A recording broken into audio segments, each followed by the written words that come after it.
Band of Brothers by Stephen Ambrose, read by Isaac Darlin. Chapter 1. We Wanted Those Wings, Camp Toccoa, July to December 1942. The men of Easy Company, 506th Parachute Infantry Regiment, 101st Airborne Division, United States Army, came from different backgrounds, different parts of the country. They were farmers and coal miners, mountain men and sons of the Deep South. Some were desperately poor, others from the middle class. One came from Harvard, one from Yale, a couple from UCLA. Only one was from the old army. Only a few came from the National Guard or reserves. They were citizen soldiers. They came together in the summer of 1942, by which time the Europeans had been at war for 3 years. By the late spring of 1944, they had become an elite company of airborne light infantry. Early on the morning of D-Day, in its first combat action, Easy captured and put out of action a German battery of 4 105mm cannon that were looking down on Utah Beach. The company led the way into Carentan, fought in Holland, held the perimeter at Bastogne, led the counteroffensive in the Battle of the Bulge, fought in the Rhineland campaign, and took Hitler's Eagle's Nest at Berchtesgaden. It had taken almost 150% casualties. At the peak of its effectiveness, in Holland in October 1944 and in the Ardennes in January 1945, it was as good a rifle company as there was in the world. The job completed, the company disbanded, the men went home. Each of the 140 men and 7 officers who formed the original company followed a different route to its birthplace, Camp Toccoa, Georgia. But they had some things in common. They were young, born since the Great War. They were white because the United States Army in World War II was segregated. With 3 exceptions, they were unmarried. Most had been hunters and athletes in high school. They were special in their values. They put a premium on physical well-being, hierarchical authority, and being part of an elite unit. They were idealists, eager to merge themselves into a group fighting for a cause, actively seeking an outfit with which they could identify, join, be a part of, relate to as a family. They volunteered for the paratroopers, they said, for the thrill, the honor, and the $50 for enlisted men, or $100 for officers, monthly bonus paratroopers received. But they really volunteered to jump out of airplanes for 2 profound personal reasons. First, in Robert Rader's words, the desire to be better than the other guy took hold. Each man in his own way had gone through what Richard Winters experienced, a realization that doing his best was a better way of getting through the army than hanging around with the sad excuses for soldiers they met in the recruiting depots or basic training. They wanted to make their army time positive, a learning and maturing and challenging experience. Second, they knew they were going into combat, and they did not want to go in with poorly trained, poorly conditioned, poorly motivated draftees on either side of them. As to choosing between being a paratrooper spearheading the offensive and an ordinary infantryman who could not trust the guy next to him, they decided the greater risk was with the infantry. When the shooting started, they wanted to look up to the guy beside them, not down. They had been kicked around by the Depression, had the scars to show for it. They had grown up, many of them, without enough to eat, with holes in the soles of their shoes, with ragged sweaters and no car, and often not a radio. Their educations had been cut short, either by the Depression or by the war. Yet, with this background, I had and still have a great love for my country, Harry Welsh declared 48 years later. Whatever their legitimate complaints about how life had treated them, they had not soured on it or on their country. They came out of the Depression with many other positive features. They were self-reliant, accustomed to hard work and to taking orders. Through sports or hunting or both, they had gained a sense of self-worth and self-confidence. They knew they were going into great danger. They knew they would be doing more than their part. They resented having to sacrifice years of their youth to a war they never made. They wanted to throw baseballs, not grenades, shoot a rifle, not an M1. But having been caught up in the war, they decided to be as positive as possible in their army careers. Not that they knew much about airborne, except that it was new and all volunteer.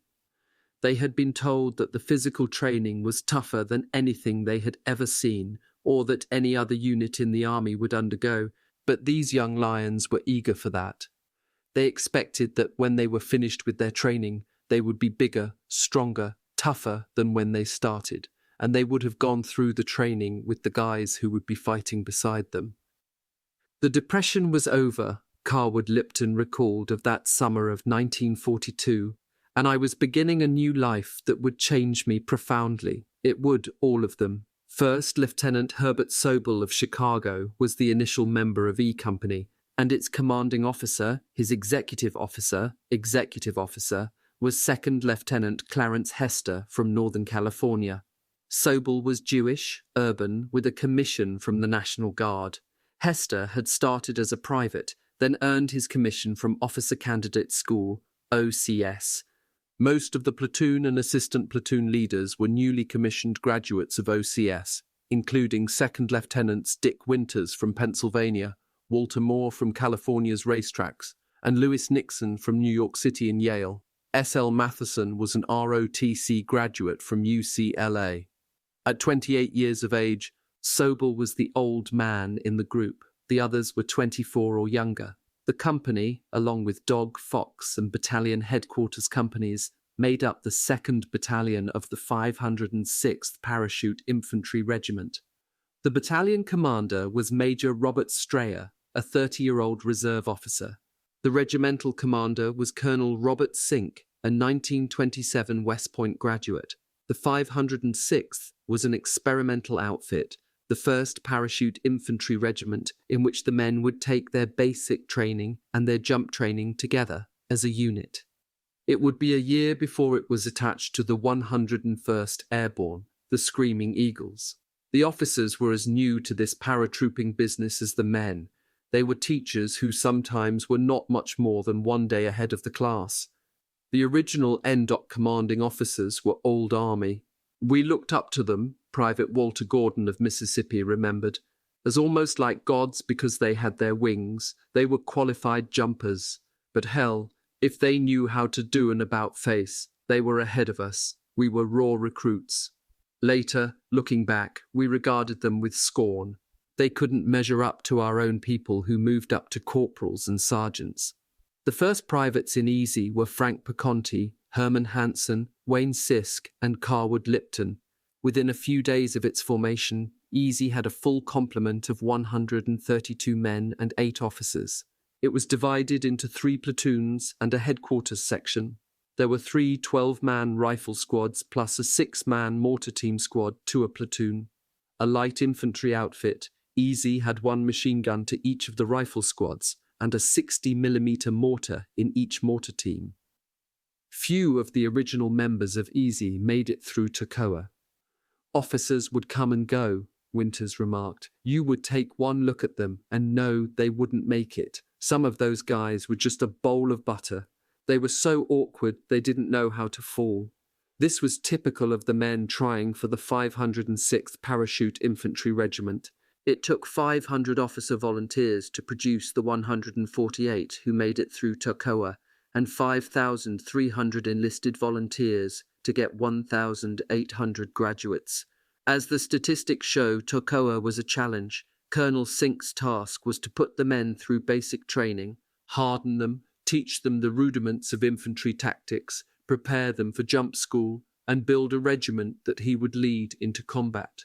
We were sorting men, Lieutenant Hester recalled, sorting the fat to the thin and sorting out the no guts. Private Ed Tipper said of his first day in Easy, I looked up at nearby Mount Currahee and told someone, I'll bet that when we finish the training program here, the last thing they'll make us do will be to climb to the top of that mountain. Currahee was more a hill than a mountain, but it rose 1,000 feet above the parade ground and dominated the landscape. A few minutes later, someone blew a whistle. We fell in, were ordered to change to boots and athletic trunks, did so, fell in again, and then ran most of the 3 miles to the top and back down again. They lost some men that first day. Within a week they were running, or at least double timing, all the way up and back. At the end of the second week, Tipper went on, we were told, relax, no runs today. We were taken to the mess hall for a tremendous meal of spaghetti at lunchtime. When we came out of the mess hall, a whistle blew and we were told the orders are changed, we run. We went to the top of Currahee and back with a couple of ambulances following and men vomiting spaghetti everywhere along the way. Those who dropped out and accepted the medic's invitation to ride back in the ambulances found themselves shipped out that same day. The men were told that Currahee was an Indian word that meant we stand alone, which was the way these paratroopers expected to fight. It became the battle cry of the 506th. The officers and men ran up and down Currahee 3 or 4 times a week. They got so they could do the 6+ mile round trip in 50 minutes. In addition, they went through a grueling obstacle course daily and did push-ups and pull-ups, deep knee bends, and other calisthenics. When the men were not exercising, they were learning the basics of soldiering. They began with close order drill, then started making night marches with full field equipment. The first night march was 11 miles. On each march that followed, a mile or 2 was added on. These marches were made without a break, without a cigarette, without water. We were miserable, exhausted, and thought that if we did not get a drink of water, we were certain to collapse, Private Burton Pat Christensen recalled. At the end of a march, Sobel would check each man's canteen to see that it was still full. Those who made it got through because of an intense private determination and because of their desire for public recognition that they were special. Like all elite units around the world, the Airborne had its unique badges and symbols. Once through jump school, they would receive silver wings to wear on the left pocket of their jackets, a patch for their left shoulder, a patch for their hats, and the right to wear paratrooper boots and blouse their trousers, tuck the trousers into their boots. Gordon said that it doesn't make much sense now, 1990, but at the time we were all ready to trade our lives in order to wear these accoutrements of the Airborne. The only rest came when they got lectures on weapons, map and compass reading, infantry tactics, codes, signalling, field telephones, radio equipment, switchboard and wire stringing, demolitions. For unarmed combat and bayonet drills, it was back to using those trembling muscles. When they were issued their rifles, they were told to treat the weapon as they would treat a wife, gently. It was theirs to have and to hold, to sleep with in the field, to know intimately. They got to where they could take it apart and put it back together blindfolded. To prepare the men for jump school, Toccoa had a mock-up tower some 35 feet high. A man was strapped into a parachute harness that was connected to 15-foot risers, which in turn were attached to a pulley that rode a cable. Jumping from the tower in the harness, sliding down the cable to the landing, gave the feeling of a real parachute jump and landing. All these activities were accompanied by shouting in unison, chanting, singing together, or bitching. The language was foul. These 19- and 20-year-old enlisted men, free from the restraints of home and culture, thrown together into an all-male society, coming from all over America, used words as one form of bonding. The one most commonly used by far was the F word. It substituted for adjectives, nouns, and verbs. It was used, for example, to describe the cooks, those F or F there's ing cooks, what they did, F. Added up again, and what they produced. David Kenyon Webster, a Harvard English major, confessed that he found it difficult to adjust to the vile, monotonous, and unimaginative language. The language made these boys turning into men feel tough and, more important, insiders, members of a group. Even Webster got used to it, although never to like it. The men were learning to do more than swear, more than how to fire a rifle, more than that the limits of their physical endurance were much greater than they had ever imagined. They were learning instant, unquestioning obedience. Minor infractions were punished on the spot, usually by requiring the man to do 20 push-ups. More serious infractions cost a man his weekend pass, or several hours marching in full field pack on the parade ground. The army had a saying, Gordon related, "We can't make you do anything, but we can make you wish you had." Brought together by their misery, held together by their cadence counts, singing and common experiences. They were becoming a family. The company learned to act as a unit. Within days of the formation of Easy, the 140 men could make a 1/4 or 1/2 turn, or an about face as if one, or set off at double time, or on a full run, or drop to the ground to do push-ups, or shout, "Yes, sir," or "No, sir," in unison.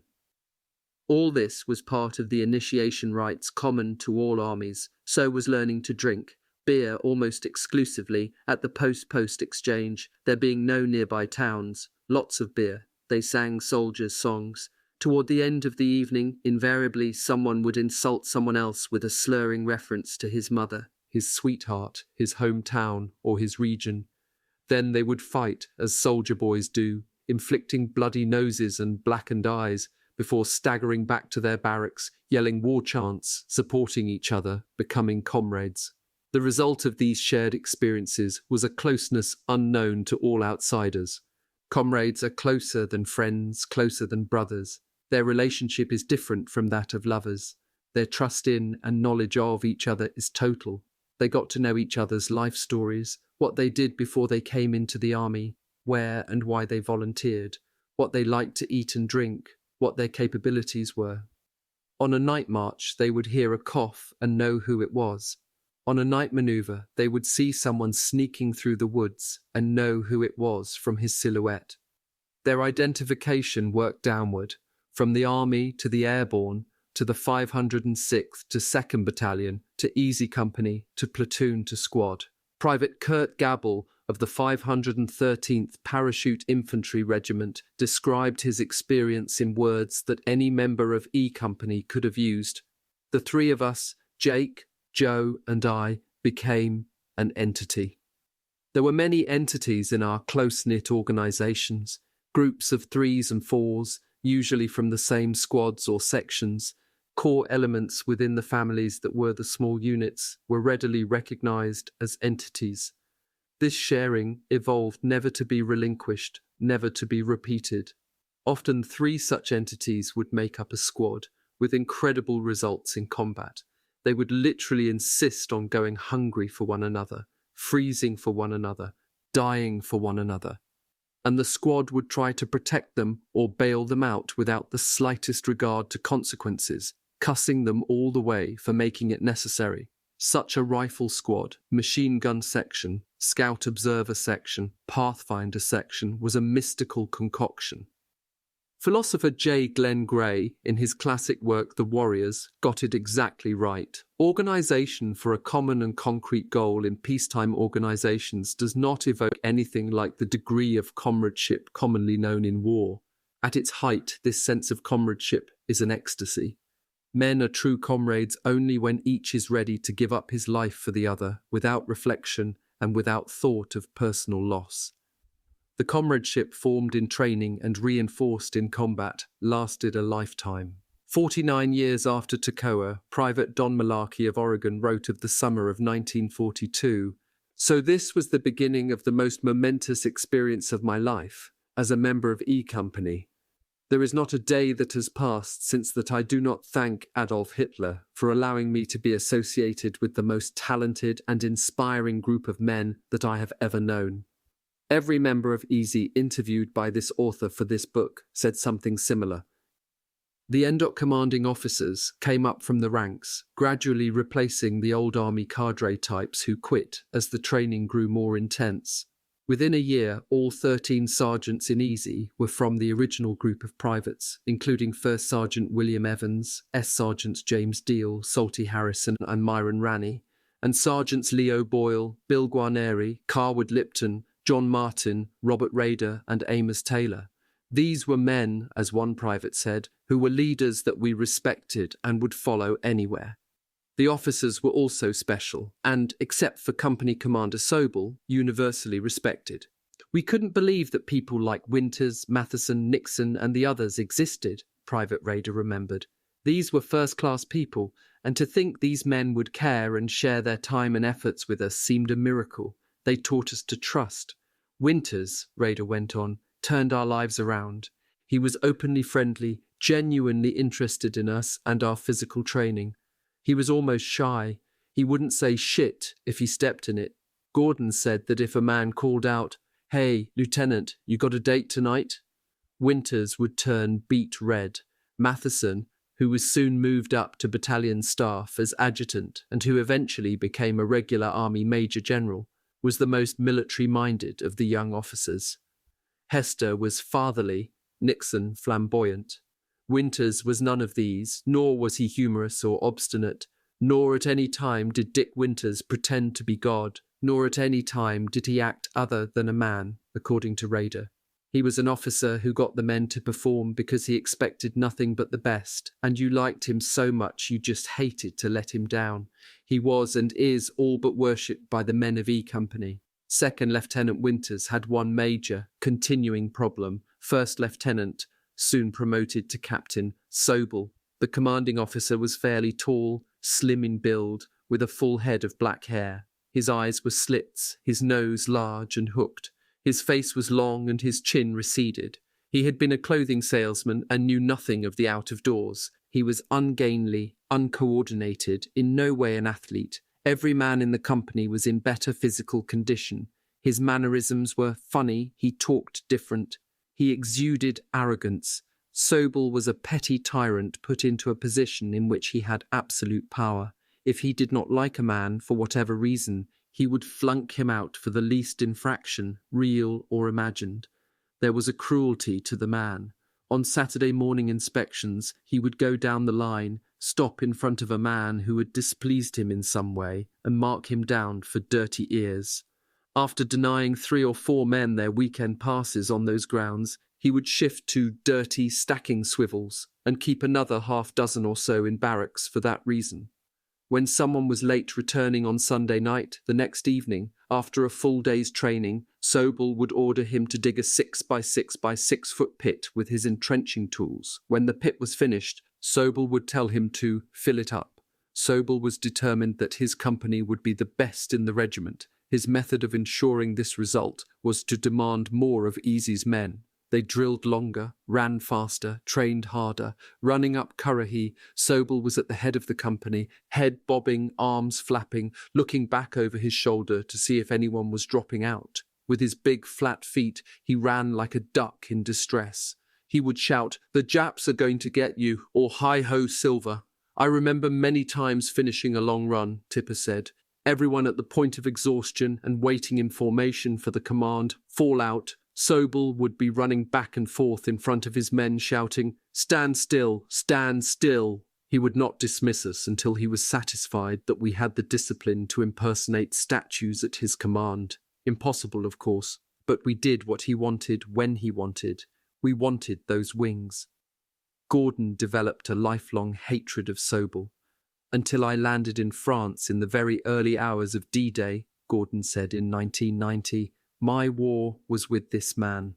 Along with other enlisted, Gordon swore that Sobel would not survive 5 minutes in combat, not when his men had live ammunition. If the enemy did not get him, there were a dozen and more men in Easy who swore that they would. Behind his back, the men cursed him.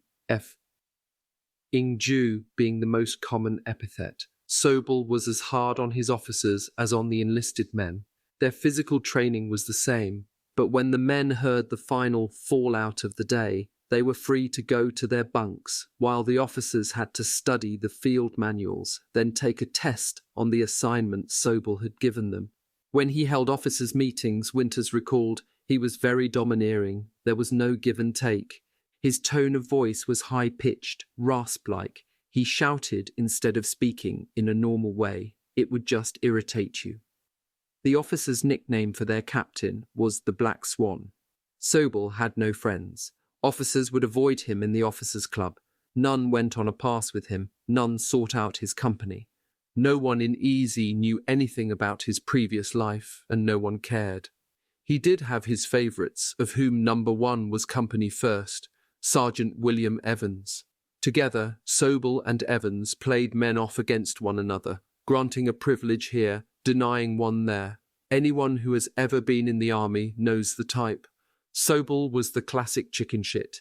He generated maximum anxiety over matters of minimum significance. Paul Fussell, in his book Wartime, has the best definition. Chicken shit refers to behavior that makes military life worse than it need be. Petty harassment of the weak by the strong, open scrimmage for power and authority and prestige, sadism thinly disguised as necessary discipline, a constant paying off of old scores, an insistence on the letter rather than the spirit of ordinances. Chicken shit is so called, instead of horse or bull or elephant shit, because it is small-minded and ignoble and takes the trivial seriously. Sobel had the authority over the men. Lieutenant Winters had their respect. The two men were bound to clash. No one ever said so directly, and not everyone in Easy recognized what was happening, and Winters did not want it that way, but they were in competition to be the leader. Sobel's resentment of Winters began during the first week at Tocoa. Winters was leading the company in calisthenics. He was up on a stand demonstrating, helping the fellows get through the exercise. These boys, they were sharp, and I had their complete attention. Colonel Sink walked past. He stopped to watch. When Winters finished, Sink walked up to him. "Lieutenant," he asked, "how many times has this company had calisthenics?" "3 times, sir," Winters replied. "Thank you very much," Sink said. A few days later, without consulting Sobel, he promoted Winters to first lieutenant. For Sobel, Winters was a marked man from that day. The commanding officer gave the platoon leader every dirty job that he could find, such as latrine inspection or serving as mess officer. Paul Fussell wrote, "Chicken shit can be recognized instantly because it never has anything to do with winning the war." Winters disagreed. He believed that at least some of what Sobel was doing, if not the way he was doing it, was necessary. If Easy ran farther and faster than the other companies, if it stayed on the parade ground longer, if its bayonet drills were punctuated by "the Japs are going to get you" and other exhortations, why then it would be a better company than the others. What Winters objected to, beyond the pettiness and arbitrary methods, was Sobel's lack of judgment. The man had neither common sense nor military experience. He could not read a map. On field exercises, he would turn to his executive officer and ask, "Hester, where are we?" Hester would try to locate the position for him without embarrassing him. But all the men knew what was going on. Sobel made up his mind without reflection and without consultation, and his snap decisions were usually wrong. One night at Tocoa, the company was out in the woods on an exercise. It was supposed to be on the defensive, stay in position and be quiet and let the enemy come into the killing zone. No problem, as Winters recalled, just an easy job, just spread the men out, get them in position, everyone be quiet. We're waiting, waiting, waiting. Suddenly, a breeze starts to pick up into the woods and the leaves start to rustle, and Sobel jumps up. "Here they come! Here they come! God Almighty! If we were in combat, the whole damn company would be wiped out." And I thought, I can't go into combat with this man. He has no damn sense at all. Winters recognized that Sobel was a disciplinarian and he was producing a hell of a company. Anytime you saw Easy, by God, the men were sharp. Anything we did, we were out in front. Private Raider said of Sobel, "He stripped away your civilian way of doing things and your dignity, but you became one of the best soldiers in the army." In Winters' opinion, the trouble was Sobel could not see the unrest and the contempt that was breeding in the troops. You lead by fear or you lead by example. We were being led by fear. I asked every member of Easy that I interviewed for this book if the extraordinary closeness, the outstanding unit cohesion, the remarkable staying power of the identification with Easy came about because of or in spite of Sobel. Those who did not reply both said it was because of Sobel. Rod Stroll looked me in the eye and said flatly, "Herbert Sobel made E Company." Others said something similar, but they nearly all hated him. That feeling helped bring the company together. "No doubt about it," Winters said. "It was a feeling everybody shared. Junior officers, non-coms, enlisted men, we all felt exactly the same way. But," he added, "it brought us together. We had to survive Sobel." They hated him so much that even when he should have earned their respect, he failed. While at Tocoa, everyone, enlisted and officer, had to pass a qualifying physical test. By then, they were in such good shape that no one was really worried about it. Almost all of them could do 35 or 40 push-ups, for example, and the requirement was only 30. But there was great excitement, Tipper said, because we knew Sobel could barely do 20 push-ups. He always stopped at that point when leading the company in calisthenics. If this test were fair, Sobel would fail and wash out. Sobel's test was public and fair. I was part of a not-so-casual audience, perhaps 50 feet away. At 20 push-ups, he was noticeably bushed, but kept going. At 24 or 25, his arms were trembling, and he was turning red, but slowly continuing. How he managed to complete the 30 push-ups, I don't know. But he did. We were silent, shook our heads, but did not smile. Sobel did not lack determination. We comforted ourselves with the idea that he was still a joke, no matter what.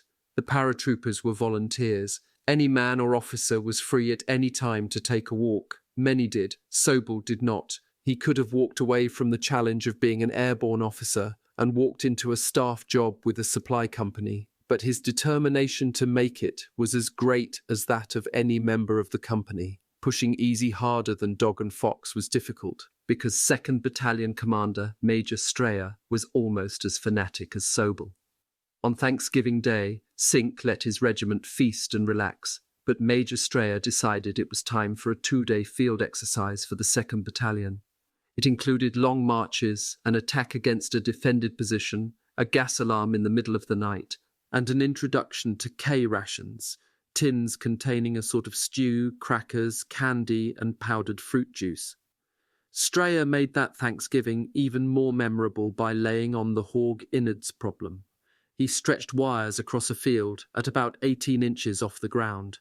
Machine gunners fired over the top of the wire. Beneath it, Strayer spread the ground with the intestines of freshly slaughtered hogs, hearts, lungs, guts, livers, the works. The men crawled through the vile mess. Lipton recalled that the army distinction between creep and crawl is that a baby creeps and a snake crawls. We crawled. No one ever forgot the experience. By the end of November, basic training had been completed. Every man in the company had mastered his own specialty, be it mortars, machine guns, rifles, communications, field dressings, and the rest. Each man was capable of handling any job in the platoon, at least in a rudimentary fashion. Each private knew the duties of a corporal and sergeant and was prepared to take over if necessary. Each one who made it through Tocoa had been harassed almost to the point of rebellion. We all thought, Christensen said, after this, I can take anything they can throw at me. A day or so before leaving Tocoa, Colonel Sink read an article in the Reader's Digest that said a Japanese army battalion had set a world record for marching endurance by covering 100 miles down the Malayan Peninsula in 72 hours. My men can do better than that, Sink declared. As Strayer's 2nd Battalion had trained the hardest, Sink picked it to prove his point. The 1st Battalion took the train to Fort Benning, the 3rd took the train to Atlanta, but the 2nd marched.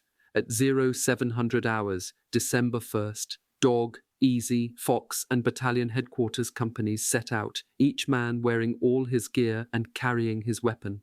That was bad enough for the riflemen, terrible for those like Malarkey in the mortar squad or Gordon, who carried a machine gun. The route Strayer chose was 118 miles long, 100 miles of that on backcountry, unpaved roads. The weather was miserable, with freezing rain, some snow, and thus slippery, muddy roads. As Webster recalled it, the first day we sloshed and fell in the red mud and cursed and damned and counted the minutes before the next break. They marched through the day, through twilight, into the dark. The rain and snow stopped. A cold, biting wind came up. By 2300 hours, the battalion had covered 40 miles. Strayer picked the campsite, a bare, windswept hill devoid of trees or bushes or windbreaks of any kind. The temperature dipped into the low 20s. The men were issued bread smeared with butter and jam, as they couldn't get the field stoves started. When they woke at 0600 hours, everything was covered with a thick layer of frost. Boots and socks were frozen solid. The officers and men had to take the shoestrings out of the boots to get them onto their swollen feet.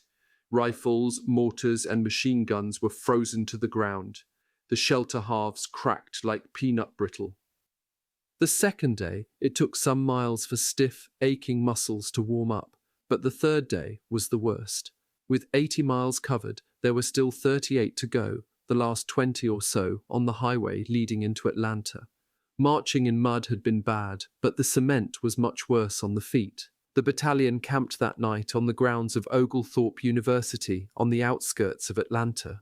Malarkey and his buddy Warren Skip Muck put up their pup tent and lay down to rest. Word came that chow was ready. Malarkey could not stand up. He crawled on his hands and knees to the chow line. His platoon leader, Winters, took one look and told him to ride in an ambulance the next morning to the final destination, 5 Points, in downtown Atlanta. Malarkey decided he could make it. So did nearly all the others.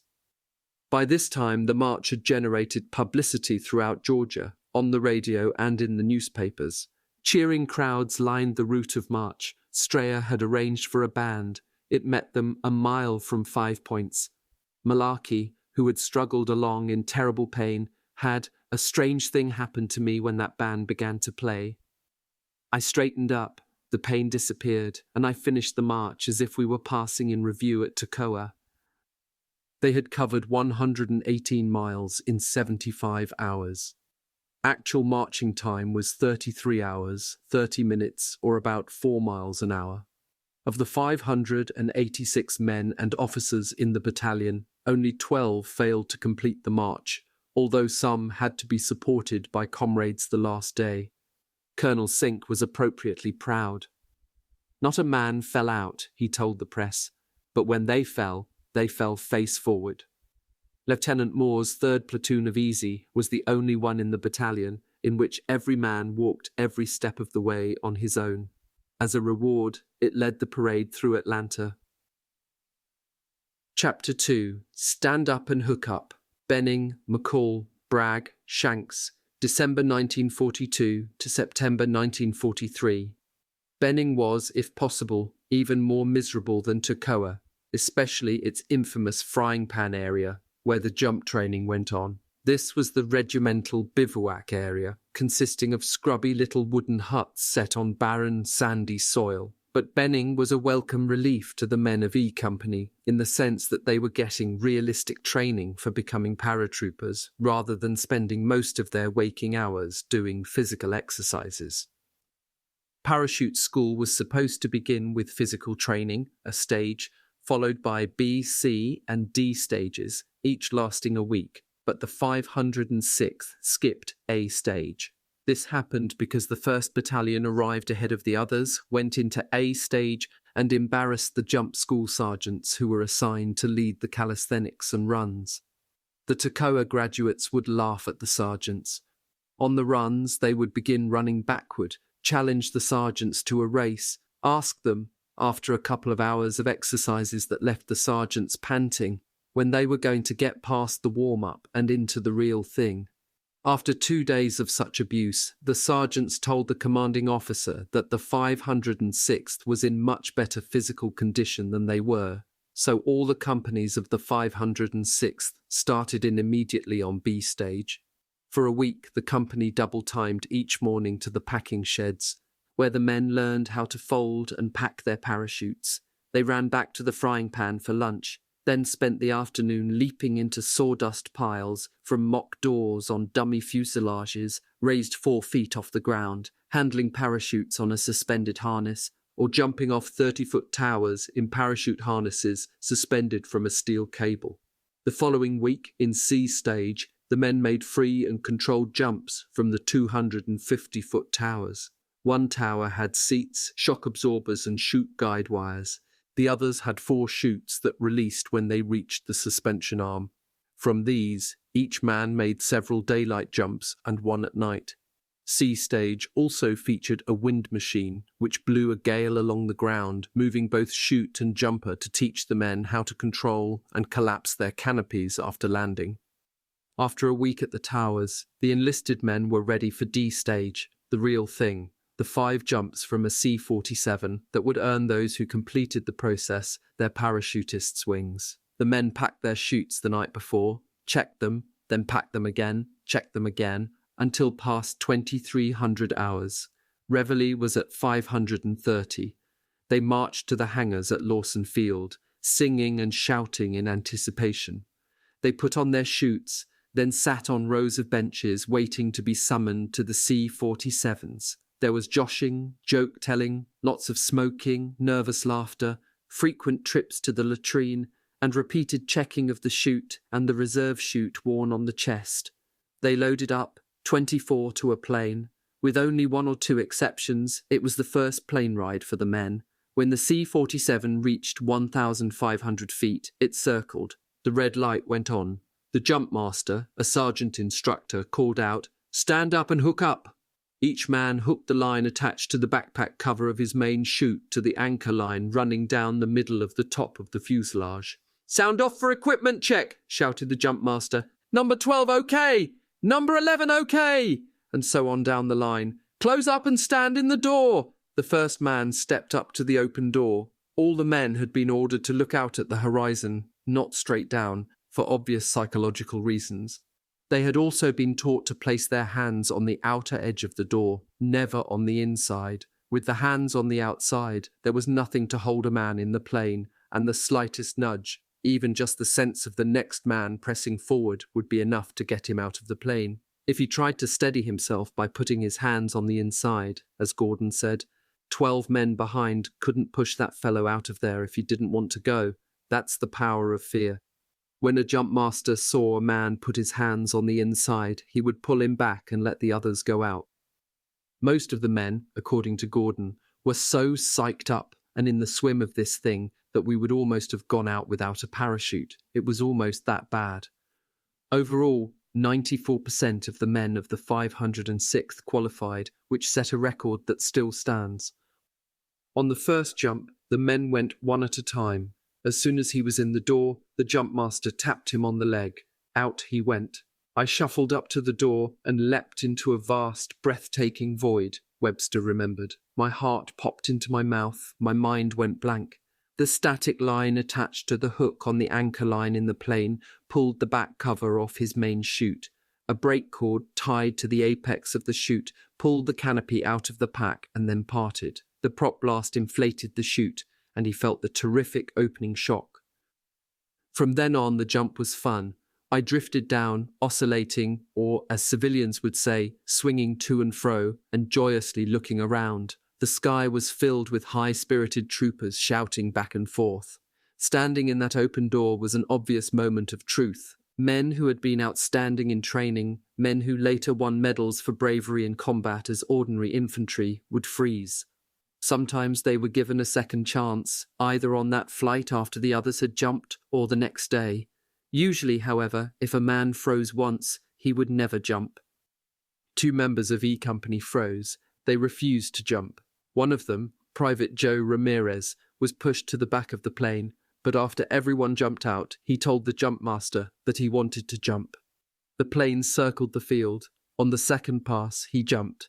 As Private Rod Stroll put it, that took more guts than for a guy to go out the first time. Easy made its second jump that afternoon, with the men again going out one at a time. The next jump was a mass affair, the jump master shouting, "Go, go, go," as the 12 men in the stick moved into the doorway. The sticks cleared the plane in 6 seconds to the astonishment of the jump master. Carson wrote in his diary, "I think I am getting jump crazy because when I am on the ground I think of the thrill of jumping and I want to jump some more. When I feel that opening jerk, I shout with all my might." The 4th jump came on Christmas Eve. On Christmas Day, the company got the day off and a nice turkey feast. It was the first Christmas away from home for virtually every man in the company. Carson wrote, "It don't seem like Christmas, no snow, no tree, no presents, no mom and dad." On December 26th, the last jump, each man got a certificate declaring that he was entitled to be rated from this date as a qualified parachutist. Then the proudest moment of all, the one toward which they had been working for 6 months, the pinning on of the silver wings. From that moment, never to be forgotten, each member of Easy, every member of the 506th, was forever special. Colonel Sink held a regimental parade, then gathered the men around him. Standing on a platform, he read out an order of the day. The men later got printed copies. "You are a member of one of the finest regiments in the United States Army," Sink declared, "and consequently in the world." He said he was sending them home on a 10-day furlough and reminded them that there were certain things that are expected of you, not only while on furlough, but also a creed by which you are expected to govern your life. They should walk with pride and military bearing, take care of their personal appearance, and remember our battle cry and motto, Kurahi, and its meaning, standing alone. We stand alone together. He ordered the men to stay out of jail and dismissed them. Wearing their wings, their boots polished, the trousers bloused into the boots, off they went. When they got home, they were objects of wonder to their parents and friends, obviously because of their physical fitness, but even more because of the self-confidence they had acquired in the past half year. They had been through a training course that 3 out of 5 volunteers could not complete. They had survived Sobel's wrath and harassment. They had jumped out of an airplane in flight. They were elite. Not so elite, however, that they were free to ignore army rules and regulations. Colonel Sink had warned them to get back to Benning when the furlough was up. But what with the inadequacies of the air, rail, and bus transportation systems in America in January 1943, an alarming number of the 506th were late reporting back for duty.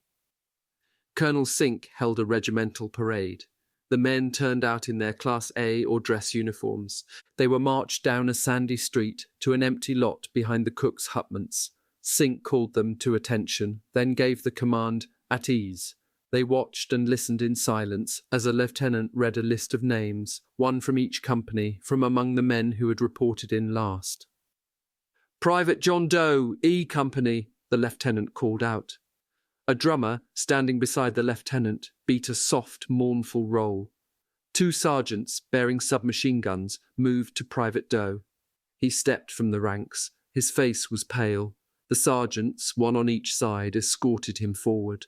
The drum continued to roll. They stopped in front of the lieutenant. He read out the orders. Private Doe was being drummed out of the paratroopers, condemned to the infantry. The lieutenant ripped the 506th patch from the private's arm, the wings from his chest, the parachute patch from his hat, and threw them all on the ground. It was so humiliating that the officers and men were cursing under their breath. Webster wrote his mother, "One thing stirred us all up to a fighting madness. Some cheap lieutenant without any sense of decency or good taste stood beside the drummer, snapping pictures of all the fellows who came up.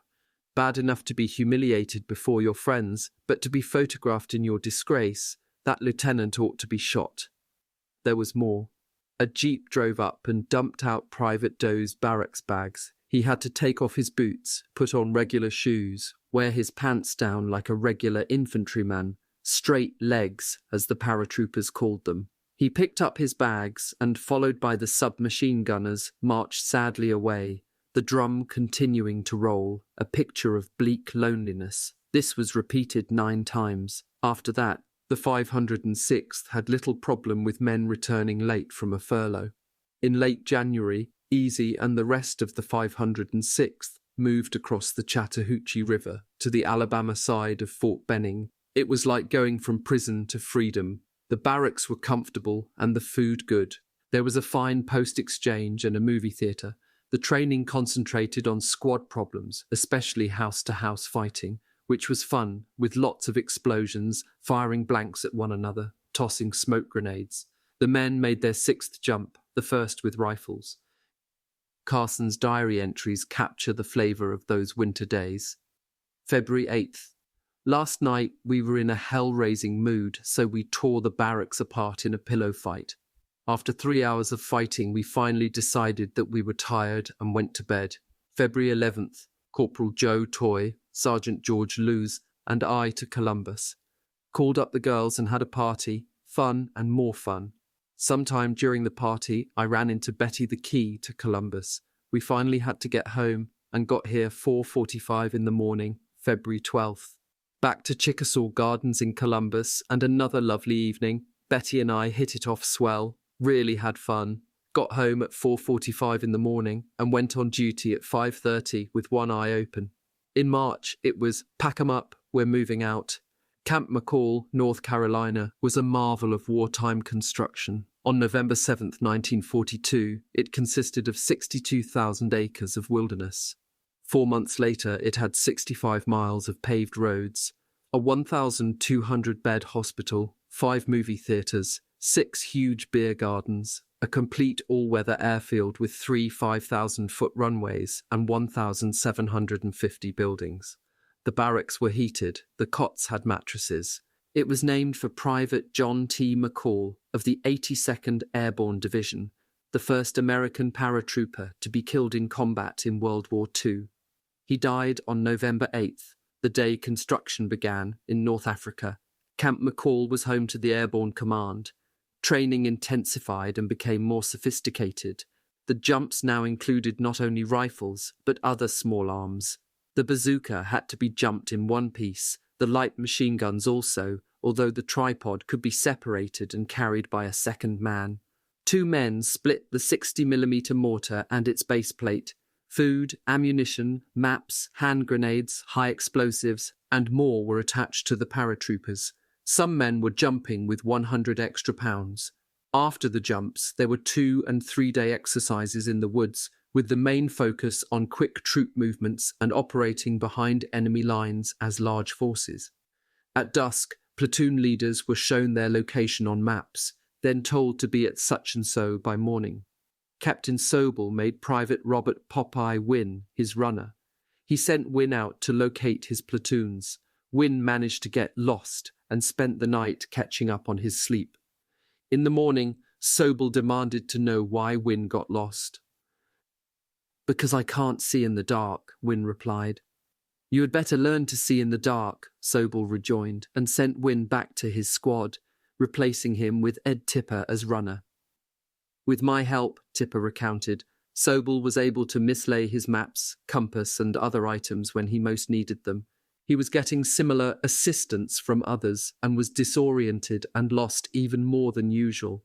We were all hoping that he'd screw up so badly that he'd be replaced and we wouldn't have to go into combat under his command. Your rifle is your right arm," Sobel would tell his men. "It should be in your possession every moment." On one night exercise, he decided to teach his men a lesson. He and Sergeant Evans went sneaking through the company position to steal rifles from sleeping men. The mission was successful. By daylight, Sobel and Evans had nearly 50 rifles. With great fanfare, Evans called the company together, and Sobel began to tell the men what miserable soldiers they were. As he was yelling, the commanding officer of Fox Company, accompanied by some 45 of his men, came up. To Sobel's great embarrassment, it turned out that he and Evans had been lost, strayed into Fox Company's bivouac area, and stolen their rifles. A couple of weeks later, Sobel hurt his feet on a jump. He and Sergeant Evans returned to barracks while the company stayed in the field. The captain and the first sergeant conducted a private inspection. They searched through all the footlockers, clothing, and personal possessions of the men of E Company. They went through pockets, broke open boxes, rifled letters from girlfriends and family, and confiscated all items they considered contraband. "I don't know what the hell they were looking for," Gordon Carson commented. "Those were the days before drugs." Sobel posted a list identifying the contraband, the offender, and the punishment. The men returned from the field exercise, exhausted and filthy, to find that everything they thought of as personal property was in disarray. Underwear, socks, toothpaste, and toothbrushes all piled up on top of the bunks. Many items were missing. Nearly every soldier had something confiscated. Generally, it was unauthorized ammunition, non-regulation clothing, or pornography. Cans of fruit cocktail and sliced peaches, stolen from the kitchen, were gone, along with expensive shirts. None of it ever returned. One soldier had been collecting prophylactic kits. A few condoms were evidently acceptable, but 200 constituted contraband. They were posted on Sobel's list of confiscated items. "That marked a turning point for me," Tipper recalled. Before Sobel's raid, I had disliked him, but had not really hated the man. Afterward, I decided Sobel was my personal enemy, and I did not owe him loyalty or anything else. Everyone was incensed. There was talk about who was going to shoot Sobel when the company got into combat. Tipper thought it was just talk, but, on the other hand, I was aware of a couple of guys in Company E who said little, but who, in my judgment, were fully capable of killing Sobel if they got the chance. On the next field exercise, E Company was told that a number of its men would be designated as simulated casualties, so the medics could practice bandaging wounds, improvising casts and splints, evacuating men on litters, and so forth. Sobel was told that he was a simulated casualty. The medics put him under a real anaesthetic, pulled down his pants, and made a real incision simulating an appendectomy. They sewed up the incision and bound it up with bandages and surgical tape, then disappeared. Sobel was furious, naturally enough, but he got nowhere in pressing for an investigation. Not a man in E Company could be found who could identify the guilty medics. How fit the men of Easy were was determined at McCall when the Department of the Army had Strayer's 2nd Battalion, already famous for the march to Atlanta, take a standard physical fitness test. The battalion scored 97%. As this was the highest score ever recorded for a battalion in the Army, a Colonel Jablonski from Washington thought Strayer had rigged the score. Winters recalled, "They had us run it a second time. Officers, men, service personnel, cooks, everybody. And we scored 98%. Promotions were coming Easy's way. All 3 staff sergeants, James Deal, Salty Harris, and Mike Ranney, were original members of the company who had started out as privates. So too with the sergeants, Leo Boyle, Bill Guarnere, Carwood Lipton, John Martin, Elmer Murray, Bob Rader, Bob Smith, Buck Taylor, and Murray Roberts. Carson made corporal. Lieutenant Matheson moved up to regimental staff, while Lieutenants Nixon, Hester, and George Lavenson moved on to the battalion staff. Through to the end of the war, every vacancy on the 2nd Battalion staff was filled with an officer from Easy. Companies D, F, and headquarters did not send a single officer up to battalion. Winters commented, "This is why communications between battalion, regiment headquarters, and Company E were always excellent. It is also why Company E always seemed to be called upon for key assignments." In early May, Winters' 1st platoon got a new 2nd Lieutenant, Harry Welsh. He was a reluctant officer. In April 1942, he had volunteered for the paratroopers and been assigned to the 504th Parachute Infantry Regiment of the 82nd Airborne. After jump school, he made sergeant 3 times. He kept getting busted back to private for fighting. But he was a tough little Irishman with obvious leadership potential. His company commander noticed and recommended Welsh for OCS. Welsh was assigned to Easy Company, 2nd Battalion, 506th Parachute Infantry Regiment. He had wanted to return to the 504th, but Army doctrine was to send OCS graduates to new units because it feared that if they went back to their old outfit, they would be too familiar with their enlisted friends. Sobel put Welsh in Winters's platoon. They immediately became the closest of friends. The relationship was based on mutual respect, brought about by an identical view of leadership. "Officers go first," as Welsh put it. At the end of May, the men of Easy packed up their barracks bags and joined the other companies of the 506th for a stop-and-go train ride to Sturgis, Kentucky.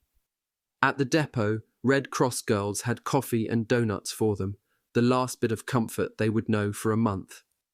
They marched out into the countryside and pitched pup tents, dug straggled trenches for latrines, and ate the Army's favourite meal for troops in the field, creamed chipped beef on toast, universally known as SOS, or shit on a shingle. This was not combat, but it was as close as the Army could make it.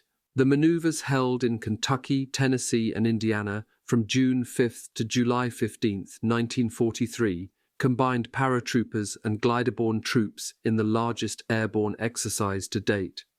On June 10th, the 506th Parachute Infantry Regiment officially joined the 101st Airborne Division, thus making that date the greatest day the 101st ever had. Adding the 506th noticeably raised the morale of the 101st, at least according to the men of E Company. The manoeuvres, pitting the Red Army against the Blue Army, ranged over a wide area of backwoods hills and mountains. Easy made 3 jumps. Christensen remembered one of them vividly. It was hot, stifling inside the C-47, and the heated air rising in currents from the hills caused the plane to bob and weave. Corporal Denver Bull Randleman, at the back of the stick and thus farthest from the open door, began vomiting into his helmet. The man in front of him took one look and lost his lunch. The process worked right up the line. Not everyone managed to vomit into his helmet. The floor was awash in vomit. The plane stank. Christensen, at the front, was hanging on, but barely. My stomach was on the verge of rebellion. Why don't they turn on the green light? There it is. From behind, shouts of "Go! Go! God damn it, go!" Out I went, into the clean, fresh air. I felt as if someone had passed a magic wand over my head and said, "Christensen, you feel great." And I did. The manoeuvres featured extended night marches, wading through streams, climbing the far bank, making 3 feet only to slide back 2, stumbling over rocks, stumps and roots, cutting a swath through matted underbrush and occasionally enjoying fried chicken prepared by Tennessee Hill people. The men were tired, filthy, itching all over. In late July, the manoeuvres completed. The 2nd Battalion of the 506th received a commendation from Major General William C. Lee, commander of the 101st, for splendid aggressive action, sound tactical doctrine, and obviously well-trained individuals. General Lee expressed his confidence that future tests will reveal further indications of excellent training and leadership. Easy move from Sturgis to Camp Breckinridge, Kentucky, where there were barracks, hot showers, and other luxuries. But the camp was overflowing, and once again it was the little pup tents for sleeping quarters, the ground for a mattress. It did not last long, as most of the men got 10-day furloughs, and shortly after they reported back, the entire division took trains to Fort Bragg, North Carolina. It was immediately obvious that Bragg was a staging area as the division prepared to ship overseas. The food was better. There were beds in barracks with hot showers and other improvements, but the real giveaway was a total re-outfitting. The men got new clothes, new weapons, new gear. They spent their days on the firing range, sighting in the rifles and machine guns. Where were they going, east or west, the European, Mediterranean, or the Pacific theater? No one knew. Rumors flew from platoon to platoon. Bets were made. On weekends, the men went into Fayetteville to prime the pump at the Town Pump, one of the local bars. Brawls were frequent. Most were started by the paratroopers, who would pitch into the regular soldiers stationed at Bragg. They also goaded the glider troops who were part of the 101st. The glider troops were regular soldiers assigned to the glider regiment. Although they were airborne, they were not volunteers and were treated by the Army as second-class men. They did not receive the $50 per month bonus. They had no special badges. They did not wear boots and blouse trousers. Some of them made up posters showing photographs of crashed and burned gliders, with a caption that read, "Join the glider troops. No flight pay, no jump pay, but never a dull moment." A few members of Easy went down to the airfield at Bragg to take a ride on a glider. The experience of landing in one of those plywood crates convinced them jumping with a chute was a better way to land.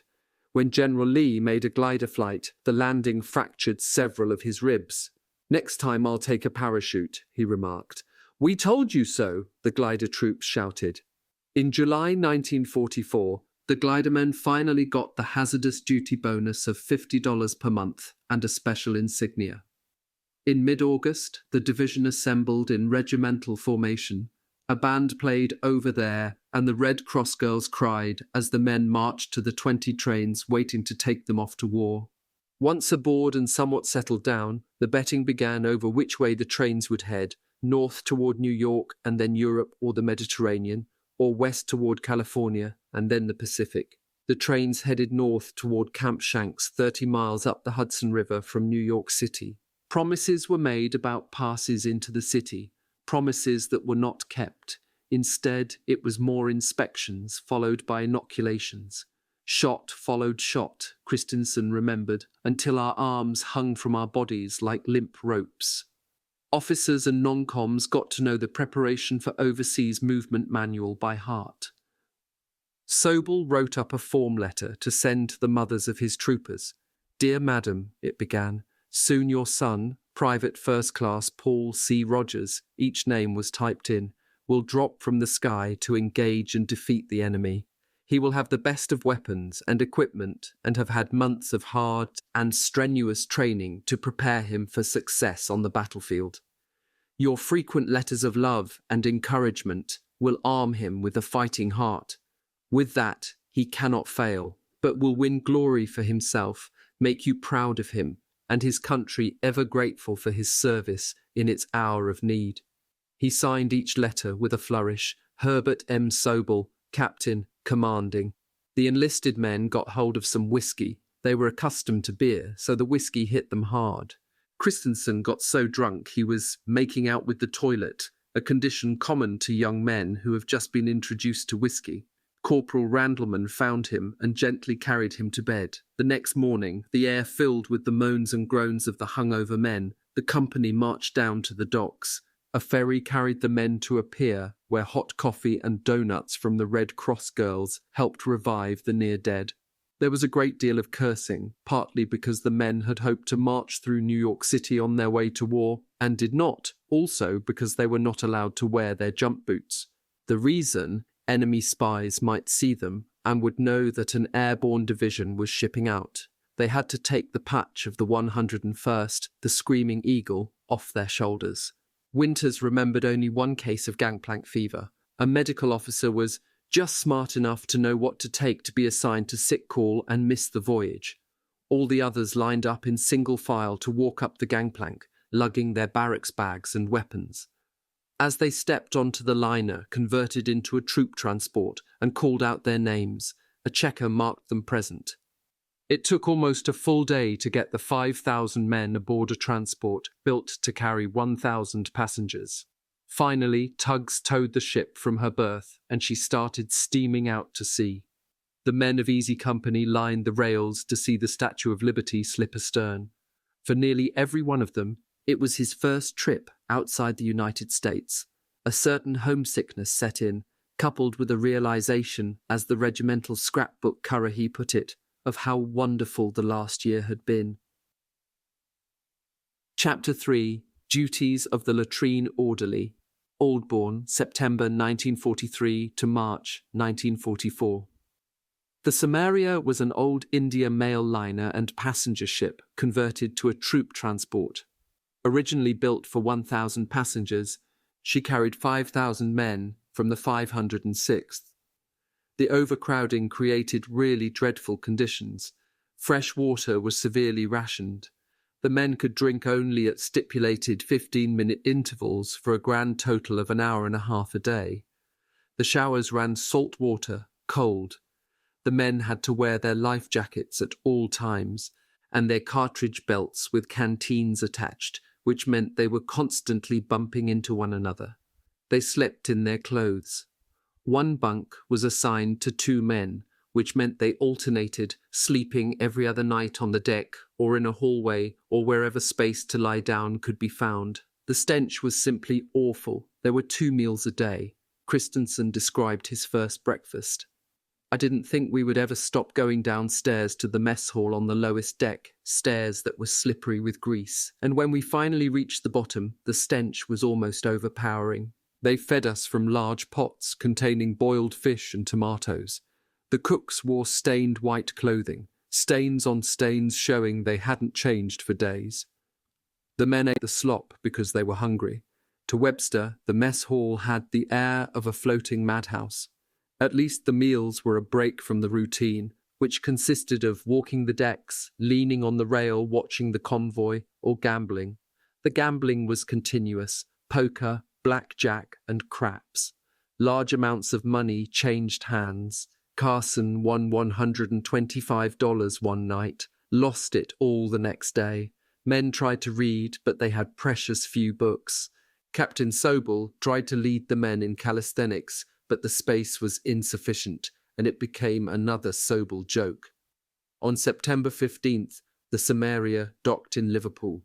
The next day, a train took the men south. Trucks picked them up at the station at Ogbourne St. George and carried them on to their new home. They marched the last mile and a half after dark with only flashlights to show the way. The wartime blackout impressed upon the men that they were in a combat zone.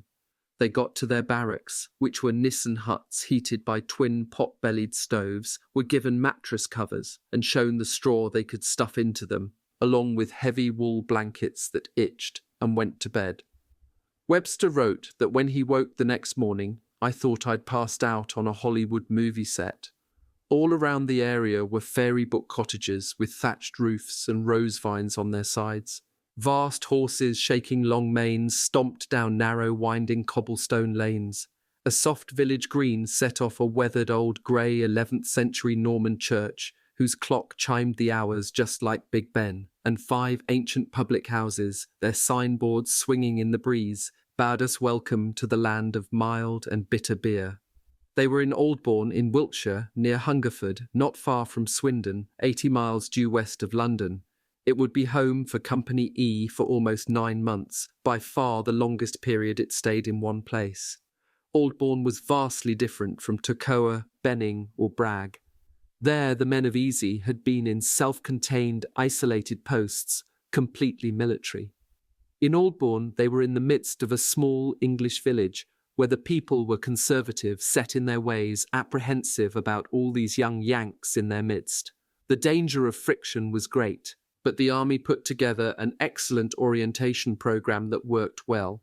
Beginning that first morning and continuing most of the week, the men were briefed in detail on English customs, manners, habits. Well disciplined as they were, the men quickly caught on to the basic idea that they should save their hell-raising for Swindon, Birmingham or London. In Aldbourne, they were to drink their beer quietly in the pubs, in the British manner. They also learned to eat what the British were eating: powdered milk, powdered eggs, dehydrated apricots, dehydrated potatoes, horse meat, Brussels sprouts, turnips and cabbage. The post-exchange goods were rationed: 7 packs of cigarettes per week, plus 3 candy bars, 1 pack of gum, 1 cake of soap, 1 box of matches, 1 package of razor blades. Sobel didn't change. At the end of the first week, the men got passes to go to Swindon for a Saturday night dance. Sobel put out a regulation: no man would take his blouse off while dancing. Private Thomas Burgess, a farm boy from central Illinois, got to sweating while dancing in a wool shirt with a wool blouse over it, so he took off the blouse. Monday morning, Sobel called Burgess into his office. "Burgess, I understand you were in town Saturday night with your blouse off at a dance." "That's right, Captain Sobel," Burgess replied, "but I checked army regulations and it's very plainly written that you can take your blouse off if you've got a wool shirt on and you are moving about or dancing or whatever." Sobel looked him up and down. "I'll tell you what I'm going to do, Burgess. You're going to wear your blouse over your fatigues all week. You're going to sleep with it on every night." Burgess wore his blouse during the day, but he figured Sobel would not be checking on him at night, so he hung it on the edge of the bed. The following Saturday, he went to Sobel's office to get a pass to go to the dance. Sobel looked him over. "Burgess," he said, "that blouse don't look to me like you slept in it all night." No pass. They were in England to prepare for the invasion of Europe, not to dance, and the training schedule was intense. Malarkey thought he was back in Toccoa. 6 days a week, 8 to 10 hours a day, they were in the field. They made 15, 18, 21, and 25-mile hikes, went on night operations, spent an hour daily in close combat exercises, did some street fighting, and got training in map reading, first aid, chemical warfare, and the use and characteristics of German weapons. They made a 25-mile hike with full field equipment in 24 hours. Then a few days later, a 25-mile hike with combat pack in 12 hours. There were specialized courses on booby traps, removal of mines, communications, and the like. Once a week or so, they went out on a 2 or 3 day exercise. The problems were designed not only to give them a working knowledge of the mechanics of combat, but to teach the most basic thing an infantryman has to know: how to love the ground, how to use it to advantage, how the terrain dictates tactics, above all, how to live on it and in it for days at a time without impairment of physical efficiency. Their officers stressed the importance of such things, that it would make the difference between life and death, that the men must do it instinctively right the first time, as there would not be a second. So the men of Easy got to know the English countryside. They attacked towns, hills and woods. They dug countless foxholes and slept in them, learning how to do it despite rain and cold and hunger. In early December, back in the field again, the company dug in around a high, barren, windswept hill. The platoon leaders told them to dig their foxholes deep, difficult in the rocky soil. Soon an armoured combat team of Sherman tanks attacked. They roared up the hill at us like primeval monsters, Webster wrote in his diary, stopped, turned and passed broadside. One charged at me. My hole wasn't deep enough for a single tread to pass safely over me, so I yelled frantically, straddle me, which he did. Carson's entry read, it was the first time a tank ran over me in a foxhole, scary. There was a lot of night work, Gordon recalled. We would cut across country and crawl over fences and through gaps and go through woods and wade creeks. In the process, the members of the squads and platoons, already familiar with each other, grew intimate. I could see a silhouette at night, Gordon said, and tell you who it was. I could tell you by the way he wore his hat, how the helmet sat on his head, how he slung his rifle.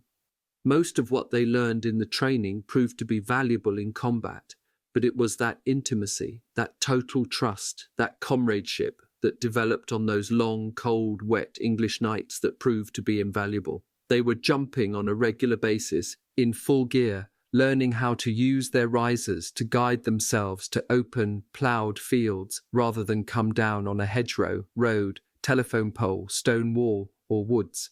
In the C-47s, in the cold, damp English air, their feet were numb by the time the green light went on, so that when they hit the ground, the feet stung and burned from the shock.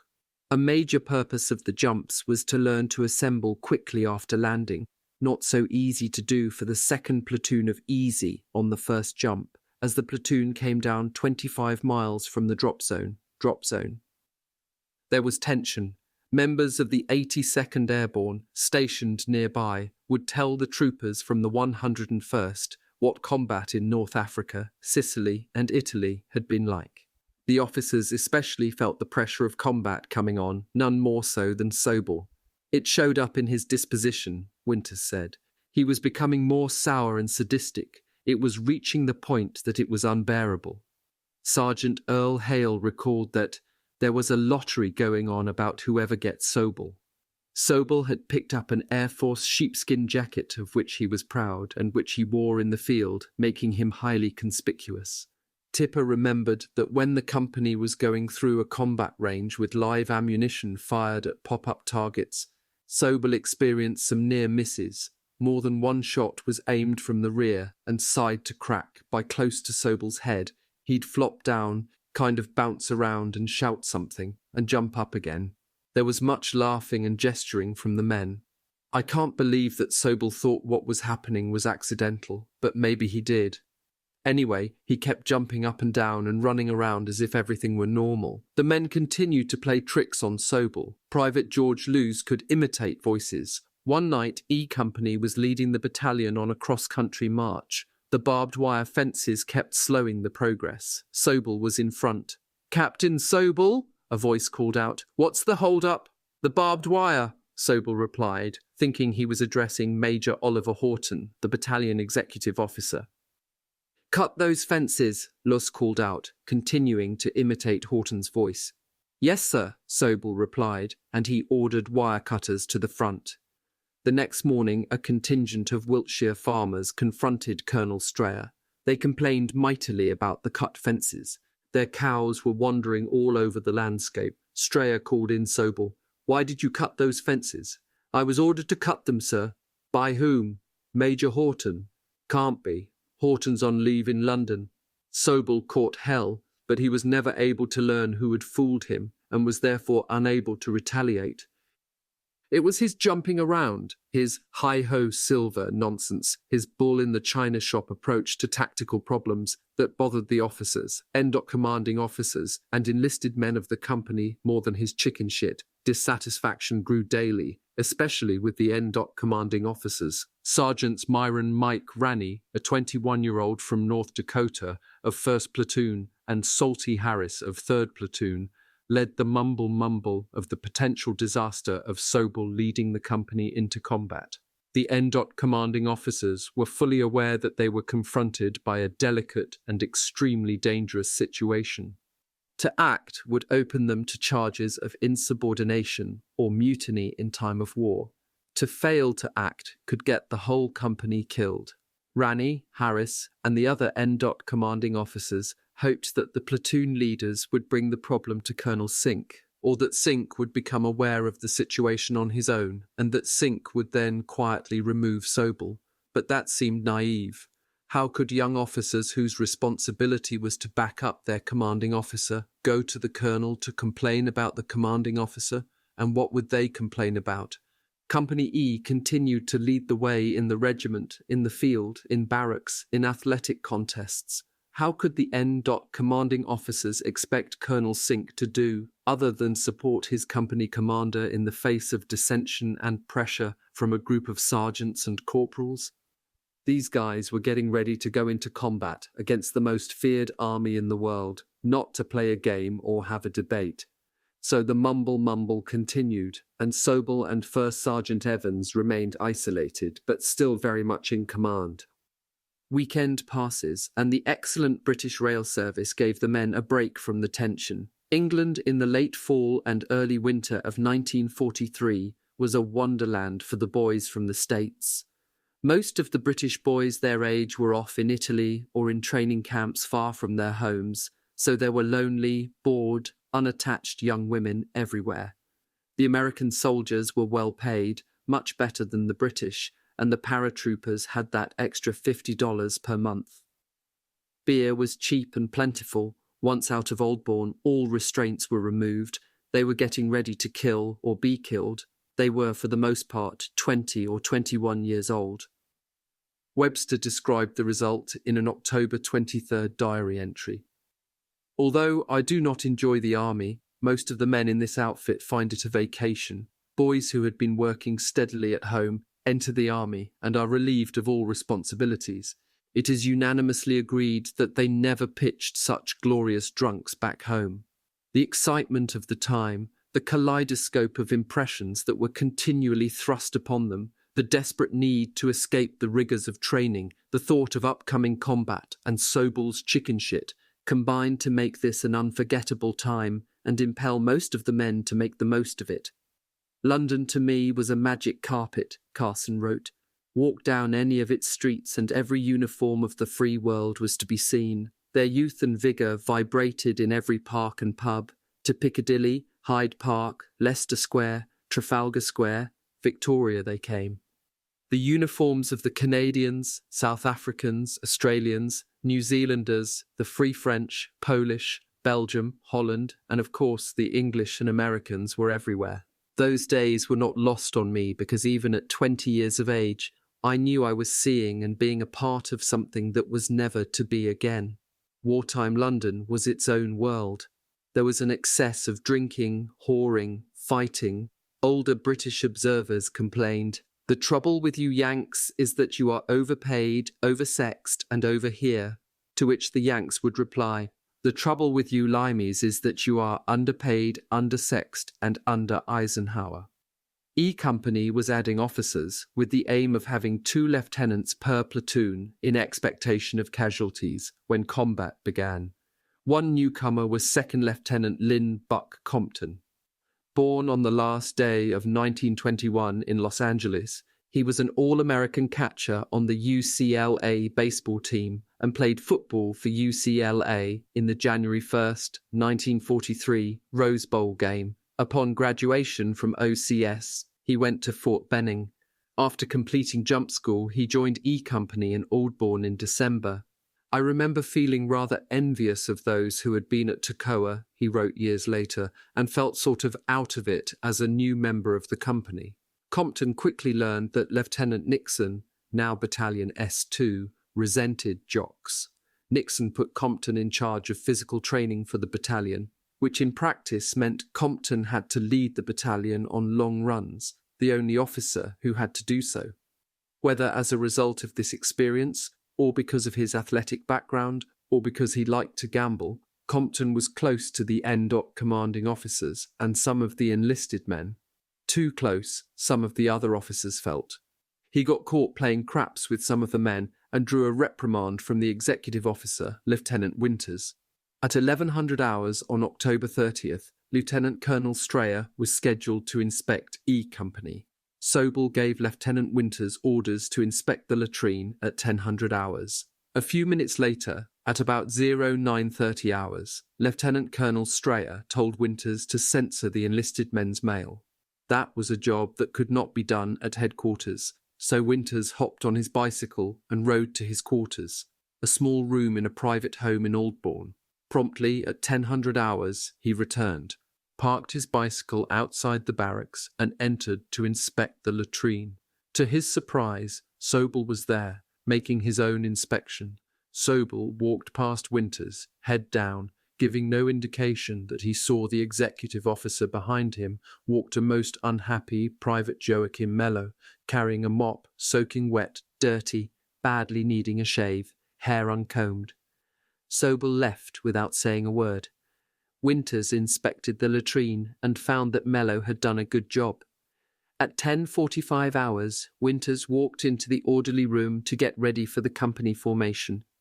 With a hint of a smirk on his face, First Sergeant Evans handed him a typed document. It read, Company E, 506th Parachute Infantry Regiment, 30 October.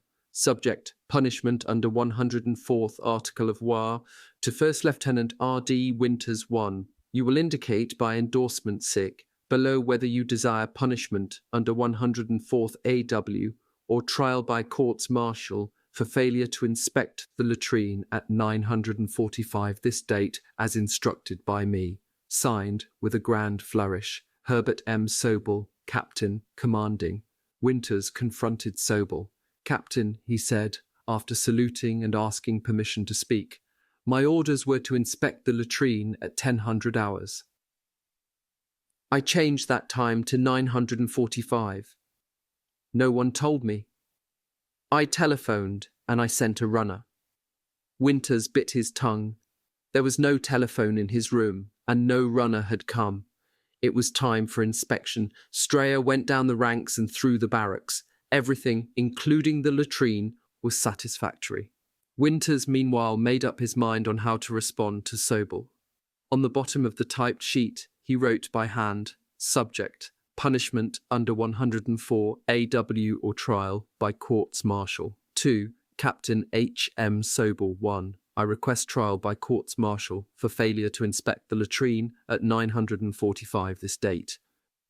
Lieutenant R. D. Winters, XO Company E. Sobel, replied the following day, 1. You will be denied a 48-hour pass until after December 15th, 1943. 2. In accordance with the procedure outlined in the Courts Martial Manual, you will initiate. Sergeant Evans evidently had trouble either typing or spelling your own letter of appeal with your reasons for objection and also a request for trial by courts martial. Winters simmered for 3 days. So far as he could make out, Sobel was saying, Look, don't be silly. Take the punishment and forget the courts martial. Sobel knew that the punishment was a matter of indifference to Winters, as Winters spent his weekends on the post, reading or playing sports. But Winters had had enough. He wanted to force the moment to a crisis. The competition he had never wanted between himself and Sobel for leadership of E Company had to be settled. The company was not big enough for both of them. On November 4th, Winters appealed his punishment under the 104th Article of War. Sobel made an endorsement, Evans's spelling, the next day. 1. Punishment for the above offence given by the undersigned will not be lifted by him. 2. When given another task to perform by a ranking officer to myself, Strayer's order to censor the mail, you should have delegated your task to another officer to inspect the latrine and not let it go until such time that there was little time for corrective measures to be taken before the arrival of the general officer, about 10 minutes later. He signed with his usual flourish. Winters's request for a court-martial, meanwhile, was posing a problem that was not as funny as it sounded for the 2nd Battalion staff. The officers got out the court-martial manual and studied it intensively to try to figure out some way to get out from under this embarrassment. They finally did, and Strayer set aside the punishment and declared the case closed. No court-martial. Sobel was not finished. The next day, November 12th, Evans handed Winters another typed order. Subject: failure to instruct latrine orderly. To First Lieutenant R.D. Winters 1. You will reply by endorsement hereon your reason for failure to instruct Private J. Mello in his duties as latrine orderly. 2. You will further reply why he was permitted to be on duty at 1030 October 30 in need of a shave. I give up, Winters decided. Go ahead and shoot me. In that mood he replied by endorsement 1. Reason for failure to instruct Private J. Mello in his duties as latrine orderly, no excuse. 2. Reason why he was permitted to be on duty at 1030 hours in need of a shave, no excuse. The next day, Strayer decided, for the good of E Company, where, naturally, the long-anticipated showdown between Sobel and Winters was the talk of the barracks, to transfer Winters out of Easy. Strayer made him battalion mess officer. That was an insult to Winters, in his view. You only give a job like that to a guy that can't do anything right. With Winters gone, Sobel still in charge, and combat coming, the NDOC commanding officers were in an uproar. Sergeants Ranney and Harris called a meeting. With the exception of Evans and 1 or 2 others, all the NDOC commanding officers in E Company attended. Ranney and Harris proposed that they present Colonel Sink with an ultimatum: either Sobel be replaced, or they would turn in their stripes. They stressed that they would have to act together, with no dissenters and no identifiable leader. This radical proposal elicited much comment, many questions, great concern, but in the end, the group decision was that going into combat under Sobel's command was unthinkable. The only way they could let Strayer and Sink know how strongly they felt was to turn in their stripes. Each non-com thereupon wrote out his own resignation. Lipton's went as follows: I hereby turn in my stripes. I no longer want to be a non-commissioned officer in Company E. Lipton was CQ, charge of quarters, the sergeant who slept in the orderly room to be available to handle any problems that came up during the night, to wake the men in the morning, etc. That night, he gathered up the resignations and put the stack in Sobel's in-basket. The NDOT commanding officers then thought further about what they were doing and decided to consult with Winters. He was invited to the orderly room, where on arrival, Ranney told him what the group had done. Don't, said Winters, don't even think about it. This is mutiny. The N commanding officers protested.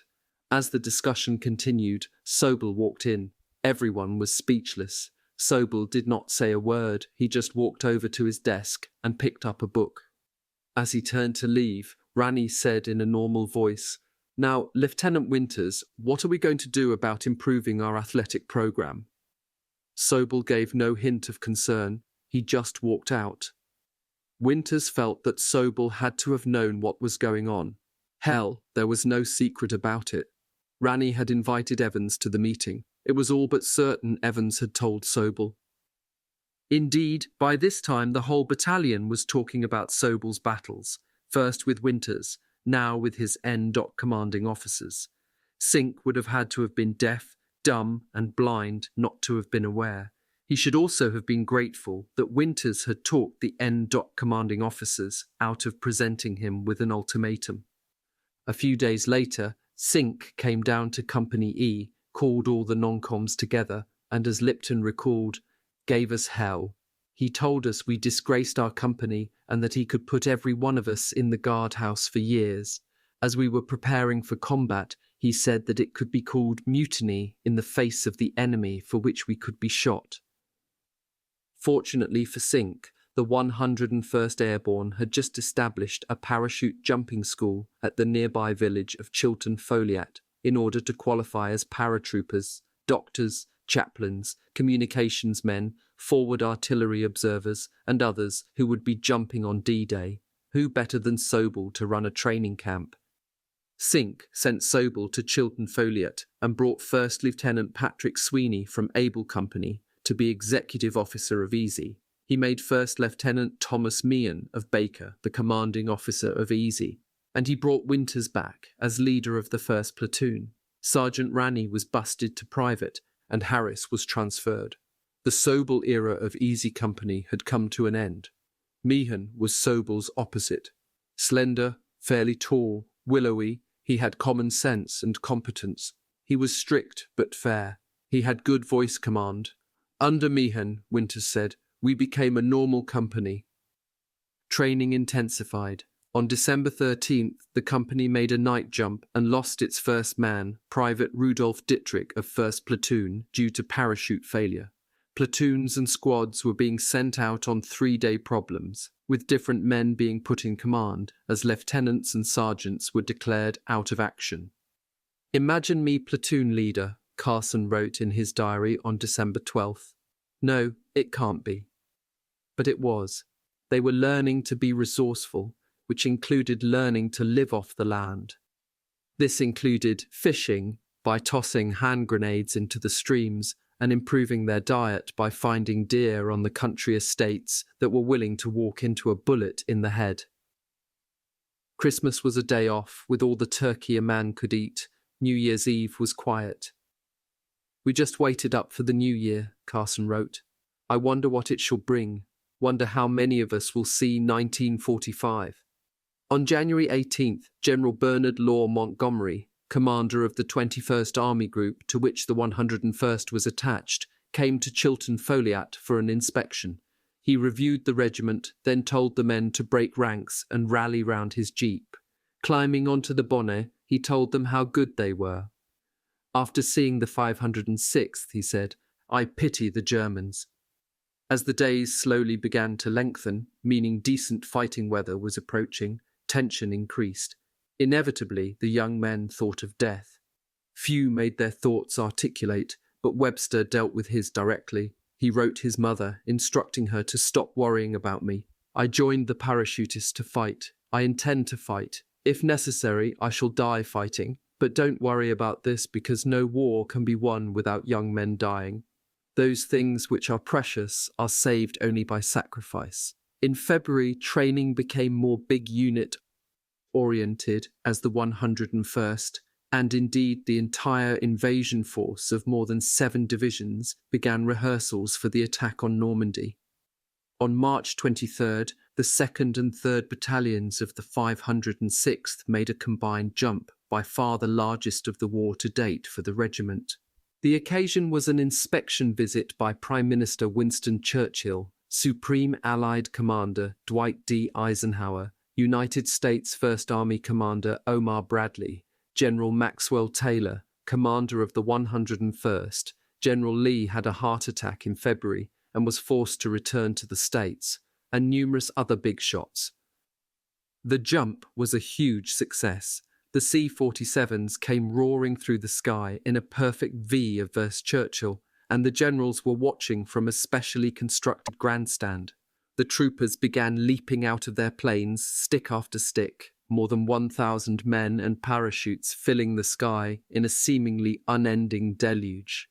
The instant they hit the ground, the troopers were twisting out of their chutes and heading for the assembly area on a dead run, putting their weapons together without slackening speed.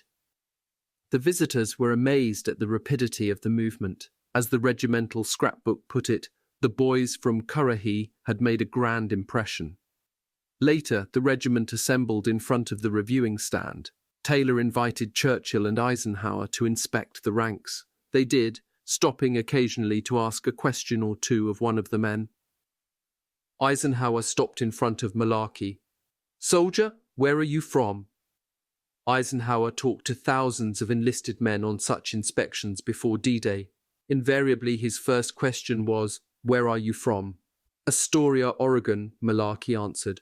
"What did you do before the war?" Malarkey said he was a student at the University of Oregon. Ike wanted to know who won last fall's Oregon State football game and whether Malarkey intended to return to college after the war. Then he turned to Churchill and suggested that the Prime Minister might have a question. "Well, son, how do you like England?" Malarkey assured him that he liked it very much, as he had always enjoyed English literature and history. Churchill promised to get him back to the States as soon as possible. "It was," said Malarkey, "a very memorable occasion." Even larger manoeuvres were held immediately after the Churchill jump, with the purpose of dovetailing the paratroopers, glider-borne units and ground forces with the air forces and naval elements. Exercises were held throughout southwest England, with mass airdrops and amphibious operations. On one manoeuvre, Guarnere told Privates Warren Muck and Malarkey to drop a mortar shell on a 6-foot square white target situated on a dune about 600 yards to their front. Malarkey fired once, too long, a second time, too short. At that moment, some staff officers came up, accompanied by General Taylor. One of the staff officers told Guarnere to have his mortar squad fire at the target as a demonstration for the general. Guarnere told Malarkey and Muck to fire 3 rounds. In rapid succession, they dropped 3 rounds down the barrel. Boom! The first hit the target dead center. Boom! Boom! The other 2 came down on top of the destroyed target. "Sergeant, is your squad always that accurate?" Taylor asked. "Yes, sir," Guarnere replied. "My boys never miss." The 101st took trains back to barracks in Wiltshire and Berkshire. General Taylor and his staff were well aware that there were many kinks to work out. The boys from Currahee had learned their lessons about small unit tactics well. Now it was up to the generals to fit them properly into the larger whole. Chapter 4. Look out, Hitler, here we come. Slapton Sands, a Pottery, April 1st to June 5th, 1944. The 101st Airborne, the 82nd Airborne, and the 4th Infantry Division made up the 7th Corps. The 7th Corps and 5th Corps, 1st Infantry and 29th Infantry Divisions, made up the United States First Army, General Omar Bradley commanding. Eisenhower had given Bradley the task of establishing a beachhead on each side of the mouth of the Douve River, where the French coast makes a right angle. Running to the east is the Calvados coast. Running to the north is the base of the Cotentin Peninsula. The 5th Corps was to take the Calvados coast, code name for the target area, Omaha Beach, while the 7th Corps was to take the base of the Cotentin, code name Utah Beach. The 7th Corps at Utah would be on the extreme right flank of the invasion area, which stretched from the mouth of the Orne River on the left, east, some 65 to 70 kilometers to the Cotentin. Eisenhower needed to provide sufficient width to the invasion to bring in enough infantry divisions in the first wave to overpower the enemy, dug in behind Hitler's Atlantic Wall. In one way, Utah was the easiest of the 5 assault beaches. At the British and Canadian beaches, Sword, Juno, and Gold, east of Omaha, the numerous vacation homes, small shops, and hotels and casinos that lined the coast provided the Germans with excellent protection for machine gun nests, while at Omaha a bluff rising from the beach to a height of 200-300 feet gave the German defenders, dug into a trench system on a World War I scale, the ability to shoot down on troops coming out of the landing craft. But Utah had neither bluff nor houses. There were some fixed defenses made of reinforced concrete containing artillery and machine guns. The biggest was at La Madeleine in the middle of Utah. The fortification took its name from a nearby religious shrine that dated back to Viking days. But the gradual slope and low sand dunes at Utah meant that getting across and beyond the beach was not going to be as difficult as at Omaha. The problem at Utah was what lay inland. Behind the sand dunes was low ground, used by the Norman farmers for grazing cattle. 4 narrow, unimproved roads ran inland from the beach, These roads were raised a meter or so above the ground. Field Marshal Erwin Rommel, the German commander, had flooded the fields with the idea of forcing any troops and armor coming inland to use the roads, causeways, Eisenhower's planners called them. Rommel had most of his artillery in camouflaged positions or reinforced casements and bunkers back from the flooded area where it could bombard the roads. Rommel had his infantry prepared to take up defensive positions along the western end of the roads, where it could repel any troops moving up them. The task Eisenhower gave the 101st was to seize these causeway exits. The method to be used was a night drop. The aim was to disrupt the Germans, create surprise and havoc, and get control of those exits and destroy the big guns before the Germans could react. It would be an intricate, tricky, and risky operation. To have any chance of success, it would be necessary to practice. For the practice to be realistic, it would be necessary to find a piece of the English coastline similar to Utah Beach. Slapton Sands in Devonshire in southwestern England was similar to Utah. A long, narrow stretch of beach was separated from dry ground by a shallow lake and adjoining swamp. 2 bridges crossed from the shoreline to high ground. And so it was that the 7th Corps carried out its rehearsals for the part it was to play on D-Day at Slapton Sands. At the end of April, the entire 7th Corps participated in Exercise Tiger. Easy Company rode in trucks to a resort hotel on the seashore at Torquay, where it spent a comfortable night. The next day, April 26th, it was back into the trucks for a ride to an area back from Slapton Sands from which all civilians had been evacuated. The company slept in the field until midnight, when trucks brought the men forward to a simulated drop zone. After assembly, the company marched overland through a mist to an elevated point a mile back from the beach and set up a defensive position, guarding the bridge. At dawn, Webster wrote, "We could see a vast fleet of amphibious craft moving slowly into land. I've never seen so many ships together at one time. An invasion fleet is the most impressive sight in the world." What he had not seen was the disaster of the previous evening. German torpedo boats had slipped in among the LSTs and other big assault craft carrying the 4th Infantry. The Germans sank 2 LSTs and damaged others. More than 900 men drowned. The incident was covered up by the Allies for fear that it would hurt morale among the troops scheduled to go to France in LSTS. It remained covered up for more than 40 years, evidently out of embarrassment. Webster, watching the men of the 4th Infantry come up from the beach and pass through E Company's positions, noted that they were sweating, cursing, panting. He also recorded that the officers informed the men that "we cannot write about our Torquay excursion." In the afternoon, the company made a 25-mile march, then bivouacked in a woods for the night. In the morning of April 28th, it rode in trucks back to Aldbourne. That weekend, Malarkey, Chuck Grant, Skip Muck, and Joe Toy got passes to London, with Muck's best friend from Tonawanda, New York, Fritz Nyland, of the 501st Parachute Infantry Regiment. There they met Nyland's brother Bob, who was a squad leader in the 82nd Airborne and who had seen action in North Africa and Sicily. They spent the evening in a pub listening to Bob Nyland talk about combat. He made a remark that Malarkey never forgot. "If you want to be a hero, the Germans will make one out of you real quick. Dead." On the train going back to Aldbourne, Malarkey told Muck that it sounded to him like Bob Nyland had lost his effectiveness. Back in Aldbourne in the first week of May, E Company went through more problems, attacking gun positions, bridges, causeways, and other objectives, once attacking after a real jump, other times simulating the air flight and jumping out of trucks. From May 9th to 12th, the 101st held its dress rehearsal for D-Day, codename Operation Eagle. The entire division participated. Easy used the same airfield it would use on D-Day, a pottery.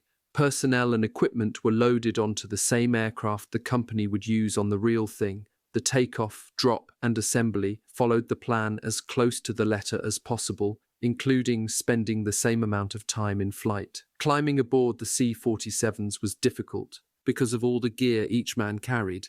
Individuals were overloaded, following the age-old tendency of soldiers going into combat to attempt to be ready for every conceivable emergency. The vest and long drawers issued each man were impregnated to ward off a possible chemical attack. It made them cumbersome, they stank, they itched, they kept in body heat and caused torrents of sweat. The combat jacket and trousers were also treated.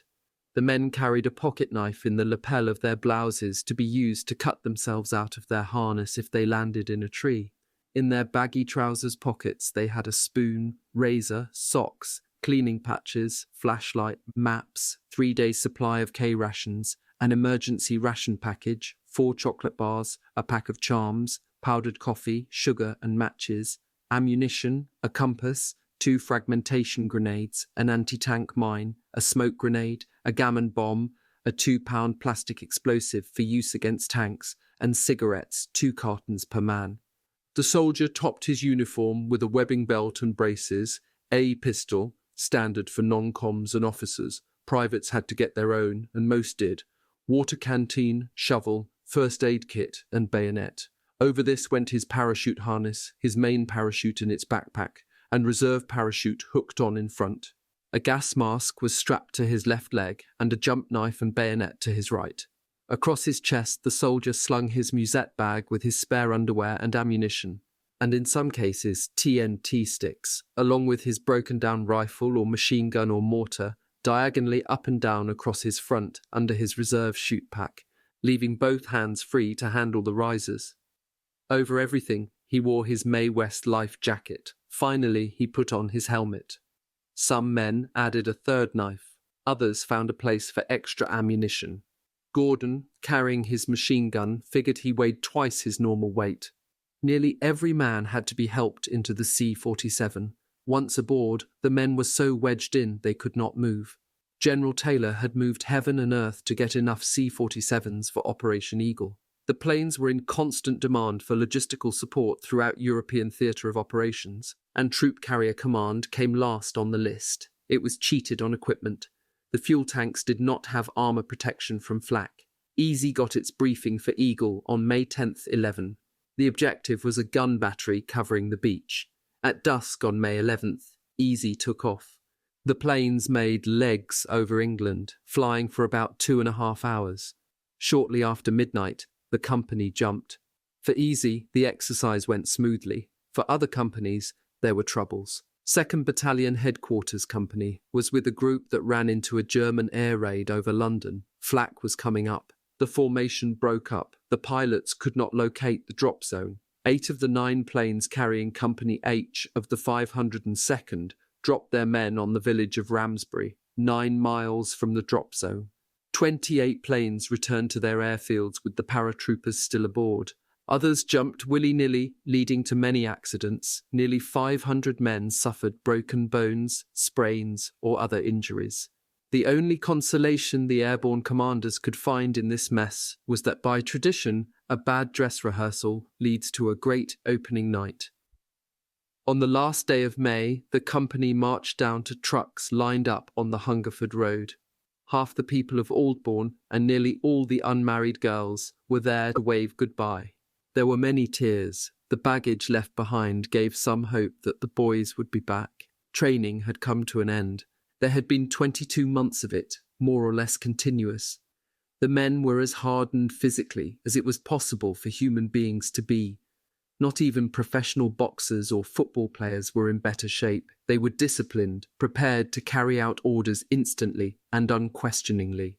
They were experts in the use of their own weapon, knowledgeable in the use of other weapons, familiar with and capable of operating German weapons. They could operate radios, knew a variety of hand signals, could recognize various smoke signals. They were skilled in tactics, whether the problem was attacking a battery or a blockhouse or a trench system or a hill defended by machine guns. Each man knew the duties and responsibilities of a squad or platoon leader and was prepared to assume those duties if necessary. They knew how to blow bridges, how to render artillery pieces inoperative. They could set up a defensive position in an instant. They could live in the field, sleep in a foxhole, march all day and through the night. They knew and trusted each other. Within Easy Company, they had made the best friends they had ever had or would ever have. They were prepared to die for each other. More important, they were prepared to kill for each other. They were ready. But of course, going into combat for the first time is an ultimate experience for which one can never be fully ready. It is anticipated for years in advance. It is a test that produces anxiety, eagerness, tension, fear of failure, anticipation. There is a mystery about the thing, heightened by the fact that those who have done it cannot put into words what it is like, how it feels, except that getting shot at and shooting to kill produce extraordinary emotional reactions. No matter how hard you train, nor however realistic the training, no one can ever be fully prepared for the intensity of the real thing. And so the men of Easy Company left Aldbourne full of self-confidence and full of trepidation. Easy's marshalling area in southwestern England, about 10 miles from the coast, was an open field beside the airstrip at Upottery. The company lived in pyramidal tents. Our standard of living went up considerably, Webster wrote. We stuffed ourselves at the hospitable mess hall, a wall tent. Want some more, boys? Just help yourselves, take all you want. On such luxuries as fried chicken, fruit cocktail, white bread with lots of butter. The realization that we were being fattened for the slaughter didn't stop us from going back for seconds. Troops wearing German uniforms and carrying German weapons roamed constantly through the marshalling area to familiarize the men with what the enemy looked like and what weapons they carried. On June 2nd, the company officers got their briefings from former E Company officers, First Lieutenant Nixon, now 2nd Battalion S2, and Captain Hester, S3. On sand tables that showed terrain features, houses, roads, dunes and the rest, and on maps, Nixon and Hester explained that Easy would be dropping near Sainte-Marie-du-Mont, about 10 kilometers south of Sainte-Mère-Église, with the objective of killing the German garrison in the village and seizing the exit at Causeway No. 2, the road coming up from the coast just north of the village of Poupeville. The 3rd Platoon was given the task of blowing up a communications line leading inland from La Madeleine. The detailed information given out by Nixon and Hester and by other intelligence officers briefing other companies was truly amazing. They passed around aerial photographs of the drop zone that showed not only roads, buildings and the like, but even foxholes. One member of the 506th recalled that his company was told that the German commandant at its objective, Saint-Côme-du-Mont, owned a white horse and was going with a French schoolteacher who lived on a side street just 2 buildings away from a German gun emplacement that was zeroed in on Causeway No. 1. He took his dog for a walk every evening at 2000 hours. Each officer had to learn the company mission by heart, know his own and every other platoon's mission to the most minute detail, and be able to draw a map of the whole area by memory. One point was made very clear, that the Germans relied less on their fixed coastal defences than on their ability to counterattack. Mobile reserve units would start hitting the 4th Infantry wherever its units threatened to make it across the causeways. The briefers therefore impressed strongly on the officers that, regardless of where their platoons were or how many of their men they had managed to collect, if they spotted German units moving toward the causeways, they should fire upon them with everything they had. Even a 5-minute delay thus imposed on the Germans could mean the difference between success and failure at Utah Beach. The importance of each mission was likewise emphasized most effectively. Winters said, I had the feeling that we were going in there and win the whole damn thing ourselves. It was our baby. On June 3rd, Winters and the other platoon leaders walked their men through the briefing tent, showing them the sand tables and maps, telling them what they had learned. Sergeant Guarnere needed to use the latrine. He grabbed a jacket and strolled over to the facility. Sitting down, he put his hand in a pocket and pulled out a letter. It was addressed to Sergeant Martin. Guarnere had taken Martin's jacket by mistake, but Guarnere read it anyway. Martin's wife was the author. They had been married in Georgia in 1942, and Mrs. Martin knew most of the members of the company. She wrote, Don't tell Bill Guarnere, but his brother was killed in Cassino, Italy. You can't imagine the anger I felt, Guarnere said later. I swore that when I got to Normandy, there ain't no German going to be alive. I was like a maniac. When they sent me into France, they turned a killer loose, a wild man. On June 4th, Easy was issued its ammunition, $10 worth of new French francs just printed in Washington, an escape kit containing a silk map of France, a tiny brass compass, and a hacksaw. The men were given an American flag to sew on the right sleeves of their jump jackets. Officers removed their insignia from their uniforms and painted vertical stripes on the back of their helmets. NDOC commanding officers had horizontal stripes. Everyone was given the verbal challenge, flash, the password, thunder, and the response, welcome. They were also given small metal dime store crickets for alternative identification, one squeeze, click-clack, to be answered by two, click-clack, click-clack. The men spent the day cleaning weapons, sharpening knives, adjusting the parachutes, checking equipment over and over, chain-smoking cigarettes. Many of the men shaved their heads or got mohawk haircuts, bald on each side, with a 1 or 2 inch strip of short hair running from the forehead to the back of the neck. Privates Forrest Guth and Joseph Liebgott did the cutting at 15 cents per man. Colonel Sink came round, saw the haircutting going on, smiled and said, I forgot to tell you, some weeks ago we were officially notified that the Germans are telling French civilians that the Allied invasion forces would be led by American paratroopers, all of them convicted felons and psychopaths, easily recognized by the fact that they shave their heads, or nearly so. First Lieutenant Raymond Schmitz decided to ease the tension with some physical activity. He challenged Winters to a boxing match. Come on, Winters, let's go out there behind the tents and box. No, go away, Schmitz kept after him. Finally, he said, okay, let's wrestle. Damn it, enough. You've been egging me long enough, let's go.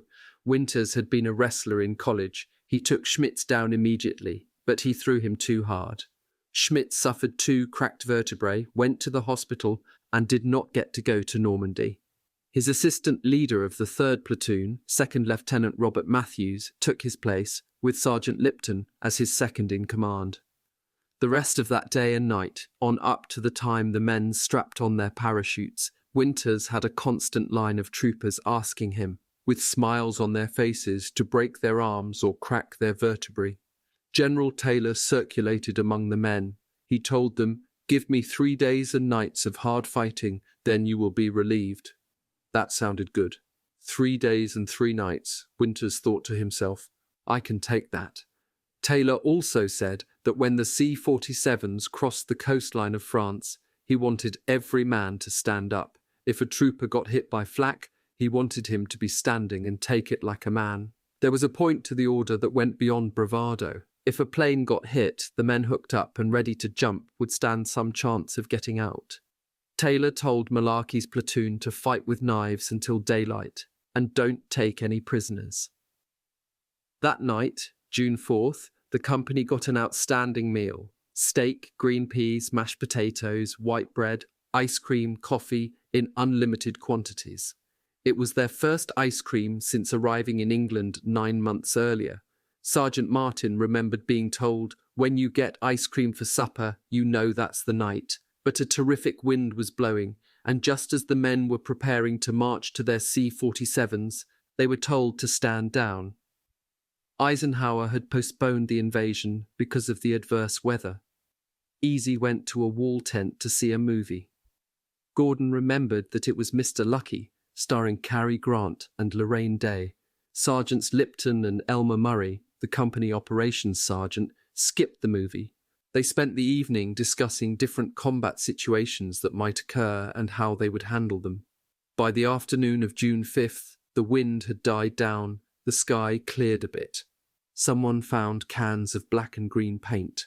Men began to daub their faces in imitation of the Sioux at the Little Bighorn, drawing streaks of paint down their noses and foreheads. Others took charcoal and blackened their faces. At 20-30 hours, the men lined up by the plane load, 18 to a group, and marched off to the hangars. Nobody sang, nobody cheered, Webster wrote. It was like a death march. Winters remembered going past some British anti-aircraft units stationed at the field. And that was the first time I'd ever seen any real emotion from a limey. They actually had tears in their eyes. At the hangars, each jumpmaster was given 2 packs of papers containing an order of the day from Eisenhower and a message from Colonel Sink to pass around to the men. "Tonight is the night of nights," said Sinks. "May God be with each of you fine soldiers." Eisenhower's began, "Soldiers, sailors, and airmen of the Allied Expeditionary Force, you are about to embark upon the great crusade, toward which we have striven these many months. The eyes of the world are upon you. Good luck, and let us all beseech the blessing of Almighty God upon this great and noble undertaking." In addition to the exhortations, the jumpmasters passed around air sickness pills. Who thought of the pills is a mystery. Why they were passed around an even greater mystery, as air sickness had seldom been a problem. Something else was new. The British Airborne had come up with the idea of leg bags. These bags contained extra ammunition, radios, machine gun tripods, medical gear, high explosives, and other equipment. They were to be attached to individual paratroopers by a quick release mechanism and fastened to his parachute harness by a coiled 20-foot rope. When the chute opened, the trooper was supposed to hold the weight of the leg pack, pull its release to separate it from his leg, and let it down to the end of the rope. It would hit the ground before he did. In theory, the trooper would land on top of the bundle and not have to waste any time looking for his equipment. It seemed sensible, but no one in the American Airborne had ever jumped with a leg bag. The Yanks liked the idea of the thing and stuffed everything they could into those leg bags: mines, ammunition, broken down Tommy guns, and more. The men threw their kits, parachutes, and leg bags into the waiting trucks, climbed in themselves, and were driven out to the waiting planes. With that done, Winters wrote in his diary, "We went to work harnessing up. It's here that a good jump master can do the most for his men. Getting all that equipment on, tied down, make it comfortable and safe, then a parachute over the top, calls for a lot of ingenuity and sales talk to satisfy the men that all's well." Dressed for battle, they sat under the wings of the planes, waiting. The nervousness increased. "This is the jump where your problems begin after you land," they told one another. It was the $10,000 jump. The men had $10,000 G1 life insurance. Men struggled to their feet to go to the edge of the runway to relieve themselves, got back, sat down, and 2 minutes later repeated the process. Joe Toy recalled Lieutenant Meehan coming over to his plane to tell the men, "No prisoners, we are not taking any prisoners. At 2200 hours, mount up." The jump masters pushed their men up the steps, each of them carrying at least 100 pounds, many 150 pounds. One 101st trooper spoke for all 13,400 men in the 2 airborne divisions when he got to the door of his C-47, turned to the east, and called, "Look out, Hitler, here we come." At 2,310, the C-47s began roaring down the runway. When they reached 1,000 feet, they began to circle, getting into a V of V's formation, 3 planes to each V. As they straightened out for France, most of the men found it difficult to stay awake. This was the effect of those pills. Through that night and into the next day, paratroopers had trouble staying awake. Joe Toy did fall asleep on his flight. "I was never so calm in all my life," he recalled. "Jesus, I was more excited on practice jumps." On Winters's plane, Private Joe Hogan tried to get a song going, but it was soon lost in the roar of the motors. On Gordon's plane, as on most, men were lost in their own thoughts or prayers. Private Wayne Sisk of West Virginia broke the mood by calling out, "Does anybody here want to buy a good watch?" That brought a roar of laughter and a lessening of the tension. Winters prayed the whole way over, prayed to live through it, prayed that he wouldn't fail. Every man, I think, had in his mind, "How will I react under fire?" With Lieutenant Schmitz in hospital, Sergeant Lipton was jump master on his plane. The pilot gave the paratroopers a choice. They could ride with the door off, giving them fresh air and a chance to get out if the plane was hit, or ride with the door in place, which would allow them to smoke. They chose to take it off, which allowed Lipton to lie on the floor with his head partly out the door. Most of the men were asleep, or nearly so, a consequence of the air sickness pills. As the C-47 crossed the channel, Lipton saw a sight no one had ever seen before, nor would anyone ever see again. A sight that every man who was in the air that night never forgot. The invasion fleet, 6,000 vessels strong, heading toward Normandy. Gordon Carson was with Lieutenant Welsh. As the plane crossed the channel, Welsh told the men near the front, "Look down." They did, and all you could see was wakes. "No one ever saw so many ships and boats before," Carson commented. "You had to be a little bit awed that you were part of a thing that was so much greater than you." At 0100 hours, June 6th, the planes passed between the islands of Guernsey and Jersey. In his plane, the pilot called back to Winters, 20 minutes out. The crew chief removed the door of the plane, giving Winters, standing number 1, a rush of fresh air and a view of the coast. "Stand up and hook up," he called out. The red light went on.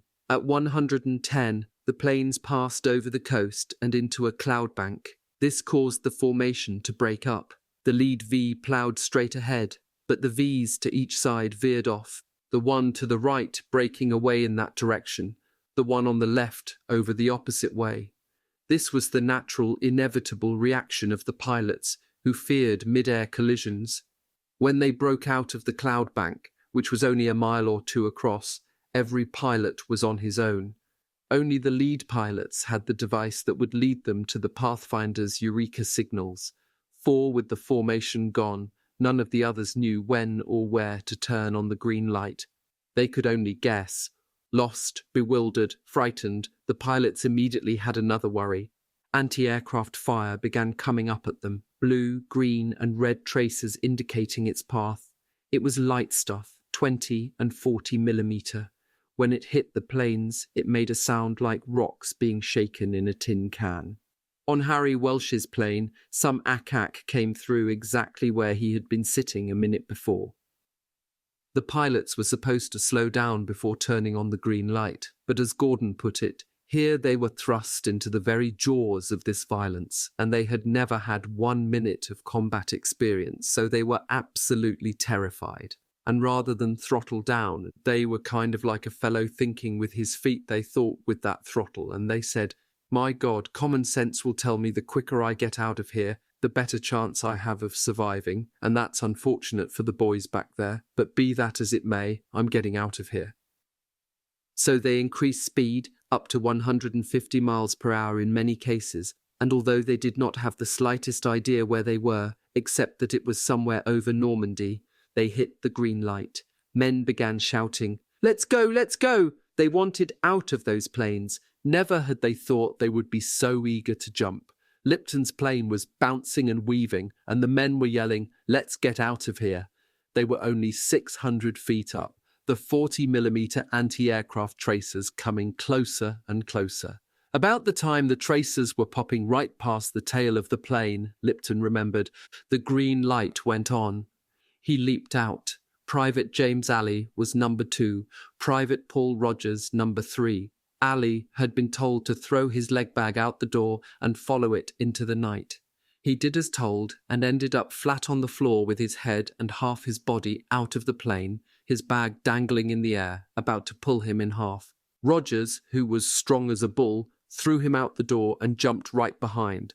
Leo Boyle was the last man in the stick on his plane.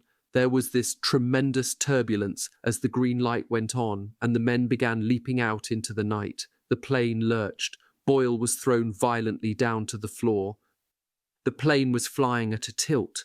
Boyle had to reach up for the bottom of the door, pull himself to it, and roll out of the C-47 into the night. Tracers were everywhere. The lead plane in Stick 66, flown by Lieutenant Harold Capilouto, was hit with bullets going through it and out the top, throwing sparks. The plane maintained course and speed for a moment or two, then did a slow wing over to the right. Pilot Frank de Vlieter, just behind, remembered that Capilouto's landing lights came on, and it appeared they were going to make it, when the plane hit a hedgerow and exploded. It was the plane carrying Lieutenant Meehan, First Sergeant Evans, and the rest of the company headquarters section, including Sergeant Murray, who had held that long talk with Lipton about how to handle different combat situations. He never got to experience any of the possibilities he and Lipton had tried to visualize. Easy Company had not put one man into combat yet, and it had already lost platoon leader Schmitz, company commander Meehan, and its first sergeant. Private Rod Stroll was one of those so overloaded that he could not put on his reserve chute. I remember thinking, well, hell, if you need it and it doesn't open, it's going to be over in a hurry, and if you don't need it, you don't need it. His plane got hit and started going down. As his stick went out, the pilot and co-pilot came out with us. George Luss was on Welsh's plane. He had barely made it, as in addition to all the regular gear he was carrying a radio and batteries, and had been unable to get into the plane until a bunch of Air Corps guys pushed him in. Once inside, he had turned to Welsh to say, "Lieutenant, you got me fifth man in the stick, and I'll never make it to the door." So Welsh had told him to change places with Private Roy Cobb. When the flak started, you could walk on it, Luss remembered. Carson said, "We wanted to get out of there so damn bad it was unbelievable." Cobb called out, "I'm hit. Can you stand up?" Welsh shouted, "I can't." "Unhook him," Welsh ordered. Mike Ranney unhooked Cobb from the static line. Private Raider recalled, Cobb was some pissed. To have trained so hard for 2 years and not get to make the big jump was hell. Just then, the red light went on, flashed a second, and was hit by flak. I had no way of telling anything, Welsh recalled, so I said go and jumped.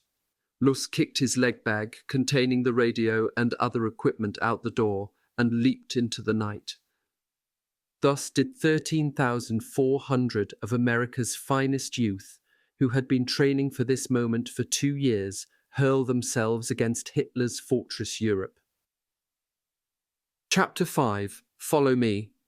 Normandy, June 6, 1944. They jumped much too low from planes that were flying much too fast. They were carrying far too much equipment and using an untested technique that turned out to be a major mistake. As they left the plane, the leg bags tore loose and hurtled to the ground, in nearly every case never to be seen again. Simultaneously, the prop blast tossed them this way and that. With all the extra weight and all the extra speed, when the chutes opened, the shock was more than they had ever experienced. Jumping at 500 feet, and even less, they hit the ground within seconds of the opening of the chute, so they hit hard. The men were black and blue for a week or more afterward as a result. In a diary entry written a few days later, Lieutenant Winters tried to recreate his thoughts in those few seconds he was in the air. "We're doing 150 miles per hour. Okay, let's go. GD, there goes my leg pack and every bit of equipment I have. Watch it, boy, watch it. JC, they're trying to pick me up with those machine guns. Slip, slip, try and keep close to that leg pack. There it lands beside the hedge. GD, that machine gun. There's a road, trees, hope I don't hit them. Thump, well that wasn't too bad. Now let's get out of this chute." Bert Christensen jumped right behind Winters. I don't think I did anything I had been trained to do. But suddenly, I got a tremendous shock when my parachute opened. His leg bag broke loose and it was history. He could hear a bell ringing in Sainte-Mère-Église and see a fire burning in town. Machine gun bullets are gaining on me. I climb high into my risers. Christ, I'm headed for that line of trees. I'm descending too rapidly. As he passed over the trees, he pulled his legs up to avoid hitting them. A moment of terror seized me. 70 feet below and 20 feet to my left, a German quad-mounted 20mm anti-aircraft gun is firing on the C-47s passing overhead. Lucky enough for Christensen, the Germans' line of fire was such that their backs were to him, and the noise was such that they never heard him hit, although he was only 40 yards or so away. Christensen cut himself out of his chute, pulled his 6-shot revolver, and crouched at the base of an apple tree. He stayed still, moving only his eyes. Christensen cut himself out of his chute, pulled his 6-shot revolver, and crouched at the base of an apple tree. He stayed still, moving only his eyes. Suddenly I caught movement 10 yards away, a silhouette of a helmeted man approaching on all fours. I reached for my cricket and clicked it once, click-clack. There was no response. The figure began to move toward me again. Christensen pointed his revolver at the man's chest and click-clacked again. The man raised his hands. "For Christ's sake, don't shoot!" It was Private Woodrow Robbins, Christensen's assistant gunner on the machine gun. "You dumb shit! What the hell's wrong with you? Why didn't you use your cricket?" Christensen demanded in a fierce whisper. "I lost the clicker part of the cricket." Slowly, the adrenaline drained from Christensen's brain, and the two men began backing away from the German position. They ran into Bill Randleman, who had a dead German at his feet. Randleman related that the moment he had gotten free of his chute, he had fixed his bayonet. Suddenly, a German came charging, his bayonet fixed. Randleman knocked the weapon aside, then impaled the German on his bayonet. "That Kraut picked the wrong guy to play bayonets with," Christensen remarked. Lieutenant Welsh's plane was at 250 feet, at the most, when he jumped. As he emerged from the C-47, another plane crashed immediately beneath him. He claimed that the blast from the explosion threw him up and to the side, and that saved my life. His chute opened just in time to check his descent, just enough to make the thump when he landed painful but not fatal. Most of the men of Easy had a similar experience. Few of them were in the air long enough to orient themselves with any precision, although they could tell from the direction the planes were flying which was the way to the coast. They landed to hell and gone. The tight pattern within the drop zone near Sainte-Marie-du-Mont that they had hoped for, indeed had counted on for quick assembly of the company, was so badly screwed up by the evasive action the pilots had taken when they hit the cloud bank that E Company men were scattered from Carentan to Raveneville, a distance of 20 kilometres. The pathfinders, Richard Wright and Carl Fenstermaker, came down in the channel after their plane was hit. They were picked up by HMS Tartar, transferred to Air Sea Rescue and taken to England. Private Tom Burgess came down near Sainte-Mère-Église. Like most of the paratroopers that night, he did not know where he was. Low-flying planes roared overhead, tracers chasing after them, the sky full of descending Americans, indistinct and unidentifiable figures dashing or creeping through the fields, machine guns popping all around. After cutting himself out of his chute with his pocket knife, he used his cricket to identify himself to a lieutenant he did not know. Together they started working their way toward the beach, hugging the ubiquitous hedgerows. Other troopers joined them, some from the 82nd, also badly scattered in the jump, some from different regiments of the 101st. They had occasional brief firefights with German patrols. The lieutenant made Burgess the lead scout. At first light, he came to a corner of the hedgerow he was following. A German soldier hiding in the junction of hedgerows rose up. Burgess didn't see him. The German fired downward. The bullet hit Burgess's cheekbone, went through the right cheek, fractured it, tore away the hinge of the jaw, and came out the back of his neck. Blood squirted out his cheek, from the back of his neck, and from his ear. He nearly choked to death. "I wanted to live," Burgess recalled 45 years later. "They had hammered into us that the main thing if you get hit is don't get excited. The worst thing you can do is go nuts." So he did his best to stay calm. The guys with him patched him up as best they could, got bandages over the wounds, and helped him into a nearby barn where he collapsed into the hay. He passed out. At midnight, a French farmer came out to the barn and sat there and held my hand. He even kissed my hand. He brought a bottle of wine. On the morning of June 7th, the farmer fetched 2 medics and lent them a horse-drawn cart, which they used to take Burgess down to the beach. He was evacuated to England, then back to the States. He arrived in Boston on New Year's Eve, 1944. He was on a strictly liquid diet until March 1945, when he took his first bite of solid food since his last meal at a pottery, June 5th, 1944. Private Gordon hit hard. He had no idea where he was, but he had a definite idea of what he was determined to do first: assemble his machine gun. He tucked himself into a hedgerow and did the job. As he finished, I noticed this figure coming, and I realized it was John Eubanks from the way he walked. Shortly thereafter, Forrest Guth joined them. Another figure loomed in the dark. "Challenge him," Gordon said to Eubanks. Before Eubanks could do so, the man called out, "Flash!" Eubanks forgot the countersign, thunder, and forgot that the clicker was an alternative identification option and instead said lightning. The man lobbed a grenade in on the 3 E Company men. They scattered, it went off. Fortunately, no one was hurt. The soldier disappeared, which was probably good for the group, as he was clearly much too nervous to trust. Gordon, Eubanks, and Guth started moving down a hedgerow toward the beach. They saw an American paratrooper run through the field, crouch, and jump into a drainage ditch. There was a 3/4 moon that night, and few clouds over the land, so visibility was fair.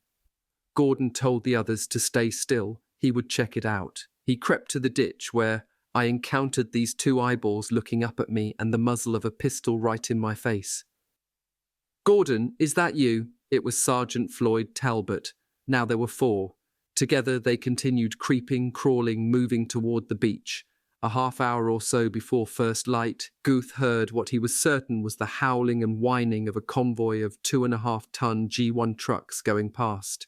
How could that be? The seaborne invasion hadn't even started, much less put truck convoys ashore. Some tremendous bursts coming from inland answered the question. The noise Guth heard came from the shells passing overhead, shells from the 16-inch naval guns on the battleships offshore. The E Company foursome joined up with a group from the 502nd that had just captured a German strongpoint in a large farm complex that dominated the crossroads north of the beach at Ravenneauville. They spent the day defending the fortress from counterattacks. In the morning of D-Day +1, they set out southward in search of their company. Jim Alley crashed into a wall behind a house, one of those French walls with broken glass embedded in the top. He was cut and bleeding in several places. He backed into the corner of a garden and was in the process of cutting himself out of the harness when someone grabbed his arm. It was a young woman standing in the bushes. "Me American," Ali whispered. "Go vay, go vay." She went back into her house.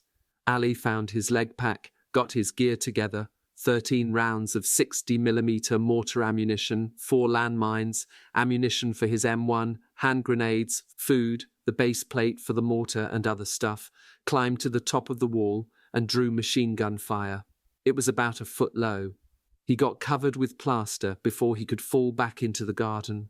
He lay down to think about what to do. He ate one of his Hershey bars and decided to go out the front way. Before he could move, the young woman came out of the house, looked at him, and proceeded out the front gate. Ali figured, "This is it. I'll make my stand here." Soon she returned. A soldier stepped through the gate after her. I had my gun on him and he had his on me. They recognized each other. He was from the 505th. "Where the hell am I?" Ali demanded. He was told Sainte-Mère-Église. He joined up with the 505th. At about daybreak, he ran into Paul Rogers and Earl McClung from Easy. They spent the day and the better part of the week that followed fighting with the 505th. All across the peninsula, throughout the night and into the day of D-Day, paratroopers were doing the same, fighting skirmishes, joining together in ad hoc units, defending positions, harassing the Germans, trying to link up with their units. This was exactly what they had been told to do. Their training and confidence thus overcame what could have been a disaster, and thereby turned the scattered drop from a negative into a plus. The Germans, hearing reports of action here, there, everywhere, grossly overestimated the number of troopers they were dealing with, and therefore acted in a confused and hesitant manner. Winters had come down on the edge of Sainte-Mère-Église. He could see the big fire near the church, hear the church bell calling out the citizens to fight the fire. He could not find his leg bag.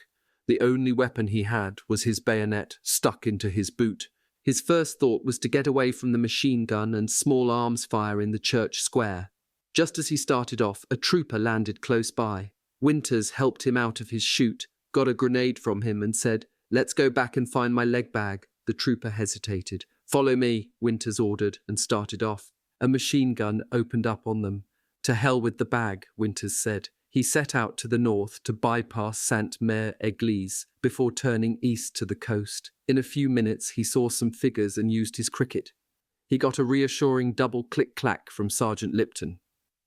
Lipton had landed in a walled-in area behind the Hôtel de Ville, City Hall, in Sainte-Mère-Église, a block from the church. Like Winters, he had lost his weapon when he lost his leg bag.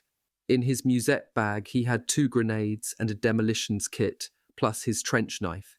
He climbed over a gate and worked his way down the street, away from the church and the fire. At the edge of town, there was a low, heavy concrete signpost with the name of the village on it. Lipton put his face up close to the letters and moved along them, reading them one by one, until he knew that the sign read Sainte-Mère-Église. Paratroopers were coming down around him. Not wanting to get shot by a nervous American, when he saw 2 coming down close together, he ran right under them. When they hit the ground, before they could even think about shooting, Lipton was already talking to them. They were from the 82nd Airborne, 10 kilometers away from where they were supposed to be. Sergeant Guarnere joined up, along with Don Malarkey, Joe Toy, and Popeye Wynne. A few minutes later, Lipton ran into Winters. "I saw a road sign down there," Lipton reported. "Sainte-Mère-Église." "Good," Winters answered. "I know where that is. I can take it from here." He set out at the head of the group. Objective Sainte-Marie-du-Mont. They joined a bunch from the 502nd. About 0300 hours, they spotted a German patrol, 4 wagons coming down the road. They set up an ambush, and there Guarnere got his first revenge for his brother as he blasted the lead wagons. The other 2 got away, but E Company took a few prisoners. A German machine gun opened fire on the group. When it did, the prisoners tried to jump the Americans. Guarnere shot them with his pistol. "No remorse," he said when describing the incident 47 years later. "No pity. It was as easy as stepping on a bug." After a pause, he added, "We are different people now than we were then." At about 0600 hours, they ran into Captain Jerry Gross of D Company and 40 of his men. They joined forces to head towards Sainte-Marie-du-Mont, some 8 kilometers southeast. In a few minutes, they ran into the 2nd Battalion staff with about 40 more men. Winters found an M1, then a revolver, belt, canteen, and lots of ammunition. So I was feeling ready to fight, especially after I bummed some food from one of the boys. Lipton found a carbine. The others armed themselves. As the Americans moved towards Sainte-Marie-du-Mont, so did the commander of the German unit defending the area, Colonel Frederick von der Heydt of the 6th Parachute Regiment. He was an experienced soldier, having been in the German army since the mid-1920s and having led men in combat in Poland, France, Russia, Crete, and North Africa. Colonel von der Heydt was the senior German officer present, as the division commanders were in Rennes on the Seine River for a war game. He had 1 battalion in and around Sainte-Mère-Église, another near Sainte-Marie-du-Mont, the 3rd in Carentan. All his platoons were standing too. Some were trying to engage the Americans, but confusion caused by reports of landings here, there, seemingly everywhere, had made concerted counterattacks impossible. Colonel von der Heydt wanted to see for himself. He drove his motorcycle from Carentan to Sainte-Marie-du-Mont, where he climbed to the top of the church steeple, 50 or 60 meters above the ground. There he had a magnificent view of Utah Beach. What he saw quite took his breath away. All along the beach, he recalled in a 1991 interview, were these small boats, hundreds of them, each disgorging 30 or 40 armed men. Behind them were the warships, blasting away with their huge guns, more warships in one fleet than anyone had ever seen before. Around the church, in the little village and beyond in the green fields crisscrossed by hedgerows, all was quiet. The individual firefights of the night had tapered off with the coming of light. Von der Heydt could see neither American nor German units. Climbing down from the steeple, the colonel drove his motorcycle a couple of kilometers north to Brecourt Manor, where the German artillery had a battery of 4 105mm cannon dug in and camouflaged. There were no artillerymen around. Evidently they had scattered in the night after the airborne landings began. Von der Heydt roared back to Carentan, where he ordered his 1st Battalion to occupy and hold Sainte-Marie-du-Mont and Brecourt, and to find some artillerymen to get that battery working. It was perfectly placed to lob shells on the landing craft on Utah Beach and to engage the warships out in the channel. By this time, about 0700 hours, E Company consisted of 2 light machine guns, 1 bazooka, no ammunition, 1 60mm mortar, 9 riflemen, and 2 officers. As the 2nd Battalion moved into a group of houses in a tiny village called Le Grand Chemin, just 3 kilometers or so short of Sainte-Marie-du-Mont, it drew heavy fire from up front. The column stopped. Winters and his men sat down to rest. 10 or 15 minutes later, Battalion S1 Lieutenant George Lavenson, formerly of E Company, came walking down the road. "Winters," he said, "they want you up front."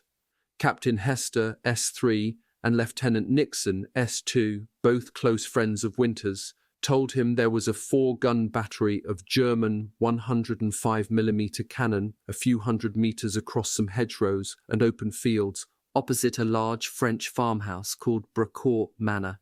Intelligence had not spotted the cannon, as they were dug into the hedgerow, connected by an extensive trench system, covered by brush and trees. There was a 50-man platoon of infantry defending the position, part of Colonel von der Heydt's 1st Battalion. The cannon had just gone into action, firing on Utah Beach, some 4 or 5 kilometers to the northeast. The 2nd Battalion was less than 100 men strong at that point. Lieutenant Colonel Strayer had responsibilities in all 4 directions from Le Grand Chemin. He was trying to build his battalion up to somewhere near its full strength of 600 men and to defend from counterattacks.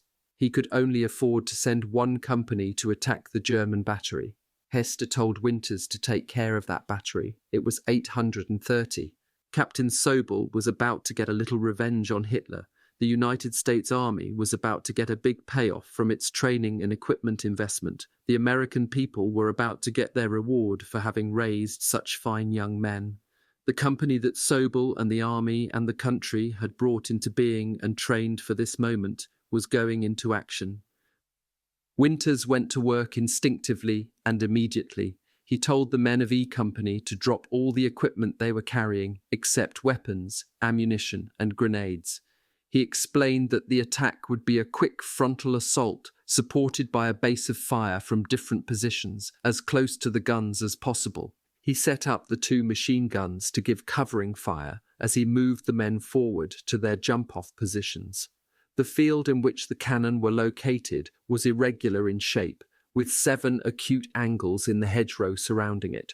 This gave Winters an opportunity to hit the Germans from different directions. Winters placed his machine guns, manned by Privates John Plesher and Walter Hendricks, on 1 gun, Cleveland Petty and Joe Liebgott on the other, along the hedge leading up to the objective, with instructions to lay down covering fire. As Winters crawled forward to the jump-off position, he spotted a German helmet. The man was moving down the trench, crouched over, with only his head above ground. Winters took aim with his M1 and squeezed off 2 shots, killing the Jerry. Winters told Lieutenant Compton to take Sergeants Guarneri and Malarkey, get over to the left, crawl through the open field, get as close to the first gun in the battery as possible, and throw grenades into the trench. He sent Sergeants Lipton and Ranney out along the hedge to the right, alongside a copse of trees, with orders to put a flanking fire into the enemy position. Winters would lead the charge straight down the hedge. With him were Privates Gerald Lorraine, of Regimental Headquarters, he was Colonel Sink's jeep driver, and Popeye Wynne and Corporal Joe Toy. Here the training paid off. "We fought as a team without standout stars," Lipton said. "We were like a machine. We didn't have anyone who leaped up and charged a machine gun. We knocked it out or made it withdraw by maneuver and teamwork or mortar fire. We were smart. There weren't many flashy heroics. We had learned that heroics was the way to get killed without getting the job done, and getting the job done was more important." When Ranney and Lipton moved out along the hedge, they discovered they could not see the German positions because of low brush and ground cover. Lipton decided to climb a tree, but there were none of sufficient size to allow him to fire from behind a trunk. The one he picked had many small branches. He had to sit precariously on the front side, facing the Germans, exposed if they looked his way, balancing on several branches. About 75 meters away, he could see about 15 of the enemy, some in the trenches, others prone in the open, firing toward E Company, too intent on the activity to their front to notice Lipton. Lipton was armed with a carbine he had picked up during the night. He fired at a German in the field. The enemy soldier seemed to duck. Lipton fired again. His target did not move. Not certain that the carbine had been zeroed in, Lipton aimed into the dirt just under the man's head and squeezed off another round. The dirt flew up right where he aimed. Lipton now knew that the carbine's sights were right, and his first shot had killed the man. He began aiming and firing as fast as he could from his shaky position. Lieutenant Compton was armed with a Thompson submachine gun that he had picked up during the night. He got it from a lieutenant from D Company who had broken his leg in the jump. Using all his athletic skill, he successfully crawled through the open field to the hedge, Guarnere and Malarkey alongside him. The Germans were receiving fire from the machine gun to their left, from Lipton and Rani to their rear, and from Winter's group in their front. They did not notice Compton's approach. When he reached the hedge, Compton leaped over and through it. He had achieved complete surprise and had the German gun crew and infantry dead in his sights. But when he pulled the trigger on the borrowed Tommy gun, nothing happened. It was jammed. At that instant, Winters called, "Follow me!" and the assault team went tearing down the hedge toward Compton. Simultaneously, Guarnere leaped into the trench beside Compton. The German crew, at the first gun, under attack from 3 directions, fled. The infantry retreated with them, tearing down the trench, away from Compton, Guarnere and Malarkey. The Easy Company men began throwing grenades at the retreating enemy. Compton had been an All-American catcher on the UCLA baseball team. The distance to the fleeing enemy was about the same as from home plate to second base. Compton threw his grenade on a straight line, no arch, and it hit a German in the head as it exploded. He, Malarkey, and Guarnere then began lobbing grenades down the trench.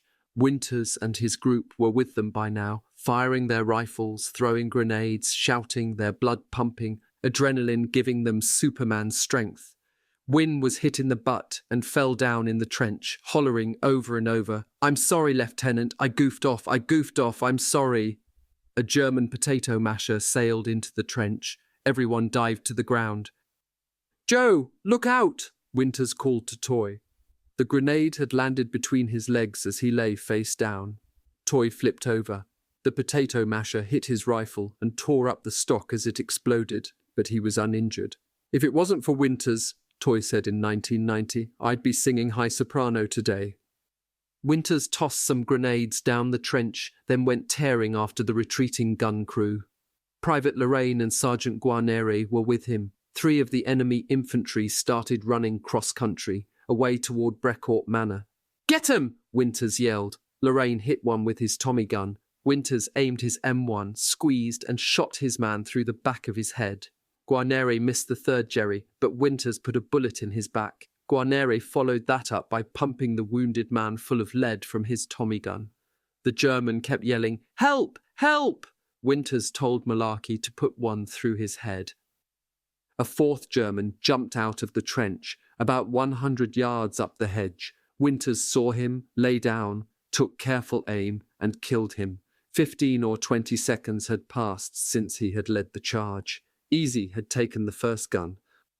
Winter's immediate thought was that there were plenty of Germans farther up the trench, and they would be counter-attacking soon. He flopped down, crawled forward in the trench, came to a connecting trench, looked down, and sure enough there were 2 of them setting up a machine gun, getting set to fire. I got in the first shot and hit the gunner in the hip. The second caught the other boy in the shoulder. Winters put Toy and Compton to firing toward the next gun, sent 3 other men to look over the captured cannon and 3 to cover to the front. By this time, Lipton had scrambled out of his tree and was working his way to Winters. Along the way, he stopped to sprinkle some sulfur powder on Wynne's butt and slap on a bandage. Wynne continued to apologize for goofing off. Warrant Officer Andrew Hill, from regimental headquarters, came up behind Lipton. "Where's regimental headquarters?" he shouted.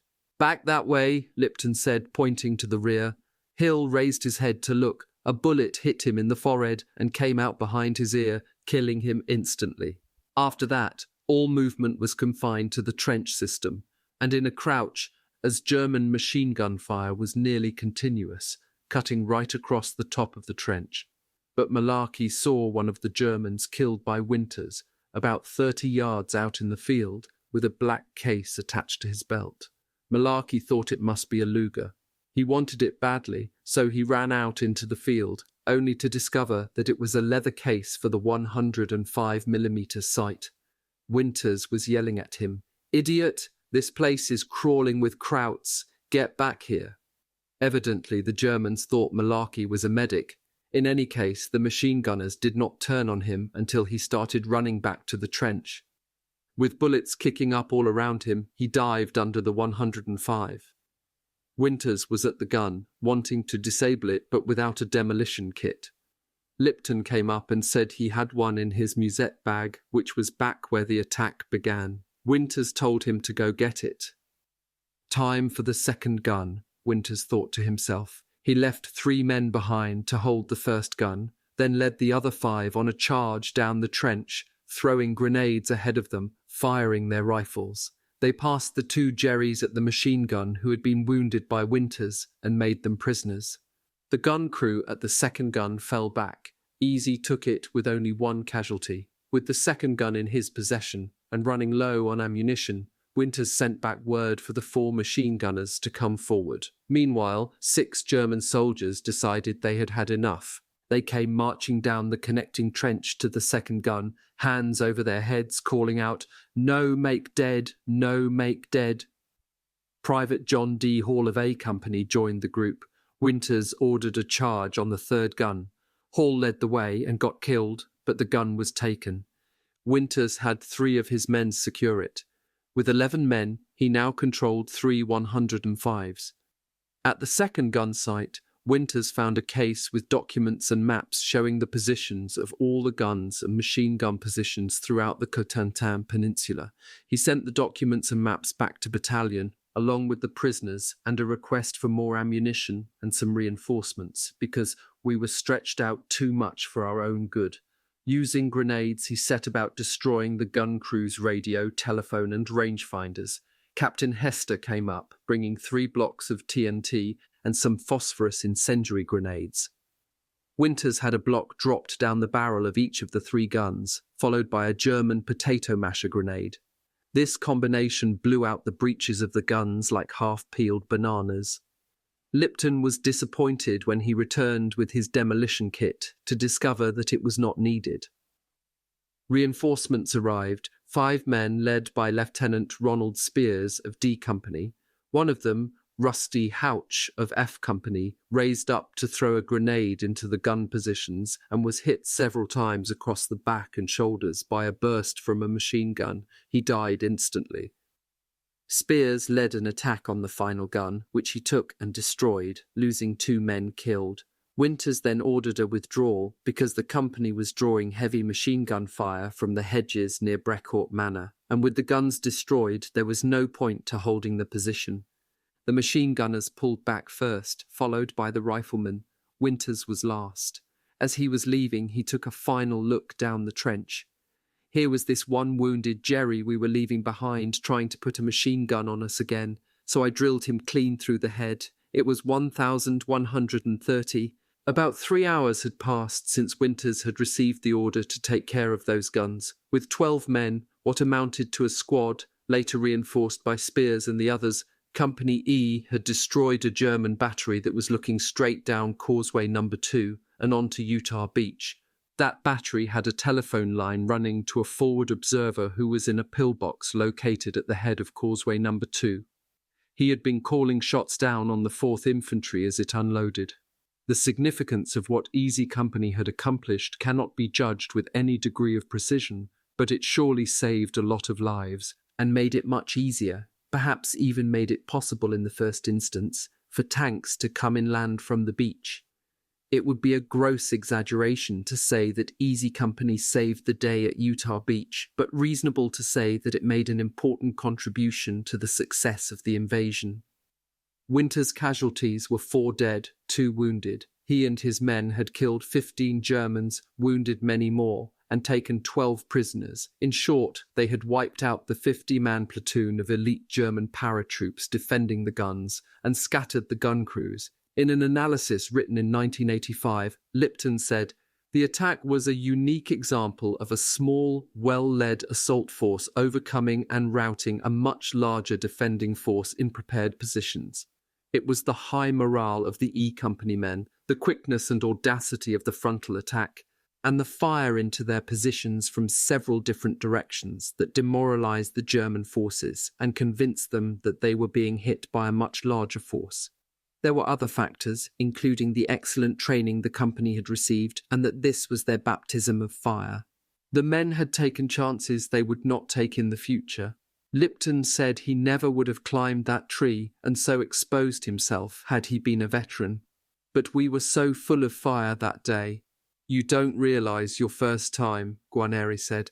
"I'd never do again what I did that morning.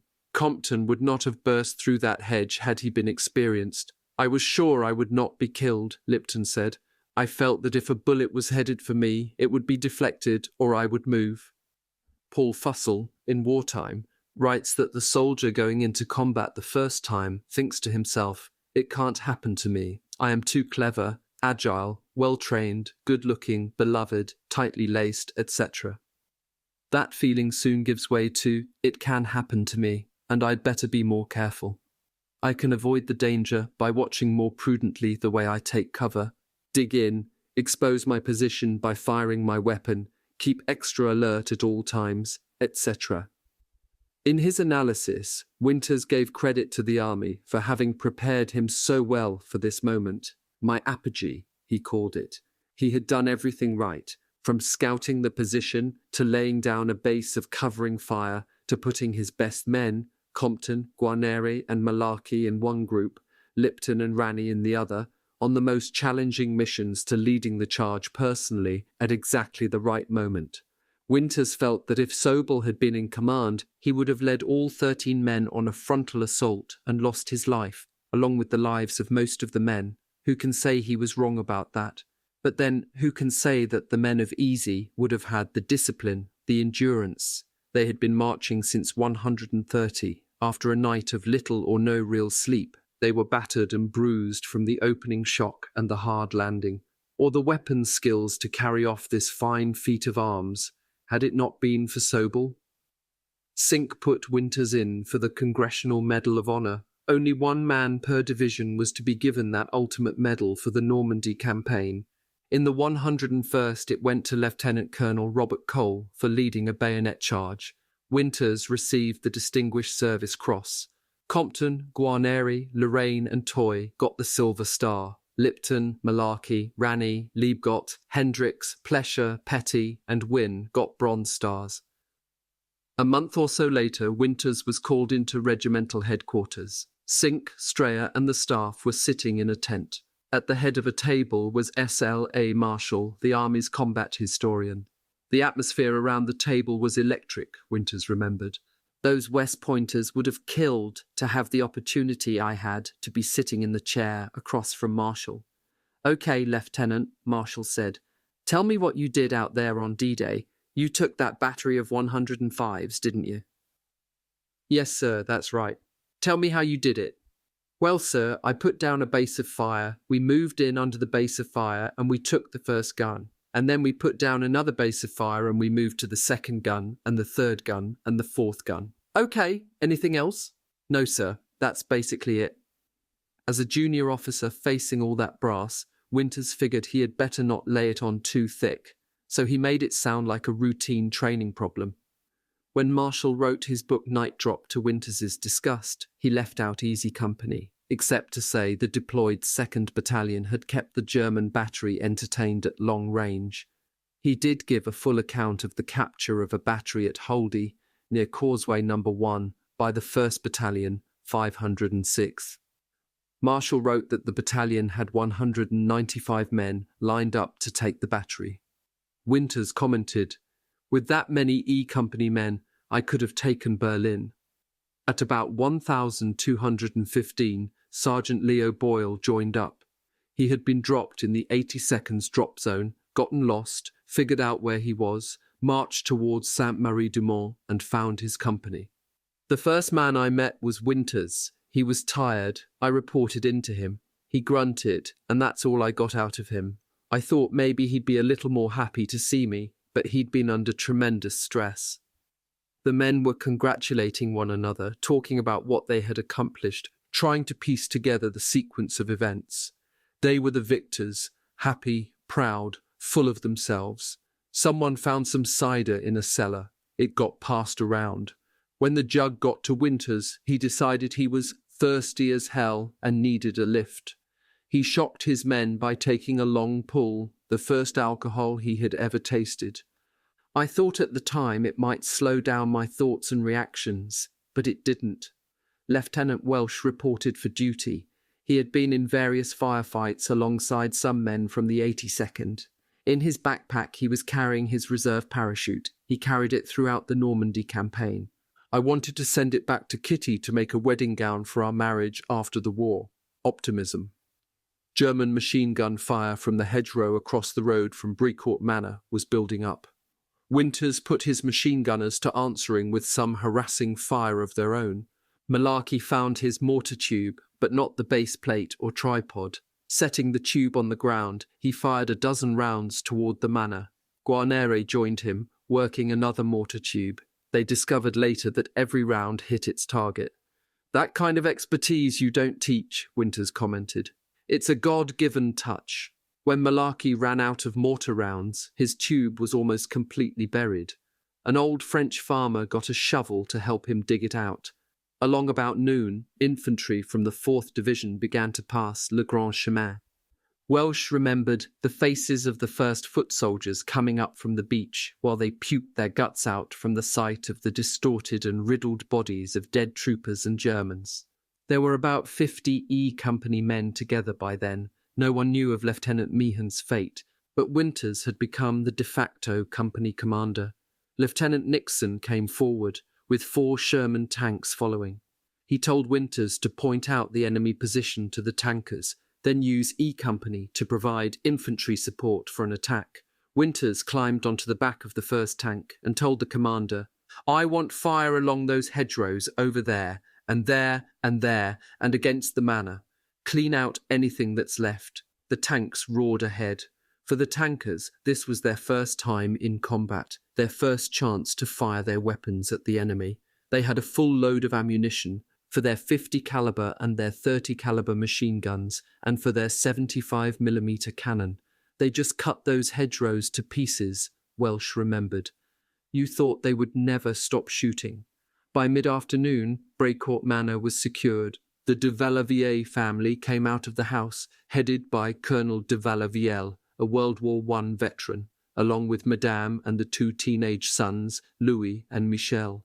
Michel stepped into the entry into the courtyard with his hands raised over his head, alongside some German soldiers who had remained behind to surrender.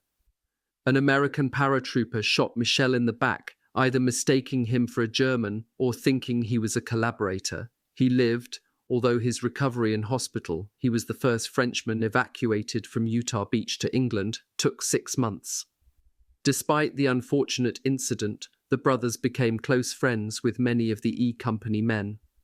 Michel became mayor of Sainte-Marie-du-Mont and the founder and builder of the museum at Utah Beach. By late afternoon, the Germans had pulled out of Sainte-Marie-du-Mont as Easy and the rest of 2nd Battalion moved in, then marched south-southwest a couple of kilometers to the 6-house village of Culeville, where Strayer had 2nd Battalion's command post. Winters got the men settled down for the night, with his outposts in place. The men ate their K-rations. Winters went on a patrol by himself. Outside the village, he heard troops marching down a cobbled road. The sound of hobnailed boots told him they were Krauts. He hit the ditch. The German squad marched past him. He could smell the distinct odour of the Germans. It was a combination of sweat-soaked leather and tobacco. That's too close for comfort, Winters thought. Lieutenant Welsh remembered walking around among the sleeping men and thinking to himself that they had looked at and smelled death all around them all day, but never even dreamed of applying the term to themselves. They hadn't come here to fear. They hadn't come to die. They had come to win. Before Lipton went to sleep, he recalled his discussion with Sergeant Murray before they jumped on what combat would be like and what they would do in different situations. He drifted off, feeling gratified and thankful that the day had gone so well. As Winters prepared to stretch out, he could hear Germans shooting their burp guns, evidently in the air, for they did no harm, and hollering like a bunch of drunk kids having a party, which was probably what was happening. Before lying down, Winters later wrote in his diary, "I did not forget to get on my knees and thank God for helping me to live through this day and ask for his help on D+1. And he made a promise to himself. If he lived through the war, he was going to find an isolated farm somewhere and spend the remainder of his life in peace and quiet." Chapter 6. Move Out. Carrington, June 7th to July 12th, 1944. At first light, on June 7th, Captain Hester came to see Winters with a message. "Winters," he said, "I hate to do this to you after what you went through yesterday, but I want E Company to lead off the column toward Vierville. The battalion had achieved its D-Day objectives. The 4th Division was well ashore, the causeways secured. Its next task was to move south toward Carrington on the other side of the Douve River for the link-up with American forces coming west from Omaha Beach. The route was from Couleville through Vierville to Saint-Côme-du-Mont, then across the river into Carrington. The 2nd Battalion managed to clear Vierville, then move on to Angoville-au-Plain, with Easy now in reserve. The remainder of the day was spent beating off German counterattacks from Colonel von der Hayter's 6th Parachute Regiment. The following day, 1st Battalion of the 506 took Saint-Côme-du-Mont, about 3 kilometers north of Carrington, on the last high ground overlooking the Douve Valley and Carrington beyond. Colonel Sink set up his command post at Angoville-au-Plain, with Easy Company taking position to defend regimental headquarters. That remained its task for the next 3 days. Easy used the time to catch its breath and build its strength. Men joined up in a steady stream, coming from all over the Cotentin Peninsula. Sleep was still hard to come by because of sniper fire, occasional counterattacks, artillery and mortar fire. Burying dead bodies, human and animal, was a problem, as the bodies were beginning to bloat and smell. Another problem emerged, one that was to plague the airborne forces throughout the next year. Every liberated village in France and later in Belgium, Holland, Germany and Austria was full of wine, cognac, brandy and other fine liquor, of a quality and in a quantity quite unknown to the average enlisted man. Private Shifty Powers and a friend found a wine shop in Saint-Côme-du-Mont. They broke in and began sampling the bottles to find the kind we liked. They took a bottle each and went out back to drink in peace. Every once in a while there's a sniper trying to shoot us, and he's trying to ricochet one in on us, and we would hear that bullet hit and ricochet around. We kind of enjoyed that. Lieutenant Welsh found a barrel of cognac, and I think he was trying to drink it all by himself, Winters recalled. There were times when I talked to Harry, and I realized later that he hadn't heard a word I'd said, and it was not because his hearing was bad. We got that problem straightened out in a few days. It didn't stay straightened out. There was just too much booze around, and the young warriors were under too much tension for any simple solution. On June 10th, Private Alton Moore asked Malarkey to join him on an expedition to Sainte-Mère-Église to look through some musette bags that he had seen stacked up there in a vacant lot. Moore was a rugged John Wayne type, son of a saloon keeper in Casper, Wyoming. He had married his high school sweetheart, and their first child had been born while he was in England. Malarkey agreed to go, but when they arrived, he felt a bit uneasy when he realized the musette bags had been removed from dead troopers. Nevertheless, he joined Moore in emptying the bags upside down, picking up candy bars, toilet articles, rations and money. Suddenly, Alton dropped to his knees and, in an almost inaudible voice, said, "Let's get the hell out of here." Malarkey glanced over and saw Moore looking at a knitted pair of baby booties. They dropped what they had collected and returned to Saint-Côme-du-Mont, resolving that in the future they would be more respectful of their dead comrades. German dead were another matter. Souvenir hunting went on whenever there was a lull. Lugers were a favourite item, along with watches, daggers, flags, anything with a swastika on it. When Rod Stroll finally joined up on D-Day +4, Liebgott saw him and came running up. "Hey, Stroll, I've got to show you mine." He produced a ring he had cut off the finger of a German he had killed with his bayonet. By this time, the 29th Division, coming west from Omaha Beach, had taken Isigny, 12 kilometers from Carentan. Carentan, with a population of about 4,000, lay astride the main highway from Cherbourg to Caen and Saint-Lô. The Paris-Cherbourg Railroad ran through it. The German 6th Parachute Regiment, having failed to hold the high ground to the north, was now defending Carentan. Colonel von der Heydt had orders from Field Marshal Erwin Rommel to defend Carentan to the last man. On June 10th, the 29th Division, coming from Omaha, linked up with the 101st, northeast of Carentan.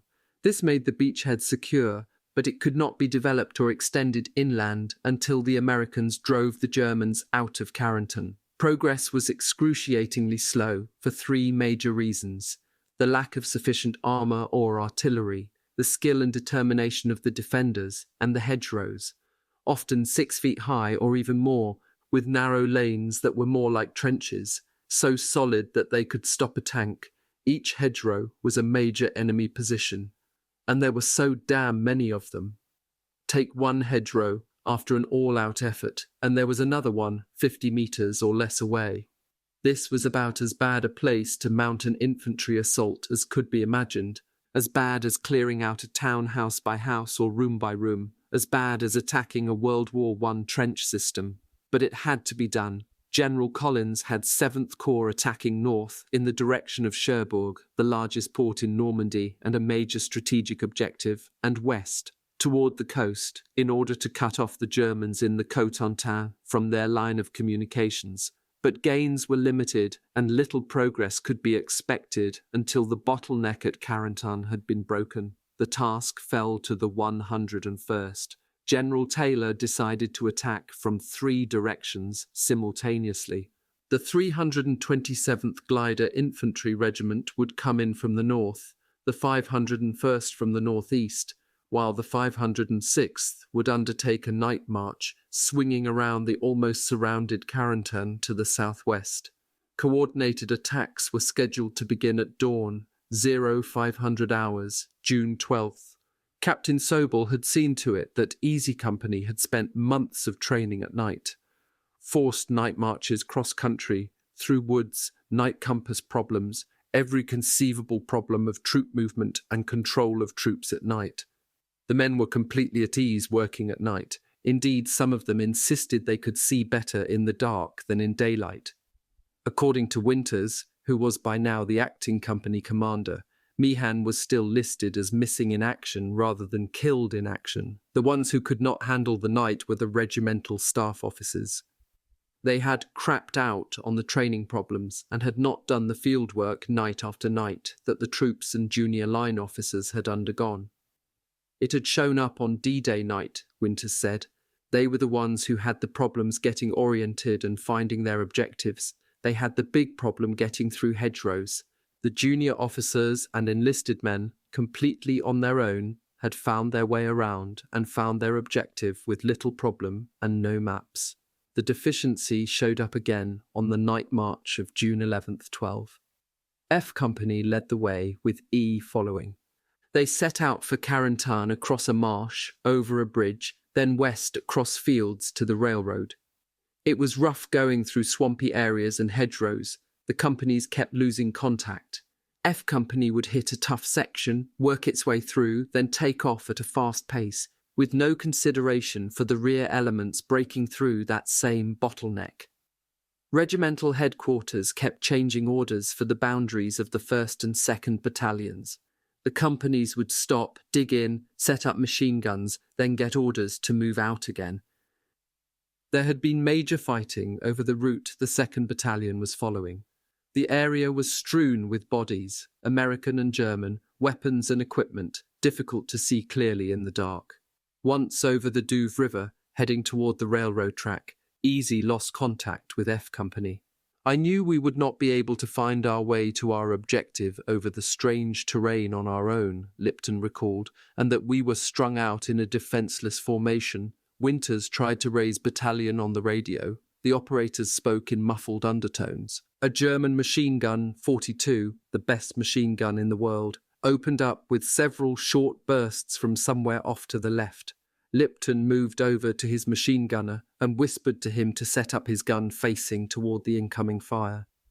As Lipton moved quietly off to position the rest of his platoon, he remembered, I almost jumped out of my skin when the man full-loaded his gun.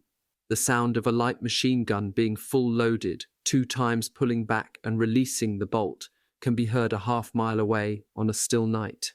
All our attempts at being quiet and surprising the Germans gone for nothing. But there was no further attack, and Lipton breathed a bit easier. Contact was re-established. Easy moved out again. Along the path it followed, there was a dead German, his right hand extended into the air.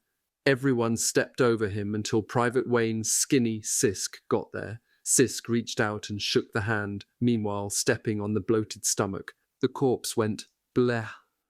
Sorry, buddy, Sisk whispered and moved on. The path took an abrupt turn to the right. Carson recalled that there was a German there with a rifle pointed right at you. He must have scared half the company. I said to myself, why the hell doesn't he shoot and get it over with? But he was dead, and rigor mortis had set in. He was just like a statue there. Easy reached the railroad line and set up another defensive position. The word came to expect German armour. Lipton put Tipper and his bazooka on the bank, with no line of retreat possible, a do-or-die situation. Tipper, Lipton whispered, we're depending on you. Don't miss. I won't. Tipper soon had a problem. His ammunition carrier, Private Joe Ramirez, seemed awfully nervous.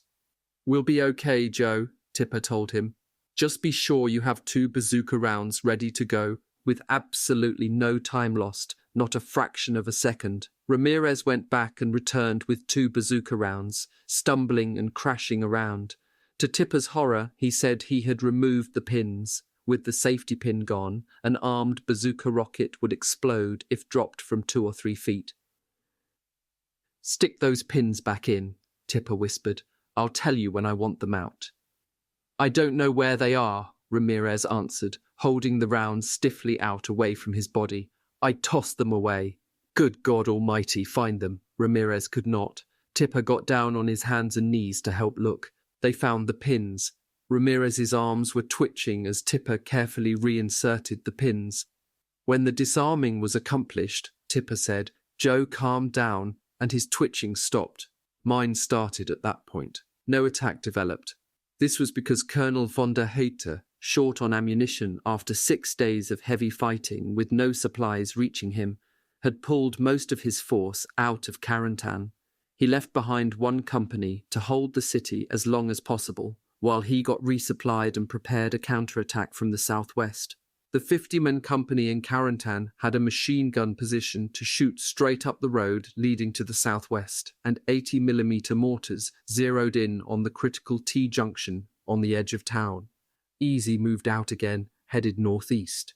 By 530, the 2nd Battalion of the 506th was in position to attack Carentan. The objective was the T-junction defended by the company from the 6th Parachute Regiment. The last 100 or so meters of the road leading to the T-junction was straight, with a gentle downward slope. There were shallow ditches on both sides. F Company was on the left flank, with E Company going straight down the road and D Company in reserve.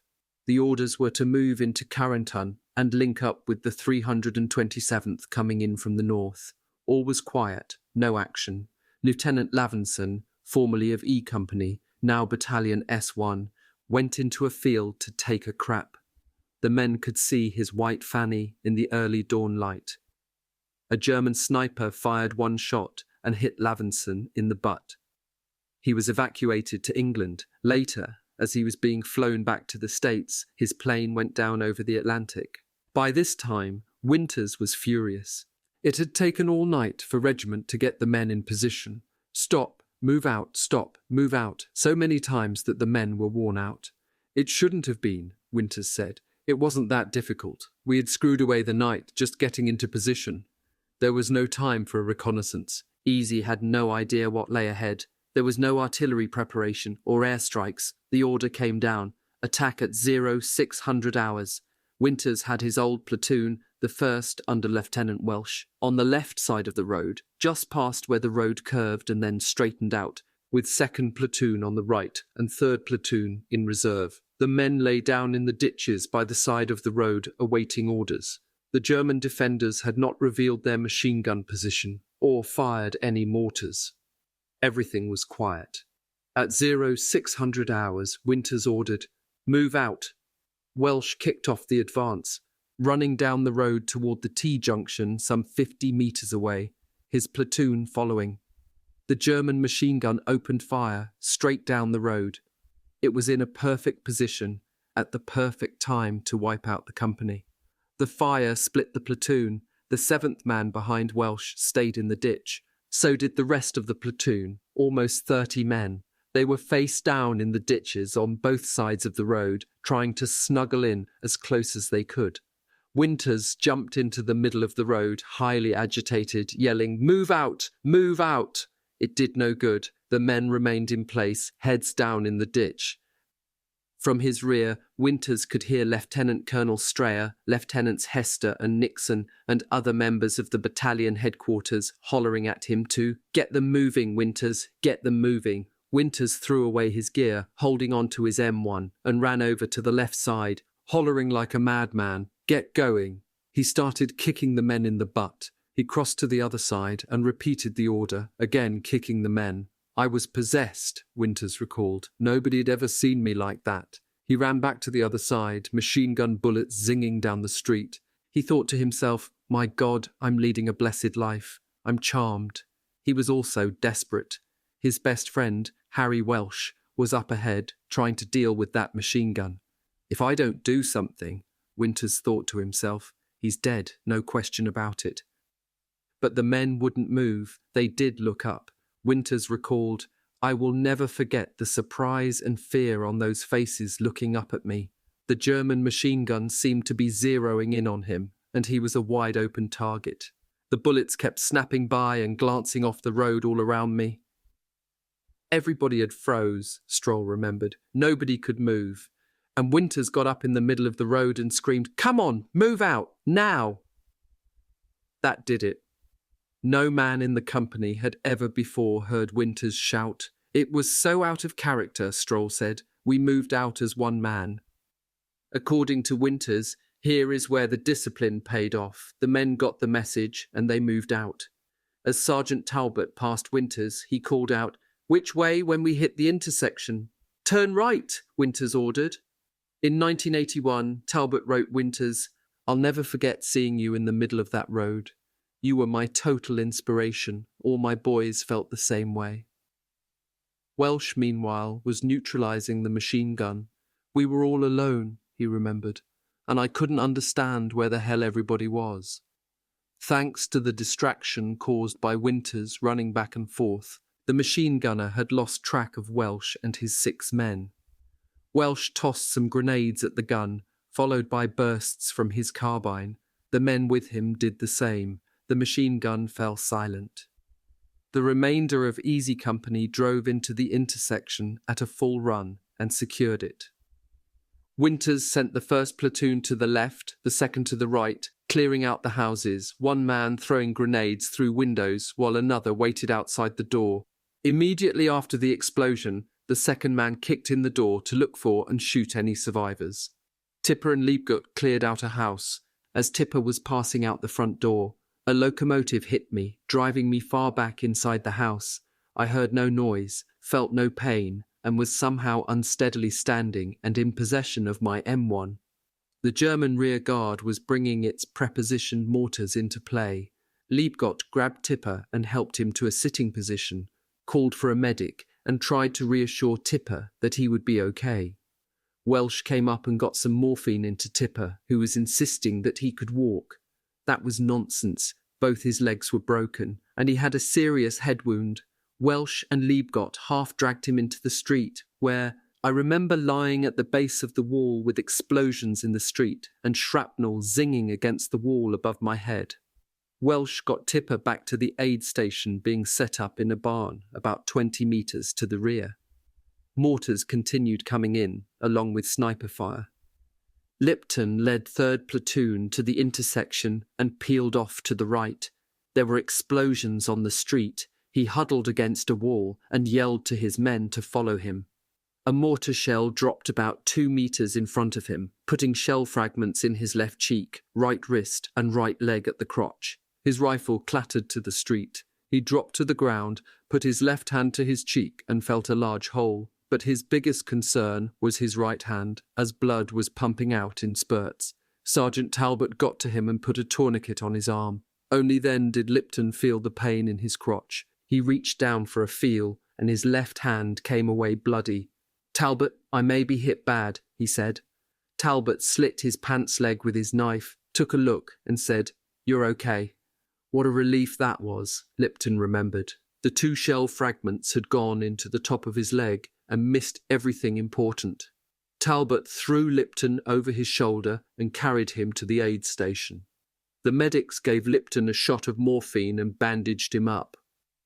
Malarkey recalled that during this tremendous period of fire, I could hear someone reciting a Hail Mary. I glanced up and saw Father John Maloney holding his rosary and walking down the centre of the road to administer last rites to the dying at the road juncture. Maloney was awarded the DSC. Winters got hit by a ricochet bullet that went through his boot and into his leg. He stayed in action long enough to check the ammunition supply and consult with Welsh, who tried to remove the bullet with his knife but gave it up, to set up a defensive position in the event of a counterattack. By this time it was 0700 hours and the area was secured. F Company meanwhile had hooked up with the 327th. Carentan had been captured. Lieutenant Colonel Strayer came into town, where he met the commander of the 3rd Battalion of the 327th. They went into a wine shop and opened a bottle to drink to the victory. Winters went back to the battalion aid station. 10 of his men were there, receiving first aid. A doctor poked around Winters's leg with the tweezers, pulled the bullet, cleaned out the wound, put some sulphur powder on it and a bandage. Winters circulated among the wounded. One of them was Private Albert Blythe. "How you doing, Blythe? What's the matter?" "I can't see, sir. I can't see." "Take it easy. Relax. You've got a ticket out of here. We'll get you out of here in a hurry. You'll be going back to England. You'll be okay." "Relax," Winters said, and started to move on. Blythe began to get up. "Take it easy," Winters told him. "Stay still." I can see, sir. I can see you." Blythe got up and rejoined the company. "Never saw anything like it," Winters said. "He was that scared he blacked out. Spooky. This kid just completely could not see, and all he needed was somebody to talk to him for a minute and calm him down. The Germans were certain to counterattack, and it was sure to come from the southwest, down the road Easy had followed into town. Terrain dictated the axis of the advance. A peninsula of high ground led into Carentan from that direction. To the north, beyond the railroad track, was flooded ground, as also to the south of the road. General Taylor decided to push out several kilometres to the west and set up a defensive position on the high ground. Winters got his orders. Easy would be on the far right, alongside the railroad track. He checked for ammunition. Leo Boyle and some others from 1st Platoon found and liberated a 2-wheel farm cart loaded with ammunition and brought it to the barn on the edge of town that was serving as the aid station. As Boyle was preparing to bring it forward, he heard the cry, "Enemy tank!" I looked cautiously out of the doorway and saw the vague outline of a turret of a tank in a hedgerow a few yards away. Before I could react, a bullet from the machine gun in the tank penetrated my left leg above the knee and knocked me to the ground. Boyle was taken by truck back to Utah Beach for evacuation to England. Along the way, we met Captain Sobel, who was ferrying supplies to the front by jeep. Bazooka fire drove the tank off. Winters got the company reorganized and pushed off to the southwest, alongside the railroad track. The company moved 3 kilometers without significant resistance. Winters set up a defensive position behind a hedgerow. The Germans were directly in front, behind the next hedgerow, laying down harassing fire. Anyone who moved drew aimed fire. As the light faded, the company received a resupply of food and ammunition and settled in for the evening. Winters got orders from battalion to jump off on an attack at first light, 530.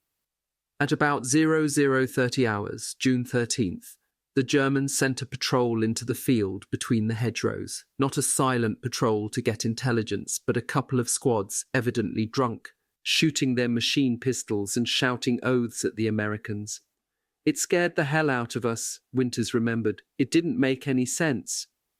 He feared a night attack, but just that quickly the Germans fell back.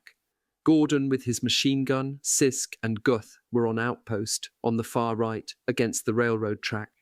Gordon was uncomfortable and quite frightened as there was little concealment and he felt very exposed.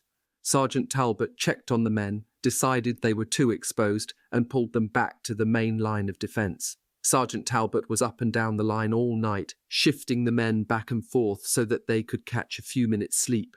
He had the riflemen fix their bayonets. It was a cool evening. Talbot picked up a German poncho and put it on. About 0300 hours, he prodded Private George Smith with his revolver to awaken him for duty. Smith was almost comatose. When he finally awakened, he saw in the pale moonlight this figure in a German poncho hovering over him and prodding him with a pistol. Smith jumped up with his rifle with the fixed bayonet and began lunging at Talbot. Talbot tried to stop him, hollering, "Smith, it's Tab, don't!"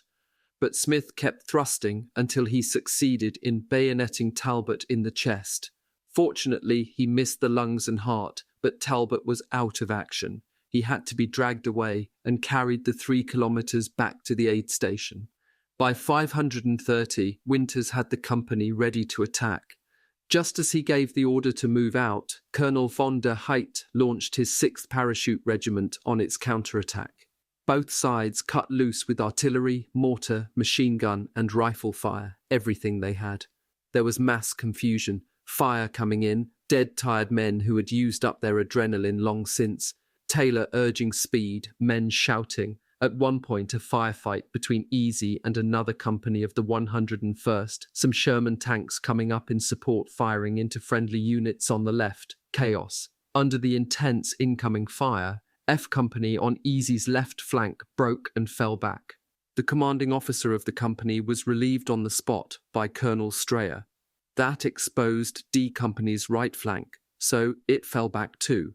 That left Easy all alone, isolated, its right flank up against the track, its left flank in the air. Easy stood to its guns.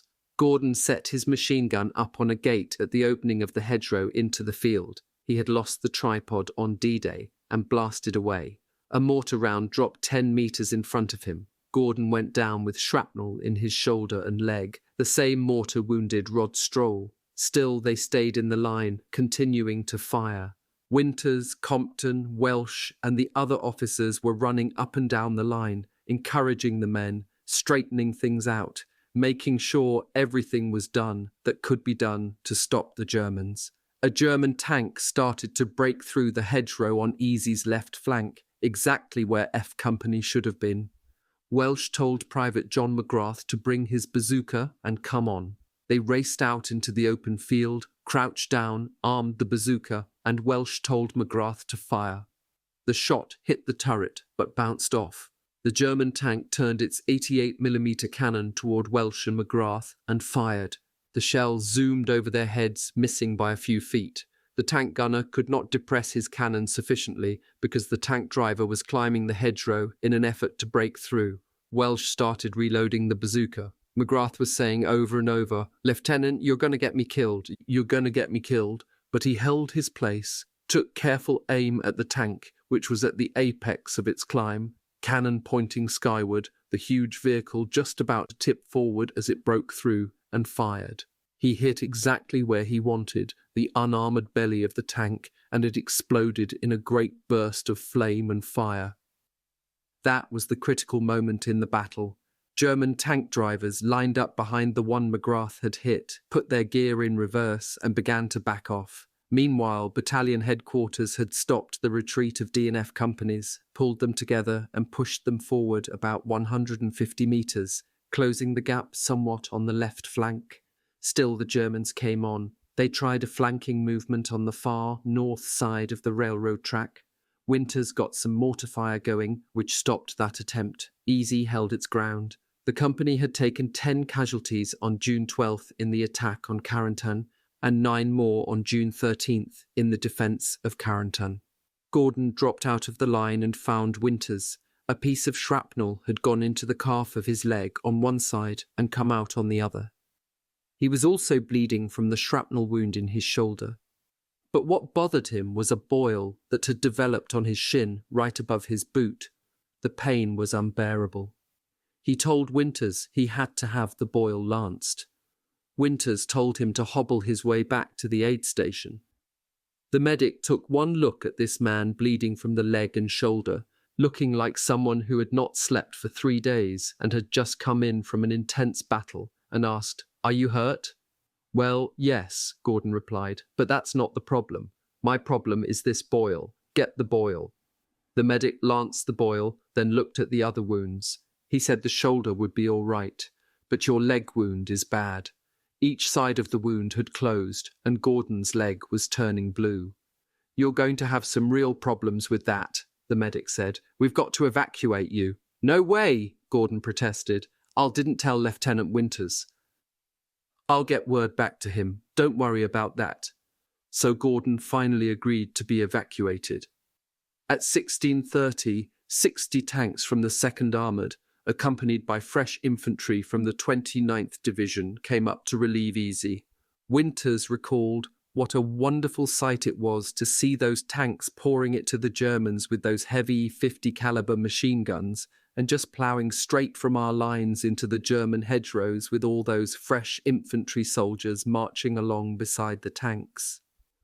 Oh, what a mess they made, Welsh remembered, rubbing his hands with glee as he thought about it 47 years later. At 2300 hours Easy and the rest of the 506th was withdrawn into Division Reserve in Carentan. The officers found billets for the men in undestroyed houses. Winters found a deserted hotel for his billet. Before going to bed, the officers checked on the men. Welsh returned to the hotel from his rounds, sat down on the steps and fell asleep right there. Winters slept between sheets. It was a sleep he never forgot. The following day, June 14th, the barber shops had opened for business, and the men were queuing up for haircuts. They would help themselves to liquor, food, or whatever in abandoned shops and homes, but they paid for services. Winters went to the aid station to have his leg wound attended to. For the next 5 days, he took it easy. It was during this period that he wrote the diary entries about his D-Day experiences, quoted in the preceding chapter. Welsh ran the company. Colonel Sink dropped by to thank Winters for the job Easy had done on June 13th, when it held the right flank and prevented a German breakthrough that might well have been decisive in the struggle for Carentan. Sink also said he was recommending Winters for the Congressional Medal of Honor for the action at Brecourt Manor on D-Day. Winters thought that was very nice, but wondered what about medals for the men. As for the action at Carentan, Colonel Sink told reporter Walter McCallum of the Washington Star, it was left flank and prevented a German breakthrough that might well have been decisive in the struggle for Carentan. Sink also said he was recommending Winters for the Congressional Medal of Honor for the action at Brecourt Manor on D-Day. Winters thought that was very nice, but wondered what about medals for the men. As for the action at Carentan, Colonel Sink told reporter Walter McCallum of the Washington Star, it was Lieutenant Winters's personal leadership which held the crucial position in the line and tossed back the enemy with mortar and machine gun fire. He was a fine soldier out there. His personal bravery and battle knowledge held a crucial position when the going was really rough. The company went into a defensive position south of Carentan. The second day in this static situation, Someone came down the hedgerow line asking for Don Malarkey and Skip Muck. It was Fritz Nyland. He found Muck, talked to him, then found Malarkey, and had only enough time to say goodbye. He was flying home.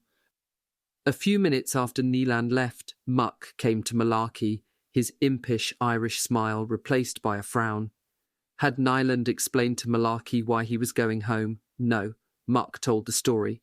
The previous day, Nyland had gone to the 82nd to see his brother Bob, the one who had told Malarkey in London that if he wanted to be a hero, the Germans would see to it fast, which had led Malarkey to conclude that Bob Nyland had lost his nerve. Fritz Nyland had just learned that his brother had been killed on D-Day. Bob's platoon had been surrounded, and he manned a machine gun, hitting the Germans with harassing fire until the platoon broke through the encirclement. He had used up several boxes of ammunition before getting killed. Fritz Nyland next hitched a ride to the 4th Infantry Division position to see another brother who was a platoon leader. He too had been killed on D-Day on Utah Beach. By the time Fritz returned to Easy Company, Father Francis Sampson was looking for him to tell him that a third brother, a pilot in the China-Burma-India theatre, had been killed that same week. Fritz was the sole surviving son, and the army wanted to remove him from the combat zone as soon as possible. Fritz's mother had received all 3 telegrams from the War Department on the same day.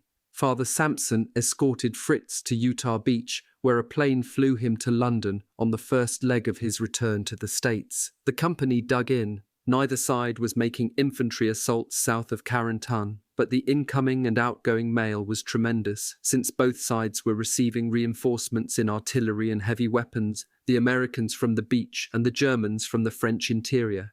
In their foxholes, the men of Easy stayed underground, ready to repel any ground attack, but otherwise remaining out of sight during daylight hours. Lieutenant Nixon, Battalion Intelligence Officer, S2, wanted to know the strength of the German infantry opposite Easy's position. Winters came down the line, asking for a volunteer to take out a high-noon patrol. No one responded. He told Guarnere that he was nominated to lead the patrol. Guarnere got a briefing from Nixon, who gave him a map showing all the hedgerows and a cluster of farm buildings that seemed to be a German command post, almost a kilometre away. Guarnere, Privates Blythe and Joseph Lesniewski of Erie, Pennsylvania, and 2 others set out. Using the hedgerows for concealment, they moved forward. Blythe was at the point. He reached the last hedgerow leading to the farm buildings. A German sniper put a bullet into his neck. "Get the hell out of here," Guarnere shouted. As the patrol fell back, German machine pistols opened up. When the patrol got back to Easy's lines, the company's machine guns answered the fire. Later, Malarkey led another patrol in another attempt to get information on the enemy. On this patrol, Private Sheehy, at the point, moved up next to a hedgerow. Malarkey joined him there, but as he moved forward, he stepped on a tree limb, breaking it. Immediately, a German helmet raised up right across the hedgerow. Sheehy got him full in the face with a blast from his Tommy gun. Seeing more Germans, Malarkey pulled the patrol back at a full run. Rob Bain, carrying a 300 radio, had trouble keeping up. After they had gotten back safely, Bain's comment was, "Apparently patrols are quite necessary, but it appears to me to be a good way to get your tail shot off." The next day was relatively quiet. Fat Norman cattle were grazing in the field behind the company's position. Private Woodrow Robbins, 1st Squad machine gunner, was dug in about 15 feet from Christensen's foxhole. "Hey, Chris," he called out, "let's get some of that meat in the field." Christensen did not want to leave his foxhole, but Bill Howell joined Robbins as he crawled up to a cow and shot her. They butchered the animal, then returned with a hind quarter. Robbins cut up steaks for the whole squad. They fried the meat over open fires in their foxholes. That night, Robbins and Howell tied the remainder of the carcass to a tree to the rear. They covered it with a poncho. The squad figured to be eating beef rather than K rations for a few days. What they had not figured on was all the shrapnel flying around from the incessant artillery barrages. It perforated the meat. At the next feast, the men of the squad were continually cutting their gums on shrapnel. June 23rd. A sniper fired at Christensen from 600 meters. Chris ducked behind a hedgerow and shouted to Robbins to spray the area from which the bullet came. Robbins fired 50 rounds at the distant trees. I could hear a nervous grumbling from the men down the line, Christensen remembered. Tension always grew when out of complete silence a machine gun fires that many rounds. In the far distance, the sound of mortars belched. Whomp, whomp, whomp, whomp. This nerve-wracking sound confirmed that 4 mortar bombs were heading in our direction. The suspense of waiting is eerie, indescribable, miserable. Then boom, the first one exploded not more than 7 feet in front of Robbins's and Howell's gun. Howell jumped out of his position and ran to Christensen's foxhole as the second mortar round exploded almost on top of the first, so close that you could taste the pungent gunpowder. Howell leapt into Christensen's foxhole. I was all bent over and unable to move, Chris said, because of my doubled-up, cramped position. It was difficult to breathe, yet I was laughing hysterically, for Howell's eyes were as big as teacups. He was muttering things like, "Christ's sake, oh my God," at each shell burst. The pressure this big man was putting on me suddenly threw me into a state of panic, for I was suffocating. Fortunately, the shelling stopped. After 2 weeks on the main line of resistance, the men of Easy stank. They had not had a bath or shower or an opportunity to shave. Many had dysentery. All were continually drenched with sweat. Their hair was matted from dirt and dust, made worse by the profuse sweating caused by wearing their helmets constantly, and by the impregnated clothes they had been wearing since June 6th. They looked like Bill Mauldin's Willie and Joe characters. On June 29th, the 83rd Infantry Division came up to relieve the 101st. They were so clean-looking, Christensen remembered, with a full complement of men in each unit. Even the paint on their helmets looked as if they had just been unpacked. The impact of seeing such a dishevelled motley group as we were was a shock to them. For Easy to get off the front line, even if it was only for a few days, was a deliverance. The thought of an uninterrupted full night's sleep, not being harassed by gunfire, or being sent out on patrol to get something hot to eat to sleep dry, and most of all to get a shower, was good beyond description. Easy had jumped into Normandy on June 6th with 139 officers and men. Easy was pulled out of the line on June 29th with 74 officers and men present for duty. The 506th had taken the heaviest casualties of any regiment in the campaign, a total of 983, or about 50%. The Easy men killed in action were Lieutenants Thomas Meehan and Robert Matthews, Sergeants William Evans, Elmer Murray, Murray Robert, Richard Owen and Carl Riggs, Corporals Jerry Wenzel, Ralph Weimer and Herman Collins, Privates Sergio Moya, John Miller, Gerald Snyder, William McGonigal, Ernest Oates, Elmer Telstad, George Eliot and Thomas Warren. For the 101st, Carrington was the last action of the Normandy campaign. The division was gradually pulled back to a field camp north of Utah Beach, complete with radio, telephone, bulletin board, policing the area, keeping weapons clean, parade ground formations, and a training schedule. To compensate, there were hot showers and nearly unlimited opportunities for scrounging. Private Alton Moore was the master scrounger in Easy Company. He found a way to get into the main supply depot near Utah. On his first foray, he returned carrying 2 cardboard boxes, one of fruit cocktail and the other of pineapple. It tasted like the best thing you ever ate in your life, Harry Welsh remembered, and I was never so sick in my life. We weren't used to that food. Thereafter, Moore brought in a more varied diet from his daily expeditions.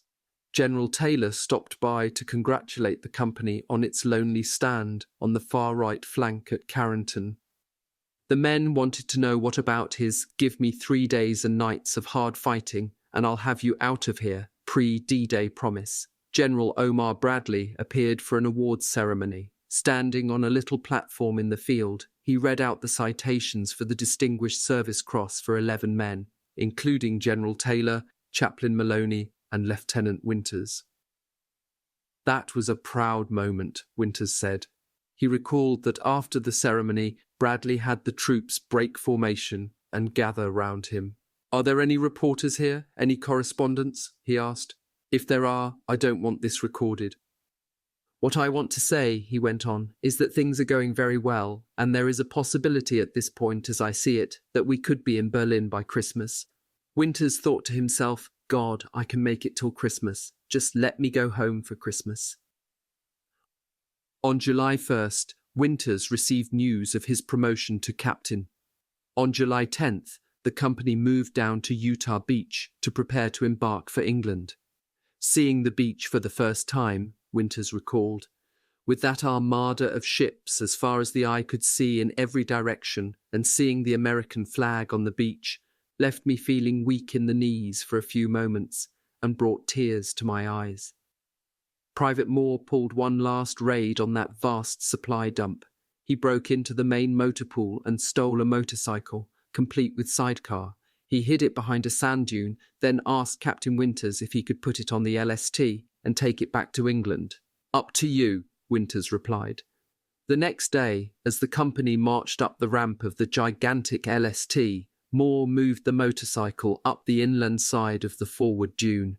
He had arranged with Malarkey for a hand signal when everyone was aboard, and it was time to go. Malarkey tipped off the Navy personnel. At the proper moment, standing on the ramp, Malarkey gave the signal, and Moore came roaring over the dune and up the ramp. On the LST, the skipper said to Welsh, "Lieutenant, what would your men like to have? Chicken or steak? Ice cream? Eggs?" Sailing in convoy, the LST got back to Southampton the night of July 12th. The next morning, a train took the men, except Moore and Malarkey, who rode their motorcycle, to Aldbourne. "It was wonderful to be back," Winters remembered. "Everybody was glad to see us. It was just like home." Chapter 7. Healing Wounds and Scrubbed Missions, Aldbourne, July 13th to September 16th, 1944. "It's the only time I ever saw the army do anything right," Gordon Carson said. "They put us on those LSTs, brought us into Southampton, took us back to Aldbourne, gave us 2 sets of complete, all-new uniforms, all our back pay, $150 or more, and a 7-day pass, and by 8 in the morning, we're on our way to London." The men of Easy have little memory of that week in London. The American paratroopers were the first soldiers to return to England from Normandy. The papers had been full of their exploits. Everyone in town wanted to buy them a meal or a beer for the first day or so. But the young heroes overdid it. They drank too much, they broke too many windows and chairs, they got into too many fights with non-paratroopers. It was one of the wildest weeks in London's history. One newspaper compared the damage done to the Blitz. A joke went around. The MPS in London were going to receive a presidential citation for duty above and beyond. During the week, the 101st was in town. Not everyone went to London. Harry Welsh travelled to Ireland to see relatives. Winters stayed in Aldbourne to rest, reflect, and write letters to the parents of men killed or wounded. Gordon and Lipton, after recovery from their wounds, went to Scotland to see the sights. In the hospital after his evacuation from Normandy, Gordon had been given skin grafts, then had his leg enclosed in a cast that ran from hip to toe. He was the only combat-wounded man in his ward. The others were ill or had been hurt in accidents in England. He was therefore an object of great respect. They were in awe of me. 3 times officers came in to pin a Purple Heart on his pillow. I would lower my eyes modestly and murmur thanks to the small group who had gathered to see the hero. Then he would hide the medal and wait for the next one. After 8 weeks in the hospital, he returned to E Company. It was airborne policy to return recovered men to their original company. In the infantry, when wounded became fit for duty, they went wherever they were needed. The former was, in the opinion of every paratrooper, one of the wisest things the airborne did. The latter policy was, in everyone's opinion, one of the dumbest things the army did. Sergeant Talbot got back to Easy at the same time Gordon did. As his wound had been inflicted by Private Smith's bayonet rather than by a German, he was disqualified from receiving the Purple Heart. Gordon told him not to worry. He could fix him up with one of his extra ribbons. The 3rd platoon got together and conducted an appropriate ceremony for Talbot. Gordon and Rogers had written a poem to immortalize Talbot, Smith, and the bayonet that came between them. The title was The Night of the Bayonet. Fortunately for posterity, the poem has not survived, or at least the authors refused to give it to me for this book. The indignant Talbot declared, "I could have shot the little bastard 6 times as he lunged toward me, but I didn't think we could spare a man at the time." Some of the wounded were worried about permanent disability. Malarkey found this out when he and Don Moon were sitting in the mess hall as Lipton passed by. "Hi, Crip," Malarkey called out. Lipton turned and grabbed the 2 men by their throats, lifted them from their chairs, and declared that he would take them on one at a time or together. They went pale and said they didn't mean anything by the crack. Later, Lipton returned, red-faced, and said he was sorry to lose his temper, but he feared that the wound to his hand had inflicted permanent damage that would prevent him from playing college football. Underlying the release of tension in London, or Gordon's feeble attempts at some humour, was the reality these men had faced and their apprehension about what they would be facing. Sergeant Martin looked around the 1st platoon barracks the first night back from Normandy, and half the men who had been there from September 1943 to May 1944 were gone. He said to Guarnere, "Jesus, Bill, here we've got half a hut full of guys, and we aren't even started in the war yet. We don't have a Chinaman's chance of ever getting out of this thing." "If we lost half the barracks in one goddamn little manoeuvre in Normandy," Guarnere replied, "forget it, we'll never get home." They took their leave in Scotland, where they got tattoos, figuring what the hell. Losing that many men in one deal like that, and the whole war ahead of us, why not? Private David Kenyon Webster had jumped with 2nd Battalion's headquarters company on D-Day, been wounded a few days later, evacuated to England, and returned to Aldbourne before the battalion returned.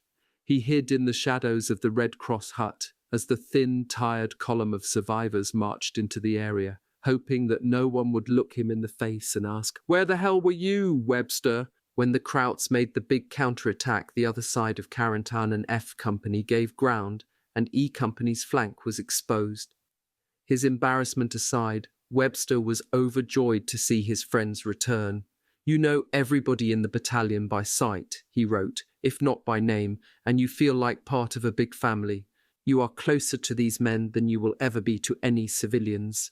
He applied for a transfer back to E Company because with Headquarters Company he had been an ammunition carrier most of the time, had fired his machine gun only once in Normandy, and "I craved action. I wanted to get the war over with.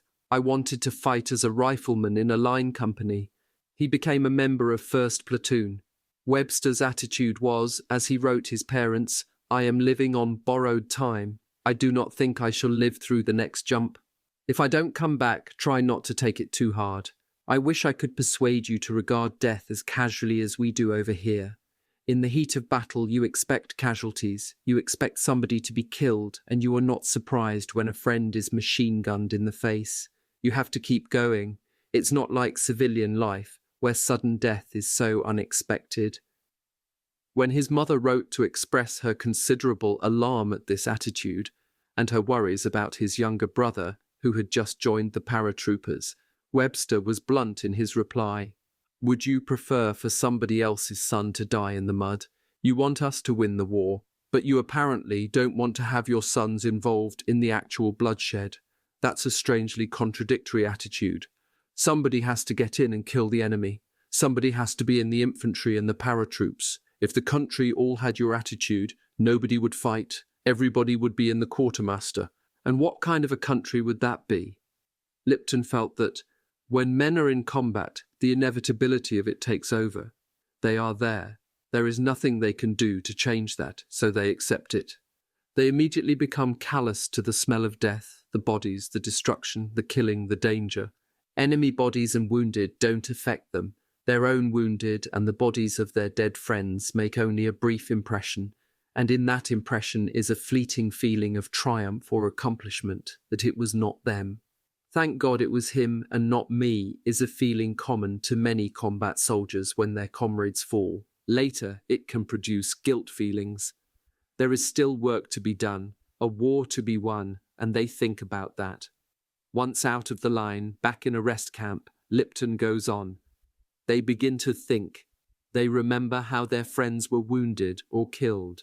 They remember times when they were inches or seconds from their own death.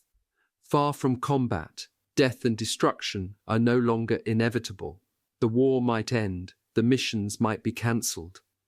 With these thoughts, men become nervous about going back in. As soon as they are back in, however, those doubts and that nervousness are gone. The callousness, the cold-bloodedness, the calmness return. Once more there's a job to be done, the old confidence comes back, the thrill of combat returns, and the drive to excel and win takes over again. If that sounds idealized, it can't be helped. That is the way Lipton and many others in Easy, and many others in the Airborne and throughout the American Army, and come to that, in the German and Red Armies too, fought the war. But by no means does Lipton's analysis apply to all soldiers. Millions of men fought in World War II. No one man can speak for all of them. Still, Lipton's insights into the emotional state of the combat soldier provide guidance into attempting to understand how men put up with combat. Coming out of Normandy, many of the men of Easy were fighting mad at the Germans and absolutely convinced the Allies would win the war. "I hope to go back soon," Webster told his parents, "for I owe the Germans several bullets and as many hand grenades as I can throw." The Germans had cut the throats of paratroops caught in their harnesses, bayoneted them, stripped them, shot them, wiped out an aid station. Because of these atrocities, we do not intend to show them mercy. As to the outcome, after seeing that beachhead, a breathtaking panorama of military might, I know we cannot lose. As for the paratroopers, they are out for blood. I hope to be back in on the kill. Promotions were made. Welsh and Compton moved up from 2nd to 1st Lieutenant. Regiment needed new junior officers to replace casualties. Winters recommended Sergeant James Deal, who had acted as Company 1st Sergeant in Normandy, for a battlefield commission. Colonel Sink approved, so Deal became a 2nd Lieutenant and was assigned to another company in the 506th. Winters moved Lipton up to replace him as Company 1st Sergeant. Leo Boyle became Staff Sergeant at Company Headquarters. Bill Guarnere became a Staff Sergeant. Don Malarkey, Warren Muck, Paul Rogers, and Mike Ranney jumped from private to sergeant. Ranney had been a sergeant but was busted to PFC during the Sobel Mutiny. Pat Christensen, Walter Gordon, John Pleaser, and Lavon Reese were promoted from private to corporal. Webster was an aspiring novelist, an avid reader of the best in English literature, a Harvard man, a combat veteran who praised and damned the army on the basis of personal observation and keen insight. His long letters home provide snapshots of some of the men of Easy Company following its first combat experience. Private Roy Cobb, who had been hit on Harry Welsh's plane over Normandy and thus did not make the jump, was an old soldier with some 9 years to his credit. He managed to keep one long, easy jump ahead of the army. His varied and colourful wartime career had thus far included 1. An assault landing in Africa with the 1st Armoured Division, 2. A siege of Yellow Jaundice and an evacuation to America on a destroyer after his troopship had been torpedoed, 3. Several months' training at the parachute school, 4. A timely leg wound from flak over Normandy, tall, lean, thirsty, and invariably good-natured. The first squad of the 1st platoon was headed by little Johnny Martin, an excellent soldier, a premier goldbrick, and a very fast thinker who could handle any combat or garrison problem that arose, always had the equipment, the food, and the good living quarters. The 2nd squad leader was Bull Randleman, who was constantly bitching, but who could be very G1, as I once discovered when he turned me in to the 1st sergeant for laughing at him when he told me to take off my wool knit hat in the mess hall. Bull was considered a very acceptable non-com by the officers, who frowned on Sergeant Martin's flip attitude. Webster's squad leader was Sergeant Robert Rader. I don't think Rader ever gold-bricked in his life. He was the ideal garrison soldier, the type that knows all the commands for close order drill and takes pride in a snappy manual of arms. that is impatient with men who ride the sick book and slip away from night problems. The assistant squad leaders, Corporals William Dukeman, Pat Christensen, and Don Hubler, generally let the buck sergeants do the work. Dukeman had a way of beating night problems and skipping off to London every weekend that was truly marvellous to behold. Christensen was Randleman's assistant, which Webster considered a snap job because Randleman, like Rader, was very conscientious. Christensen was of medium height and athletic build, with curly golden hair, E Company's only glamour boy. Hubler was his opposite in every way. Hubler was the only person I met who actually enjoyed fighting. He got a kick out of war. A happy-go-lucky, gold-toothed boy, he volunteered for all the patrols in combat and all the soft jobs in garrison. He was one of the best and most popular soldiers in the company. In Webster's opinion, and he had been around a lot as a member of Headquarters Company, the members of 1st Platoon, E Company, were younger, more intelligent than those in other companies. For the first time in the army, and to his delight, he found men who talked about going to college after the war, including Corporal Dukeman and Sergeants Muck, Carson, and Malarkey. All these men were what Webster called New Army non-coms. Their average age was 21. They did not know the articles of war backward and forward. They didn't care about the book that ruled the lives of so many regular army men. They mingled with their men. They had not served in Panama or Hawaii or the Philippines. They were civilian soldiers. They were the ones who saved America. Webster was also impressed by some of the officers. He described Winters as a sizable, very athletic individual who believed in calisthenics in garrison and aggressiveness in combat. Welsh was now Winters's executive officer. Webster described him as small, dark, lazy, quick-thinking, the only officer in the 2nd Battalion who could give an interesting and informative current events lecture. He thought Lieutenant Compton, leader of the 2nd Platoon, a friendly and genial man who was everyone's favourite. He had convinced the college-bound group that UCLA was the only place to go for an education. 1st Platoon was led by Lieutenant Thomas Peacock, a replacement officer. Webster wrote that he always obeyed an order without question, argument, or thought. Webster felt that Peacock was highly esteemed by his superior officers and cordially disliked by his men. He was 2G1.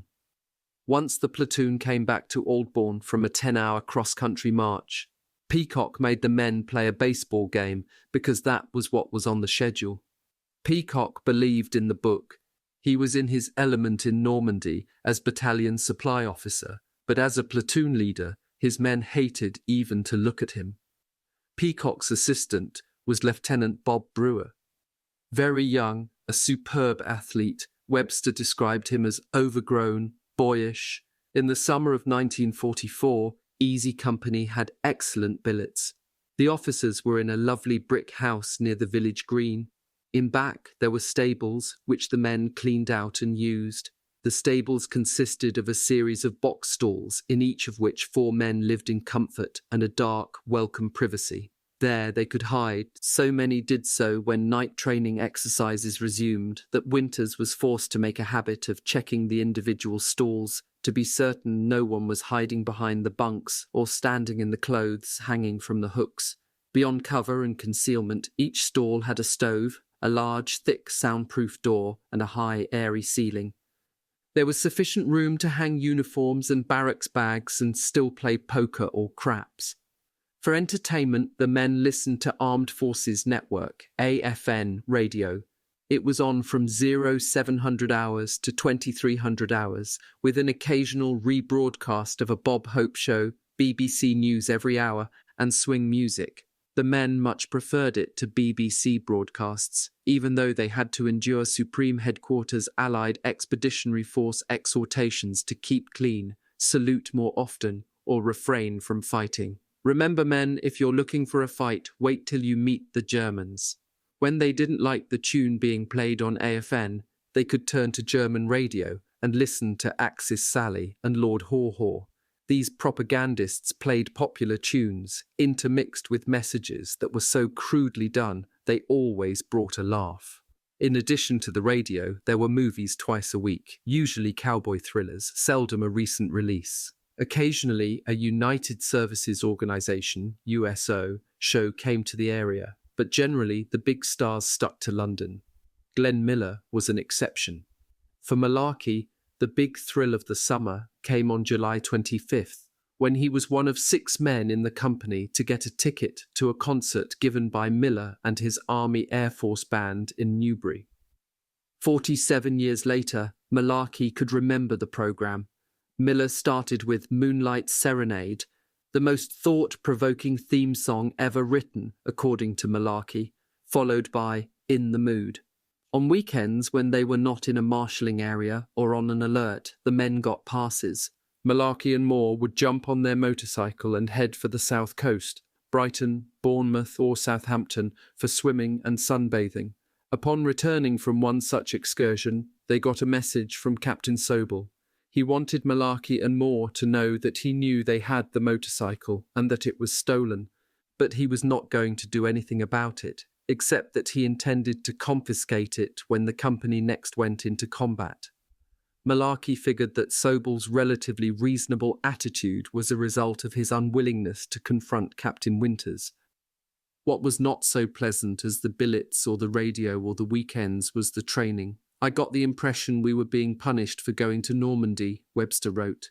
There was a dreary list of parades, inspections, field problems, night problems, and trips to the firing range. Winters had smuggled some live ammunition back to Aldbourne from Normandy.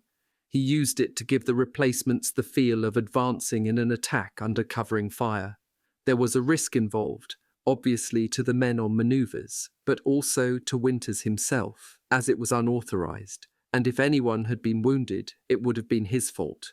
But he felt the risk was worthwhile because he had learned on June 6th at Brecourt Manor that the key to a successful attack was to lay down a good, steady base of fire and then advance right under it. Done correctly, the job got accomplished with few casualties. The training exercises were necessary in order to give the replacements in the company. Nearly half the company was made up of recruits by this time, just over from the States after completing jump school. The feel of live fire and to integrate them into the company. But necessary or not, they were hated. Still, compared to the 1943 experience in Aldbourne, the summer of 1944 was a joy. Malarkey explained, we were no longer subject to the discipline and vindictiveness of Herbert Sobel and Sergeant Evans. With Dick Winters' fairness and compassion replaced the unreasonableness of his predecessor. The esprit de corps in the company increased tremendously. It helped morale that, however rigorous the training program, Easy was spending the summer in Aldbourne rather than Normandy. I thank God and General Eisenhower that we returned to England, Webster wrote his parents, whenever I think of the Pacific boys living in jungles and on barren coral reefs, and of the infantry in France grinding forward without music or entertainment of any kind until they are killed or wounded. All the men in Aldbourne were keenly aware that the 4th Infantry Division, their partners on D-Day, was still on the line, taking casualties, sleeping in foxholes, eating K rations, never bathing. Rumours were constant. On August 10th, Eisenhower himself inspected the division, which convinced everyone that the next combat jump was coming immediately, a conviction reinforced on August 12th, when brand new equipment was handed around. Some were sure it was off for the South Pacific, others thought India, others Berlin. Those rumours were ridiculous, of course, but what fed them was the fact that the division made plans for 16 operations that summer, each one of which was cancelled. The problem was that through to the end of July, the front line in Normandy was nearly static. Then Bradley's First Army broke out at St. Lo, Patton's Third Army went over to Normandy, and the American ground forces overran proposed drop zones before the paratroopers could complete their plans and make the jump. On August 17th, Easy was alerted and briefed for a drop near Chartres to set up roadblocks to cut off supplies and reinforcements for the Germans in Normandy, and to block their escape route. The company, along with the rest of the battalion, took buses to the marshalling area at Membry Airdrome, outside Aldbourne. They were fed steak and eggs, fried chicken, white bread, milk, ice cream. They checked their weapons and equipment, went over their briefing, discussed their objective. The recruits were excited, tense, eager, nervous. The veterans were worried. "I hate to think of going again," Webster wrote in his diary. What worried him most of all was the thought of being killed in his chute as he came down, swinging helplessly in the air, or getting caught in a tree or on a telephone pole, and being bayoneted or shot before he could free himself. He had acquired an automatic pistol, but it was no match for a distant machine gun. He felt that if he could live through the jump, he could take the rest as it came. Talking to the subdued veterans around him at the airdrome, he noticed that the boys aren't as enthusiastic or anxious to get it over with as they were before Normandy. Nobody wants to fight anymore.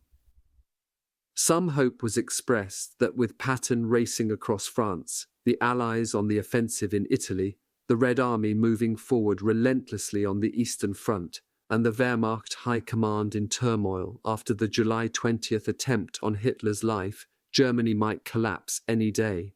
Most of the men would have welcomed such a development, but not Webster, who wrote his parents, "I cannot understand why you hope for a quick end of the war, unless we take the horror of battle to Germany itself, unless we fight in their villages, blowing up their houses, smashing open their wine cellars, killing some of their livestock for food, unless we litter their streets with horribly rotten German corpses, as was done in France, the Germans will prepare for war, unmindful of its horrors. Defeat must be brought into Germany itself before this mess can come to a proper end. A quick victory now, a sudden collapse, will leave the countryside relatively intact and the people thirsty for revenge. I want the war to end as quickly as anybody wishes, but I don't want the nucleus of another war left whole." August 19th was D-Day for Chartres. It was scheduled to be a daylight drop. All around Membury that morning, men were getting up at first light after a more or less sleepless night spent mainly sweating on their cots, imagining all sorts of possibilities. They dressed silently. They were detached and gloomy. No one was cutting mohawk haircuts. There were no shouts of, "Look out, Hitler, here we come." It was more a case of, "Mama, if you ever prayed for me, pray for me now." Joyous news over the radio. Patton's Third Army tanks had just taken the drop zone at Chartres. The jump was cancelled. The men shouted. They jumped up and down. They laughed. They blessed George Patton and his tankers. They cheered and danced. That afternoon, they returned to Aldbourne.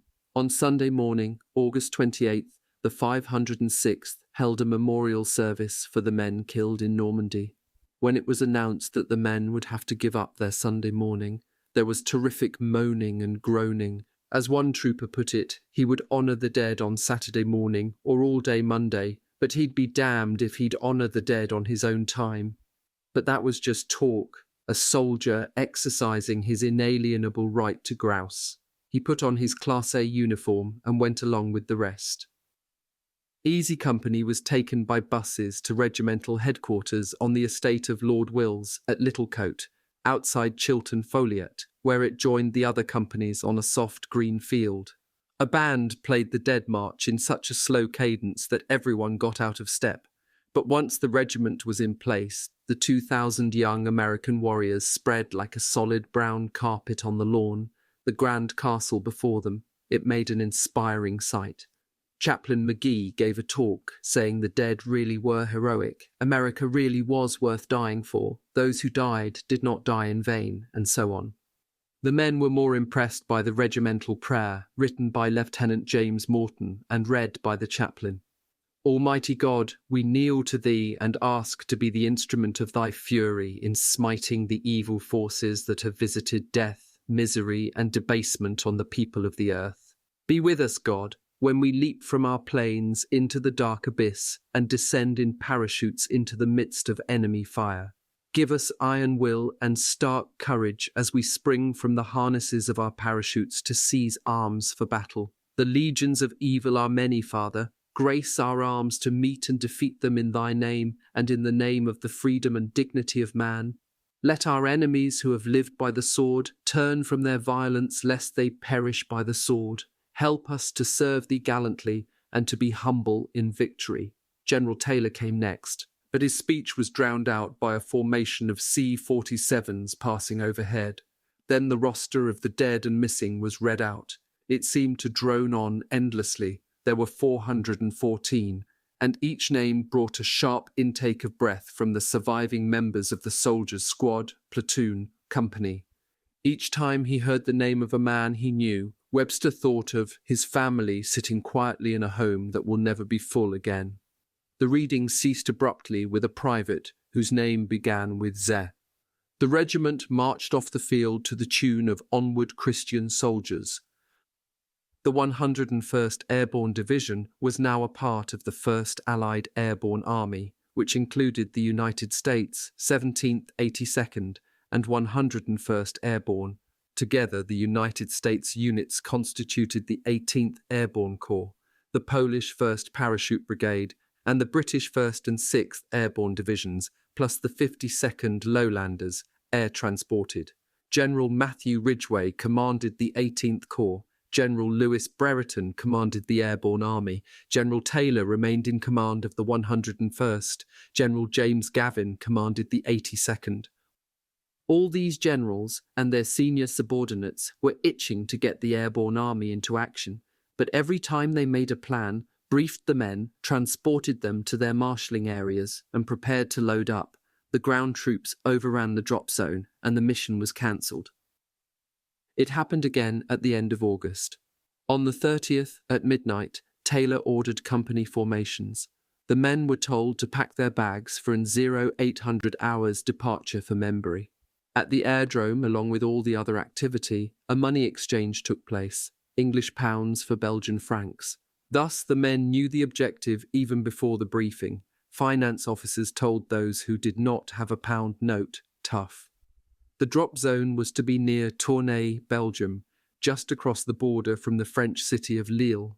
The aim was to open a path for the British Second Army in its drive across the Escaut Canal and into Belgium. 2 days of intense briefings, hectic preparations, and marvellous food followed. But on September 2nd, the Guards' Armoured Division of the British Second Army captured Tournai, and the operation was cancelled. There was the same relief as when the Chartres drop was cancelled, but the determination of the High Command to get the paratroopers into the action was so obvious to the men that even as they rode the bus back to Aldbourne, they acknowledged to each other that one of these times they would not be coming back from the airport.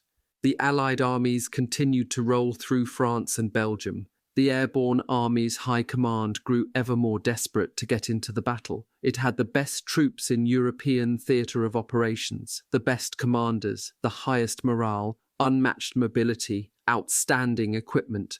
Officers and men were proved veterans who wanted another chance to show what paratroopers could do in modern war. The Airborne Army was by far Eisenhower's greatest unused asset. He wanted to keep the momentum of the advance going. He wanted to seize the moment to deliver a decisive blow before the Germans could recover from their 6-week-long retreat from France. When Montgomery proposed to utilize the Airborne Army in a complex, daring, and dangerous but potentially decisive operation to get across the lower Rhine River, Eisenhower quickly agreed to the immense delight of the Airborne Army Command. Codename was Market Garden. The objective was to get British Second Army with the Guards' Armoured Division in the van through Holland and across the Rhine on a line Eindhoven-Sonne, Wegelgrave, Nijmegen, Arnhem. The British tanks would move north along a single road, following a carpet laid down by the American and British paratroopers, who would seize and hold the many bridges between the start line and Arnhem. The British 1st Airborne Division, reinforced by the Poles, would be at the far end of the proposed line of advance at Arnhem. The 82nd Airborne would take and hold Nijmegen. The 101st's task was to land north of Eindhoven, with the objective of capturing that town while simultaneously moving through Sonne toward Wegel and Grave to open the southern end of the line of advance. The task of the 2nd Battalion of the 506th Parachute Infantry Regiment was to take the bridge over the Wilhelmina Canal at Sonne intact, then join the 3rd Battalion in attacking Eindhoven, where it would hold the city and its bridges until the Guards' Armoured Division passed through. It was a complicated but brilliant plan. Success would depend on execution of almost split-second timing, achieving surprise, hard fighting, and luck. If everything worked, the payoff would be British armoured forces on the North German plain, on the far side of the Rhine, with an open road to Berlin. If the operation failed, the cost would be the squandering of the asset of the airborne army, failure to open the port of Antwerp. Eisenhower had to agree to put off the commitment of troops needed to open that port in order to mount Market Garden. A consequent supply crisis throughout European theatre of operations and a dragging out of the war through the winter of 1944-45. In addition to putting off the opening of Antwerp, Eisenhower had to stop Patton east of Paris to get sufficient fuel for the British Second Army to mount Market Garden. In short, the operation was a roll of the dice, with the Allies putting all their chips into the bet. On September 14th, Easy took the buses back to the Membry marshalling area. On the 15th, the company got its briefing. It was reassuring. The men were told this was to be the largest airborne landing in history, 3 divisions strong. It would be a daylight landing. Unlike Normandy, it would come as a surprise to the Germans. Flak would be light, the initial ground opposition almost non-existent. In the marshalling area, waiting to go, there was a great deal of gambling. One of the recruits, Private Cecil Pace, was a fanatic gambler. To the chagrin of the veterans, he won $1,000 at craps. Colonel Sink gave the regiment a pep talk. "You'll see the British tanks," he said. "Some of them Shermans and the others Cromwells. Don't mistake the Cromwells for German tanks. And those Guards divisions, they're good outfits, best in the British Army. You can't get in 'em unless you've got a Sir in front of your name and a pedigree a yard long. But don't laugh at 'em, they're good fighters." "Another thing," he went on, rubbing his face, "I don't want to see any of you running around in Holland in wool knit caps. General Taylor caught a 506th man wearing one of those hats in Normandy and gave me hell for it. Now I don't want to catch hell, see, and I know you don't, so if you've got to wear a wool knit cap, keep it under your helmet, and don't let General Taylor catch you with that helmet off. I know you men can do all right, so I don't have to talk about fighting. This is a good enough outfit to win a presidential citation in Normandy. Now you old men look after the replacements, and we'll all get along fine." Webster recorded that it was always a pleasure to listen to Sink because he had a sensible, realistic, humorous approach to combat. General Taylor was his opposite. In Webster's opinion, Taylor had a repellently optimistic, cheerleading attitude. Colonel Sink knew the men hated to fight. Up to the end of the war, General Taylor persisted in thinking that his boys were anxious to kill Germans. We preferred Colonel Sink. On September 16th, Private Stroll, who had been in the hospital since June 13th, got a one-day pass from the doctors. He hitched a ride to Aldbourne, where he ran into Captain Sobel, who was ferrying baggage back to Membry. Sobel told Stroll that the company was about to go into action. Stroll said he wanted to join up and asked for a ride to the airdrome. Sobel warned him, "You're going to be AWOL." Stroll responded that he did not think he would get into big trouble by choosing to go into combat with his company, so Sobel told him to hop in. "It was a stupid thing to do," Stroll said 4 decades later. "I was as weak as a pussycat." But he wasn't going to let his buddies go into action without him. He got himself equipped and climbed into a C-47. Popeye Wynne, who had been shot in the butt helping to destroy the battery at Braycourt Manor on June 6th, had been operated on and was recuperating in a hospital in Wales when he was told that if he was absent from his company for more than 90 days, when he was listed fit for combat, he would be assigned to a different outfit. Wynne wanted none of that. He persuaded a sergeant who was in charge of releasing the patients to send him back to Aldbourne with light-duty papers. He arrived on September 1st, threw away the papers, and rejoined the 3rd Platoon. He was not fully recovered. During the flight to Holland, he stood up in the back of the stick, as he was too sore to sit. But he was there, where he wanted to be, going into combat with his buddies in easy company. Chapter 8. Hell's Highway, Holland, September 17th to October 1st, 1944. It was a beautiful end-of-summer day in northwest Europe, with a bright blue sky and no wind. The Allied airborne attack came as a surprise to the Germans. There were no Luftwaffe planes to contest the air armada. Once over Holland, there was some anti-aircraft fire, which intensified 5 minutes from the drop zone, but there was no breaking of formation or evasive action by the pilots as there had been over Normandy. Easy came down exactly where it was supposed to be. So did virtually all the companies in the division. The landing was soft, on freshly ploughed fields, in the memory of the men of Easy, the softest they ever experienced. Webster wrote his parents, "It was the most perfectly flat jump field I've ever seen. Basically, Holland is just a big, glorified jump field." The official history of the 101st declared that this was the most successful landing that the division had ever had in either training or combat. The only problem Winters could recall was the need to get off the drop zone as soon as possible to avoid getting hit by falling equipment and landing gliders. It was just raining equipment, he said. Helmets, guns, bundles. Malarkey remembered running off the field to the assembly area, marked by smoke grenades. He heard a crash overhead. 2 gliders had collided and came plummeting to earth. There was no German opposition on the ground. The company assembled quickly and set off toward its objective. The objective was the bridge over the Wilhelmina Canal at Sonn. The route was over a north-south road that ran from Eindhoven to Wegel to Nijmegen to Arnhem. The road was part asphalt, part brick, wide enough for 2 automobiles to pass each other, but a tight squeeze for 2 trucks. Like most roads in Holland, it was a metre or so above the surrounding fields, meaning that anything moving on it stood out against the horizon. The road was the key to Operation Market Garden. The task for the American airborne troops was to take control of the road and its many bridges, to open a path for the British 30th Corps, with the Guards' armoured division in the van, to drive through to Arnhem and thus over the lower Rhine River.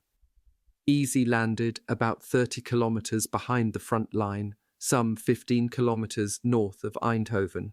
The 506th initial objective was Sonn, then Eindhoven, which meant the initial march was south. The regiment moved out with 1st Battalion going through the field to the west of the road, 2nd Battalion down the road, 3rd Battalion in reserve.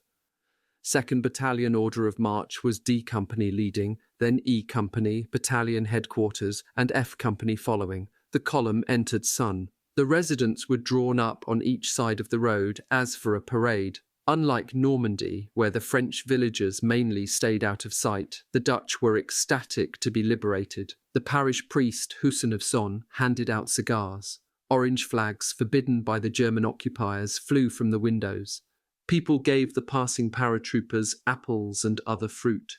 Bartenders opened their taps and handed out glasses of beer.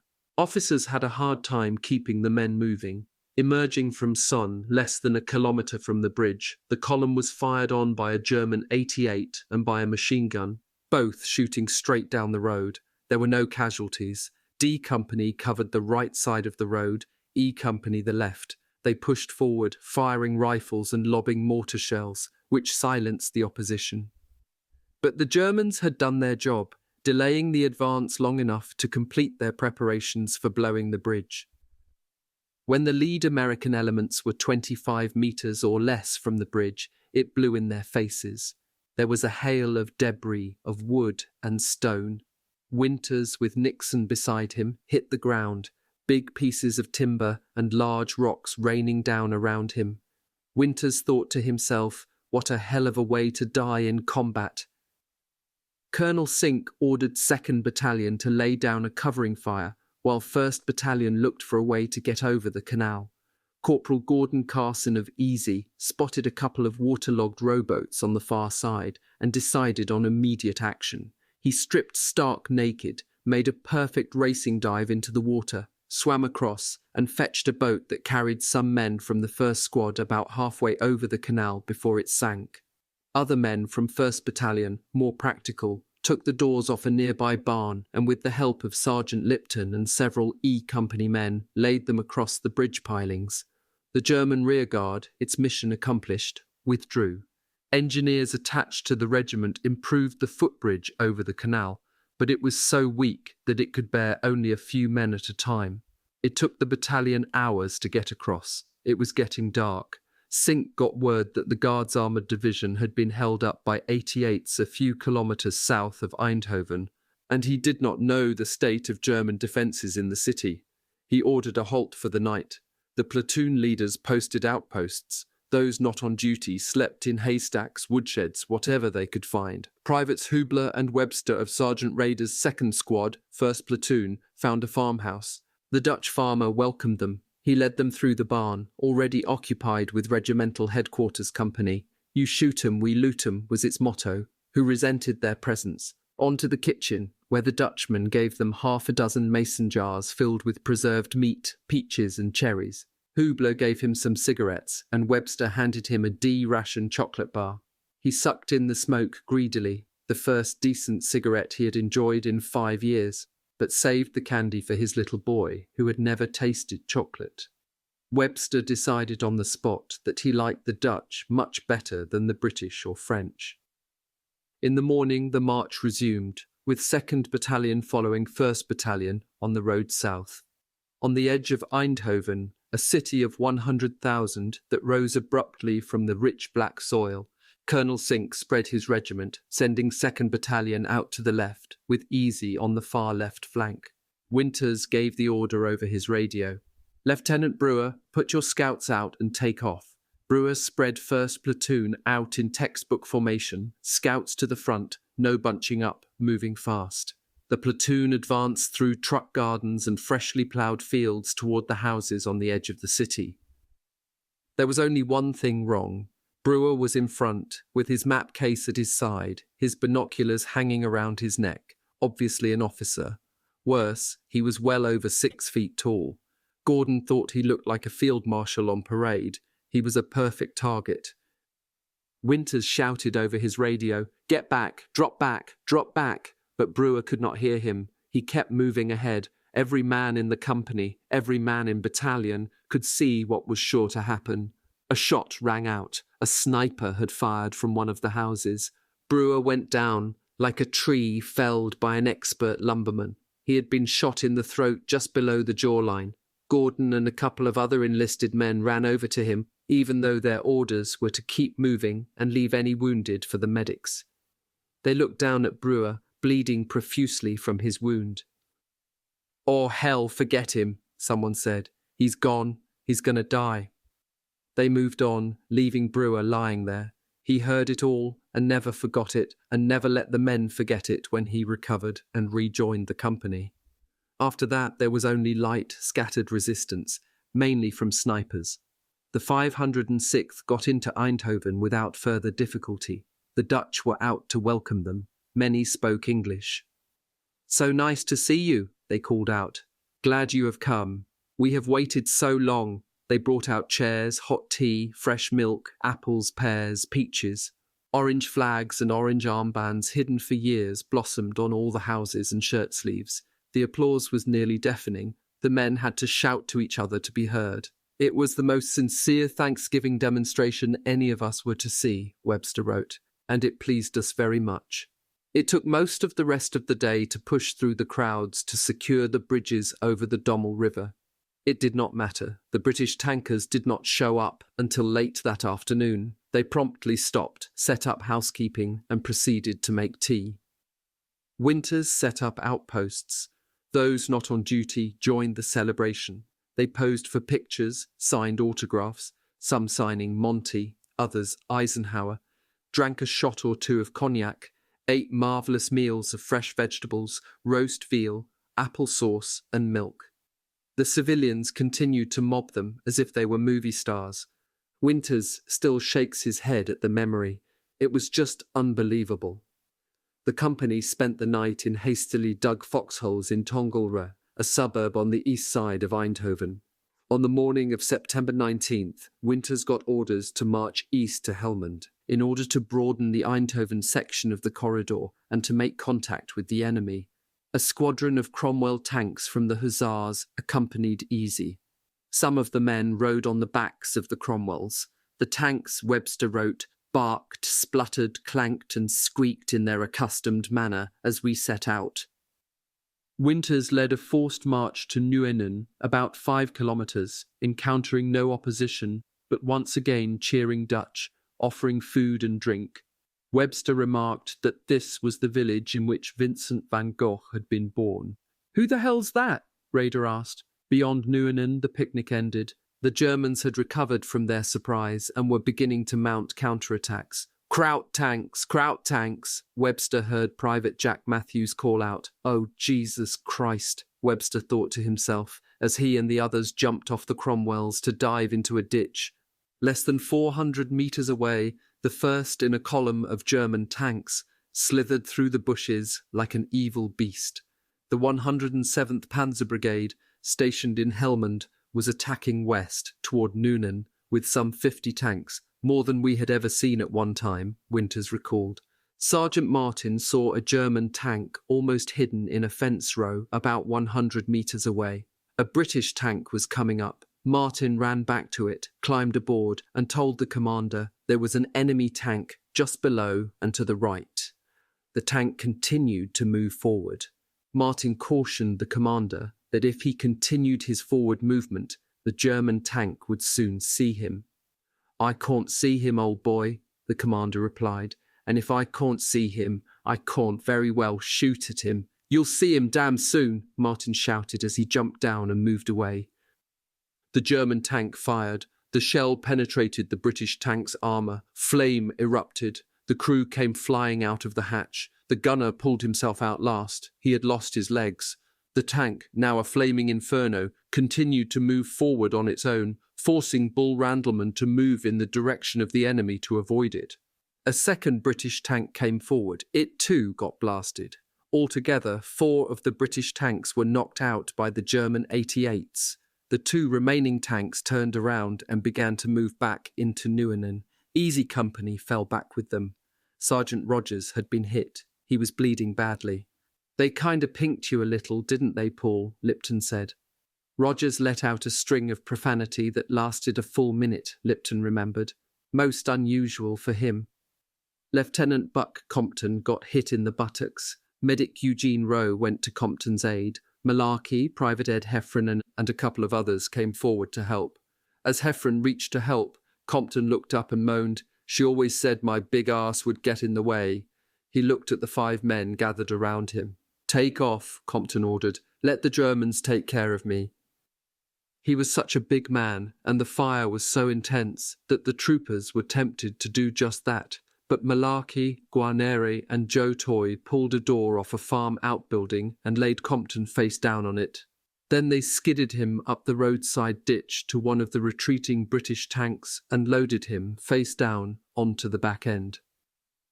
The bullet that hit Compton had gone into the right cheek of his buttocks, out, into the left cheek, and out. Lipton looked at him and couldn't help laughing. "You're the only guy I ever saw in my life that got hit with 1 bullet and got 4 holes, he told Compton. Compton growled, "If I could get off this tank, I'd kill you." Other men joined Compton on the backs of the withdrawing tanks. Stroll and Gordon, who had been out on the flank, Stroll with a mortar, and Gordon with his machine gun, had to run across an open field to rejoin the outfit. The weight of their weapons slowed them down. Bullets were kicking up the dirt at their feet. There was a 3-foot-high wooden fence between them and the road. "We hurdled it like 2 horses, Stroll said. Safely on the other side, they paused to catch their breath. "That's one thing you and I will never do again," Stroll said. "I don't think we did it the first time," Gordon replied. They took off again for the tanks, caught up, and Gordon pulled himself onto the back of one, but Stroll was dead beat. He put his hand up. Gordon grabbed it as Stroll passed out. Gordon hauled him aboard and got him secured. Randleman, who had been in the van, got hit in the shoulder and cut off from his squad. He ducked into a barn. A German soldier came running in behind him. Randleman bayoneted the man, killed him, and covered his body with hay. Then he covered himself up with hay and hid out. Once in town, men found shelter in buildings that they used as cover to move around and set up some semblance of a return fire.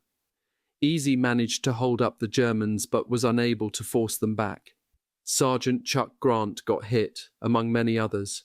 Private Robert Van Klinken was killed by a machine gun burst when he tried to run forward with a bazooka.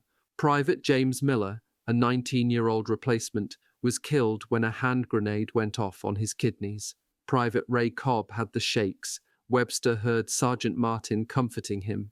The way a mother talks to a dream-frightened child. That's all right, Cobb. Don't worry. We're not going back out there. Just relax, Cobb. Take it easy. Martin went over to a Cromwell, hiding behind a building. He pointed out the church steeple and asked the commander to take it out, as the Germans were using it as an observation post. "So sorry, old man, we can't do it," the commander replied. "We have orders not to destroy too much property. Friendly country, you know." The Germans kept pressing. Their aim was to get through to the highway leading from Eindhoven to Nijmegen, Hell's Highway, as the 101st named it, and cut it, but they could not get through Nieuwenan. Winters had decided to withdraw under the cover of darkness, but before giving ground, he wanted a prisoner for interrogation.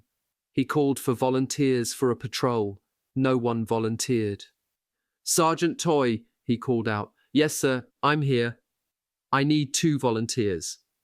Toy selected Corporal James Campbell and a private and set out. They were tripping over British and American bodies as they made their way to a nearby wood. A German soldier fired at them. Toy told his men to stay put. He crept into the woods, went around the German, got behind him, and gently placed his bayonet against the man's back. The soldier gave Toy no trouble. Pushing the German ahead of him, Toy returned through the woods and delivered his prisoner. The company retreated to Tongleray. Winters noticed that the Dutch people who had been cheering them in the morning were closing their shutters, taking down the orange flags, looking sad and depressed, expecting the Germans to reoccupy Eindhoven. "We too were feeling badly," Winters remarked. "We were limping back to town." After getting his men settled down and fed, Winters went to battalion headquarters. He found Lieutenant Colonel Strayer and his staff laughing it up, eating a hearty supper in a jovial mood. Strayer saw Winters, turned, and with a big smile asked, "How did it go today, Winters?" Tight-lipped, Winters replied, "I had 15 casualties today and took a hell of a licking." The conversation in the room came to an abrupt stop. Easy got one break that day. The company bedded down in Tongleray, so it watched, rather than endured, a 70-plane Luftwaffe bombing mission against the British supply column in Eindhoven. As the Allies had no anti-aircraft guns in the city, the Germans were able to drop bright yellow marker flares and then make run after run, dropping their bombs. The city was severely damaged. Over 800 inhabitants were wounded, 227 killed. The next morning, Strayer moved his other 2 companies into Nieuwenan. They found Sergeant Randleman holding the fort. The German tanks had moved out to the northwest towards Sonne. Company E set up close-in defences around Eindhoven and stayed there 2 days. On the morning of September 22nd, Winters got orders to mount his men on trucks.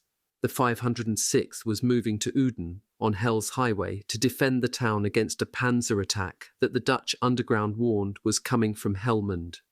Regimental Headquarters Company, with Lieutenant Colonel Charles Chase, the 506th Regimental Executive Officer, in command, accompanied Easy and 3 British tanks in an advance party. There were only enough trucks for the 100 or so men of Headquarters Company, plus a platoon of Easy. Winters, Lieutenant Welsh, and Captain Nixon joined the convoy. The trucks got through Weigel and into Uden without encountering resistance. Winters and Nixon climbed to the top of the church steeple to have a look. When they got to the belfry, the first thing they saw was German tanks cutting the highway between Weigel and Uden. Then Winters spotted a patrol coming toward Uden. He ran down the stairs, gathered the platoon and said, "Men, there's nothing to get excited about. The situation is normal. We are surrounded." He organized an attack, moved out to meet the German patrol, and hit it hard, driving it back. Colonel Chase told Winters to set up a defense. Easy, with help from Headquarters Company, set up roadblocks on all roads leading into Uden.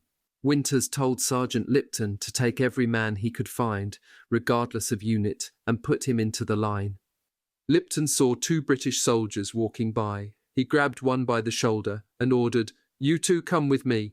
The man looked Lipton up and down calmly and said, "Sergeant, is that the way you address officers in the American Army?" Lipton took a closer look and saw that on his British combat uniform was the insignia of a major. "No, sir," he stammered, "I'm sorry." The major gave him a bit of a half-smile as he walked away. The Germans did not come on. Had they realized that there were fewer than 130 men in Udine and only 3 tanks, they surely would have overrun the town. But evidently Winters's quick counterattack against their lead patrol convinced them that Udine was held in strength. Whatever the reason, they shifted the focus of their attack from Udine to Weigel. Winters and Nixon climbed to the belfry again. They had a clear view of Weigel, 6 kilometers south. It was fascinating, Winters recalled, sitting behind the German lines, watching tanks approach Weigel, German Air Force strafing, a terrific exchange of firepower. The members of Easy who were in Weigel remember it as pure hell, the most intense shelling they had ever experienced. It was a desperate battle, the biggest the 506th had yet experienced. It was also critical. The enemy's cutting the road did not mean simply his walking across a piece of asphalt, the history of the division points out. That road was loaded with British transport vehicles of every type. Cutting the road meant fire and destruction for the vehicles that were caught. It meant clogging the road for its entire length with vehicles that suddenly had nowhere to go. For the men at Nijmegen and Arnhem, cutting the road was like severing an artery. The stuff of life, food, ammunition, medical supplies, no longer came north. Webster was in Weigel. When the German artillery began to come in, he took shelter in a cellar with a half-dozen Easy men, plus some Dutch civilians.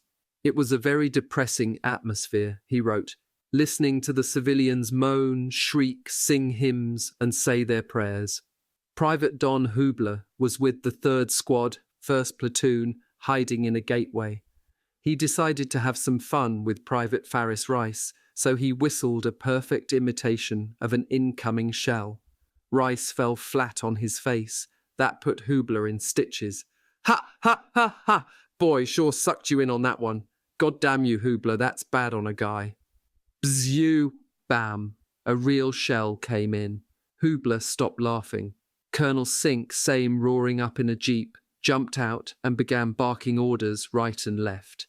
He got the men of Easy and those of D&F companies to establish a perimeter defense with orders to shoot at anything moving. Webster and the others climbed out of the cellar and went into an orchard. Webster and Private Don Wiseman frantically dug a foxhole, 2 feet wide, 6 feet long, 4 feet deep. They wanted to go deeper, but water was already seeping in. Sitting helplessly under intense artillery fire is pure hell, combat at its absolute worst. The shells were coming in by threes.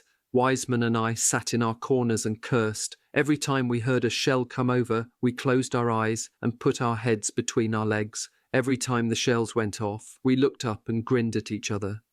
I felt sick inside. I said I'd give a foot to get out of that place. We smelled the gunpowder as a rancid thunderhead enveloped our hole.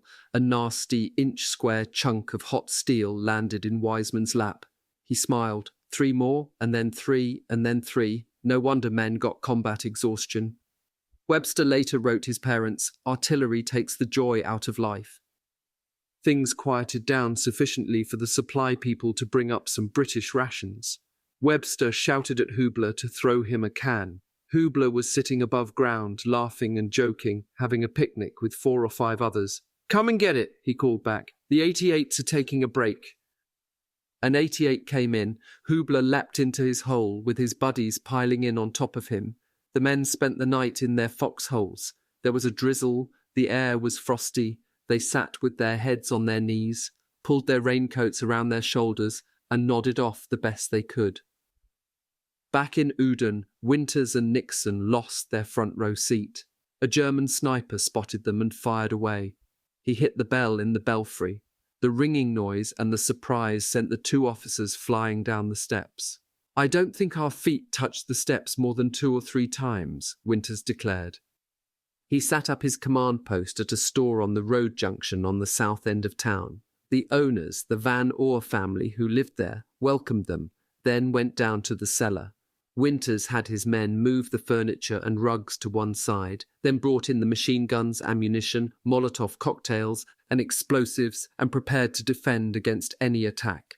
His plan was, if the Germans came on with tanks, to drop composition C charges and Molotov cocktails on the tanks from the second-floor windows, the Russian style of tank defense. With that position set, Winters went to the other end of town, the northwest corner.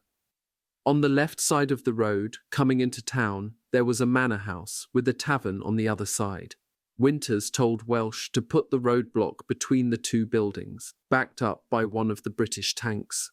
He indicated he wanted Welsh to set up his command post in the manor. Winters checked his other roadblocks, then at 2200 hours he returned to the northwest corner for one last look around.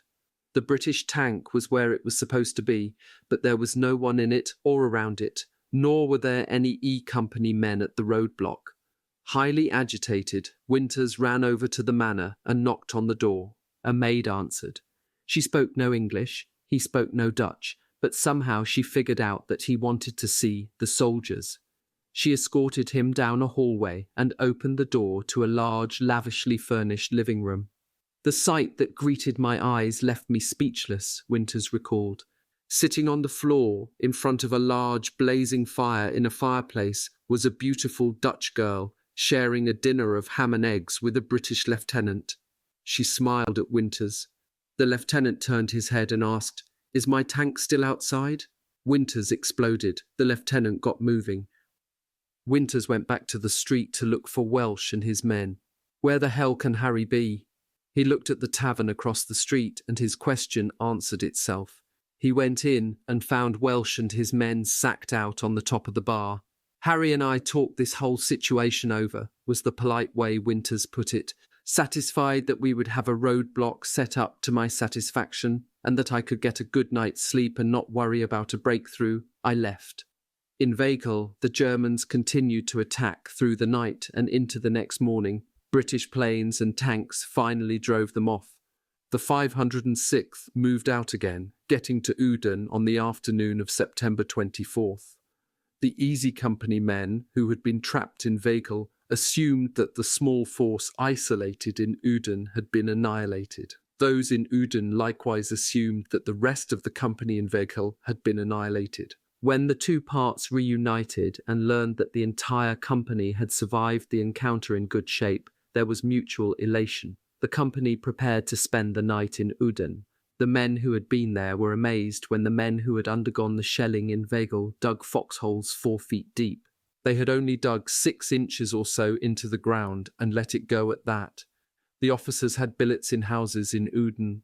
Lieutenant Peacock of 1st Platoon approached Webster's foxhole and told him to come along.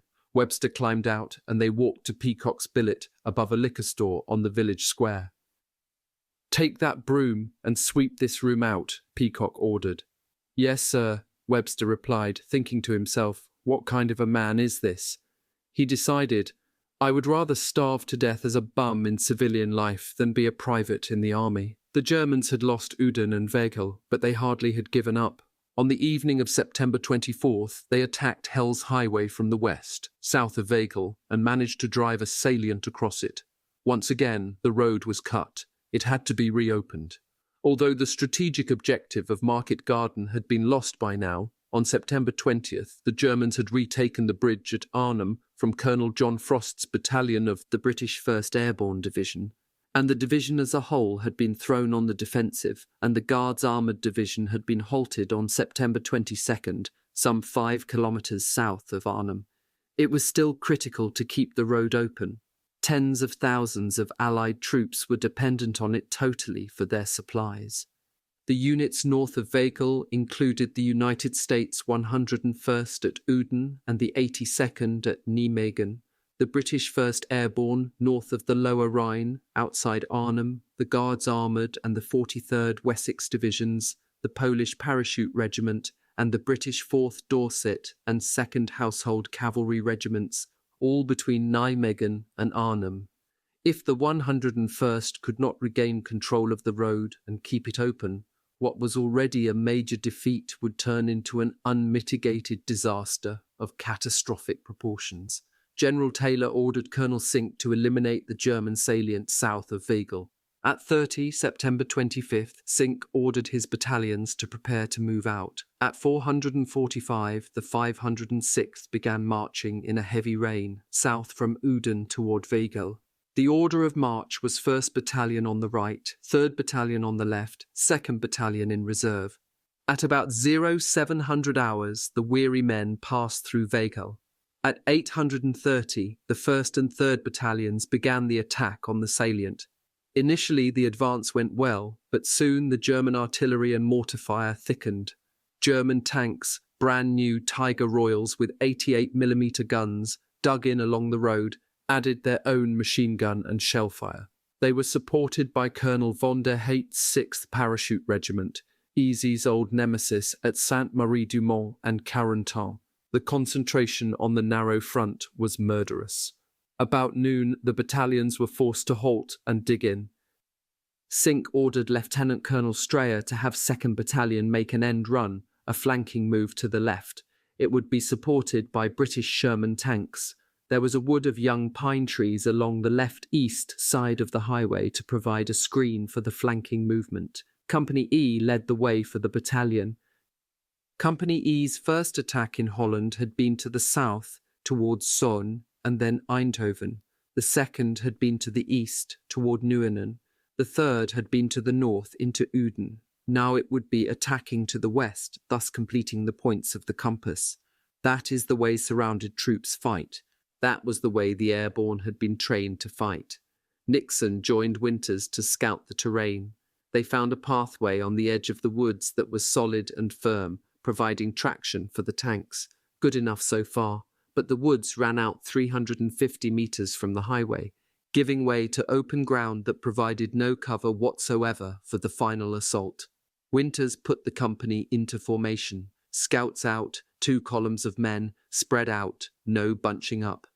They got halfway across the field when the Germans opened up with machine gun fire. Everyone hit the ground. Guarnere and Malarkey got their 60mm mortar into action. Guarnere called out range and direction. Malarkey worked the mortar.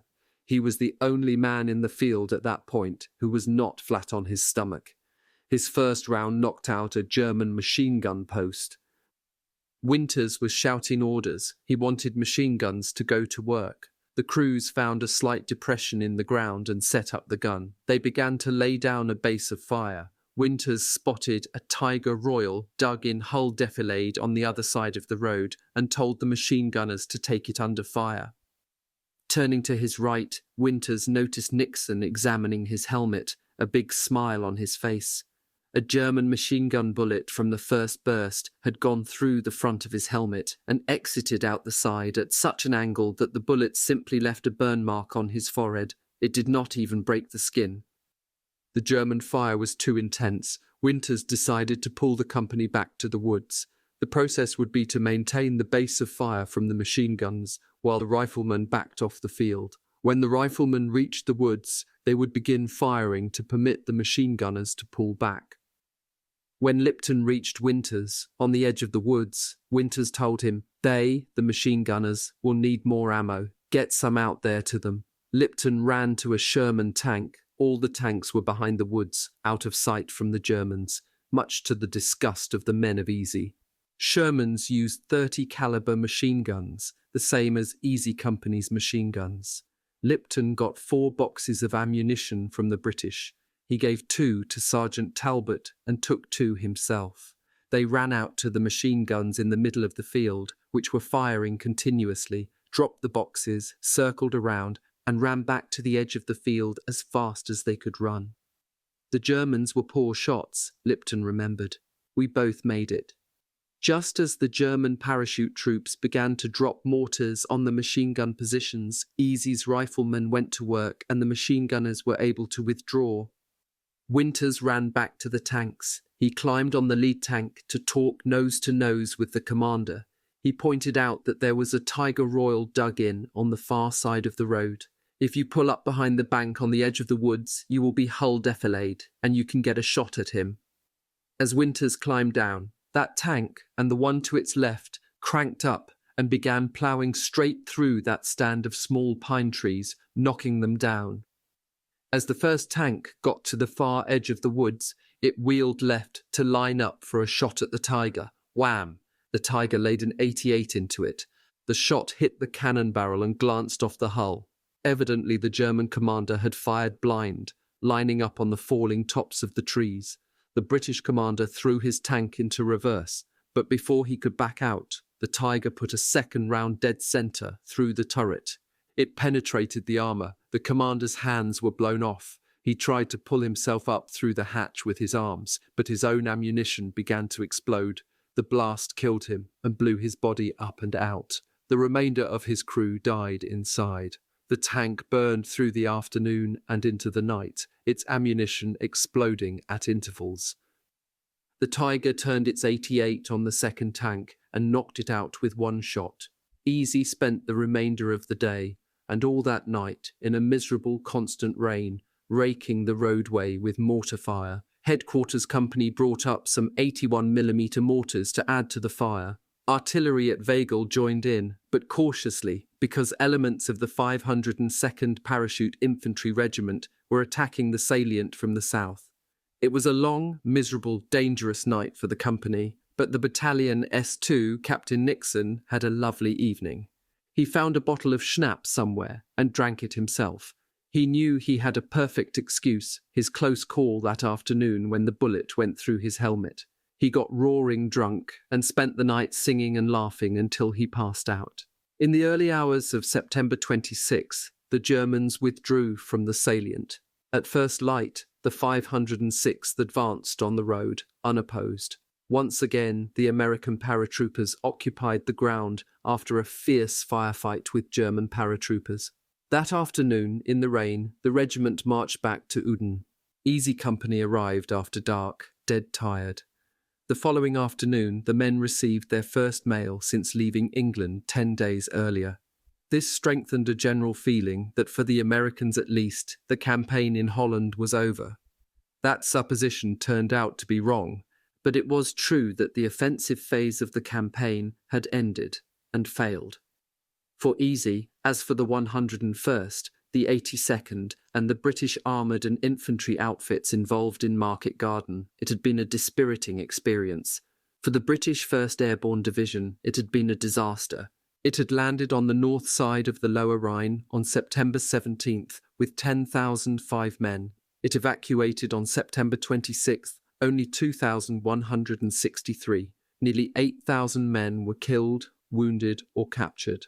Not only had there been no strategic or tactical gain to compensate for such losses, now the Allies had a salient leading nowhere that had to be defended. It was a narrow finger pointed into German lines, surrounded on three sides by a superior German force, dependent on the vulnerable Hell's Highway for supplies.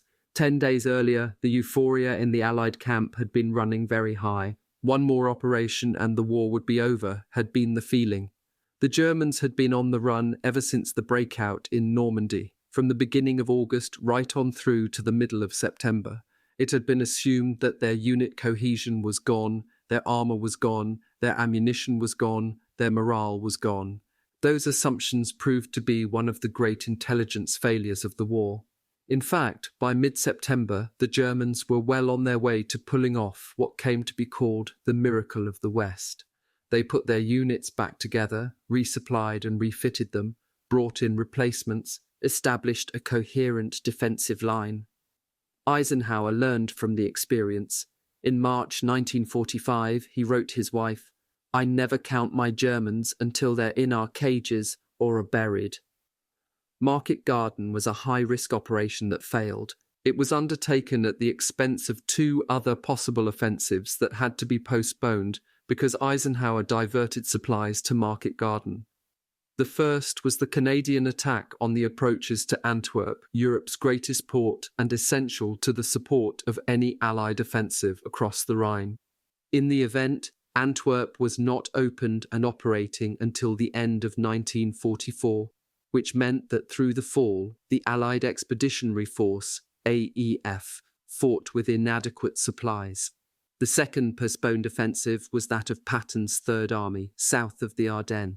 Patton believed that if he had gotten the supplies that Monty got for Market Garden, he could have crossed the Rhine that fall and then had an unopposed path open to Berlin. That seems doubtful, but we will never know because it was never tried.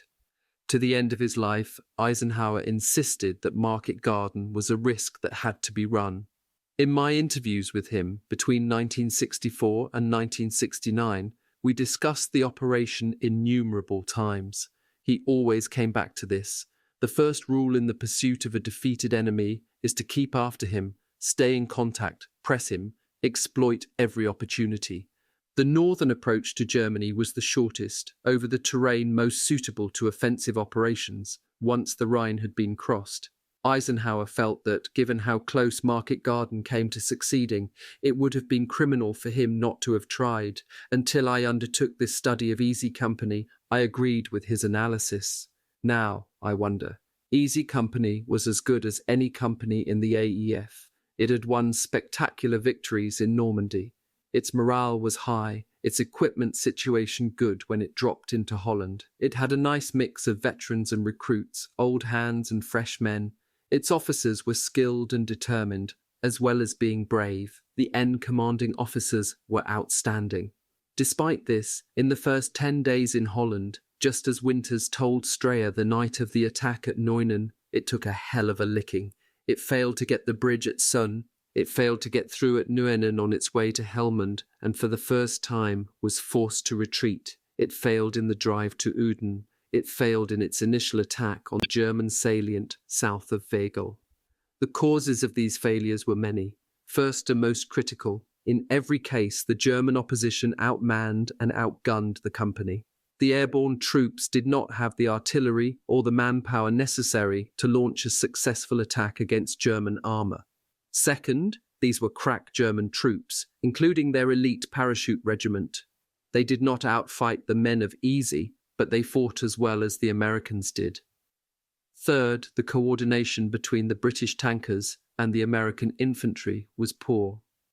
Neither Easy Company nor the Guards Armoured Division had any training in working with each other. This shortcoming hurt Easy at Neuenen, at Uden, and again south of Wegel. At Brecourt Manor and at Carentan in Normandy, Easy had worked effectively with American tanks. In Holland, it worked ineffectively with British tanks. On a larger scale, the trouble with Market Garden was that it was an offensive on much too narrow a front. The pencil-like thrust over the Rhine was vulnerable to attacks on the flanks.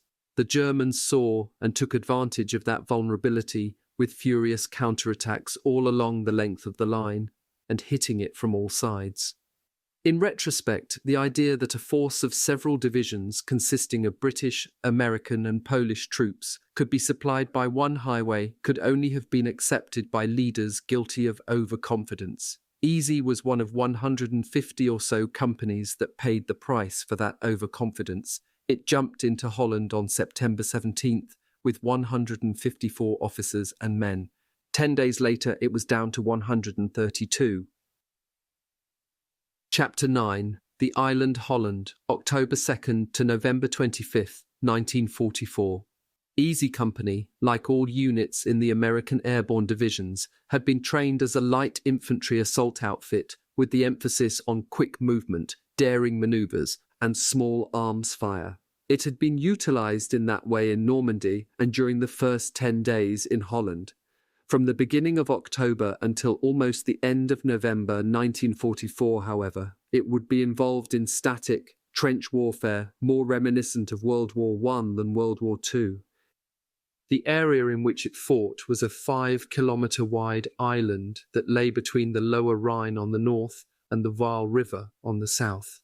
The cities of Arnhem on the lower Rhine and Nijmegen on the Waal marked the eastern limit of the 101st lines. The small towns of Ophiuston on the lower Rhine and Dodewaard on the Waal were the western limit. The Germans held the territory north of the lower Rhine and west of the Ophiuston-Dodewaard line. The island was a flat agricultural area below sea level. Dikes that were 7 metres high and wide enough at the top for 2-lane roads held back the floodwaters. The sides of the dikes were sometimes steep, more often sloping so gradually as to make the dikes 200 or even 300 feet wide at the base. Crisscrossing the area were innumerable drainage ditches. Hills rose on the north side of the lower Rhine, giving the Germans a distinct advantage in artillery spotting. They had apparently unlimited ammunition.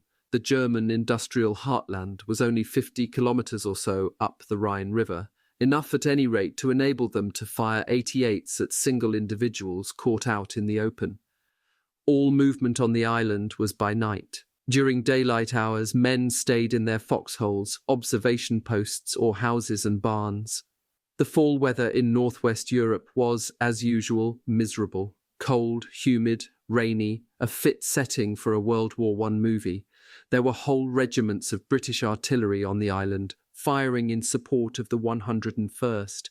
This meant that island battles were artillery duels, in which the main role of the infantry was to be prepared to hurl back any assault by the German ground troops and to serve as forward artillery observers. Patrols went out every night to scout and to maintain contact with the enemy. For the most part, however, Easy and the other companies in the 101st sat there and took it, just as their fathers had done in 1918. A man's inability to do anything about the artillery fire added to the widespread, overwhelming feeling of frustration. But of course it was not 1918. On the island, the men of Easy first saw jet airplanes in action. They watched vapours from the V-2s, the world's first medium-range ballistic missile, as they passed overhead on the way to London.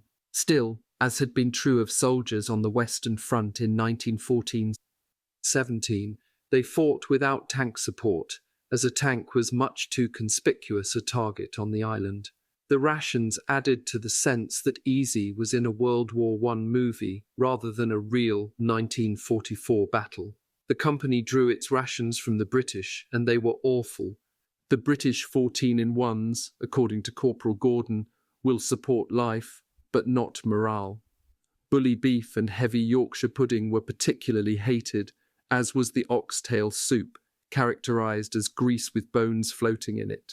Most men took to throwing everything in the 14-in-1s into a single large pot, adding whatever vegetables they could scrounge from the countryside, and making a sort of stew out of it.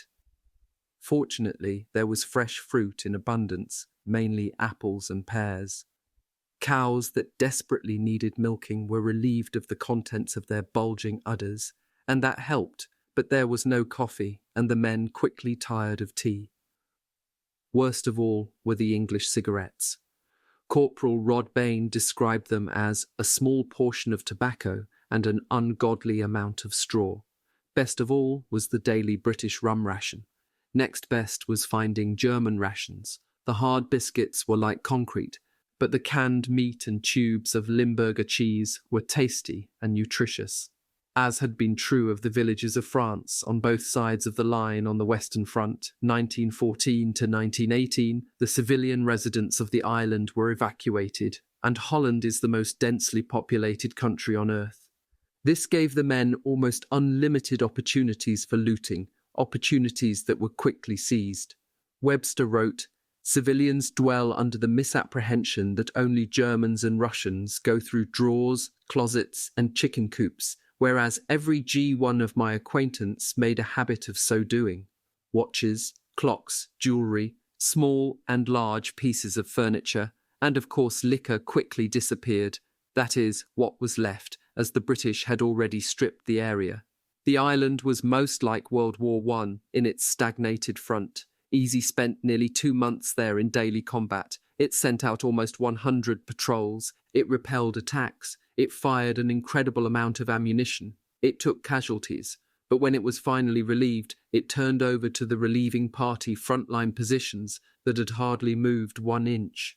The company moved onto the island on October 2nd by truck over the magnificent bridge at Nijmegen, still standing, that had been captured by the 82nd on September 20th at 2000 hours.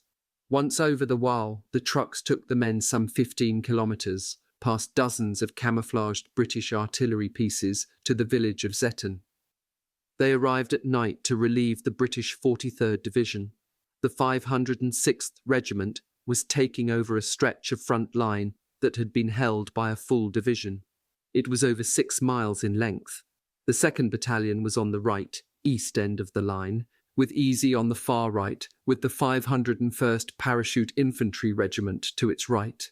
Easy had to cover almost 3 kilometres with only 130 men. British soldiers met the company in Zetten and escorted the leading elements to their new positions. "What's it like up here?" Webster asked.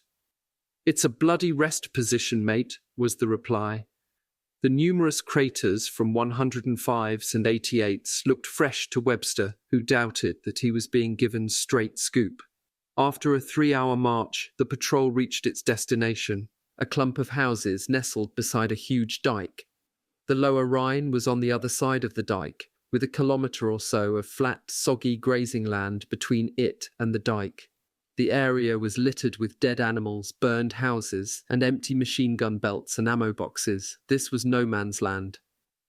To cover his assigned section of the front, Winters put the 2nd and 3rd platoons on the line, along the south side of the dike, with the 1st platoon in reserve.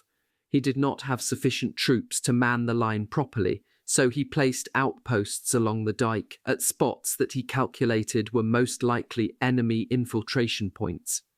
He kept in contact with the outposts by means of radio, wire, and contact patrols.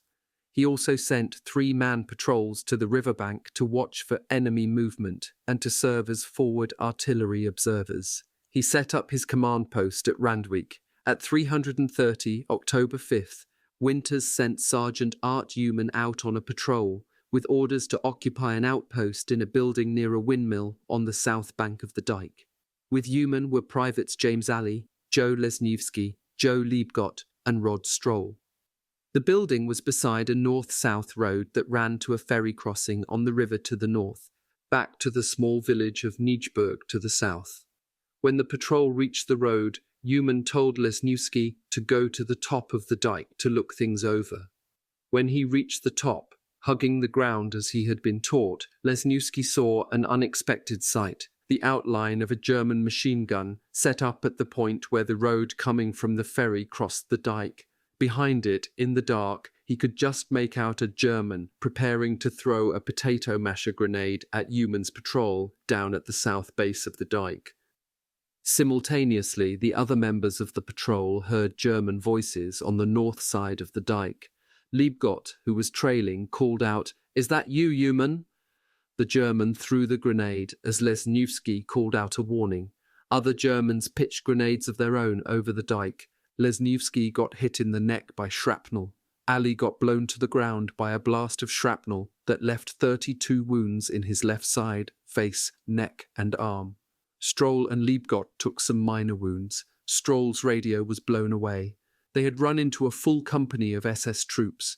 It had come across the river by ferry earlier that night and was attempting to infiltrate south of the dike to make a diversionary assault in support of a major attack. The 363rd Volksgrenadier Division was scheduled to launch at first light against the left flank of the 506th at Ophiosten.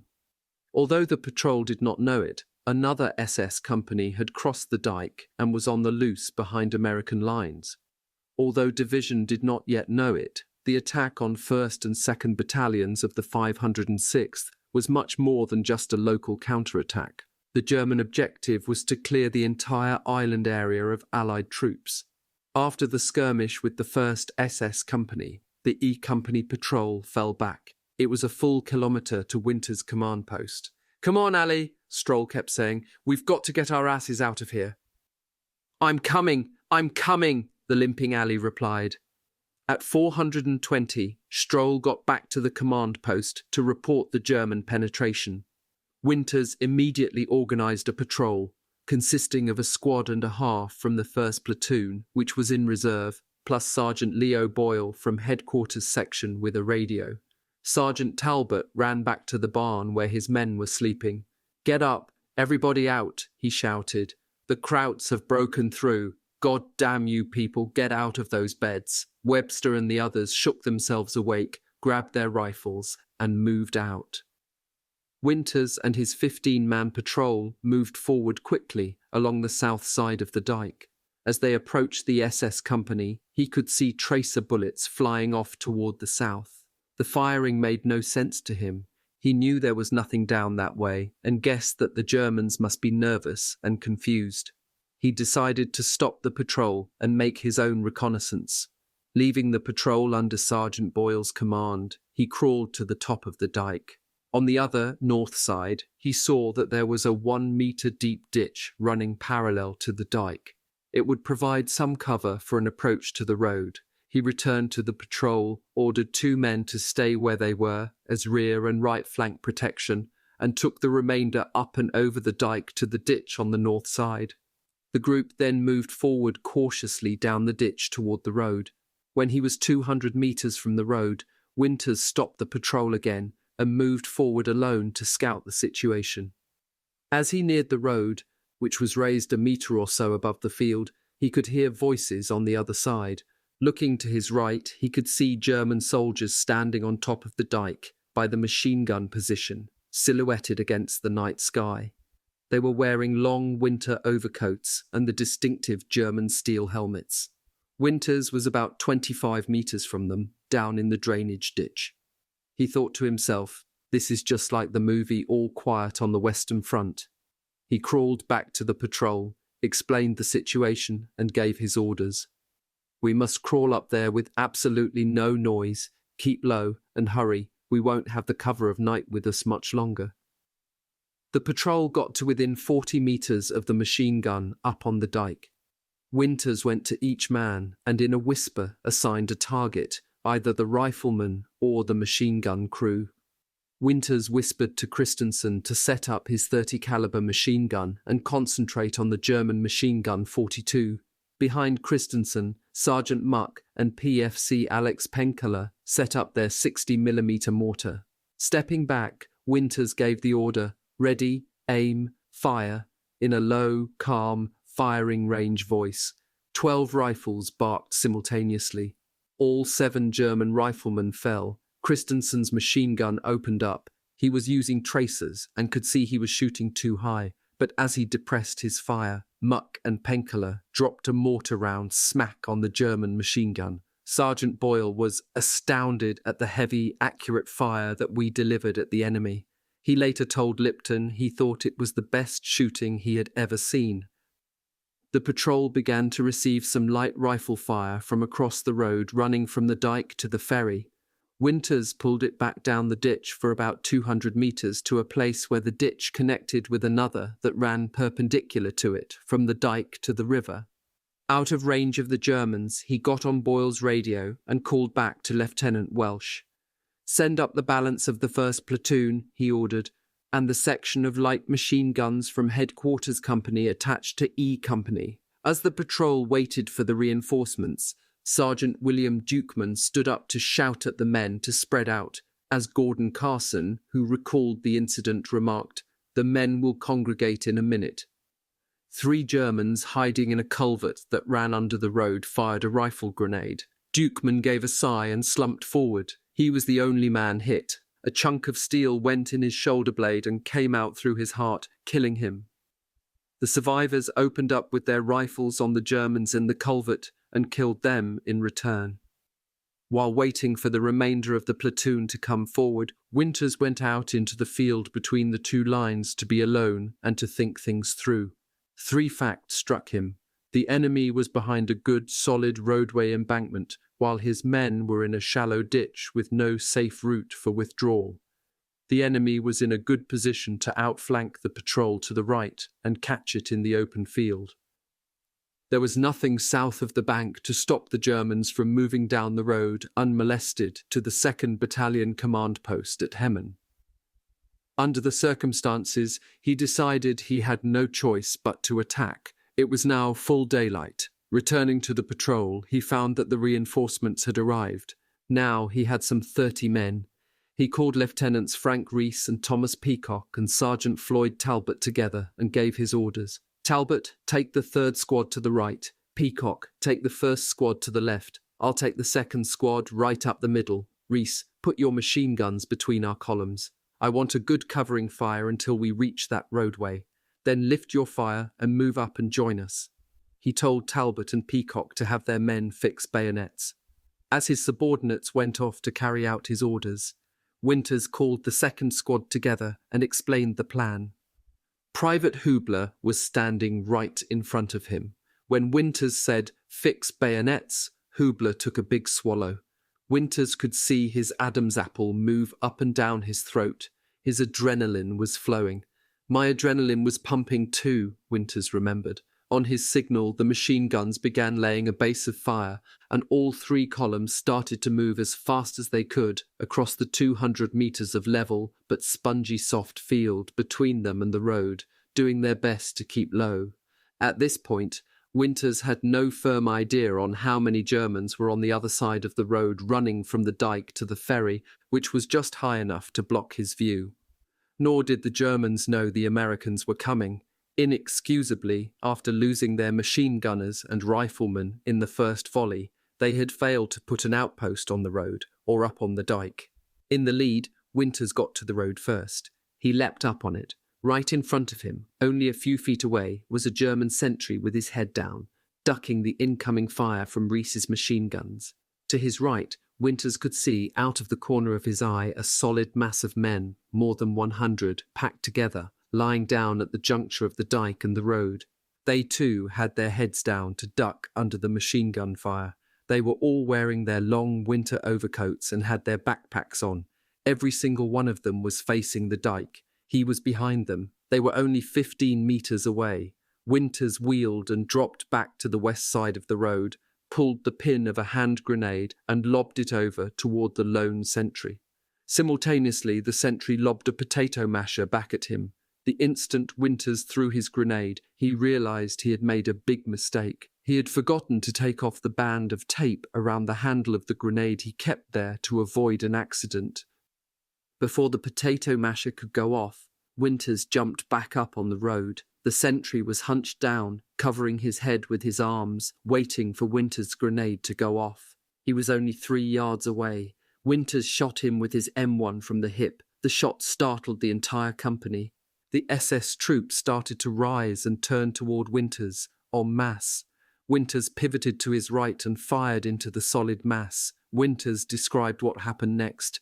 The movements of the Germans seemed to be unreal to me. When they rose up, it seemed to be so slow. When they turned to look over their shoulders at me, it was in slow motion. When they started to raise their rifles to fire at me, it was in slow motion. I emptied the first clip, 8 rounds, and still standing in the middle of the road, put in a second clip, and still shooting from the hip, emptied that clip into the mass.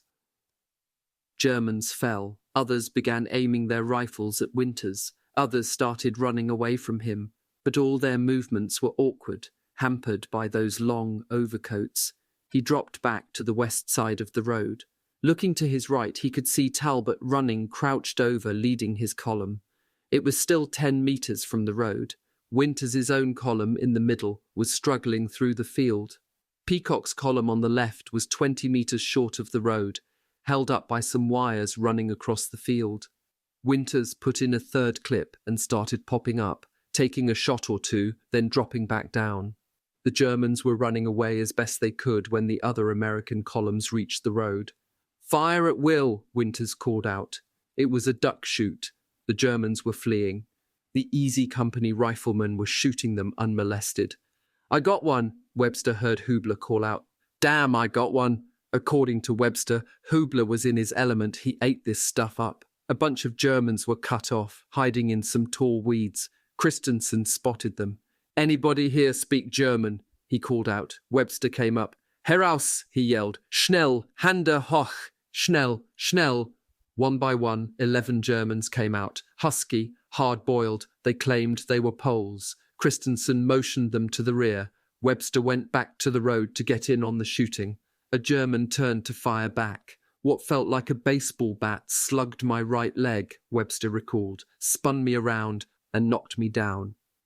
All he could think to say was, "They got me," which even then seemed to him an inadequate and unimaginative cliché. Like all writers, he was composing his description of the event as it happened. It It was a clean wound. The bullet went in and out Webster's calf, hitting no bone. $1 million wound. I got it made, he thought to himself.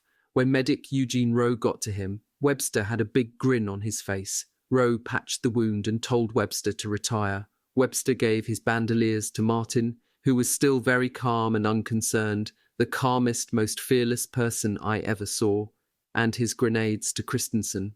He kept his pistol and M1 and began limping to the rear. Winters could see more German soldiers about 100 yards away, pouring over the dike from the south side, the previously unnoticed SS Company. They joined their retreating comrades in a dash to the east, away from the easy company fire. This made the target bigger. Lieutenant Rees had brought the machine guns forward by this time. Private Cobb set his up and began putting long-distance fire on the routed German troops. The surviving German troops reached a grove of trees where there was another road leading to the river. As Winters observed, they swung left and began to follow that road to the river. Winters got on the radio and called for artillery. British guns began pounding away at the main force of retreating Germans.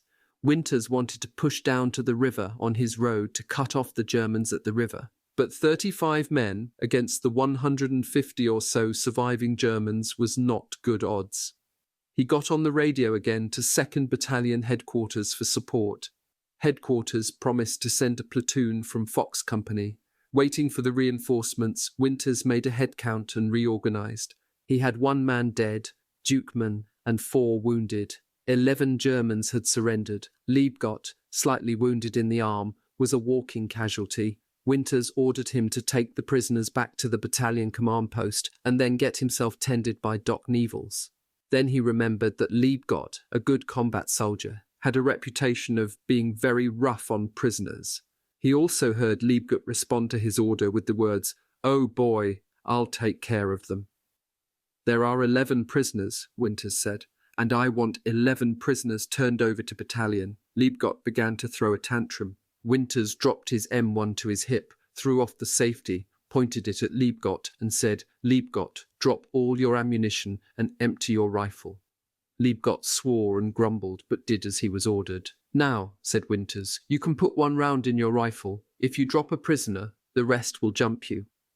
Winters noticed a German officer who had been pacing back and forth, obviously nervous and concerned over Liebgott's exuberance when he first got the assignment. Evidently, the officer understood English. When he heard Winters's further orders, he relaxed. Liebgott brought all 11 prisoners back to battalion headquarters. Winters knew that for certain, as he checked later that day with Nixon.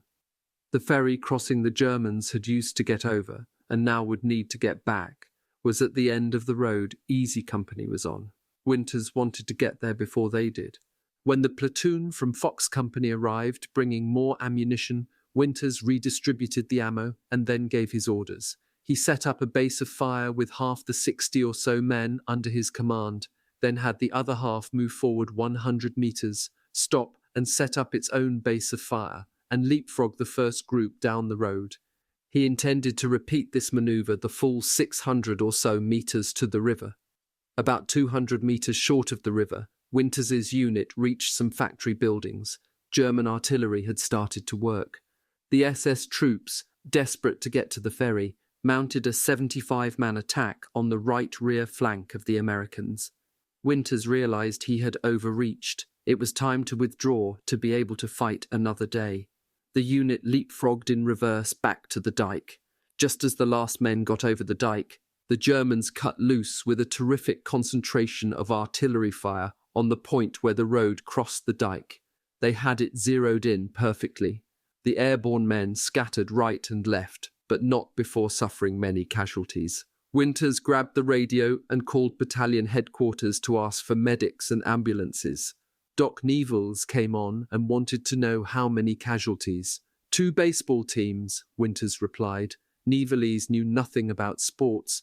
He asked Winters to put it in clear language. "Get the hell off the radio so I can get some more artillery support," Winters shouted back, "or we'll need enough for 3 baseball teams." Just at that moment, Boyle heard some mortars coming. You could tell they were going to be close. Boyle wasn't moving too fast, as he was exhausted, a result of a less than complete recovery from his wound received in Normandy. I pitched forward on the dike. A shell hit just behind me on the left and tore into my left leg from the hip to the knee, and that was it. A terrible blow, but no pain. Just before he lost consciousness, Winters tapped him on the shoulder and told him he would be taken care of. Guarneri and Christensen cut his pants leg off and sprinkled sulphur powder on the horrible wound. Most of the flesh on Boyle's left thigh had been torn away. They gave him morphine and got stretcher bearers to carry him rearward. Webster, alone, was trying to cross an open field to get to an aid station. He was crawling along a cow path, lower than he had ever gotten in training, crawling through mud and cow dung. He ripped his pants on a barbed wire fence.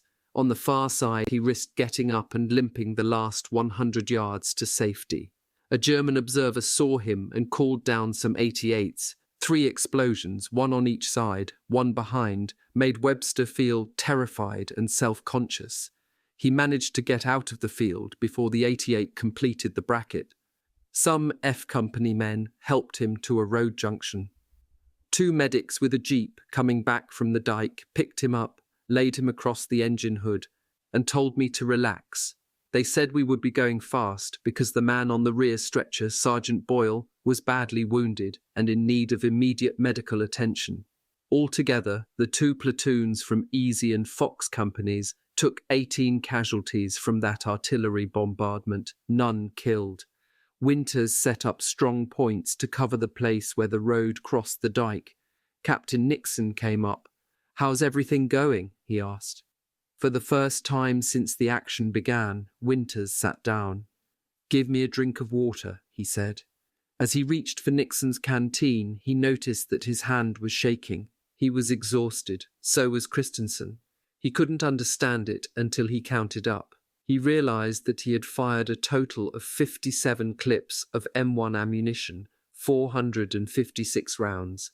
That night, while trying to stay awake on outpost duty and trying to calm down after being so keyed up, Christensen pissed 36 times. With 35 men, a platoon of Easy Company had routed 2 German companies of about 300 men. American casualties, including those from Fox Company, were 1 dead, 22 wounded. Germans' casualties were 50 killed, 11 captured, about 100 wounded. Later, Winters realized that he and his men had been very, very lucky. In an analysis, he said the main reason for success was the poor quality of German leadership. The Germans had let the first squad get away with sitting in the field waiting for reinforcements. They had bunched up in one big mass, inexcusable in Winters's view. They had allowed 2 machine guns to pin them down, while the 3 columns of Easy ran 200 yards across the field in the bayonet charge. They had reacted much too slowly when Winters fired on them from the road. They failed to put together an organized base of fire when the shooting started. Easy, by contrast, did almost everything right. Winters called this the highlight of all E Company actions for the entire war, even better than D-Day, because it demonstrated Easy's overall superiority in every phase of infantry tactics: patrol, defense, attack under a base of fire, withdrawal, and above all, superior marksmanship with rifles, machine gun, and mortar fire. More can be said. For example, the physical fitness of the Easy men was a sine qua non. They put out more energy than a heavyweight boxer in a 15-round title match, way more. They put out more energy than a man would playing 60 minutes in 3 consecutive football games. Also notable was the company's communication system, with radio messages, runners, and hand signals being used effectively. The leapfrog advances and retreats put into play the training they had undergone at Toccoa and were carried out in textbook fashion. The evacuation of the wounded was likewise carried out with calm efficiency. The coordination with British artillery was outstanding, so was Winters. He made one right decision after another, sometimes instinctively, sometimes after careful deliberation. The best was his decision that to attack was his only option. He provided not only brains, but personal leadership. Follow me was his code. He personally killed more Germans and took more risks than anyone else. But good as Easy Company of the 506th was, and there was no better light infantry company in the army, there was nothing it could do about that terror of the battlefield, modern artillery. Easy had to cross the dike to get home. It could not stay in the open field and get pounded. But in crossing the dike, the company exposed itself to zeroed-in German artillery. A few minutes of total terror, and the company had taken more casualties than it had in its encounters with German riflemen by the hundreds earlier in the day. "Artillery is a terrible thing," Webster said. "God, I hate it." The Public Relations Office of the 101st Airborne Division gave the action extensive publicity in typical wartime jargon. Winters's order had to be, and was, for a bayonet attack. As a result of that brave order, 2 companies of SS were heavily battered and forced to withdraw without getting an opportunity to start their attack, which was scheduled to start at almost that very instant. Insofar as the German 363rd Volksgrenadier Division launched a major attack at Ophiosten at dawn that day against the left flank of the 506th, the small action at the dike may have been crucial. Had the German SS companies proceeded unmolested south of the dike, they would have hit regimental headquarters at exactly the moment Colonel Sink had to concentrate his attention on Ophiosten. Sink was appreciative. He issued a general order citing 1st Platoon of Easy for Gallantry in action. After describing the bayonet charge, he wrote, "By this daring act and skillful manoeuvre against a numerically superior force, the platoon inflicted heavy casualties on the enemy and turned back the enemy's attempt to attack battalion headquarters from the rear." A couple of days after the bayonet attack, Colonel Sink paid Winters a visit. "Do you think you can handle the battalion?" he asked, indicating that he was considering making Winters the executive officer of 2nd Battalion. Major Oliver Horton had been killed in battle at Ophiosten on October 5th. Winters, 26.5 years old, a captain and company commander for only 3 months, gulped and replied, "Yes, sir, I know I can handle our battalion in the field. Combat doesn't worry me. It's the administration. I've never had administration." "Don't worry," Sink assured him. "I'll take care of that part." On October 9th, he made Winters the executive officer of 2nd Battalion. Winters's replacement as Easy Company commander failed to measure up. He came in from another battalion. Private Ralph Stafford was scathing in his description. He really screwed up. He not only didn't know what to do, he didn't care to learn. He stayed in bed, made no inspections, and sent for more plums. He was shortly relieved. Other replacement officers had also failed. Christensen said of one, "Indecision was his middle name. In combat, his mind became completely disoriented, and he froze.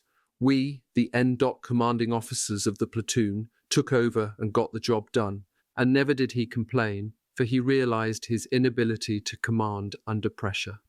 Webster wrote about a platoon leader in the Nuenen fight, "I never saw him in the fracas. He never came to the front. He failed to live up to his responsibilities. The old men in the platoon never forgave him." For an enlisted man to fail in a grave situation was bad, but for an officer who was supposed to lead his men, it was inexcusable.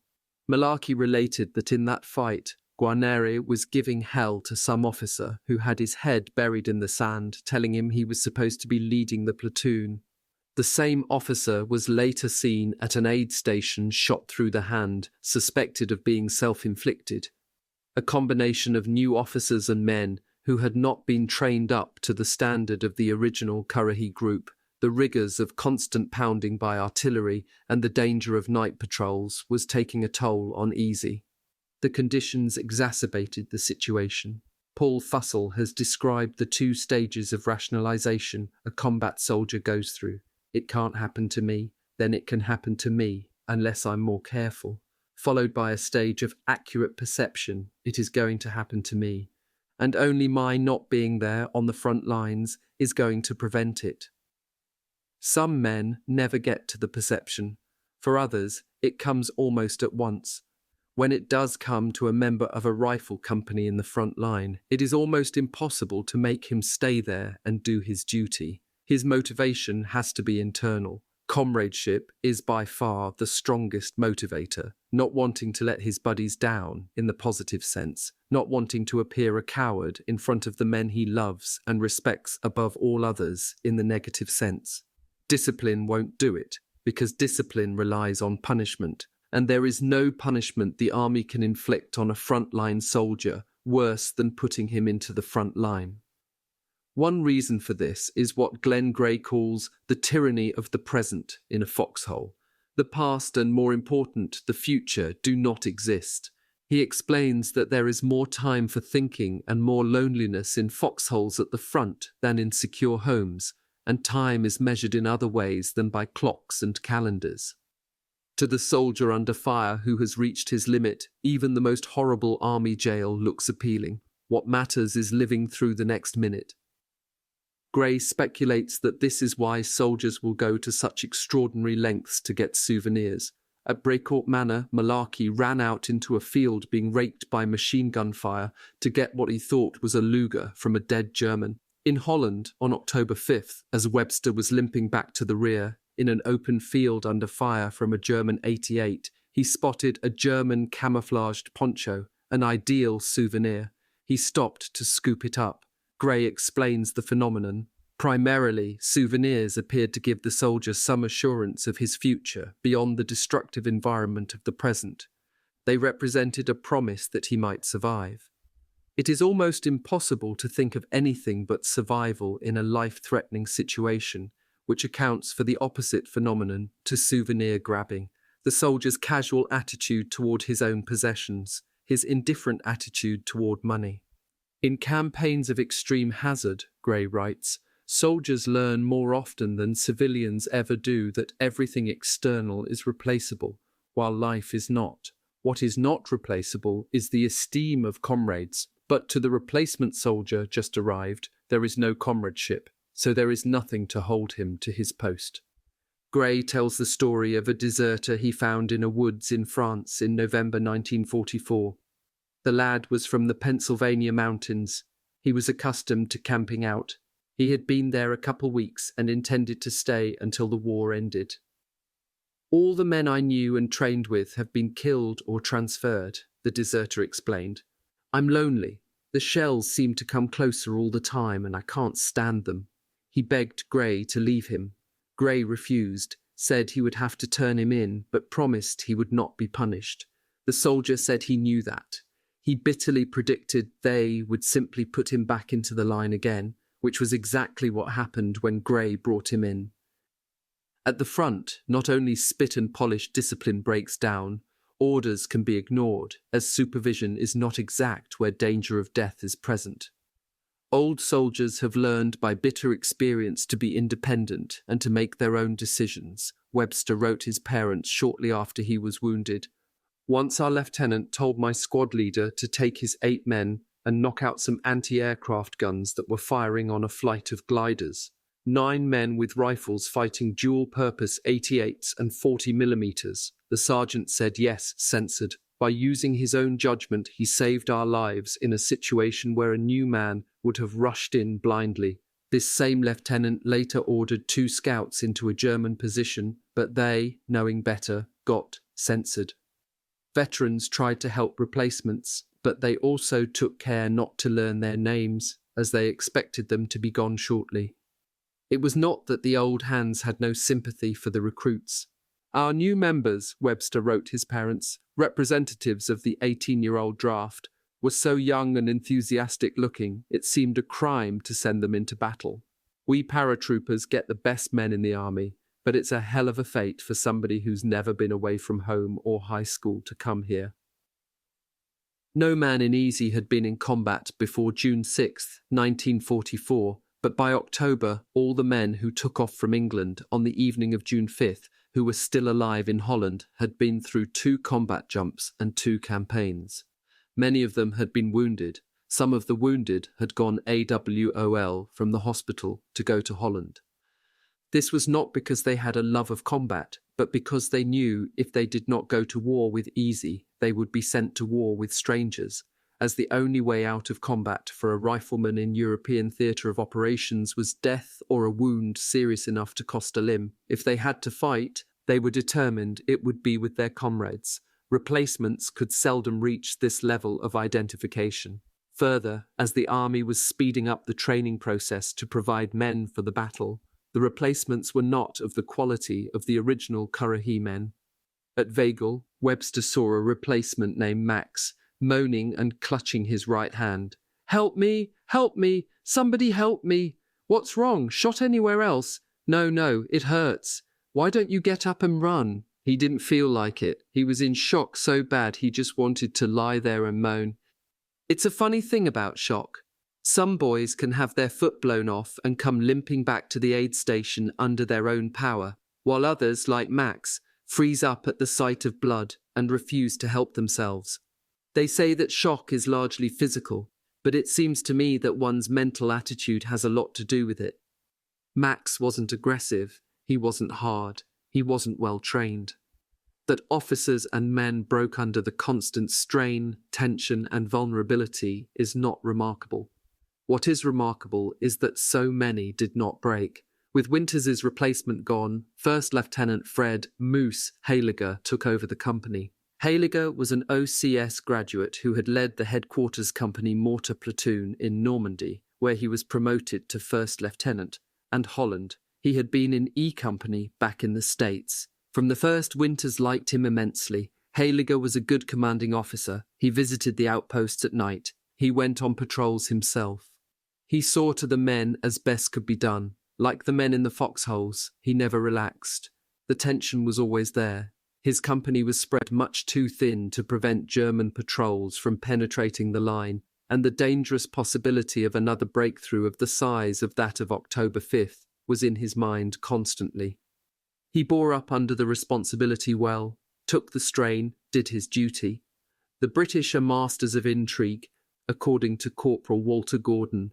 I wouldn't necessarily want them on my flank for an assault on some target, but I sure would like to have them plan it because they are very good at planning. He was referring to The Rescue, which took place at midnight, October 22nd, 23. A week earlier, Colonel O. Dobey, nicknamed the Mad Colonel of Arnhem, of the British 1st Airborne Division, who had escaped from a German hospital after being made prisoner, had swum across the Rhine and contacted Colonel Sink.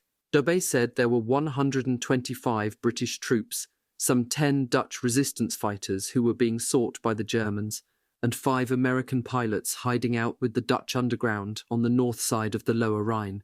He wanted to get them back, and he needed help. Sink agreed to cooperate. As the crossing point was across from Easy's position, Sink volunteered Heiliger to lead the rescue patrol. Or, as Gordon put it, we would furnish the personnel, the British would furnish the idea, and I suppose the band-aids, a fair swap by British standards. Dobey was in contact with the Dutch underground on the far side via telephone. For some reason, the Germans had never cut those lines. He designated the night of October 22nd, 23 for the operation. The American 81st AA-AT Battalion would fire tracers over the river with their Bofors guns to mark the spot where the Dutch would bring the men waiting to be rescued. To allay German suspicion, for several nights before the operation, the 81st fired tracers at midnight. On the appointed night, Heiliger, Lieutenants Welsh and Edward Shames, and 17 men selected by Heiliger followed engineer tape from the dike down to the river, where British canvas collapsible boats had been hidden the previous evening. It was, as usual, a murky night, with a drizzle adding to the obscurity. The shivering men edged the boats into the river. At midnight, the Bofors fired the tracers straight north. The Dutch underground blinked the V for victory signal with red flashlights from the north bank. Easy began paddling as silently as possible across the river. The men crossed with pounding hearts, but without incident. They leaped out of the boats and moved forward. Gordon had the machine gun on the left flank. He set it up and prepared to defend against attack. Corporal Francis Mellett had the machine gun on the right flank. Private Stafford was at the point for the column seeking contact with the Dutch underground, Heiliger immediately behind him. Stafford moved forward stealthily, There was no firing, no illumination. This was enemy territory, completely unfamiliar to the Americans, and it was pitch black. The absolute quiet was almost petrifying to me, Stafford remembered. Stafford took another cautious step. A large bird flew up not more than a foot away from his face. I am positive my heart stopped beating, Stafford recalled. I flipped off the safety on my M1 and was about to fire when Lieutenant Hayliger calmly said, "Easy." They continued on and shortly met the British troops. The first one Stafford saw hugged me and gave me his red beret, which I still have. A British brigadier stepped forward and shook Hayliger's hand, saying he was the finest-looking American officer he had ever seen. Hayliger motioned for the British to move in column to the boats, urging them to keep silent, but they just could not. Private Lester Hashey recalled one saying, "I never thought I'd be so glad to see a bloody Yank." Lieutenant Welsh, who was in charge down at the boats, grew exasperated with the Brits who kept calling out, "God bless you, Yank," and told them they would all get killed if they didn't shut up. The British got into the boats. Hayliger pulled his men back in leapfrog fashion. Soon everyone was ready to shove off. Gordon was the last one back, and in the trailing boat crossing the river. There was a certain amount of excitement and urgency, he said, and he was certain the Germans would sink them all any moment. But they were never spotted. By 130, the entire party was safely on the south bank and crossing no man's land on the way to the American front line behind the dike. The next day, Colonel Sink issued a citation for gallantry in action. He declared that the courage and calmness shown by the covering force was a major factor in this successful execution. So well organized and executed was this undertaking that the enemy never knew an evacuation had taken place. All members of this covering force are commended for their aggression, spirit, prompt obedience of orders, and devotion to duty. Their names appear below. Gordon's name is there. When I suggested that he must be proud to have volunteered for and carried out so well such a hazardous operation, he said the only reason he went along was that Hayliger had selected him. It was not a volunteer operation. I'm not saying I wouldn't have volunteered, I'm just saying I didn't volunteer. On October 28th, the 101st Division's area of responsibility was enlarged.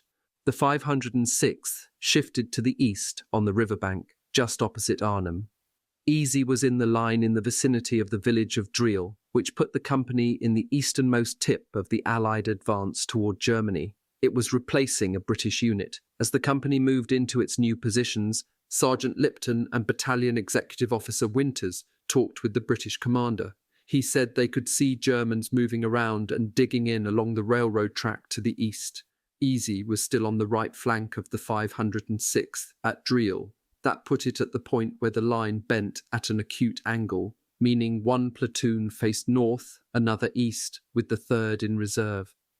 "Well, when you see them, why don't you fire on them?" Winters asked. "Because when we fire on them, they just fire back." Winters and Lipton looked at each other in disbelief.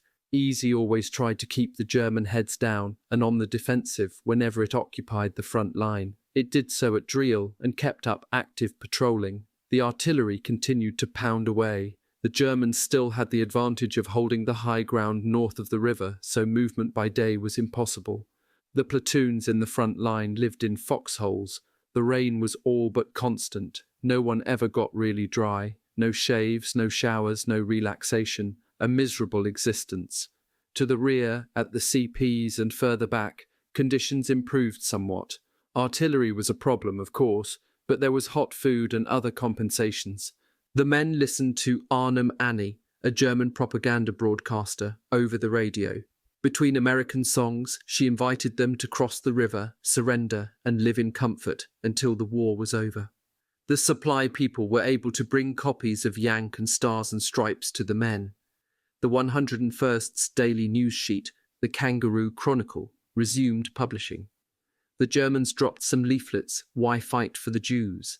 The 506th POW interrogation team broadcast over a loudspeaker surrender invitations to the Germans. The only effect of the propaganda by both sides was to bring a good laugh. Winters was bored. Being executive officer was a letdown. A tremendous letdown. The most fun I had in the army, the most satisfying thing I did, was company commander. Being a junior officer was a tough job, taking it from both sides, from the men and from Captain Sobel. But as company commander, I was running my own little show. I was out front, making a lot of personal decisions on the spot that were important to the welfare of my company, getting a job done. But as battalion executive officer, I was an administrator, not making any command decisions or such, just recommendations to the battalion commander, to the battalion S2. I suggested that some people would feel a sense of relief at the change. I didn't, Winters replied. First Lieutenant Harry Welsh's 2nd platoon had the sector of the line facing east. His command post was in a barn some 50 metres west of the railroad tracks, where the Germans had their outposts. His platoon's strength was down to 24 men. Even if he kept half of them on alert, that meant 12 men to cover a front of 1,500 metres. With a more than 200-metre gap between outposts, it was relatively easy for German patrols to penetrate the line after dark. They did so regularly, not with the purpose of mounting an attack. Like the Allies, they had accepted the static situation, and their lines were thinly held too, but to make certain the Americans were not building up. After his experiences on October 5th, Winters was worried about the porous situation at the front. When he heard a member of the rescue mission of October 22nd, 23 describe the penetration of German lines without being spotted as fantastic, he snorted. The Germans did the same thing to us. They got 2 companies across, and we never fired a shot at them until they got up on the dike. So what's the big deal? Winters was also frustrated in his new job. He craved action and fretted over the German penetrations. On the afternoon of October 31st, he called Hayliger on the telephone to suggest that night the two of them make their own inspection of the outposts. Hayliger agreed. At 2100 hours that evening, Winters arrived at Easy's command post. Hayliger telephoned Welsh to let him know that he and Winters were on their way out to see him. As Moose and I proceeded down the path leading to Welsh's command post, Winters related, we were walking shoulder to shoulder as the path was only about 6 feet wide, slightly raised. There was a drop of about 3 feet into a drainage ditch on each side. Out of the darkness came an order, "Halt!"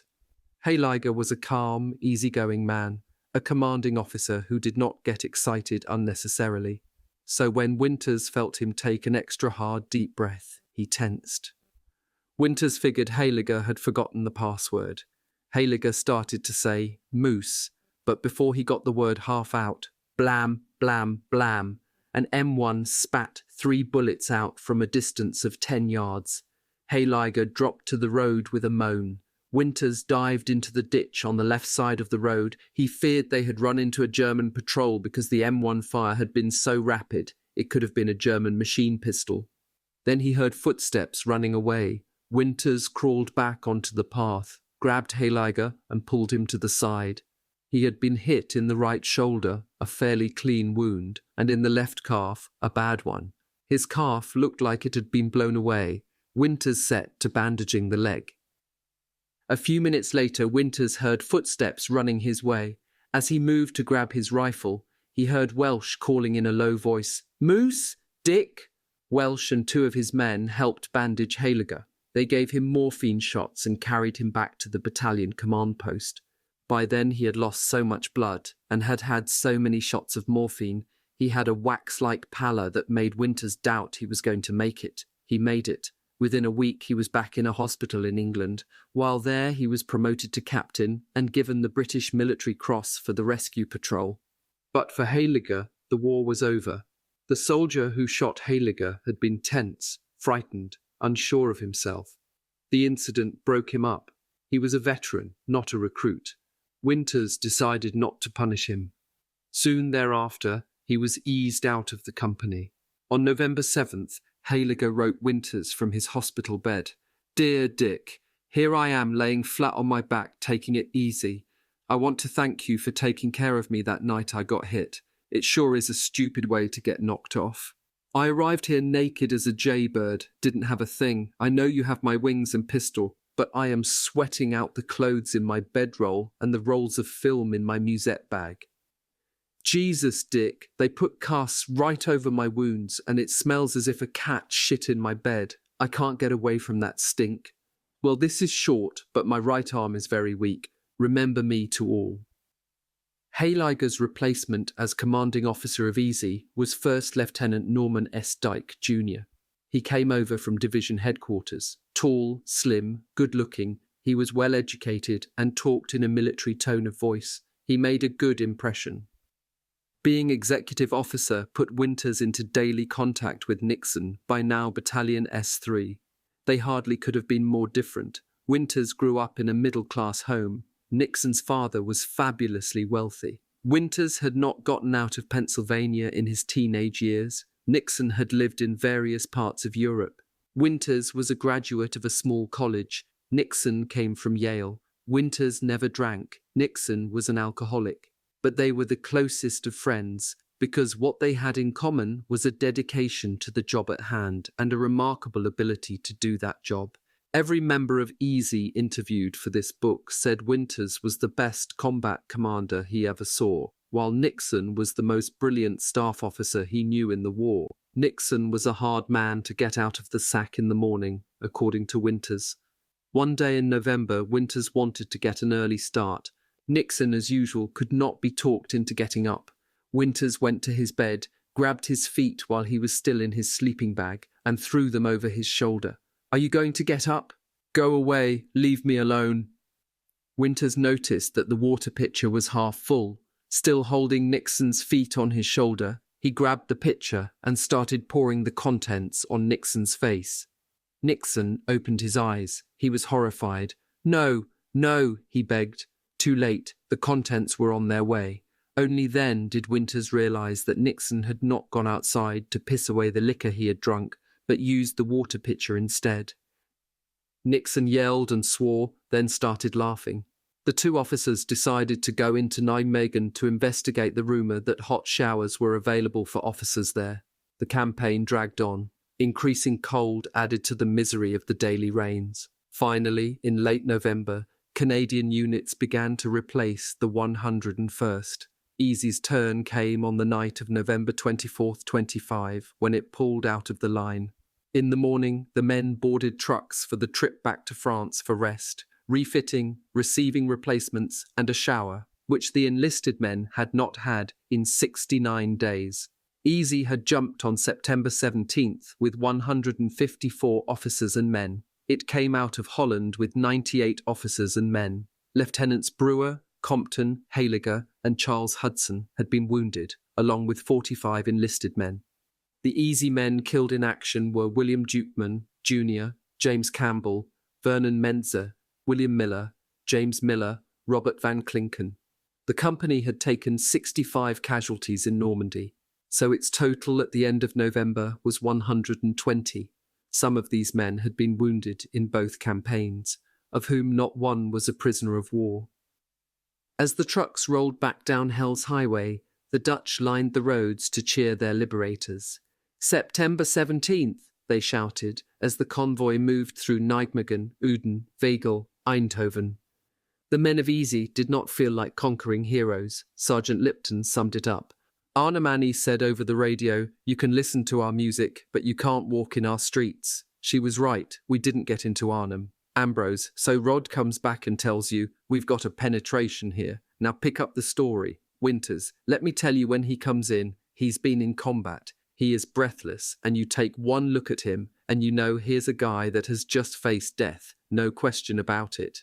Stroll, "I didn't look that bad." Winters, "You don't have to be ashamed of it. Somebody's shooting at you." Stroll, "He's saying I shit my pants. I never." Chapter 10. Resting, Recovering, and Refitting. Mourmelon-le-Grand, November the 26th to December 18th, 1944. At 0400 hours, November 26, Easy arrived at Camp Mourmelon, outside the village of Mourmelon-le-Grand. Nearby was the village of Mourmelon-le-Petit, some 30 kilometers from the cathedral town and champagne centre of Reims. Mourmelon had been a garrison town for at least 1,998 years. Julius Caesar and his Roman legions had used it as a campground in 54 BC. The French army had had barracks there for hundreds of years, and still does in the 1990s. Located on the plain between the Marne River to the south and the Aisne River to the north, on the traditional invasion route toward Paris, or toward the Rhine, depending on who was on the offensive, Montmelon was in an area that had witnessed many battles through the centuries. Most recently, the area had been torn up between 1914 and 1918. The artillery craters and trenches from the last World War were everywhere. American doughboys had fought in the vicinity in 1918 at Chateau Thierry and Belleau Wood. The transition from front line to garrison duty was quick. The first day in camp featured a hot shower and a chance to launder clothes. The second day, the company had a marching drill. The next day, there was a regular retreat formation with cannon firing and inspection. On November 30th, the mail caught up with the men, boosting morale 100%. One might have thought that after more than 2 months on the front line, the paratroopers would have wanted to sleep for a week. But after 1 or 2 experiences of that miracle that is a soldier's night's sleep, the boys needed a physical outlet for their energy and some nonsensical way to release the built-up tension. On December 1st, everyone got a pass to Reims. So did the men of the 82nd Airborne, camped nearby. The mix was volatile. Although Reims was crawling with MPS because it was Eisenhower's headquarters, there was plenty to drink, and thus plenty of drunks and plenty of men who wanted to fight. "What's that eagle screaming for?" an 82nd man would ask his buddies when they encountered someone wearing the screaming eagle shoulder patch. "Help! Help! Help!" was the reply, and a fistfight would start. On December 4th, all passes to Reims were cancelled because, as one trooper put it, the boys won't behave in town. Division tried to work off some of the excess energy by ordering 5-mile marches, parades, and lots of calisthenics. It also organised games of baseball, basketball, and football. It borrowed football equipment from the Air Force, flown in from England. Tryouts were held for a Christmas Day Champagne Bowl game between the 506th and the 502nd. Those who made the team practiced for 3 hours and more a day. For other entertainment, divisions set up 3 movie theatres and opened a Red Cross club. The chow was superb. Several days after arrival at Montmelon, the men got paid in the mess hall at the conclusion of dinner. Sergeant Malarkey drew his pay and had started out the door when he noticed a crap game in progress. A hot shooter had piled up a big bankroll. Malarkey thought he could not possibly continue to throw passes, so he started fading the shooter. In a few minutes he had blown 3 months' pay. He left the mess hall thinking how dumb he was, not to have gambled, but to have lost everything without once shooting the dice himself. Back in barracks, he ran into Skip Muck. There was a dice game going on. Malarkey asked Muck if he intended to get in it. No, Muck replied. He was tired of being broke all the time. Besides, he only had $60 left after paying off his previous gambling debts. Malarkey thereupon talked him into a $60 loan and got into the game. In 15 minutes, he had built himself a bankroll of French francs, British pounds, United States dollars, Belgian francs, and Dutch guilders. The arguments about the exchange rate around those crap games were intense. Somehow these guys, most of whom had hated and mostly flunked math in high school, figured it out. Malarkey took his money over to the Commanding Officer Club and got into a game with some 20 players.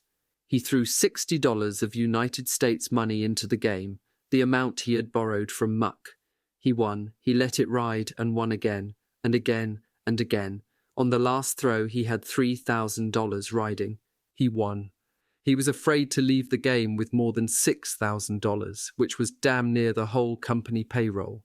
He put the large francs in his pockets and stayed in the game until he had lost all the American, British, Dutch and Belgian money.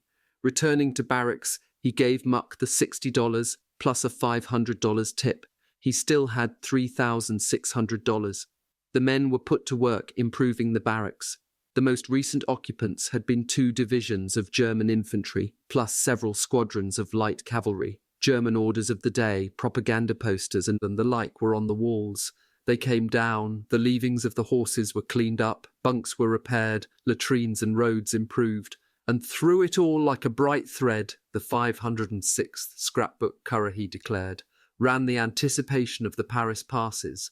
Morning, noon and night, anywhere you happened to be, you could hear it being discussed. Division policy was that the men would go into Paris by companies, one at a time. The ones who made it came back with tales that topped those their fathers told after visiting Paris in 1918-19. The ones who were waiting discussed endlessly what they were going to do when they got to the city. Some individuals got passes. In a couple of cases, they were wasted. Dick Winters got a pass. He went to Paris, got on the metro, rode to the end of the line, and discovered that he had taken the last run of the day. Darkness had fallen, the city was blacked out.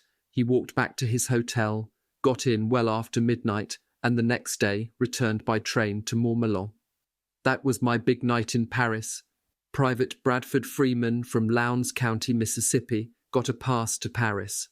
46 years later, he recalled of his one day in the City of Lights. I didn't care for what I saw, so I went back to camp. There appeared to be no hurry about getting to Paris, as the general impression was that the paratroopers were going to stay in camp until the good campaigning weather returned in the spring. At that time, they expected to jump into Germany on the far side of the Rhine. The impression was reinforced when General Taylor flew back to the States to participate in conferences regarding proposed changes in organization and equipment of the American airborne divisions. It became a certainty on December 10th when Taylor's deputy, Brigadier General Gerald Higgins, flew to England with 5 senior officers from the 101st to give a series of lectures on Market Garden. Command passed to Brigadier General Antony McAuliffe, the division's artillery commander. Veterans were returning from hospital, new recruits coming in. Buck Compton rejoined the company, recovered from his wound in Holland. Lieutenant Jack Foley, who had hooked up as replacement during the last week in Holland, became assistant platoon leader of 2nd Platoon under Lieutenant Compton. The men, Foley remembered, were a mixture of seasoned combat veterans, some with just Holland under their belt, and of course green replacements. The replacements, 18 and 19-year-olds fresh from the States, were wide-eyed. Although the veterans were only a year or 2 older, they looked terrifying to the recruits. They were supposed to have handed in their live ammunition when they left Holland, but almost none had done so. They walked around Camp Montmelon with hand grenades hanging off their belts, clips of ammunition on their harnesses, wearing their knives and, unauthorized, sidearms. To the recruits, they looked like a bunch of killers from the French Foreign Legion. To the veterans, the recruits looked tender. Company Commander Lieutenant Dyke, Welsh, Shames, Foley, Compton, and the other officers worked at blending the recruits into the outfit to bring them up to easy's standard of teamwork and individual skills. But it was difficult, as the veterans could not take field maneuvers seriously. By the end of the 2nd week in December, the company was back to about 65% of its strength in enlisted men. Officer strength was at 112%, with Dyke in command, Welsh serving as executive officer, and 2 lieutenants per platoon plus a spare. Put another way, the airborne commanders expected that casualties in the next action would be highest among the junior officer ranks. Welsh was by now the oldest serving officer in the company, and he had not been at Toccoa.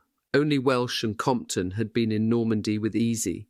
Welsh, Compton, Dyke, Shames and Foley had spent some time in Holland. It was the N.commanding officers who were providing continuity and holding the company together. Among the N.commanding officers who had started out at Toccoa as privates were Lipton, Talbot, Martin, Luss, Piconte, Muck, Christensen, Randleman, Rader, Gordon, Toy, Guarneri, Carson, Boyle, Guth, Taylor, Malarkey and others, that so many of its Toccoa officers were on the 506th Regimental or 2nd Battalion staff helped Easy to maintain coherence. They included Major Hester and Captain Matheson, S3 and S4 on regimental staff, and Captains Winters and Nixon, executive officer, and S2 on battalion staff. Overall, however, after 1.5 years of combat, Easy had new officers and new privates, but its heart, the Commanding Officer Corps, was still made up of Toccoa men who had followed Captain Sobel up and down Currahee in those hot August days of 1942. Many of the men they had run up Currahee with were in hospital in England. Some of them would never run again. Others, with flesh wounds, were on the way to recovery. In the American 110th General Hospital outside Oxford, 3 members of 1st Platoon Easy Company were in the same ward.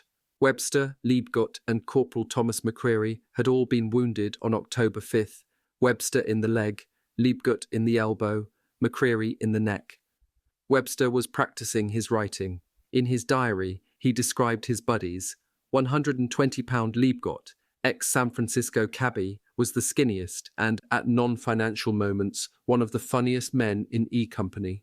He had the added distinction of being one of the few Jews in the paratroops. In addition, both he and McCreary, ancient men of 30, were the company elders. McCreary was a light-hearted, good-natured little guy who, to hear him tell it, had been raised on a beer bottle and educated in the Motor Inn, Pittsburgh. According to Webster, the gayest spot in the 110th was the amputation ward, where most of the lads, knowing that the war was over for them, laughed and joked and talked about home. Webster was right to say most rather than all, as some of those with million-dollar wounds wouldn't have given a nickel for them. Leo Boyle, in another ward of the 110th, wrote Winters, "Dear Sir, now that I've got this far, damned if I know what to write. After 2 experiences, I can say it isn't all the shock of the wound that one carries away with him. It's the knowledge that you're out of the picture, fighting for some time to come. In this, my case, a long time. I don't expect to be on my feet before Christmas. I do expect to be as good as new someday. There is no bone damage, just muscle and tissue damage, and a large area hard to graft. And sir, I hope you take care of yourself. Better care than I've seen you exercise, for the reason there are too few like you and certainly none to replace you."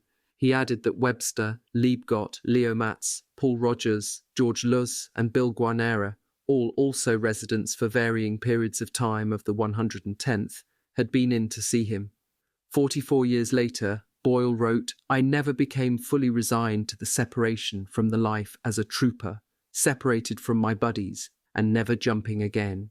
I was hooked or addicted to the life. I felt cheated and was often mean and surly about it during my year-long recuperation in the hospitals. Liebgut requested and got a discharge and a return to duty. So did McCreary, Guarneri, and others. As noted, this was not because they craved combat, but because they knew they were going to have to fight with somebody and wanted it to be with Easy Company. If I had my choice," Webster wrote his parents, "I'd never fight again. Having no choice, I'll go back to E Company and prepare for another jump. If I die, I hope it'll be fast." In another letter, he wrote, "The realization that there is no escape, that we shall jump on Germany, then ride transport straight to the Pacific for the battle in China, does not leave much room for optimism.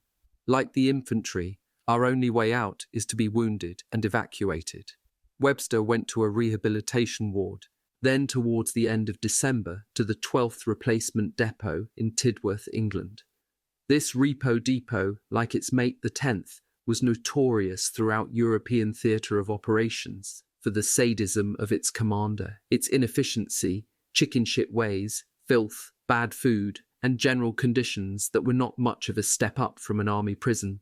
Evidently, the army wanted to make it so bad that veterans recovered from their wounds, or partly recovered, or at least able to walk without support, would regard getting back to the front lines as an improvement. Jim Alley, wounded in Holland, recovered in hospital in England, went AWOL from the 12th Replacement Depot and hitched a ride to Le Havre, then on to Montmelon, where he arrived on December 15th. Guarneri and others did the same. Webster did not. He had long ago made it a rule of his army life never to do anything voluntarily. He was an intellectual, as much an observer and chronicler of the phenomenon of soldiering as a practitioner. He was almost the only original Toccoa man who never became an commanding officer.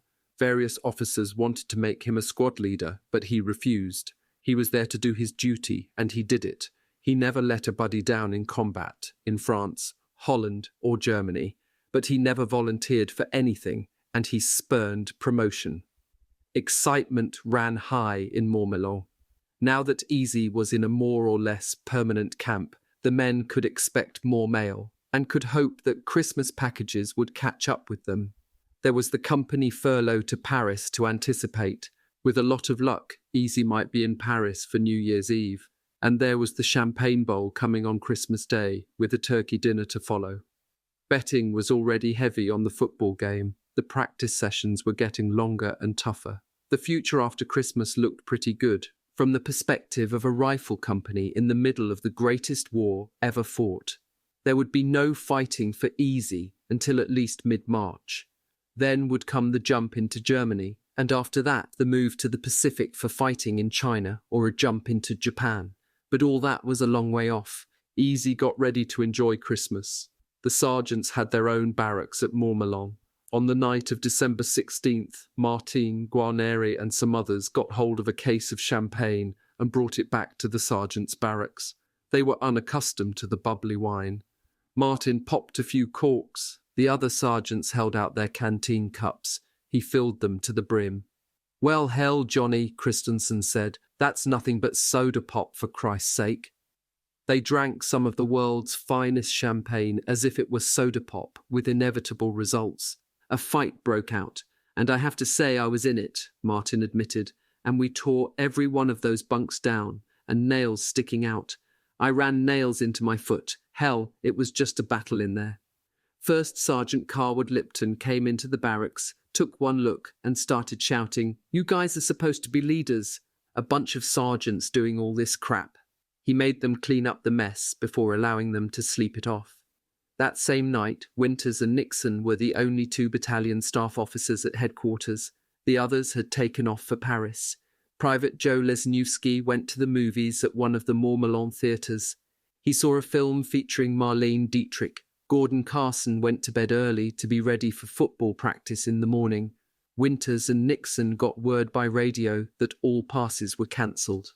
At the theatre, the lights went on, and an officer strode onto the stage to announce a German breakthrough in the Ardennes. In the barracks, Carson, Gordon, and others were awakened by the charge of quarters, who turned on the lights and reported the breakthrough. "Shut up," men called back at him. "Get the hell out of here." That was 8th Corps' problem, 1st Army's problem. They went back to sleep. But in the morning, when the company fell in after Reveille, Lieutenant Dyke told them, "After chow, just stand fast." He was not taking them out on a training exercise, as was customary. "Just stand by," were the orders. Dyke told them to kill the time by cleaning the barracks. Evidently what was going on up in the Ardennes was going to be of concern to the 82nd and 101st Airborne after all. Hitler launched his last offensive on December 16th in the Ardennes on a scale much greater than his 1940 offensive in the same place against the French army. He achieved complete surprise. American intelligence in the Ardennes estimated the German forces facing the 8th Corps at 4 divisions. In fact, by December 15th, the Wehrmacht had 25 divisions in the Eifel, across from the Ardennes. The Germans managed to achieve surprise on a scale comparable with Barbarossa in June 1941 or Pearl Harbor. The surprise was achieved, like most surprises in war, because the offensive made no sense. For Hitler to use up his armour in an offensive that had no genuine strategic aim, and one that he could not sustain unless his tankers were lucky enough to capture major American fuel dumps intact, was foolish. The surprise was achieved, like most surprises in war, because the defenders were guilty of gross overconfidence. Even after the failure of Market Garden, the Allies believed the Germans were on their last legs. At Eich's headquarters, people thought about what the Allied armies could do to the Germans, not about what the Germans might do to them. The feeling was, if we can just get them from out behind the West Wall, we can finish the job. That attitude went right down to the enlisted man level. Sergeant George Koskimaki of the 101st wrote in his diary on December 17th, "It has been another quiet Sunday." The radio announced a big German attack on the First Army front. This should break the back of the German armies. The surprise was achieved, like most surprises in war, because the attackers did a good job of concealment and deception. They gathered two armies in the Eifel without Allied intelligence ever seeing them. By a judicious use of radio traffic, they got Ike's G2 looking to the north of the Ardennes for any German counterattack. No one in the Allied world thought for 1 minute that a German counteroffensive was conceivable. 6 months earlier, on the eve of D-Day, Ike and his officers had an almost perfect read on the German order of battle in Normandy. In December, on the eve of the German attack, Ike and his officers had a grossly inaccurate read on the German order of battle. The Allies were also badly deceived about the German will to fight, the German materiel situation, Hitler's boldness, and the skill of German officers in offensive maneuvers. The American generals in the Allied camp had no experience of defending against a German offensive. The result of all this was the biggest single battle on the Western Front in World War II and the largest engagement ever fought by the United States Army. The human losses were staggering. Of the 600,000 American soldiers involved, almost 20,000 were killed, another 20,000 captured, and 40,000 wounded. 2 infantry divisions were annihilated. In one of them, the 106th, 7,500 men surrendered, the largest mass surrender in the war against Germany. Nearly 800 American Sherman tanks and other armored vehicles were destroyed. The battle began on a cold, foggy dawn of December 16th. The Germans achieved a breakthrough at many points in the thinly held 8th Corps lines. Hitler had counted on bad weather to negate the Allies' biggest single advantage, air power. On the ground, in both men and armour, the Germans outnumbered the Americans. Hitler had also counted on surprise, which was achieved, and on a slow American response. He figured that it would take Ike 2 or 3 days to recognize the magnitude of the effort the Germans were making, another 2 or 3 days to persuade his superiors to call off the Allied offensives north and south of the Ardennes, and then another 2 or 3 days to start moving significant reinforcements into the battle. By then, the German armour would be in Antwerp, he hoped. It was his last assumptions that were wrong. On the morning of December 17th, Eisenhower made the critical decisions of the entire battle, and did so without consulting anyone outside his own staff. He declared the crossroads city of Bastogne as the place that had to be held no matter what. Bastogne is in a relatively flat area in the otherwise rugged hills of the Ardennes, which is why the roads of the area converge there. Because of his offensives north and south of the Ardennes, Ike had no strategic reserve available, but he did have the 82nd and 101st resting and refitting, and thus available. He decided to use the paratroopers to plug the holes in his lines and to hold Bastogne. Finally, Eisenhower blasted Hitler's assumptions by bringing into play his secret weapon. At a time when much of the German army was still horse-drawn, the Americans had thousands and thousands of trucks and trailers in France. They were being used to haul men, materiel, and gasoline from the beaches of Normandy to the front. Ike ordered them to drop whatever they were doing and start hauling his reinforcements to the Ardennes. The response can only be called incredible. On December 17th alone, 11,000 trucks and trailers carried 60,000 men, plus ammunition, gasoline, medical supplies, and other materiel, into the Ardennes. In the first week of the battle, Eisenhower was able to move 250,000 men and 50,000 vehicles into the fray. This was mobility with a vengeance. It was an achievement unprecedented in the history of war. Not even in Vietnam, not even in the 1991 Gulf War, was the United States Army capable of moving so many men and so much equipment so quickly.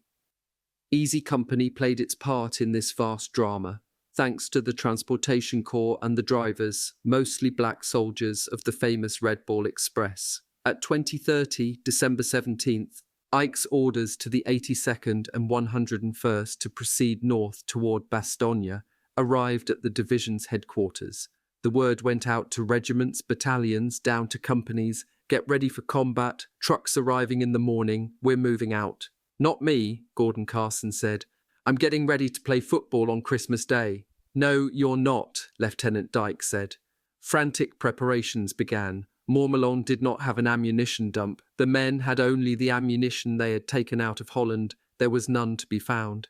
Easy did not have its full complement of men yet, or of equipment. Some men did not have helmets. They did have football helmets, but not steel ones. The company was missing a couple of machine guns and crews. The men had not received a winter issue of clothes. Their boots were not lined or weatherproof. They had no long winter underwear or long wool socks. They scrounged what they could, but it was not much.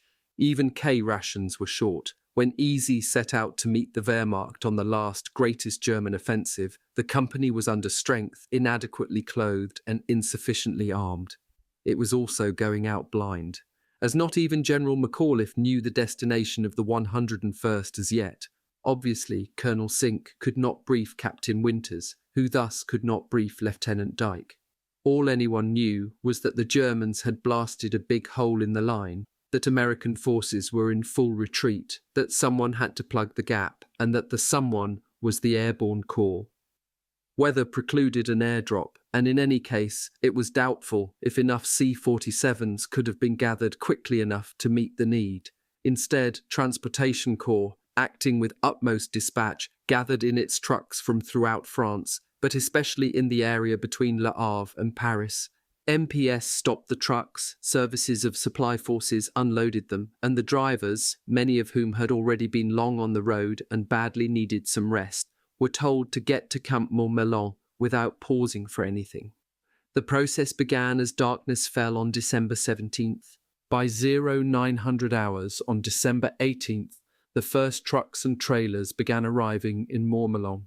The last of the 380 trucks needed for the movement of the 11,000 men of the 101st arrived at the camp at 1720. By 2000 hours, the last man was outloaded. Just before Easy moved out, Malarkey went into a panic. He remembered he had $3,600 in his money belt. He asked Lieutenant Compton for help. Compton put him in touch with a division fiscal officer, who said he would deposit the money, but if he did, Malarkey could not get at it until he was discharged. That was fine with Malarkey. He handed over the money and took the receipt. He climbed into his trailer with the happy thought that after the war he could return to the University of Oregon and not have to wash dishes to pay his way. "We were packed in like sardines," Private Freeman remembered. Captain Winters used a different image. You were just like an animal in there. You were just packed into that trailer like a cattle car. As the trucks pulled out, Carson thought about the football practice he had been anticipating with relish, contrasted it with his actual situation, and began singing "What a Difference a Day Makes." The trucks had no benches and damn little in the way of springs. Every curve sent men crashing around. Every bump bounced them up into the air. It was hard on the kidneys. Relief came only when the trucks stopped to close up the convoy, and on the legs. The trucks drove with lights blazing until they reached the Belgian border, a calculated risk taken for the sake of speed. As the truck-borne troopers were on the road, 8th Corps Command decided where to use them. The 82nd would go to the north shoulder of the penetration, near Saint-Vite. The 101st would go to Bastogne. The trucks carrying Easy stopped a few kilometres outside Bastogne. The men jumped out, a tailgate jump they called it, relieved themselves, stretched, grumbled, and formed up into columns for the march into Bastogne. They could hear a firefight going on. "Here we go again," said Private Freeman. The columns marched on both sides of the road toward the front. Down the middle of the road came the defeated American troops, fleeing the front in disarray, mob-like. Many had thrown away their rifles, their coats, all encumbrances. Some were in a panic, staggering, exhausted, shouting, "Run! Run! They'll murder you! They'll kill you! They've got everything! Tanks, machine guns, air power, everything!" They were just babbling. Winters recalled. It was pathetic. We felt ashamed. As Easy and the other companies in 2nd Battalion marched into Bastogne and out again, residents had hot coffee for them but not much else. Uppermost in every man's mind was ammunition. Where's the ammo? We can't fight without ammo. The retreating horde supplied some. Got any ammo? The paratroopers would ask those who were not victims of total panic. Sure, buddy, glad to let you have it. Gordon noted sardonically that by giving away their ammo, the retreating men relieved themselves of any further obligation to stand and fight. Still, Easy marched toward the sound of battle without sufficient ammunition. Outside Bastogne, headed northeast, the sound of the artillery fire increased. Soon it was punctuated by small arms fire. Where the hell's the ammo? 2nd Lieutenant George, the 100th, Rice, S4 of Team de Zobri of Combat Command B, 10th Armoured Division, which had fallen back under heavy pressure from Noville through Foy, learned of the shortage. He jumped in his jeep and drove to Foy, where he loaded the vehicle with cases of hand grenades and M1 ammunition, turned around and met the column coming out of Bastogne. He passed out the stuff as the troopers marched by, realized the need was much greater, returned to the supply dump at Foy, found a truck, overloaded it and the jeep with weapons and ammunition, drove back to the oncoming column and had his men throw it out by the handfuls. Officers and men scrambled on hands and knees for the clips of M1 ammo. The firefight noise, coupled with the panic in the faces of the retreating American troops, made it clear that they were going to need every bullet they could get. Lieutenant Rice kept it coming until every man had all he could carry. As Easy moved toward Foy, the sounds of battle became intense. The 1st Battalion of the 506th was up ahead, in Noville, involved in a furious fight, taking a beating. Colonel Sink decided to push 3rd Battalion to Foy and to use 2nd Battalion to protect his right flank. Easy went into an area of woods and open fields. Its left on the east side of the road, Bastogne-Foy-Noville. Fox Company was to its right, Dog in reserve. Sounds of battle were coming closer. To the rear, south of Bastogne, the Germans were about to cut the highway and complete the encirclement of the Bastogne area. Easy had no artillery or air support. It was short on food, mortar ammunition and other necessary equipment, and completely lacked winter clothing, even as the temperature began to plunge below the freezing mark. But thanks to 2nd Lieutenant Rice, it had grenades and M1 ammunition. The Currahee scrapbook spoke for Easy, for 2nd Battalion, for the 506th. We weren't particularly elated at being here. Rumours are that Krauts are everywhere and hitting hard. Farthest from your mind is the thought of falling back. In fact, it isn't there at all. And so you dig your hole carefully and deep and wait, not for that mythical Superman, but for the enemy you had beaten twice before and will again. You look first to the left, then right, at your buddies also preparing. You feel confident with Bill over there. You know you can depend on him. Chapter 11. They got us surrounded, the poor bastards. Bastogne, December 19th to 31st, 1944. On December 19, Easy went into the line south of Foy as one part of the ring defence of Bastogne. It was, in effect, one of the wagons in the circle. Inside were the 101st Airborne, Combat Command B of the 10th Armoured, plus the 463rd Field Artillery Battalion. Against this force, the Germans launched as many as 15 divisions, 4 of them armoured, supported by heavy artillery. The fighting was furious and costly. During the 19th and 20th, the 1st Battalion of the 506th, supported by Team de Zobri of the 10th Armoured, engaged the 2nd Panzer Division at Noville, northeast of Foy.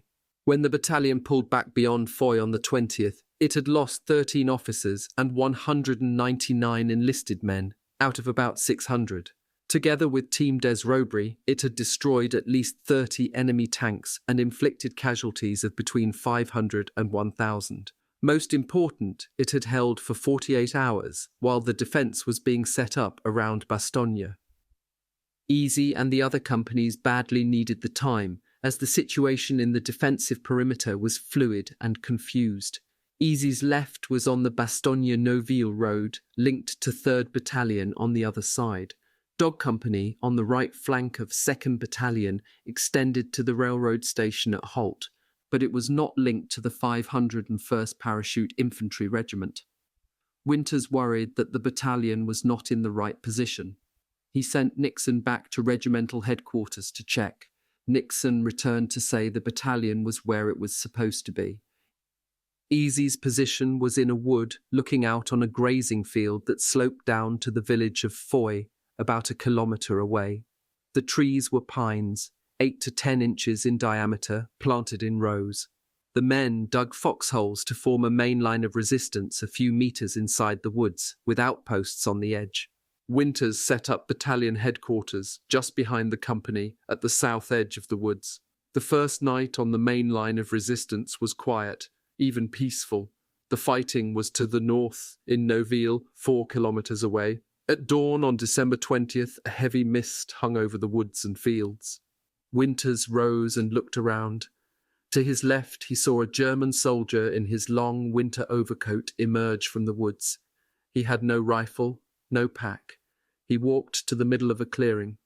2 men with Winters instinctively brought their rifles to their shoulders, but he gave them a hand signal to hold their fire.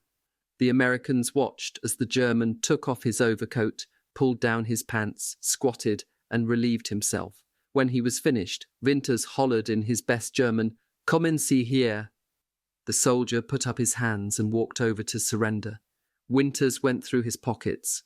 All he had were a few pictures and the end of a loaf of hard black bread.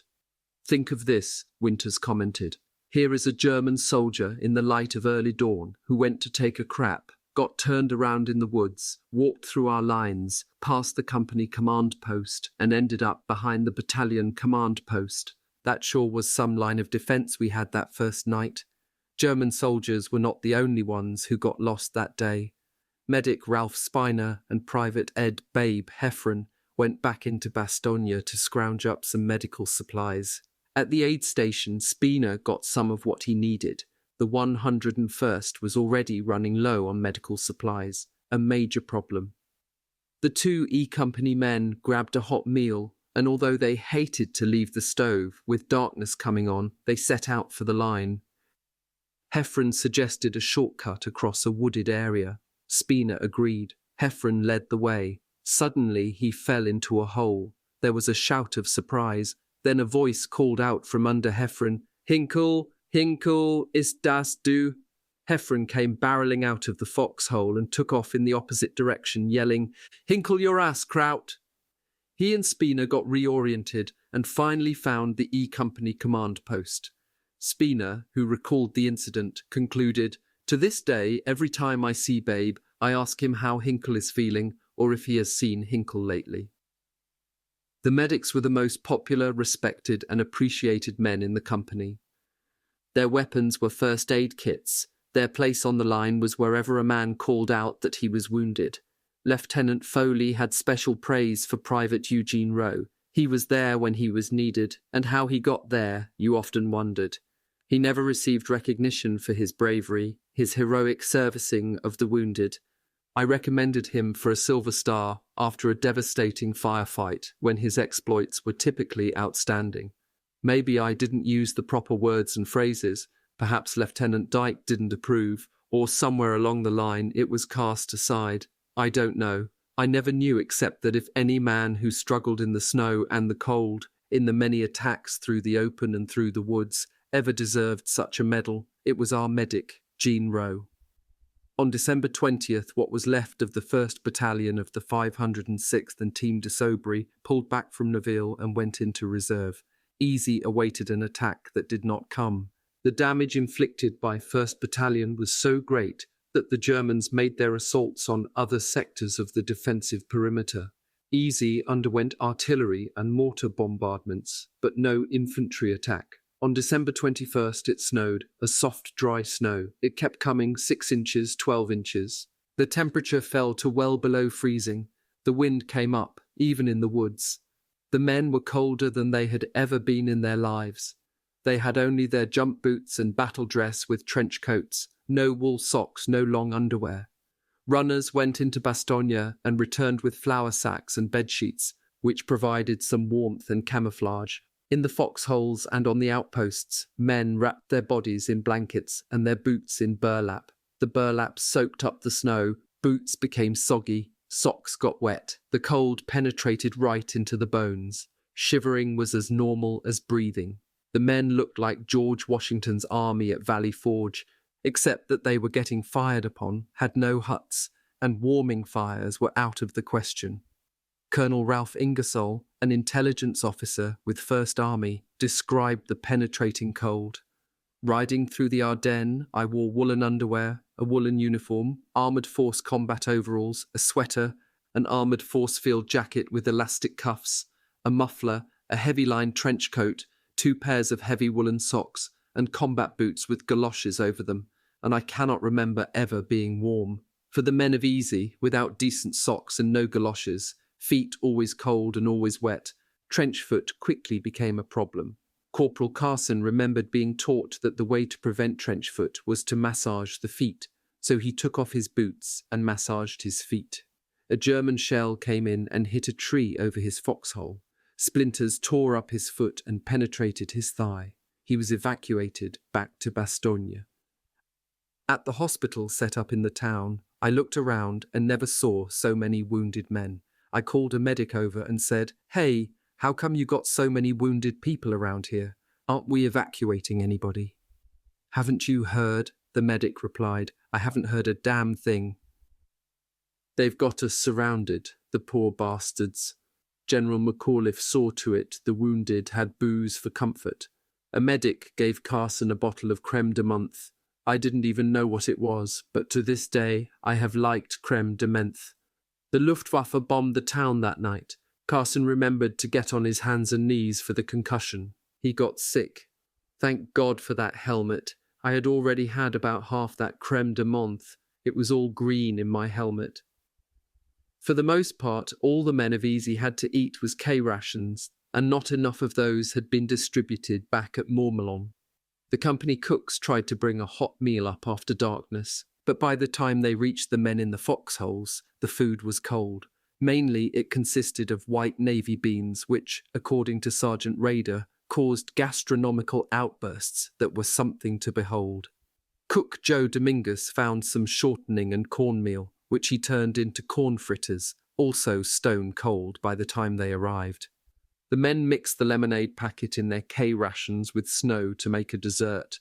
On the line, the days were miserable, the nights worse. The shelling was not continuous. The machine gun fire directed at the Americans was sporadic, but snipers were active through the day. At night, the ominous silence would be broken by the nerve-wracking hammering of enemy mortars, followed by cries from the wounded and calls to man the positions in preparation for an attack. Then another ominous silence. Every 2 hours, the platoon sergeants would wake 2 men in a foxhole and lead them to the outpost position to relieve the men on duty. The trip out to the outpost was always eerie, Christensen remembered. You eyed all silhouettes suspiciously, skeptical of any sound. Reluctantly, you approach the outpost. The silhouettes of the men in their positions are not clear. Are they Germans? The suspense is always the same. Then finally you recognize an American helmet. Feeling a little ridiculous, yet also relieved, you turn around and return to the main line, only to repeat the entire process in another 2 hours.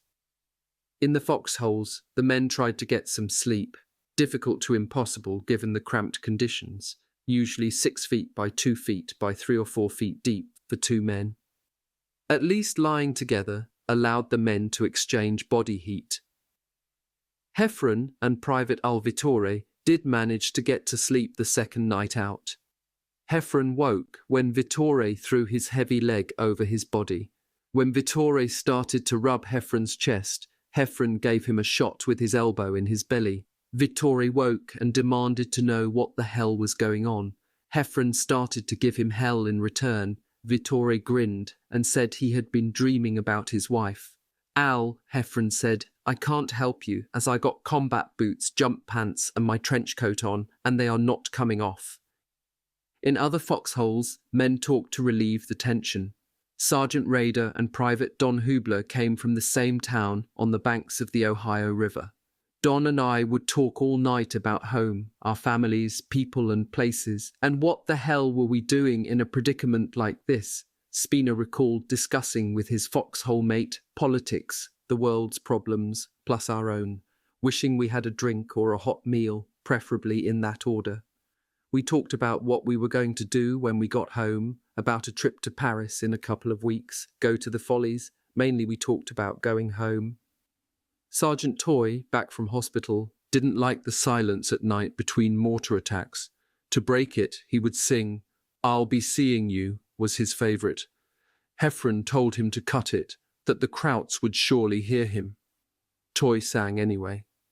According to Heffron, Joe was a hell of a better soldier than singer.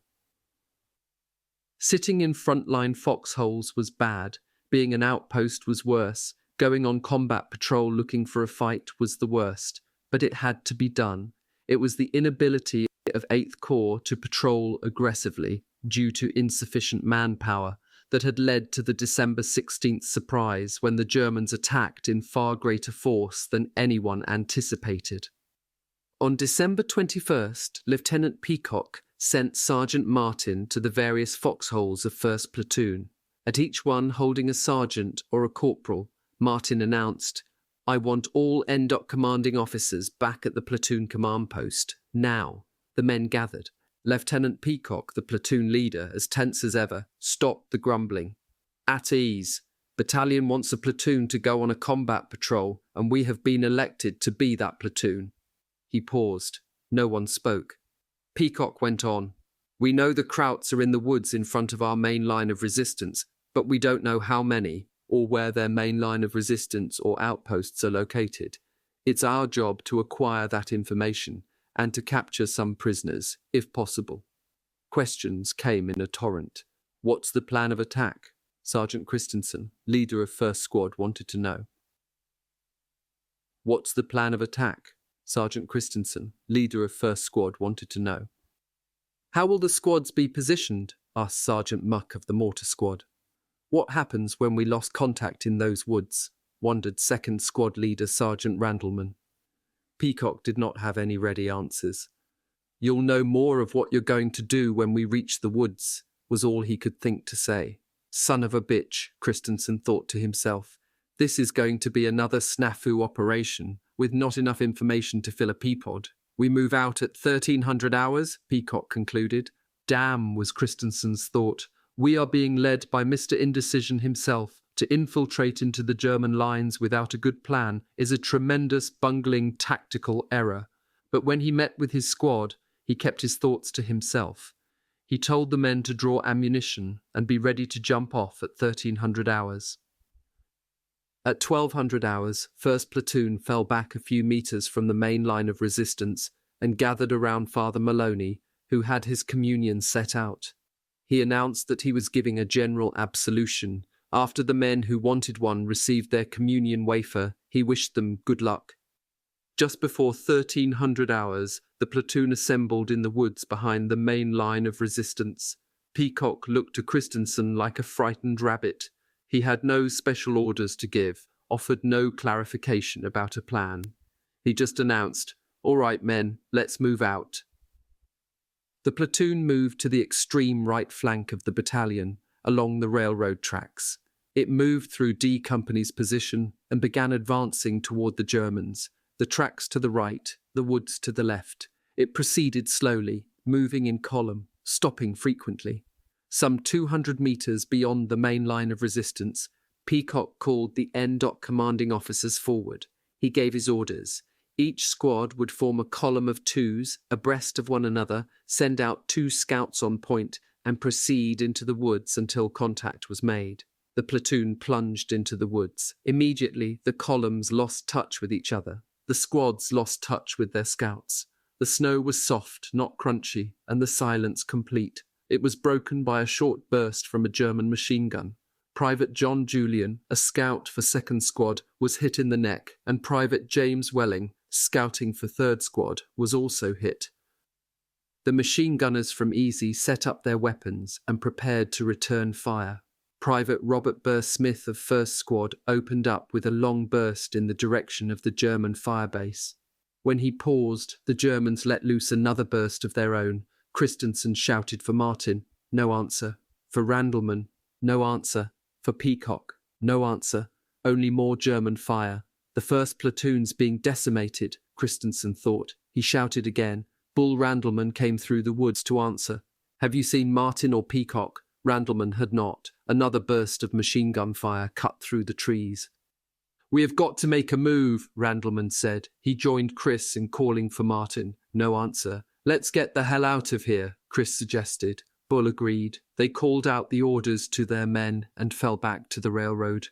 There they met Martin, Peacock, and the remainder of the platoon. The patrol had not been a great success. 1st Platoon had uncovered the German main line of resistance and discovered that the German outposts were thinly manned and stretched out, but it had lost 1 man killed, Julian, and 1 wounded and failed to bring in a prisoner. It spent the night shivering in the foxholes, eating cold beans and fritters, wondering if the weather would ever clear so that the 101st could be resupplied by air. The next couple of days were about the same.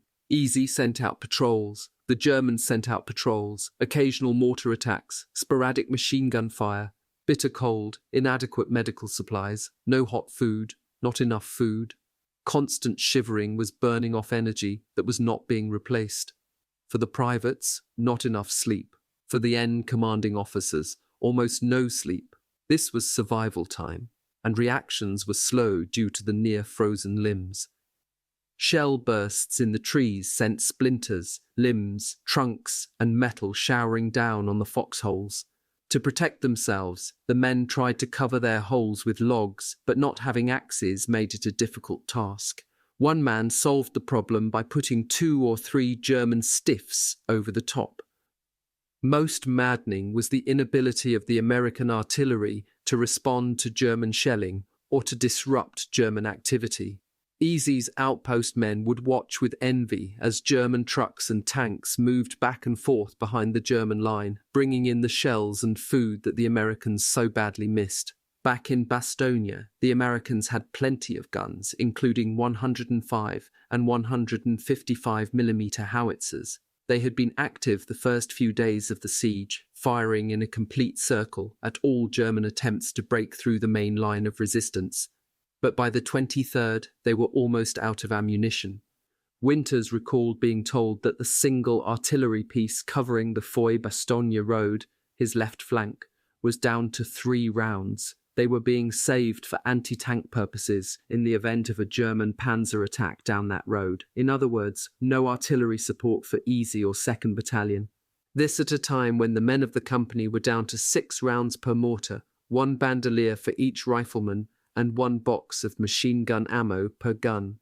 That day, however, the snow stopped and the sky cleared. C-47s dropped supplies, medicine, food, ammunition. American artillery got back into action, curtailing German daytime activity, boosting morale on the main line of resistance. K rations were distributed, along with ammo, but the .30 caliber for the light machine guns and M1s was insufficient to the need, and the 24,406 K rations were enough for only a day or so. Not enough blankets had been dropped to ensure that every man had one. Officers watched for signs of breaking. When Winters sensed that Private Liebgut was on the edge, he brought him back to battalion command post to be his runner. This gave Liebgut a chance to rest up and get away from the tension of the main line of resistance. Just being back 50 yards off the front line made a tremendous difference in the tension, Winters wrote. The temptation to stay put when a patrol went out was very strong. Even stronger was the temptation to report back at the aid station with trench foot or frozen feet and hands, or an extreme case of diarrhea. If all the men who had a legitimate reason to leave the main line of resistance and go back to the aid station in Bastogne had taken advantage of their situation, Winters wrote, there just would not have been a front line. It would have been a line of outposts. The temptation to get out altogether via a self-inflicted wound was also strong. It did not get light until 0800 hours. It got dark at 1600 hours. During the 16 hours of night, out in those frozen foxholes, which actually shrank as the night went on and the ground froze and expanded. It was impossible to keep out of the mind the thought of how easy it would be to shoot around into a foot. A little pain, not much in a foot so cold it could not be felt anyway, and then transport back to Bastogne, a warm aid station, a hot meal, a bed, escape. No man from Easy gave in to that temptation that every one of them felt. One man did take off his boots and socks to get frostbite and thus a ticket out of there, but for the others, they would take a legitimate way out, or none. Winters recalled, when a man was hit hard enough for evacuation, he was usually very happy, and we were happy for him. He had a ticket out to the hospital, or even a ticket home, alive. When a man was killed, he looked so peaceful, his suffering was over. At first light on Christmas Eve morning, Winters inspected his main line of resistance. He walked past Corporal Gordon, his head wrapped up in a big towel, with his helmet sitting on top. Walter sat on the edge of his foxhole behind his light machine gun. He looked like he was frozen stiff, staring blankly straight ahead at the woods. I stopped and looked back at him, and it suddenly struck me. Damn, Gordon's matured. He's a man. A half hour later, at 8:30, Gordon brewed himself a cup of coffee. He kept coffee grounds in his hand grenade canister, and I'd melted the snow with my little gas stove, and I'd brewed up this lovely cup of coffee. As he started to sip it, the outpost came in with word that a German force was attempting to infiltrate Easy's lines. His squad leader, Sergeant Buck Taylor, told him to get on that machine gun. Gordon brushed snow from his weapon and the ammo box adjacent to the gun, telling his assistant, Private Stephen Grodsky, to look sharp, pay attention to detail. A shot from a German rifleman rang out. The bullet hit Gordon in the left shoulder and exited from the right shoulder. It had brushed his spinal column. He was paralyzed from the neck down. He slid to the bottom of his foxhole. The canteen cup followed me, and the hot liquid spilled in my lap. I can see the stream rising upward to this very day. Taylor and Earl McClung went looking for the sniper who had shot Gordon. They found and killed him. Shifty Powers was in the next foxhole. As Shames had hoped would happen, he had recovered completely. Shifty was from Virginia, a mountain man, part Indian. He had spent countless hours as a youth hunting squirrels. He could sense the least little movement in a woods. He spotted a German in a tree, raised his M1, and killed the man. Paul Rogers, Gordon's best friend, Jim Alley, and another member of the 3rd Platoon rushed over to Gordon. They hauled him out of the hole and dragged him back into the woods, in Gordon's words, as a gladiator was dragged from the arena. In a sheltered area, they stretched him out to examine him. Medic Rowe came up, took a quick look, and declared that it was serious. Rowe gave Gordon morphine and prepared to give plasma. Sergeant Lipton came over to see what he could do. Walter's face was ashen and his eyes closed, Lipton recalled. He looked more dead than alive.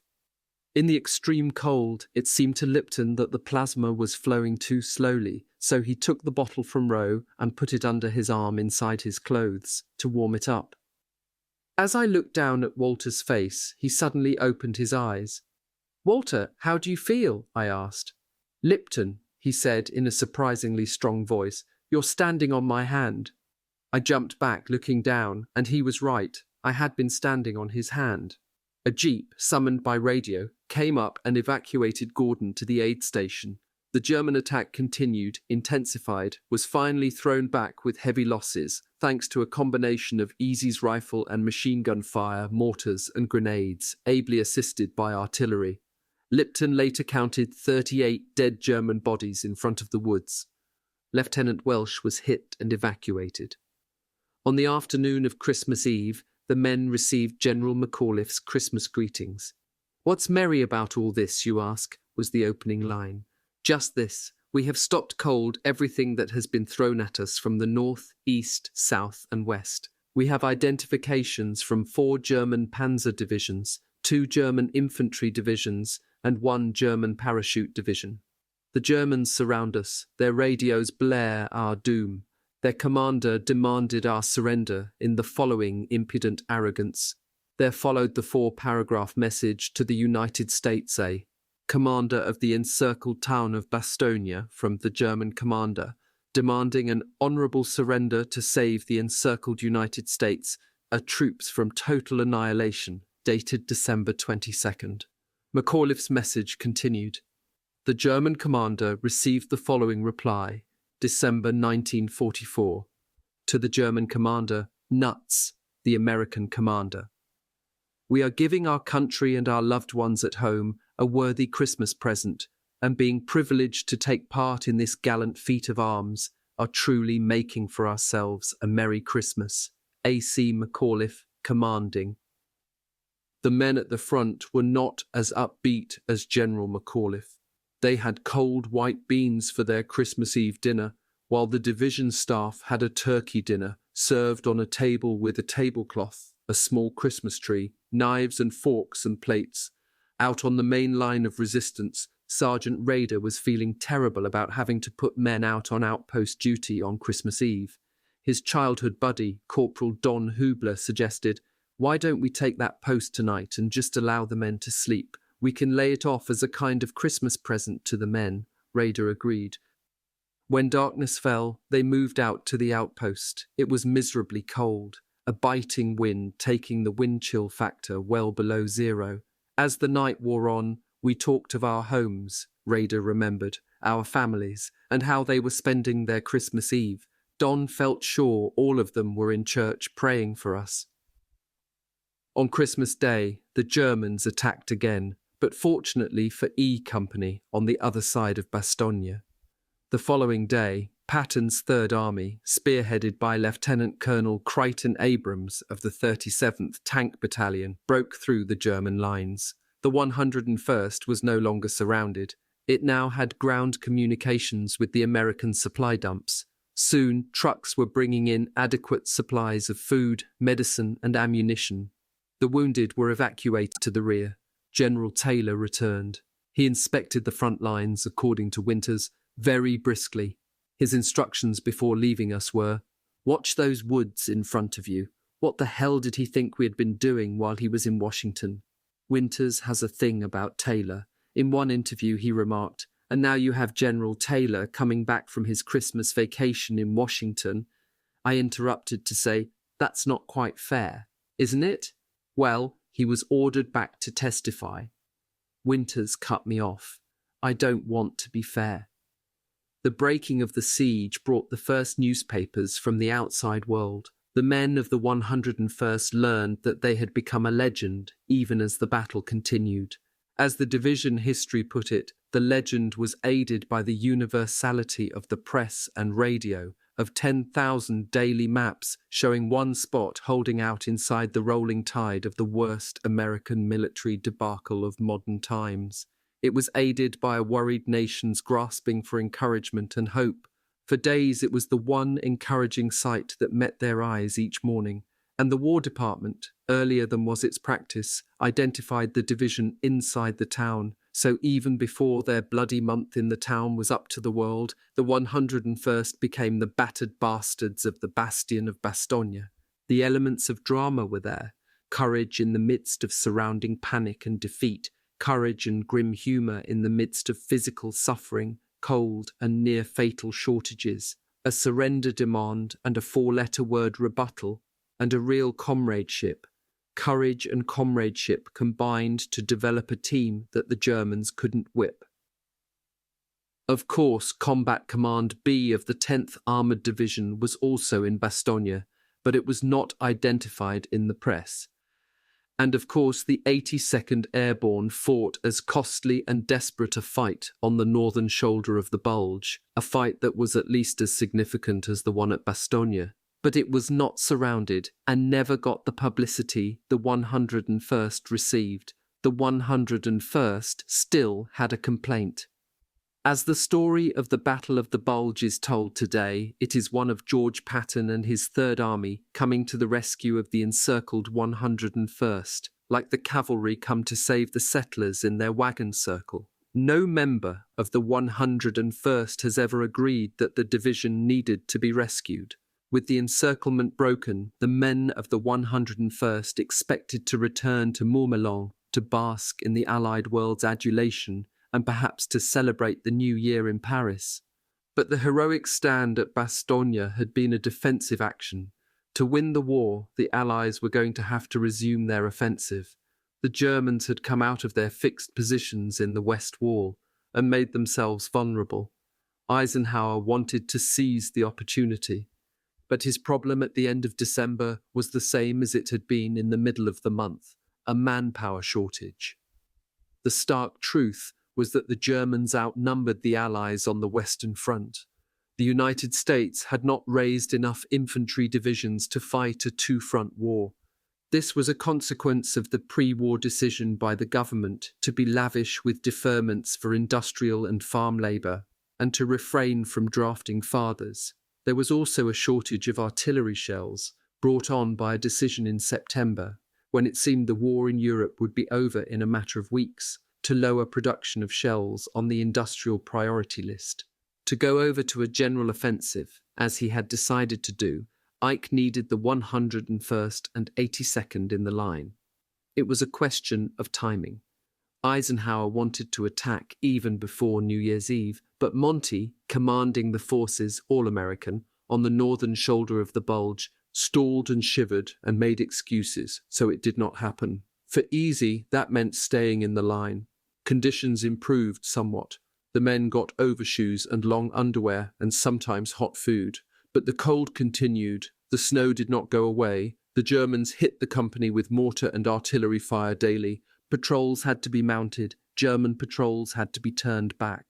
On December 29th, Easy was in the same woods it had occupied for 9 days. With the clear weather, the men on outpost duty could see Foy below them and Noville across open fields and along the road about 2 kilometers to the north. Shifty Powers came in from an outpost to report to First Sergeant Lipton. "Sergeant," he said, "there's a tree up there toward Noville that wasn't there yesterday." Powers had no binoculars, but Lipton did. Looking through them, Lipton could not see anything unusual, even after Powers pinpointed the spot for him. One reason Lipton had trouble was that the object was not an isolated tree. There were a number of trees along the road in that area. Lipton expressed some doubts, but Powers insisted it had not been there the previous day. Lipton studied the spot with his binoculars. He saw some movement near the tree and then more movement under other trees around it. Then he saw gun barrels, 88s by their appearance, as they were elevated, and 88s were the basic German anti-aircraft weapon, as well as ground artillery piece.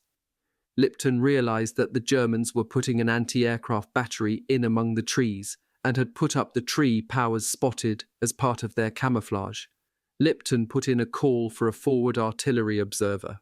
When he arrived, he saw what Powers and Lipton had seen. He got on the radio, talking to a battery of 105mm back in Bastogne. When he described the target, he had no trouble getting approval for full battery fire, despite the short supply of artillery ammunition. To zero in on the target, the observer called for a round on a position he could locate on his map, about 300 meters to the right of the trees. One gun fired and hit the target. Then he shifted the aim 300 meters to the left and called for all the battery's guns to lay in on the same azimuth and range. When he got a report that all was ready, he had his guns fire for effect, several rounds from each gun. Shells started exploding all around the German position. Lipton watched through his binoculars as the Germans scrambled to get out of there, salvaging what they could of their guns, helping wounded to the rear. Within an hour, the place was deserted. It all happened, Lipton summed up, because Shifty saw a tree almost a mile away that hadn't been there the day before. The German 88 battery had been going into place as a part of renewed pressure the Germans were putting on Bastogne. Having failed in their original plan to get across the Meuse River, the Germans needed Bastogne and its road net to hold their position in the Bulge and to be prepared for withdrawal.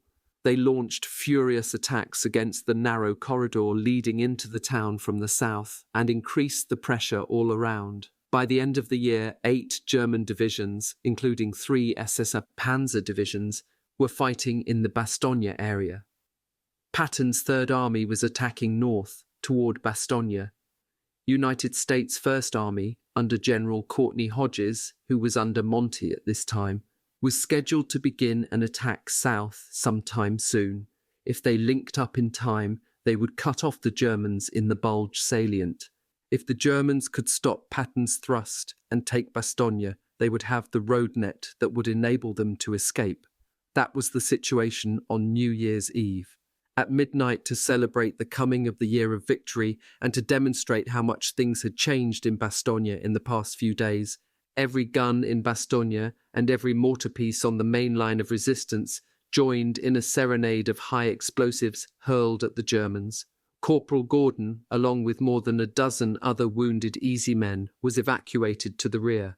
Another 7 men from the company lay buried in shallow graves in the woods. Easy had put 121 officers and men on the trucks back in Montmelon 12 days earlier. Its fighting strength was down to less than 100. Gordon was taken by ambulance to Sedan, then flown to England and on to a hospital in Wales. He was heavily sedated, paralysed, hallucinating. He was placed in a plaster cast from his waist to the top of his head. Only his face was left unplastered.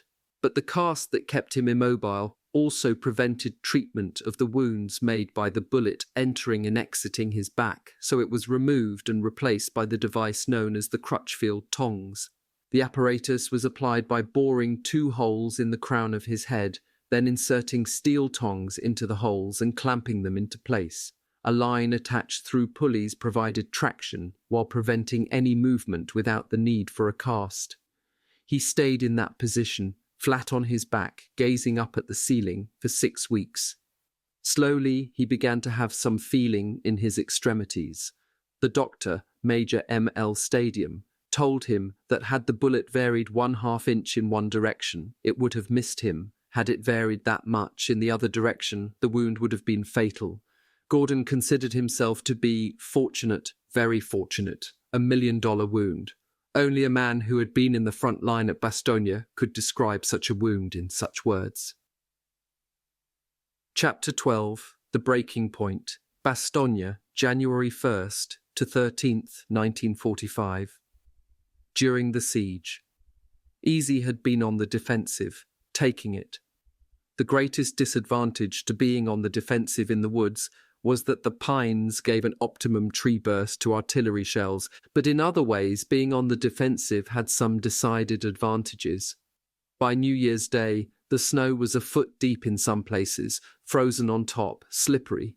Even the shortest infantry movements were made under the most trying conditions. To advance, a man had to flounder through the snow, bending and squirming to avoid knocking the snow off the branches and revealing his position. Visibility on the ground was limited to a few meters.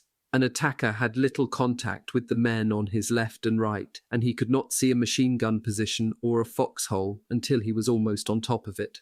There were no roads, houses, or landmarks in the woods, so an advancing force would report its position by radio only by approximation. Squads on the attack had to move on compass bearings until they bumped into somebody, friend or enemy.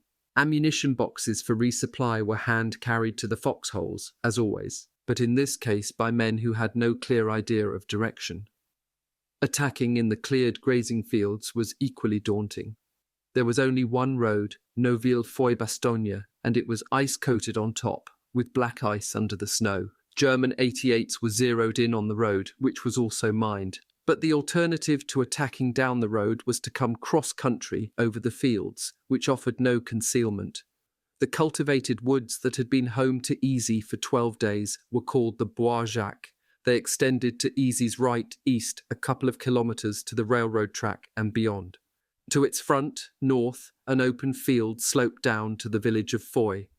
The Germans held the Bois Jacques to the northeast. Their position was a wedge into the 101st Lines. It was the closest they were anywhere to Bastogne, only 3 kilometres away. Before the 101st could launch any general offensive, the Germans had to be driven from the Bois Jacques and Foy taken. The next objective would be the high ground around Noville. New Year's Day was quiet, but that evening Division assigned 2nd Battalion of the 506th the task of attacking and clearing out the Bois Jacques. That night, a few German planes dropped bombs on E Company. Sergeant Toy was hit by a piece of shrapnel on his wrist. This was his 3rd wound. He had been hit in Normandy and then again in Holland. He was a walking wounded. The medic sent him back to the aid station to get patched up. Before leaving, Toy checked in with Sergeant Malarkey, who said in parting, "You lucky SOB," to carry out the attack. At first light on January 2nd, the battalion shifted to its right to the railroad track. 1st Battalion, in regimental reserve, moved into 2nd Battalion's old position. 2nd Battalion formed skirmish lines on the Foy-Bizori Road, looking to the northeast into the dense woods, waiting for the order to move out. This was the same place from which 1st Platoon had moved out on patrol on December 22nd. A battalion of the 501st was on 2nd Battalion's right. It would be attacking in support. Winters called out the command, "Move out." The men began the advance. Moving in those dense woods was an exhausting process under the best of circumstances, completely so when carrying rifles, machine guns, mortars, grenades, knives, ammunition, and rations. The struggle to get through caused the body to sweat profusely, which was not a problem until one stopped. After a few minutes, the wet underclothing could chill the body to the bone. Immediately upon plunging into the woods, contact between platoons, even squads, sometimes even man to man, was lost. The snow and trees absorbed the noise so that even the clank of equipment, a sign that the men on each side were advancing with you, was absent. The sense of isolation coupled with the feeling of tension to create a fearful anticipation of the inevitable enemy response. Machine gun fire from directly in front hit E Company. Simultaneously, supporting American artillery began to whine over the heads of the men. Immediately, German artillery fired back, but not as counter-battery. The German shells were landing in and on the paratroopers. As quickly as it started, the firing ceased. In Sergeant Christensen's analysis, the denseness of the woods was a bewilderment and confusion to the Krauts, whose visibility was no better than ours. Had they known that 2 battalions were moving toward their position in giant skirmish lines, the shelling and machine gun fire would have been much more intense. The advance resumed. Again machine gun fire broke out as the lead elements began to encounter the German outposts. American artillery resumed firing, salvo after salvo. German counterfire became intense. Cries of, "I'm hit!" and shouts for medics could be heard all along the line. Still, the advance continued. Men threw grenades and fired their rifles at Germans retreating through the woods. After covering between 800 and 900 meters, Easy Company men refer to this as the 1,000-yard attack, the attackers came to a logging road through the woods. There most of them halted, but some men penetrated a few meters into the woods on the other side, to make certain no Germans were hiding there. Christensen was standing on the road with a few of his 1st platoon men, when suddenly to the right there was the most improbable sight. A German soldier on horseback came galloping into view. As the Americans saw him, he saw them. He whirled the horse around and began to retreat. Corporal Hubler quickly got off 3 shots, smiled, and jumped into the air, shouting, "I got him! I got him!" Christensen found himself having the odd thought that he had been hoping the horseman would make his getaway. From over to the left in the woods across the road, Private Ralph Trapezzano called out, "Hey, Chris, I've got a Kraut." Christensen moved down in his direction, went 5 meters past his position, and cut into the woods, holding his M1 ready to fire with safety off. He approached the German from his right side. There stood a very strong-looking SS trooper, camouflage jacket on, submachine gun in his left hand, his arms hanging straight down his sides, but his weapon was pointed at Trapp.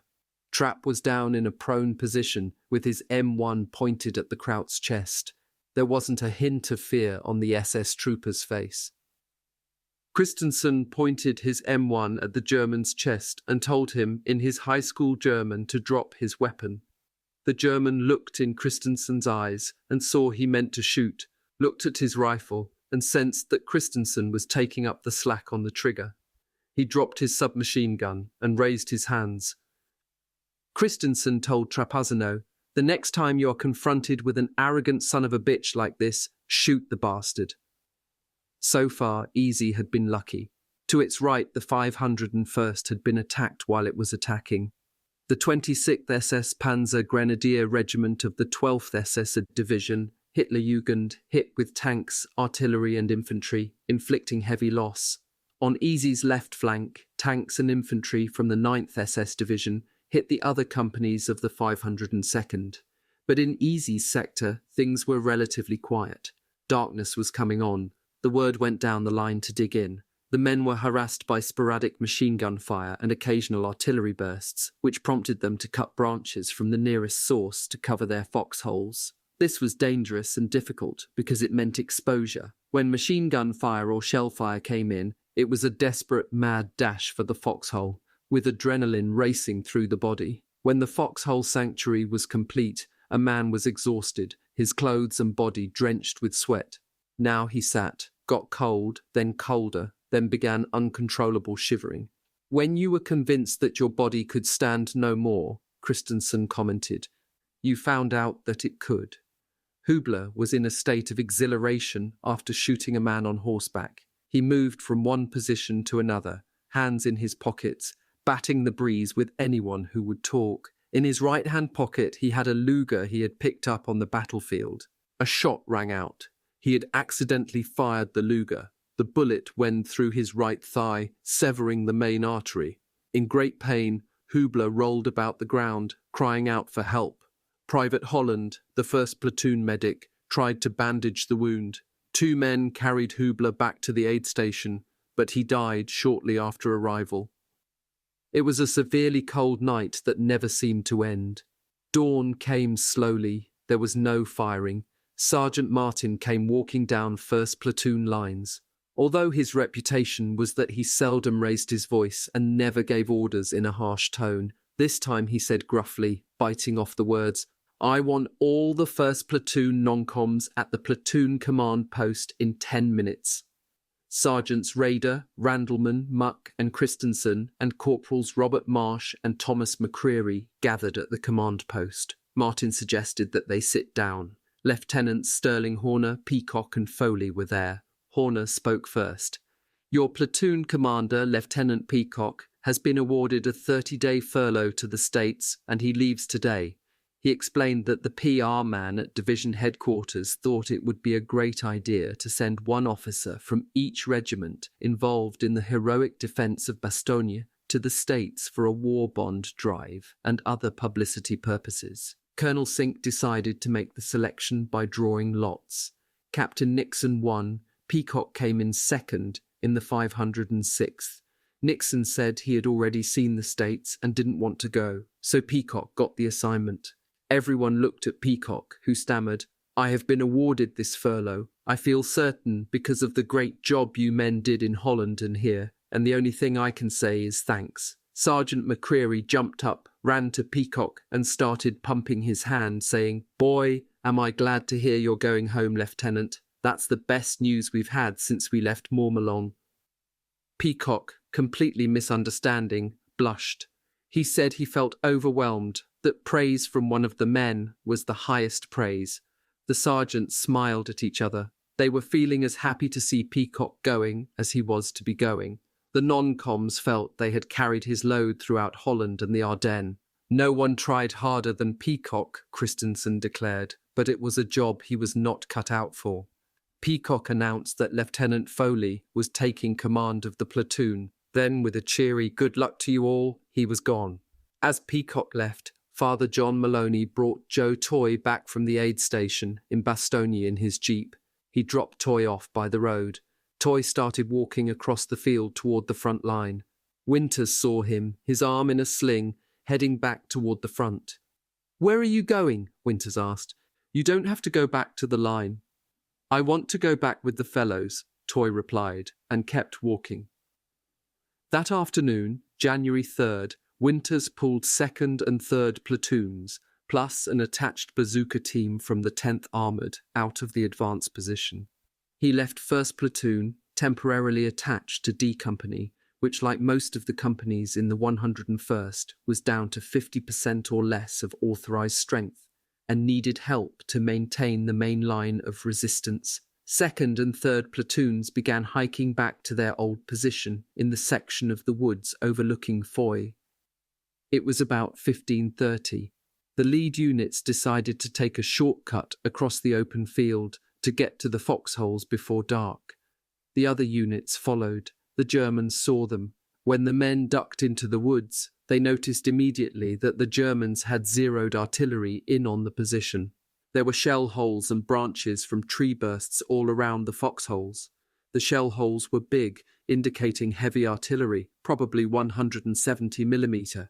No one had to give an order. Every man went to work at once to strengthen the cover of his foxhole.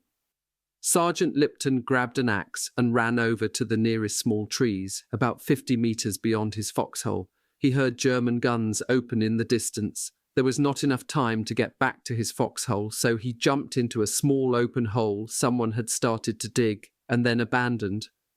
It was so shallow that even when lying flat in it, Lipton's head from his nose up was above ground, so he saw the first shells bursting in the trees. The sound was deafening and terrifying.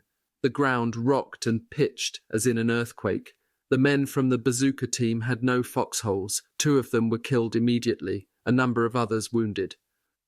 Sergeant Joe Toy was in the open, shouting orders to his men to take cover. "They always said if you can hear the shells, you'll be okay," he recalled. "I did not hear the shell. It exploded just above him. Shrapnel all but tore off his right leg and hit him in the stomach, chest, and both arms. The shrapnel in his chest area was later removed by 2 separate operations, taking it out from the back. As suddenly as it began, the shelling stopped. It had been the worst shelling Easy had endured in the war. All through the woods, men were calling out for a medic. Lipton ran back to his foxhole to get his rifle, expecting an infantry attack. He heard someone moaning in the next foxhole. A tree 16 inches in diameter had fallen over it. Lipton tried to move the tree but could not. Help arrived. The men dug around the tree, and Private Shep Howell came out grinning. Toy yelled for help. He wanted someone to drag him into his foxhole. Sergeant Guarnere got to him first and began dragging him over the ground. The shelling resumed. The Germans had planned well. As they anticipated, the pause had brought men out of the foxholes to help the wounded. A shell burst over Guarnere's head. Shrapnel tore into his right leg, mangling it. After a few minutes, the shelling ceased. Lipton came out of his foxhole. Lieutenant Dyke called out to him. "I can still hear him with that deep voice of his," Lipton recalled. He was about 25 yards away, without his helmet or a weapon. "Sergeant Lipton," he yelled to me, "you get things organised here, and I'll go for help." And with that, he left.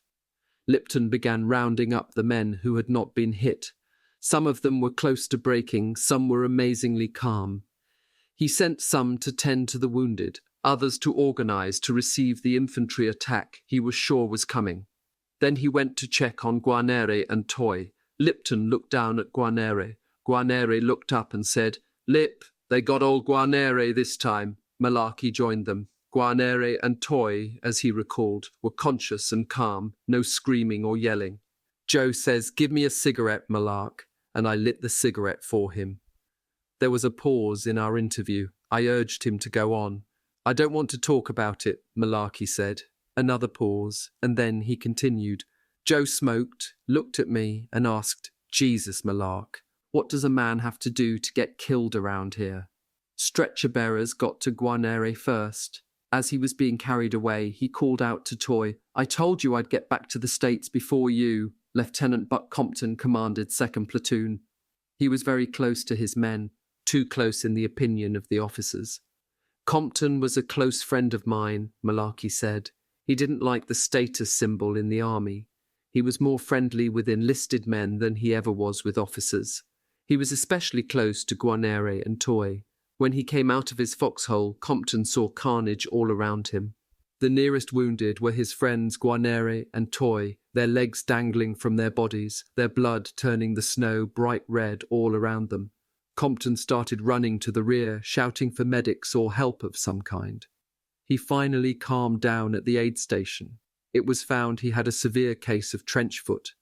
He was evacuated. Compton had won a Silver Star at Brecourt Manor on June 6, 1944. He had been wounded later in Normandy and again in Holland. He had stood up to everything the Germans had thrown at him from December 17th to January 3rd, but the sight of his platoon being decimated, of his two friends torn into pieces, unnerved him. Peacock gone, Dyke taking a walk, Compton gone, one replacement lieutenant who had turned himself in to the aid station with trench foot, which by this time almost every member of the company had, and another who was suspected of shooting himself in the hand. The battalion commander had to be concerned with the problem of the breaking point. Winters related his feelings in an interview. I had reached that stage in Bastogne where I knew I was going to get it. Sooner or later, I'm going to get it. I just hope the hell it isn't too bad. But there never was a fear in me that I was going to break. I just felt that I was going to be hit sooner or later. But as far as the breaking point, no. After a reflective pause, he went on, "But you don't see people getting hit around you every day, every day, every day, continuing on and not knowing how long this was going to go on. Is this going to go on forever? Am I ever going to see home again?" For the officer, he continued, with the additional burden of making decisions constantly, under pressure, when there had been a deprivation of sleep and inadequate food, it was no wonder men broke. It was the policy of the United States Army to keep its rifle companies on the line for long periods, continuously in the case of the companies in infantry divisions, making up losses by individual replacement. This meant that replacements went into combat not with the men they had trained and shipped overseas with, but with strangers. It also meant the veteran could look forward to a release from the dangers threatening him only through death or serious wound. This created a situation of endlessness and hopelessness, as Winters indicated. Combat is a topsy-turvy world. Perfect strangers are going to great lengths to kill you. If they succeed, far from being punished for taking life, they will be rewarded, honoured, celebrated. In combat, men stay underground in daylight and do their work in the dark. Good health is a curse. Trench foot, pneumonia, severe uncontrollable diarrhea, a broken leg are priceless gifts. There is a limit to how long a man can function effectively in this topsy-turvy world. For some, mental breakdown comes early. Army psychiatrists found that in Normandy, between 10 and 20% of the men in rifle companies suffered some form of mental disorder during the first week and either fled or had to be taken out of the line. Many, of course, returned to their units later. For others, visible breakdown never occurs, but nevertheless effectiveness breaks down. The experiences of men in combat produces emotions stronger than civilians can know, emotions of terror, panic, anger, sorrow, bewilderment, helplessness, uselessness, and each of these feelings drained energy and mental stability. There is no such thing as getting used to combat, the Army psychiatrist stated in an official report on combat exhaustion. Each moment of combat imposes a strain so great that men will break down in direct relation to the intensity and duration of their exposure. Psychiatric casualties are as inevitable as gunshot and shrapnel wounds in warfare. Most men were ineffective after 180 or even 140 days. The general consensus was that a man reached his peak of effectiveness in the first 90 days of combat, that after that his efficiency began to fall off, and that he became steadily less valuable thereafter until he was completely useless. By January 3, 1945, Easy Company had spent 23 days on the front line in Normandy, 78 in Holland, 15 in Belgium, a total of 116. Statistically, the whole company was in danger of breaking down at any time. There was no German infantry follow-up attack that night, nor in the morning. The medics cleared out the wounded. The bodies of the dead stayed out there frozen for several more days. Lieutenant Dyke reappeared. Things got back to normal. On January 5th, E Company was pulled back to regimental reserve south of Foy. There, two men, the acting battalion commander and the first sergeant of E Company, thought about the same problem, the officers of that company. As Winters put it, "I look at the junior officers and my company commanders, and I grind my teeth. Basically, we had weak lieutenants. I didn't have faith in them. What the hell can I do about this?" He knew that if he were lucky enough to get some additional officers, they would be replacements just over from the States after completing a hurry-up training program. As to the company commander, Winters stated flatly, "Dyke was sent to us as a favourite protégé of somebody from division headquarters, and our hands were tied." Winters saw no quick solution. In the meantime, he decided, in a pinch, talk to your sergeants. His first sergeant wanted to talk. Lipton asked for a private conversation.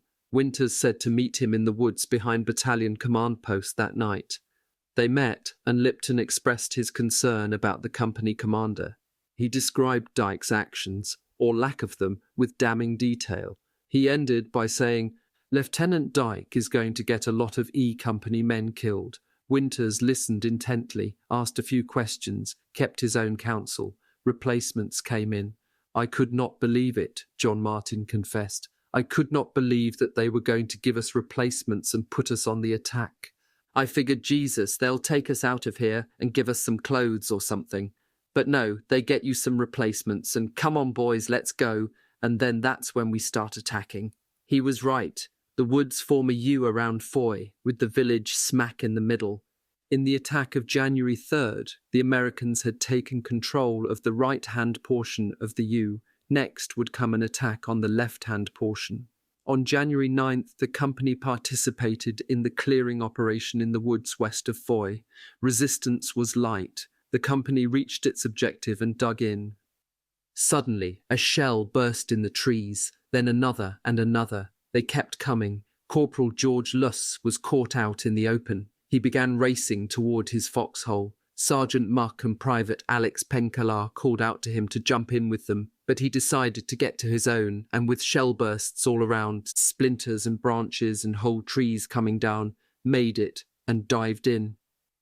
Lipton was sharing a foxhole with Sergeant Bob Mann, the company headquarters radio man. The Germans sent over some mail. A shell that was a dud hit just outside their foxhole. Lipton looked at it. Mann lighted a cigarette. Lipton had never smoked, but he asked for one, and that night had his first cigarette. Luss went to check on Muck and Penkala, the men who had offered to share their foxhole with him. The hole had taken a direct hit. Luss started digging frantically. He found some pieces of bodies and a part of a sleeping bag. The 101st now held all the woods that encircled Foy from the east, west, and south.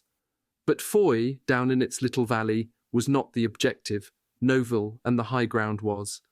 General Taylor had wanted to carry on the January 9th attack right into Noville, but for that he needed tank support, and as the tanks could only operate on the road, he had to have Foy. The village had already changed hands 4 times. The 2nd Battalion of the 506th got selected to take Foy. It was pulled out of the line west of Foy and put back in south of the village. Winters picked Easy to lead the assault. It was a simple, brutal operation. Charge across an open, snow-covered field of some 200 metres in length down into the village, where every window could be a machine gun post, where every German had brick and mortar protection. That was all there was to it.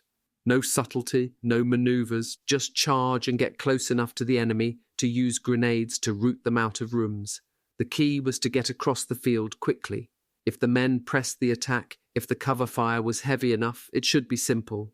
If they paused, it could be costly. Division ordered the attack to kick off at 0900 hours. Winters did not like the timing. He argued for a first light start to reduce exposure, but was turned down. Winters was watching as Easy formed up for the attack.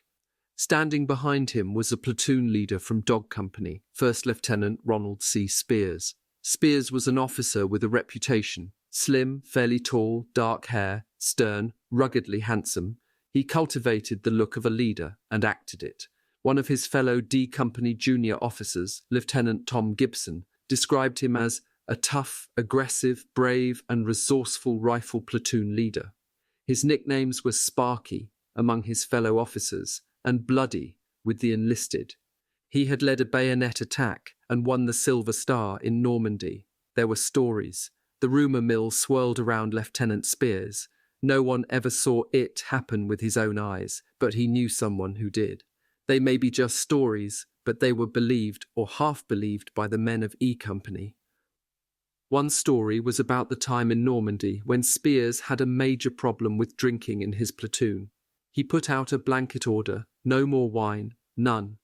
The next day he ran into a drunken non-com.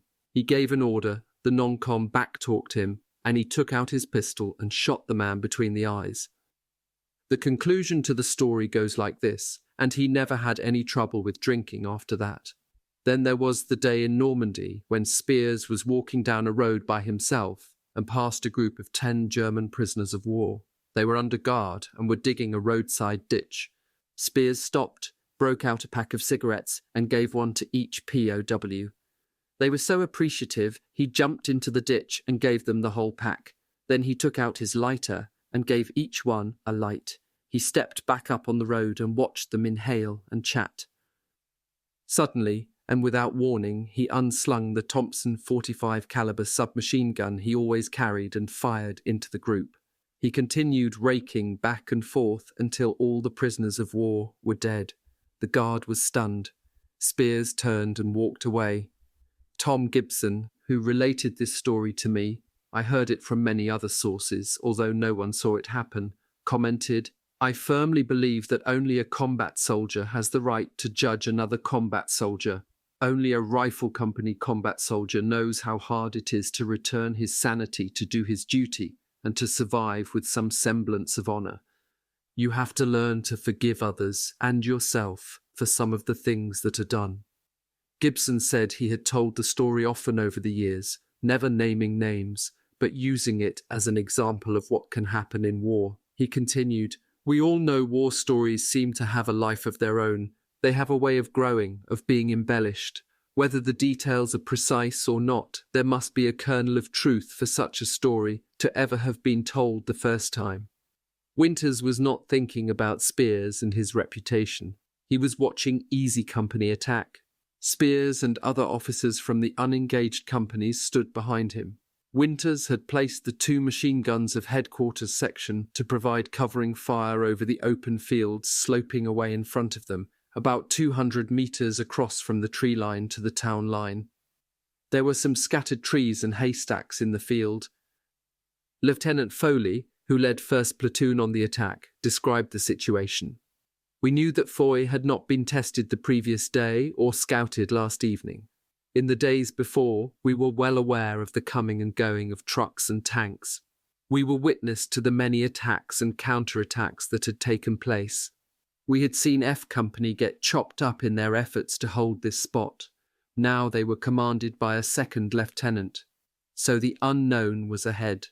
The company moved out, line abreast. The covering fire opened up. There were only a few random rifle shots from the village.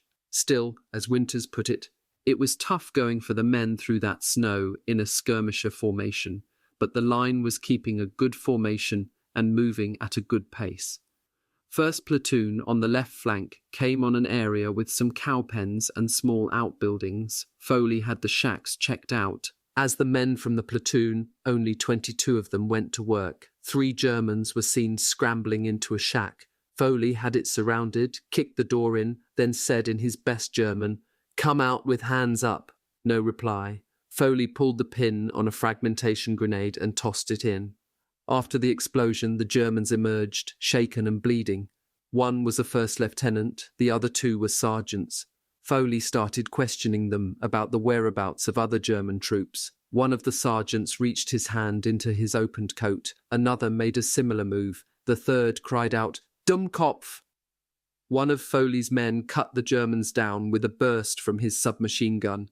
"We had no prisoners," Foley commented, "but we had the concealed pistols."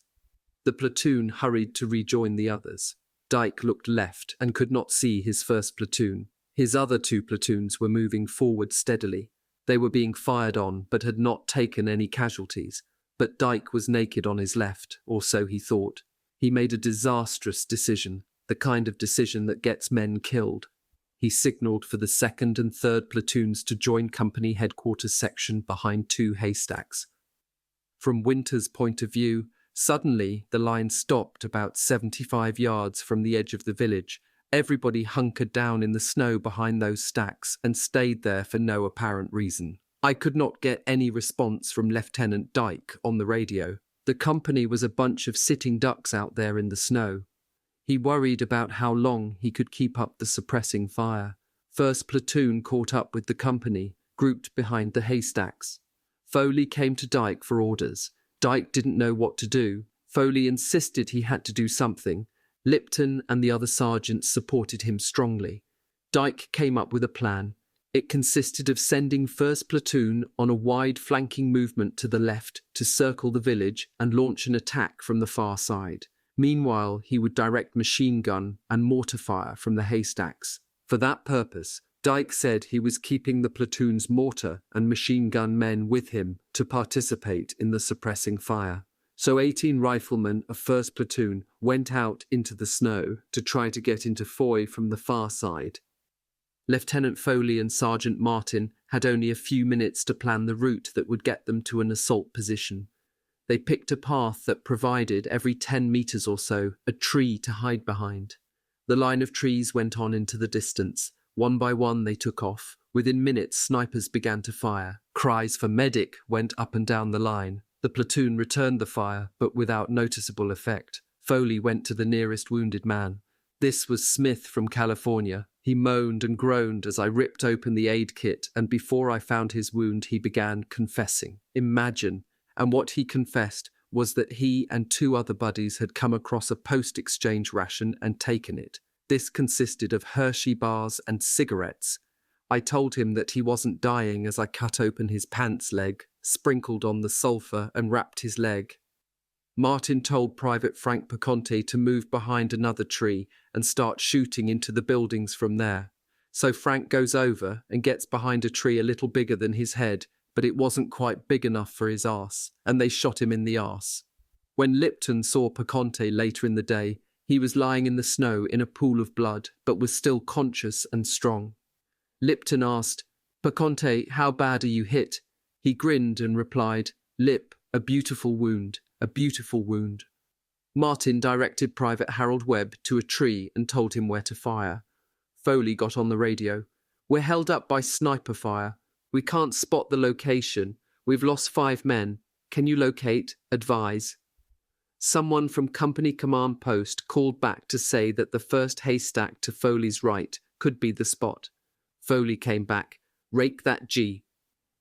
D. Stack," even as his platoon began firing at it.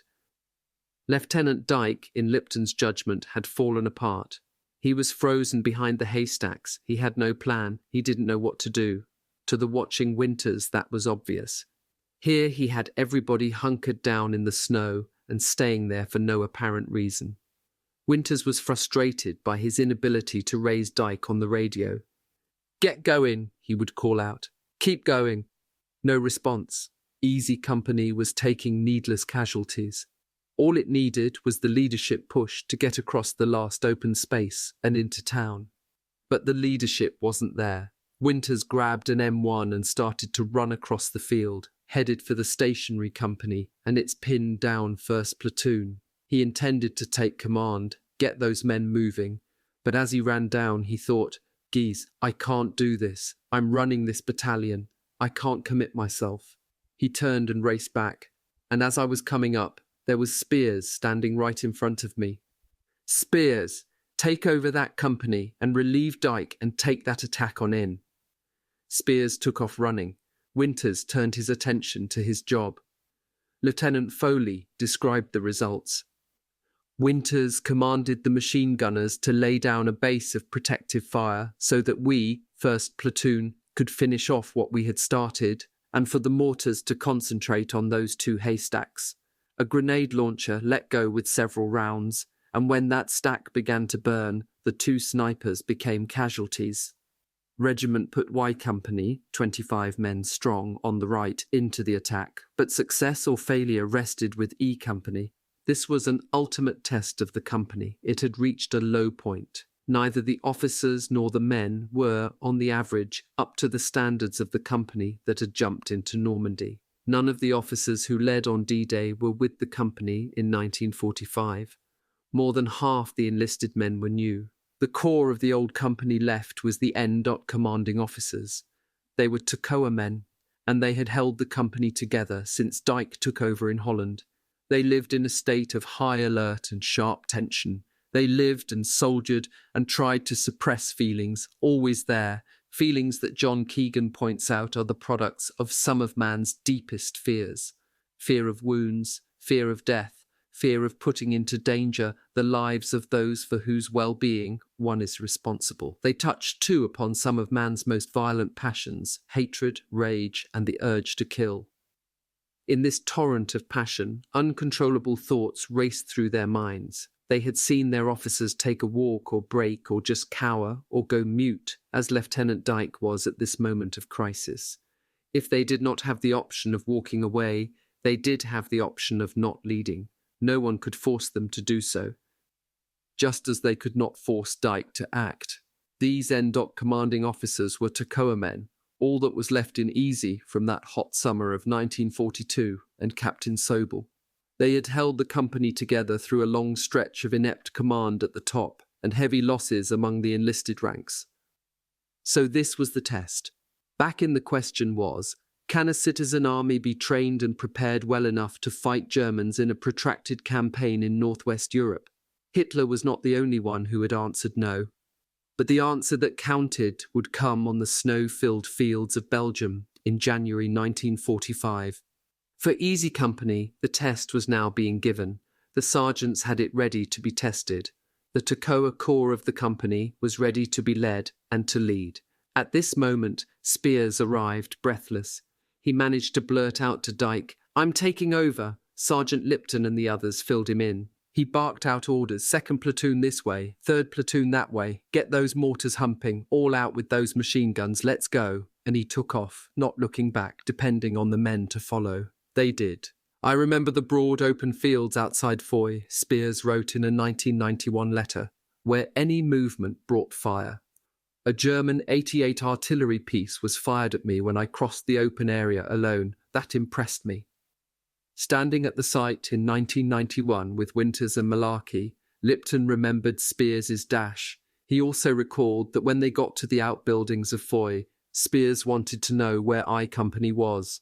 So he just kept on running right through the German line, came out the other side, conferred with the I Company commanding officer, and ran back. Damn, that was impressive. As the platoons with Spears moved out, 1st platoon started to move toward them.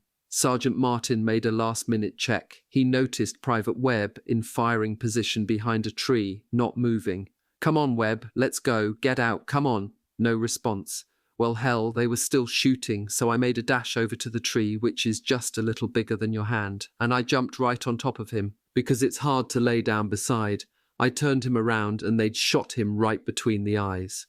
The company surged into Foy. The men fired the full range of weapons available to a rifle company. M1s, Tommy guns, bazookas, light machine guns, mortars and grenades. They had artillery support. They created a tremendous uproar with bullets zinging off buildings, explosions in the rooms from American grenades, the thump of the mortars taking off, the boom when they hit, scattering bricks and dust through the air. Resistance was strong, even so. German snipers, bypassed in the first rush, began to inflict casualties. No one could locate one guy especially, who had stopped movement at a corner with 2 hits. Then Shifty Powers, the man who had spent so much of his youth spotting for squirrels in the upper tree trunks of the Virginia mountains, called out, "I see 'em," and fired. We weren't pinned down anymore, Lipton remembered, so we continued the attack. Everyone resumed firing and advancing. Strong as the opposition had been, the Germans, the 6th Company of the 10th Panzergrenadier Regiment of the 9th Panzer Division, were only fighting a rearguard action to cover a withdrawal to NOVILLE.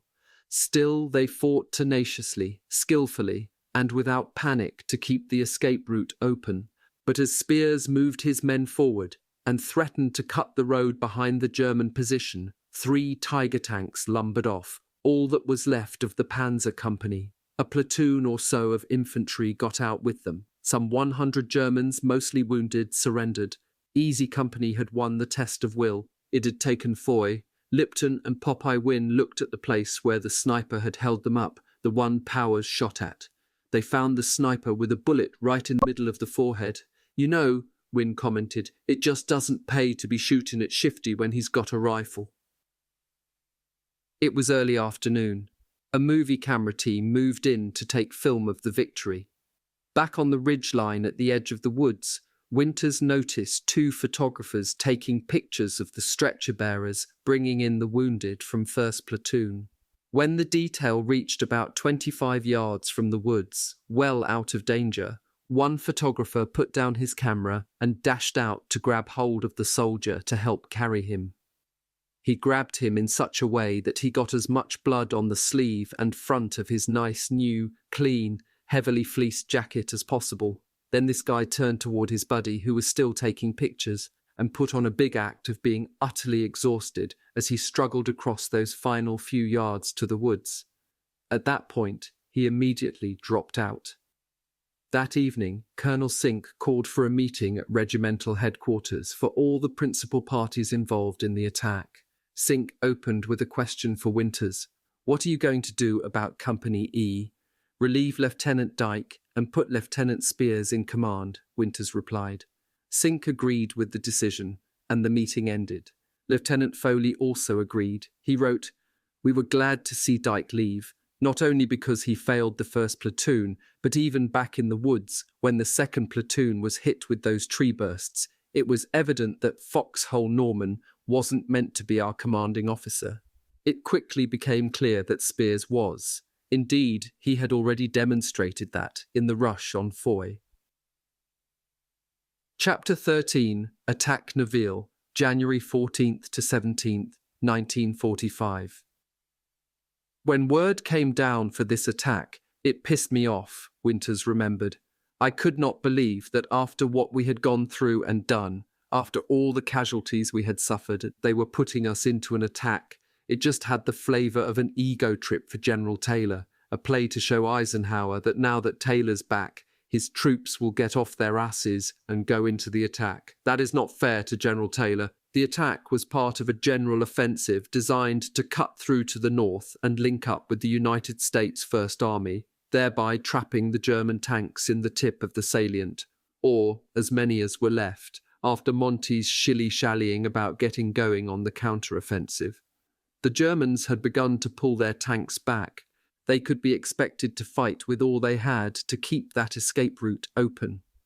As to putting a company as badly mauled as Easy into a frontal attack over a snowfield in bright daylight, this didn't come about because Taylor wanted glory, but because Eisenhower needed men. He had no reserves available to throw into the attack. This was the moment to attack. He had to attack with what was there on the front lines.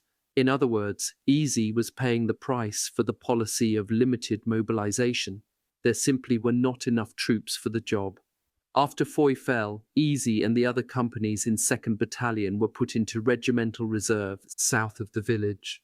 At 4:15 the following day, January 14th, the Germans launched a counterattack on Foy with 6 tanks and a company of infantry. It was repulsed, but then another attack with 14 tanks and a battalion forced the 3rd Battalion of the 506th out of Foy. Easy was alerted, but with the help of artillery, the 3rd Battalion was able to mount its own successful counterattack, and by 930 was back in the village. These actions were carried out under horrid conditions. Another cold front had passed through the area. Daytime temperatures were about 20 degrees Fahrenheit. At night, the mercury plunged to below zero. There was almost daily snow. It was difficult for Division to move supplies up the Bastogne-Foy road because of drifts and demands elsewhere. As a result, the men of Easy were almost as badly off as during the first week of the siege. There was not enough food. There were insufficient overshoes, blankets, and sleeping bags. Bed sheets were used for snowsuits. The terrain in front of Easy was also difficult. There was open ground to cross to get to Noville, dense woods still to be cleared. The Germans held the high ground, and the solid Belgian buildings in Noville offered sniper and machine gun positions while providing the Germans with hiding places for tanks. Colonel Sink told Winters that 2nd Battalion would have the honour of leading the attack on Noville. He would jump off at 1200 hours, January 14th, moving from the woods south of Foy around to the left-west. occupy the tiny village of Recogne, then attack over an open, snow-covered field toward Cobru, another tiny village a kilometre or so east of Noville. On Winters's left, 1st Battalion would move north through the woods to clear them out. Winters was unhappy with the orders. He had 2 kilometres of snow-covered open fields to cross to get to Cobru. It was a bright sunny day. Why attack at high noon? Winters would have preferred to wait through the night, then set out at first light to cross the field. But Eisenhower wanted action, Monty wanted action, Taylor wanted action, Sink wanted action, so 2nd Battalion's headquarters, Dog, Easy, and Fox companies would have to provide it. There was a fairly deep shoulder running southwest out of Noville to near Recogne. Winters saw that by sending his men straight for it, he could pick up more and more cover as they got closer to Noville. He put the battalion in single file to cut through the snow, dangerous but quick. As Easy and the rest of 2nd Battalion moved out, so did the 1st Battalion on the left. German tanks in Noville got 1st Battalion in their sights and let loose with some 88s. They did not see 2nd Battalion marching toward Noville in the shelter of that shoulder. Winters glanced to his left. The 88s were tearing up the 1st Battalion. Men were flying through the air, Winters recalled. Years later, in the movie Dr. Zhivago, I saw troops crossing snow-covered fields, being shot into by cannon from the edge of the woods, and men flying through the air.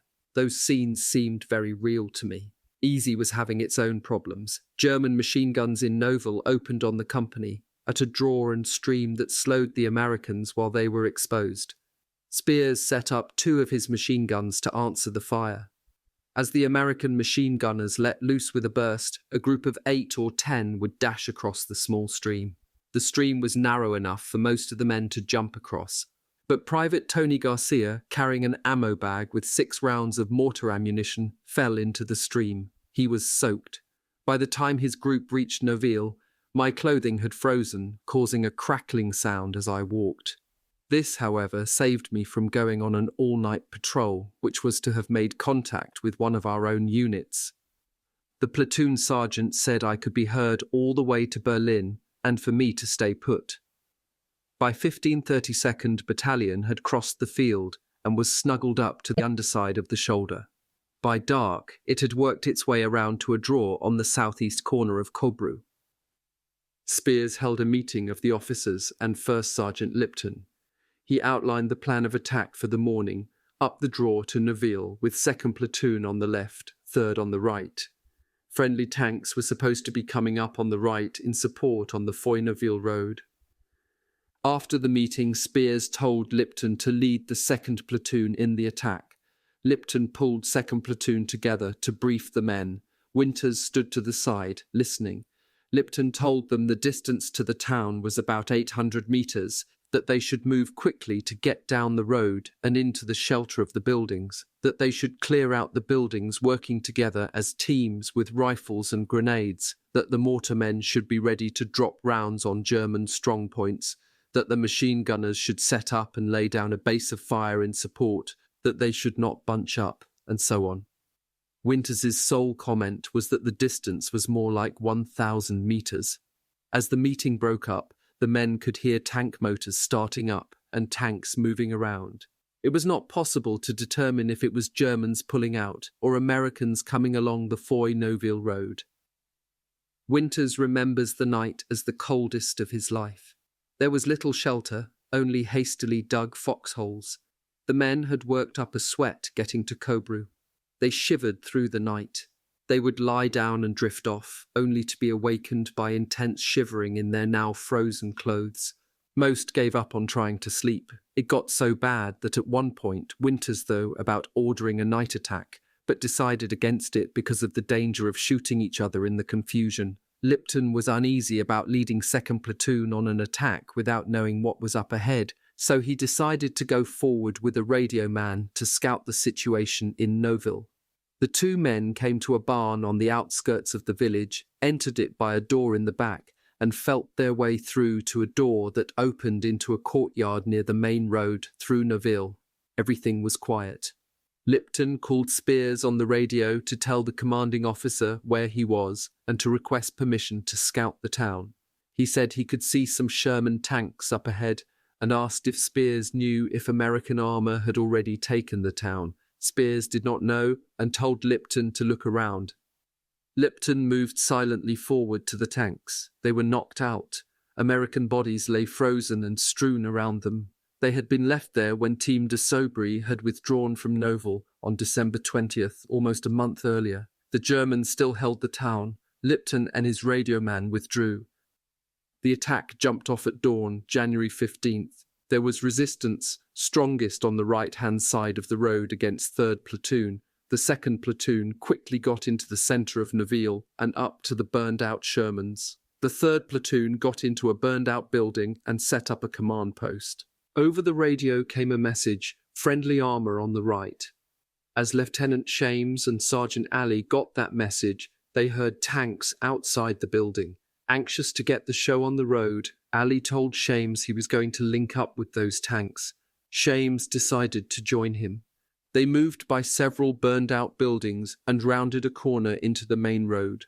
Up ahead, between two buildings, partway out, was the tank they sought. Alley moved up to the side of the tank. The tank commander was standing in the turret looking the other way, so Alley shouted to him over the roar of the engine to come this way. The tank commander turned, and Alley realized he had mistaken a German tank for an American. The German swore, dropped into his tank, and began traversing his turret toward Alley and Shames. They said not a word to each other. They took off so fast they were kicking snow in the German's face. The tank followed. The Americans ran around a corner. Shames saw an open window and dived in head first. Alley ran 3 meters or so past him and jumped into a doorway with his rifle ready for the infantry he was sure would be with the German tank. The tank turned the corner and drove right past Shames and Alley. It came to the place where 2nd Platoon was clearing out buildings, near the burned-out Shermans. Lipton and his men dived under the Shermans or ducked behind walls for protection. The German tank stopped and, swiveling its turret, put a shell into each one of the knocked-out Shermans to prevent anyone from using their guns to put a shell into his tank as he drove past. Lipton recalled, "When those shells hit the Shermans, it felt to us under them that they jumped a foot in the air. The tank roared out of town, headed north towards safety.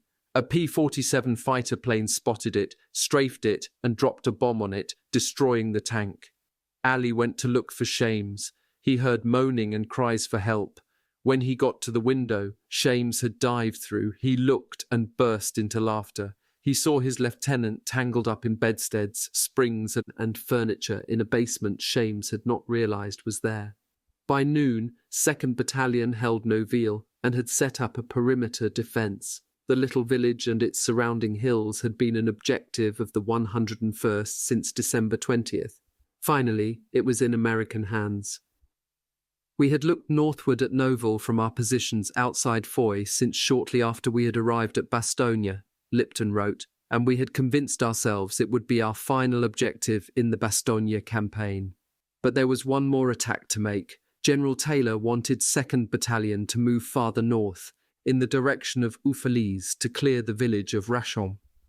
Rachamps was off the highway, over to the right, east. It was in a valley. The snow-covered ground sloped gently down to it from all sides, giving an effect similar to attacking from the rim of a saucer toward its centre. The 2nd Battalion attacked from the south and southwest, while 1st Battalion on the left came down from north of the village. The men were well spread and advanced steadily. The Germans put up some resistance, mainly artillery using white phosphorus shells. But as the men of the 506th got to the outskirts of the village, most of the German defenders fled. As the Americans moved in, the Germans began bombarding the village. Sergeant Earl Hale was one of the first into Rachamps. He and Liebgott ducked into a barn, where they surprised and made prisoner 6 SS officers. Hale lined them up nose to nose and told them that if he and Liebgott got killed, they were going to take the Germans with them. Hale covered them with his Tommy gun to make the point. A shell exploded outside. Hale was standing by the door. He got hit by a piece of shrapnel and went down. An SS officer pulled his knife from his boot and slashed Hale's throat. He failed to cut an artery or sever the windpipe, but did cut the esophagus. Blood gushed out. Liebgott shot the officer who did the cutting, then the others. Medic Rowe got sulfur powder on Hale's wound. A jeep evacuated him to Luxembourg, where an amazed doctor patched him up, leaving a crooked esophagus. Because of Hale's condition, the doctor gave him a medical order stating that he did not have to wear a necktie. Later, Hale was stopped by an irate General Patton, who chewed him out for not wearing his necktie. Hale triumphantly produced his slip of paper, leaving Patton for once speechless. The easy victory at Rachampf showed how completely the 101st Airborne had won its head-to-head battles with a dozen crack German armoured and infantry divisions. The Americans had gone through a much more miserable month than the Germans, who had an open and bountiful supply line. For the 101st surrounded, there were no supplies in the first week, and insufficient supplies thereafter. Those were the weeks that tried the souls of men who were inadequately fed, clothed, and armed. This was war at its harshest, horrible to experience. The 101st, hungry, cold, underarmed, fought the finest units Nazi Germany could produce at this stage of the war. Those Wehrmacht and SS troops were well fed, warm, and fully armed, and they heavily outnumbered the 101st. It was a test of arms, will, and national systems, matching the best the Nazis had against the best the Americans had, with all the advantages on the German side. The 101st not only endured, it prevailed. It is an epic tale, as much for what it revealed as what happened. The defeat of the Germans in their biggest offensive in the West in World War II, and the turning of that defeat into a major opportunity to kill Germans west of the Rhine, as Eisenhower put it, was a superb feat of arms. The Americans established a moral superiority over the Germans. It was based not on equipment or quantity of arms, but on teamwork, coordination, leadership, and mutual trust, in a line that ran straight from Eich's headquarters right on down to E Company. The Germans had little in the way of such qualities. The moral superiority was based on better training methods, better selection methods for command positions, ultimately on a more open army reflecting a more open society. Democracy proved better able to produce young men who could be made into superb soldiers than Nazi Germany. What veterans of far-flung campaigns these German soldiers were was revealed in a little incident in Rachampf. Sergeant Rader related it. I almost killed a Kraut prisoner for laughing at me after I got to the town, only to have someone grab my M1 and shout, "Sarge, he has no lips or eyelids." He had lost them on the Russian front, frozen off. The battle made the 101st into a legend. The legend that began in Normandy and grew in Holland reached its climax in Bastogne. The 101st Airborne was the most famous and admired of all the 89 divisions the United States Army put into the Second World War. Ever since, men have worn that screaming eagle on their left shoulders with the greatest of pride. In Rachampf, Spears set up company command post in a convent. It was the first time the command post had been in a building since Easy left Mourmelon a month earlier. That night, the nuns brought into the large hall of the convent a group of 12 and 13-year-old girls to sing a serenade for E Company. The programme included French and Belgian songs, several in English, and the German marching song Lili Marlene. The next morning, January 17th, the 17th Airborne Division relieved the 101st on the line. Easy Company got into trucks to begin a move to Alsace. The trucks took the men back down the highway they had sat astride for 4 weeks through Bastogne. It was only the second time most of the men had seen Bastogne, first on December 19th when they marched through the town, while frightened American soldiers fled to escape the German onslaught, second on January 17th, the town secured. Although the men had seen little of Bastogne, that name, and the experience it represented, would stay with them forever. Whenever thereafter a man from Easy experienced cold or hunger or sleep deprivation, he would remind himself of Bastogne and recall that he had been through much worse. Easy's losses were heavy. Exact figures are impossible to come by. In the hurry-up movement out of Montmelon, the company roster was not completed.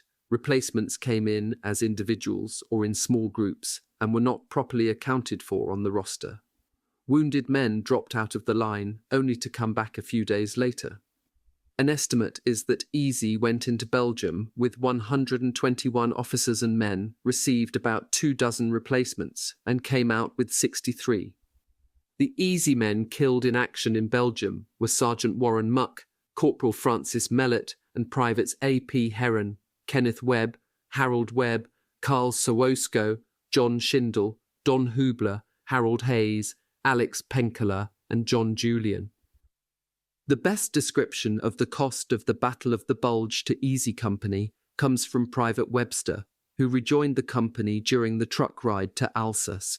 He had been wounded in early October. It was mid-January. He wrote, "When I saw what remained of the first platoon, I could have cried. 11 men were left out of 40. 9 of them were old soldiers who had jumped in either Holland or Normandy, or both. McCreary, Liebgott, Marsh, Cobb, Wiseman, Lyle, Martin, Rader, and Schulte. Although the other 2 platoons were more heavily stocked than the first, they were so under strength that, added to the first, they wouldn't have made a normal platoon, much less a company. Beyond the wounded and killed, every man at Bastogne suffered.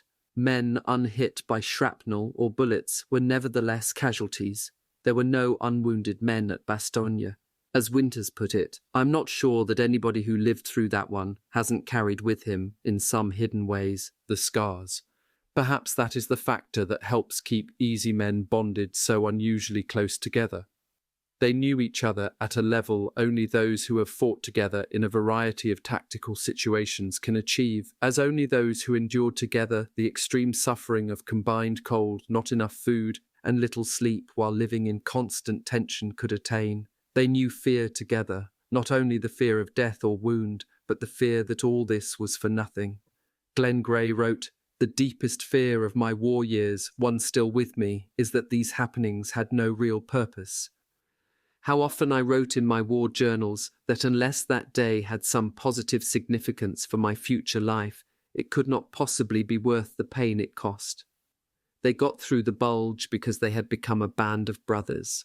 The company had held together at that critical moment in the snow outside Foy because first Sergeant Lipton and his fellow NDOC commanding officers, nearly all Toccoa men, provided leadership, continuity, and cohesiveness. Despite a new commanding officer and new officers and enlisted recruits, the spirit of E Company was alive, thanks to the sergeants.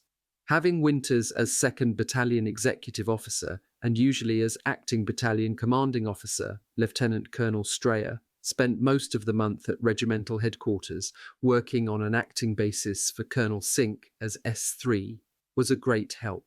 And Spears was proving to be an excellent company commander, able to draw out of the company its best. That spirit was well described by Webster.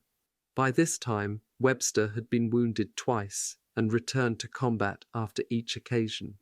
He would not allow his parents to use their influence to get him out of the front lines. He would not accept any position of responsibility within E Company. He was a Harvard intellectual who had made his decision on what his point of view of World War II would be and stuck to it. He was a man of books and libraries, a reader and a writer, sensitive, level-headed, keenly observant, thoughtful, well-educated. Here he was thrown in the most intimate contact, pressed together on an open truck on icy roads in hilly country, sleeping in a foxhole with other enlisted men, with ill-educated hillbillies, southern farmers, coal miners, lumbermen, fishermen, and so on among most of the enlisted men in the company. Of those who had been to college, most were business or education majors. In short, Webster was thrown in with a group of men with whom he had nothing in common. He would not have particularly liked or disliked them in civilian life. He just would not have known them. Yet it was among this unlikely group of men that Webster found his closest friendships and enjoyed most thoroughly the sense of identification with others. His description of his truck ride with his platoon to Alsace deserves to be quoted at length. "We squished through the mud to our trucks and climbed in. McCreary and Marsh lit cigarettes. Martin made a wisecrack about a passing officer. I asked what had happened to Hubler, killed at Bastogne. Poor Hubler, who got such a kick out of war, dead in the snow. And the others? Muck and his buddy Penkala, who had the deepest hole in one position, had been killed by a direct hit. Savosko was shot through the head attacking Foy, and so on. Some replacements who had come in after Holland had also died. A lot of men had been evacuated for trench foot. Too many, McCreary thought. The platoon wasn't what it used to be. Webster thought that it was. He had followed a long and complicated route through the replacement depots to rejoin the company, a time of frustration and loneliness for him among that host of khaki-clad look-alike soldiers. Now he was home, back with 1st Platoon, back with Easy Company. It was good to be back with fellows I knew and could trust, he wrote. Listening to the chatter in the truck, I felt warm and relaxed inside, like a lost child who has returned to a bright home full of love after wandering in a cold black forest. There were missing chairs at home. They belonged to the men who had been killed, badly wounded, or had broken. But as Webster's reaction indicates, although Easy had lost many members and gained others, thanks to the former E Company officers now on battalion or regimental staff and to the non-coms, it remained an organic whole. Chapter 14. The Patrol. Hagenau, January 18th to February 23rd, 1945. In mid-January, desperate to save what they could of their men and equipment in the Bulge, the Germans launched a diversionary operation in Alsace, codename Nordwind, Northwind, in an attempt to draw American troops from the Ardennes area. As in the mid-December attack in the Ardennes, they struck a thinly held sector of the front. When Patton's Third Army left Alsace to go to the Ardennes, United States Seventh Army had slid to its left to take over his position, as well as holding its own. When Nordwind began, Eisenhower sent the 101st to Alsace to bolster the line. When word reached the paratroopers that they were to be taken by truck to Alsace, it was accompanied by a rumor that turned out to be exaggerated. The Germans had broken through. Winter's thought was, my God, don't they have anybody else in this army to plug these gaps? It was a long trip. Alsace was 160 miles south and slightly east of Bastogne. The weather was cold and miserable with falling snow. The roads were slippery and dangerous. The trucks proceeded at a walking pace. Men could jump off, relieve themselves, and catch up to reboard without difficulty. Watching the process was often comical, however, because from outside to inside, the men were wearing baggy pants, OD pants, long underwear, and OD-coloured undershorts. All had buttons, no zippers. Men tried to get everything open while still wearing their gloves. Sometimes it seemed to take forever. The convoy went from Bastogne to Bellefontaine, Virton, Étain, Toul, Nancy, Drillingen, arriving on January 20th. The 506th Parachute Infantry Regiment went into regimental reserve. While on the road, Sergeant Lipton became ill, with chills and a high fever. At Drillingen he went to see the medical officer, who examined him and declared that he had pneumonia and had to be evacuated to a hospital. Lipton said he was first sergeant of E Company and could not possibly leave.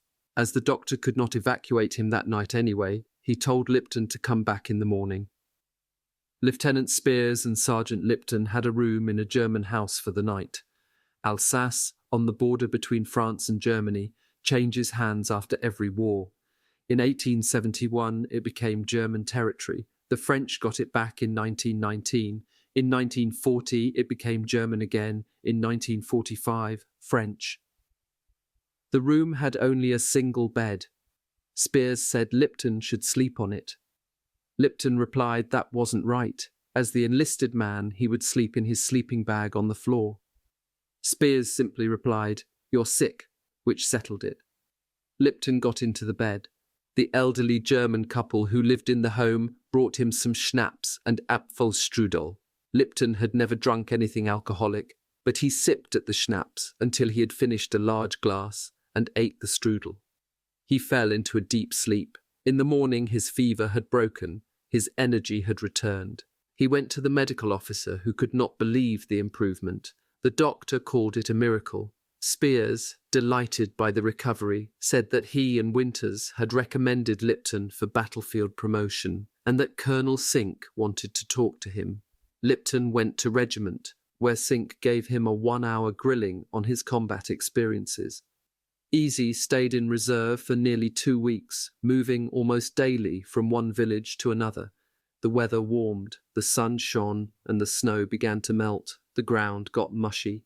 A supply truck arrived carrying an issue of shoe packs complete with Arctic socks and felt insoles. "Where were you 6 weeks ago in Bastogne when we needed you?" the men shouted at the drivers. Dirty clothes, blankets, and sleeping bags were picked up by the quartermaster company and sent to a GY laundry.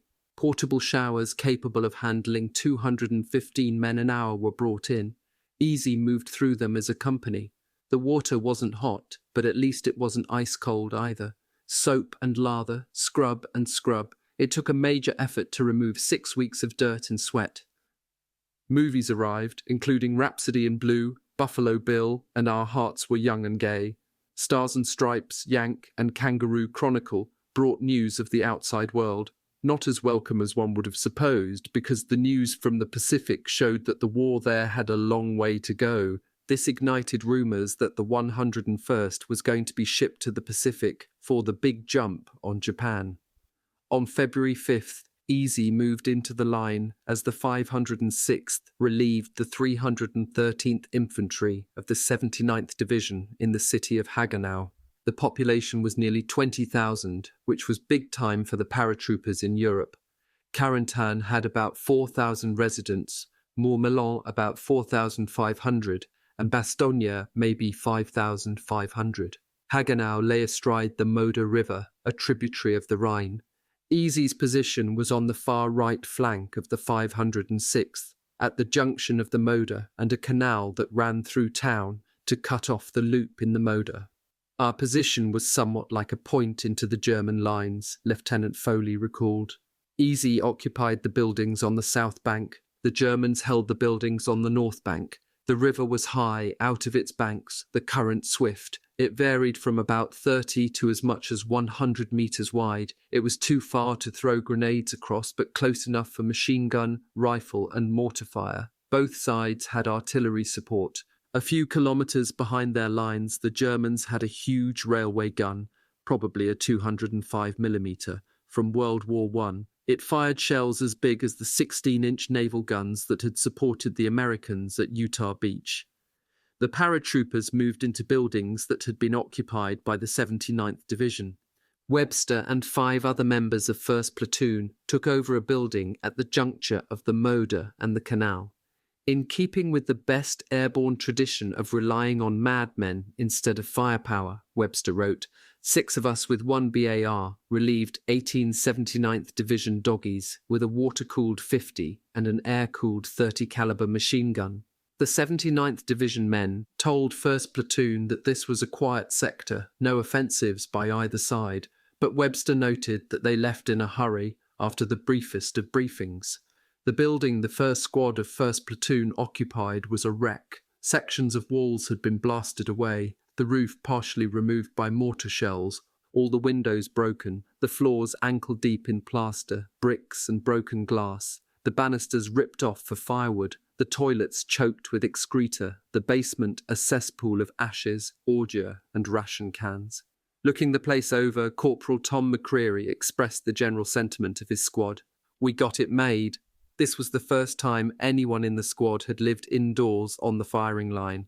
The men set out to improve their quarters. They rearranged the cellar, putting the bunks and sea rations in one room, throwing the trash in another. They found some gas-burning lamps and a working stove. They spliced into a German field telephone system and established communications with the 1st Platoon command post. When they needed to relieve themselves, they went to the 3rd floor, where the toilet bowl was only half full. George Lewes, radio man for the 1st Platoon command post, paid a visit. McCreary's squad showed off their accommodations with pride. "If you think this is good," Luss responded, "you should see company headquarters. They're living like kings." He looked around again and added, "Them bastards." Webster shared Lucy's feelings. He went back to the company command post as seldom as possible because there was altogether too much rank in that place and a private didn't stand a chance. As on the island, movement by day was impossible. Snipers were always ready to blast anyone caught in the open. The least movement would bring down mortars. 2 or 3 men outside would justify a couple of rounds of 88s. So, Webster recorded, our major recreation was eating. We spent more time preparing, cooking, and consuming food than in any other pursuit. The company's task was to hold the line, send out enough patrols to keep contact with the Germans, and serve as forward artillery observers. McCreary's squad held observation post number 2. 2 men, one at the 3rd floor window, the other in the basement with the telephone, were on duty for an hour at a time. From the window, the men had a beautiful view of the German section of town. They could call for artillery fire just about whenever they wanted, a luxury previously unknown. The Germans would reply in kind. It was hard to say which was more dangerous. Mortars, aimed sniper fire, machine gun bursts, 88s, or that big railway gun. One thing about the monster cannon, although it was so far to the rear the men could not hear it fire, they could hear the low-velocity shell coming from a long way off. It sounded like a train. Shifty Powers recalled that he was an observer in a 3rd-floor window. When he heard the shell, he had time to dash downstairs into the basement before it landed.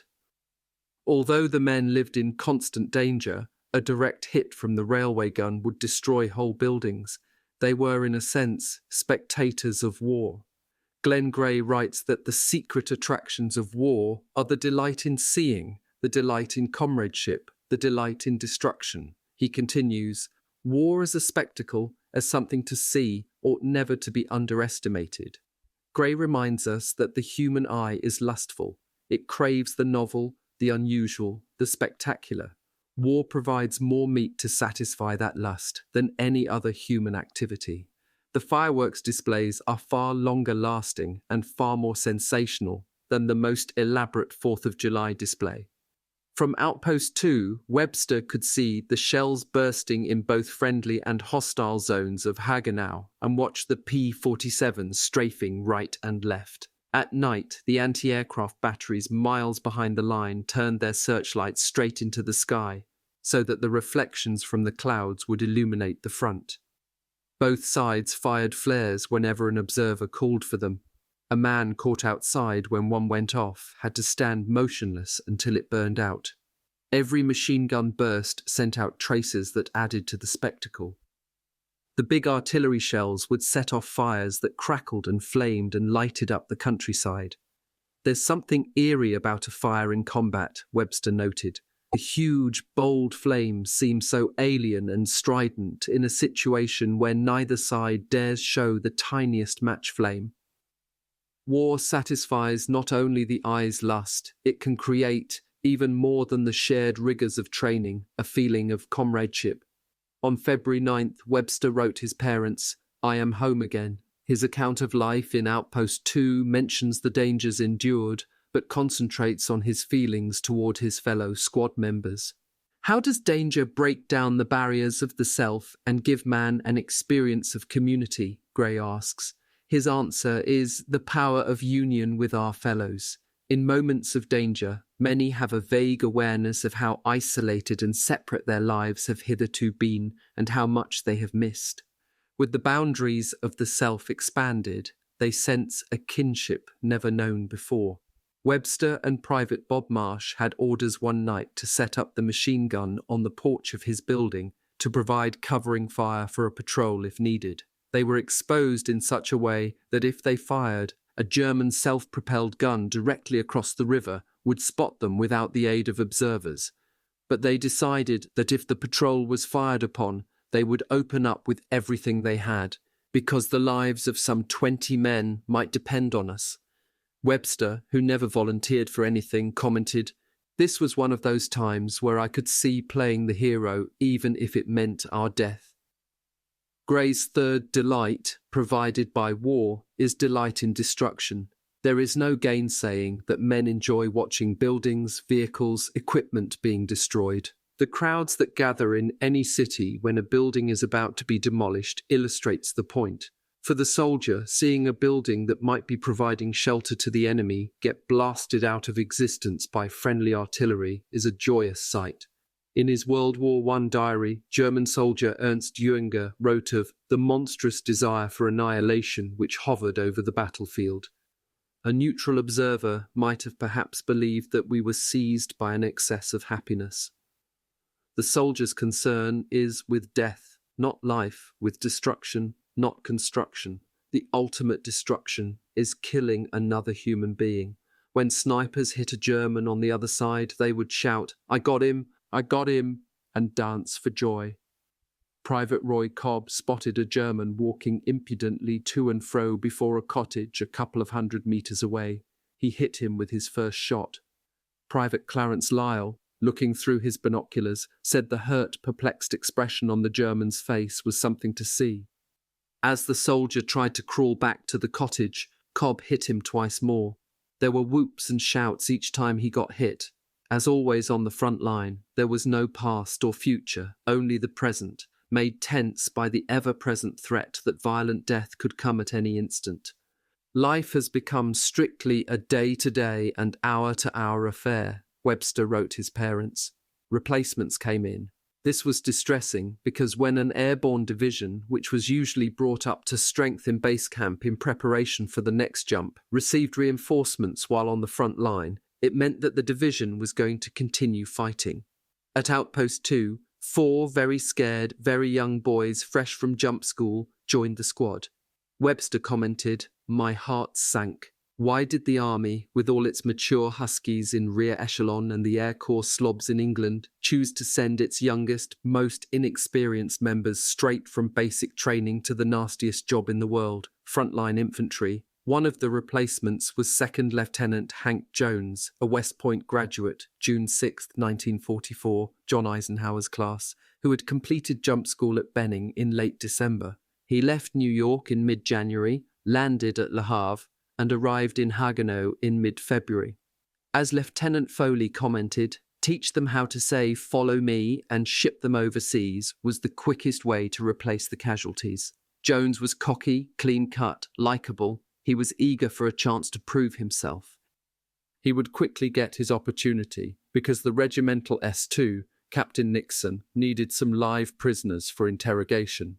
On February 12th, he asked Winters to arrange to grab a couple of Germans. Winters was still a captain, a distinct disadvantage in dealing with the other 2 battalion commanders, who were lieutenant colonels. But he had friends on the regimental staff, where Colonel Strayer was executive officer, and Nixon and the S4, Matheson, were old E Company men. Matheson scrounged up some German rubber boats for Winters to use to get a patrol over the river. Winters picked E Company for the patrol. It would be a big one, 20 men strong, drawn from each platoon plus company headquarters section, plus 2 German-speaking men from regimental S2. Lieutenant Foley picked Cobb, McCreary, Wynne, and Schulte from 1st Platoon. Once across the river, the patrol would divide into 2 parts, one led by Sergeant Ken Mercier, the other by Lieutenant Jones. The men selected for the patrol spent 2 days outside Haguenau, practicing the handling of the rubber boats. On February 14th, Winters and Spears visited Outpost 2, much to the dismay of the 1st Squad, because they stood in front of the outpost, studying the German position with binoculars, gesturing with their hands, waving a map. "We inside cursed heartily," Webster recalled, fearing that a German observer would spot them and call down artillery fire on our cosy home. The plan Winters and Spears worked out would call on Easy to display many of its hard-earned skills.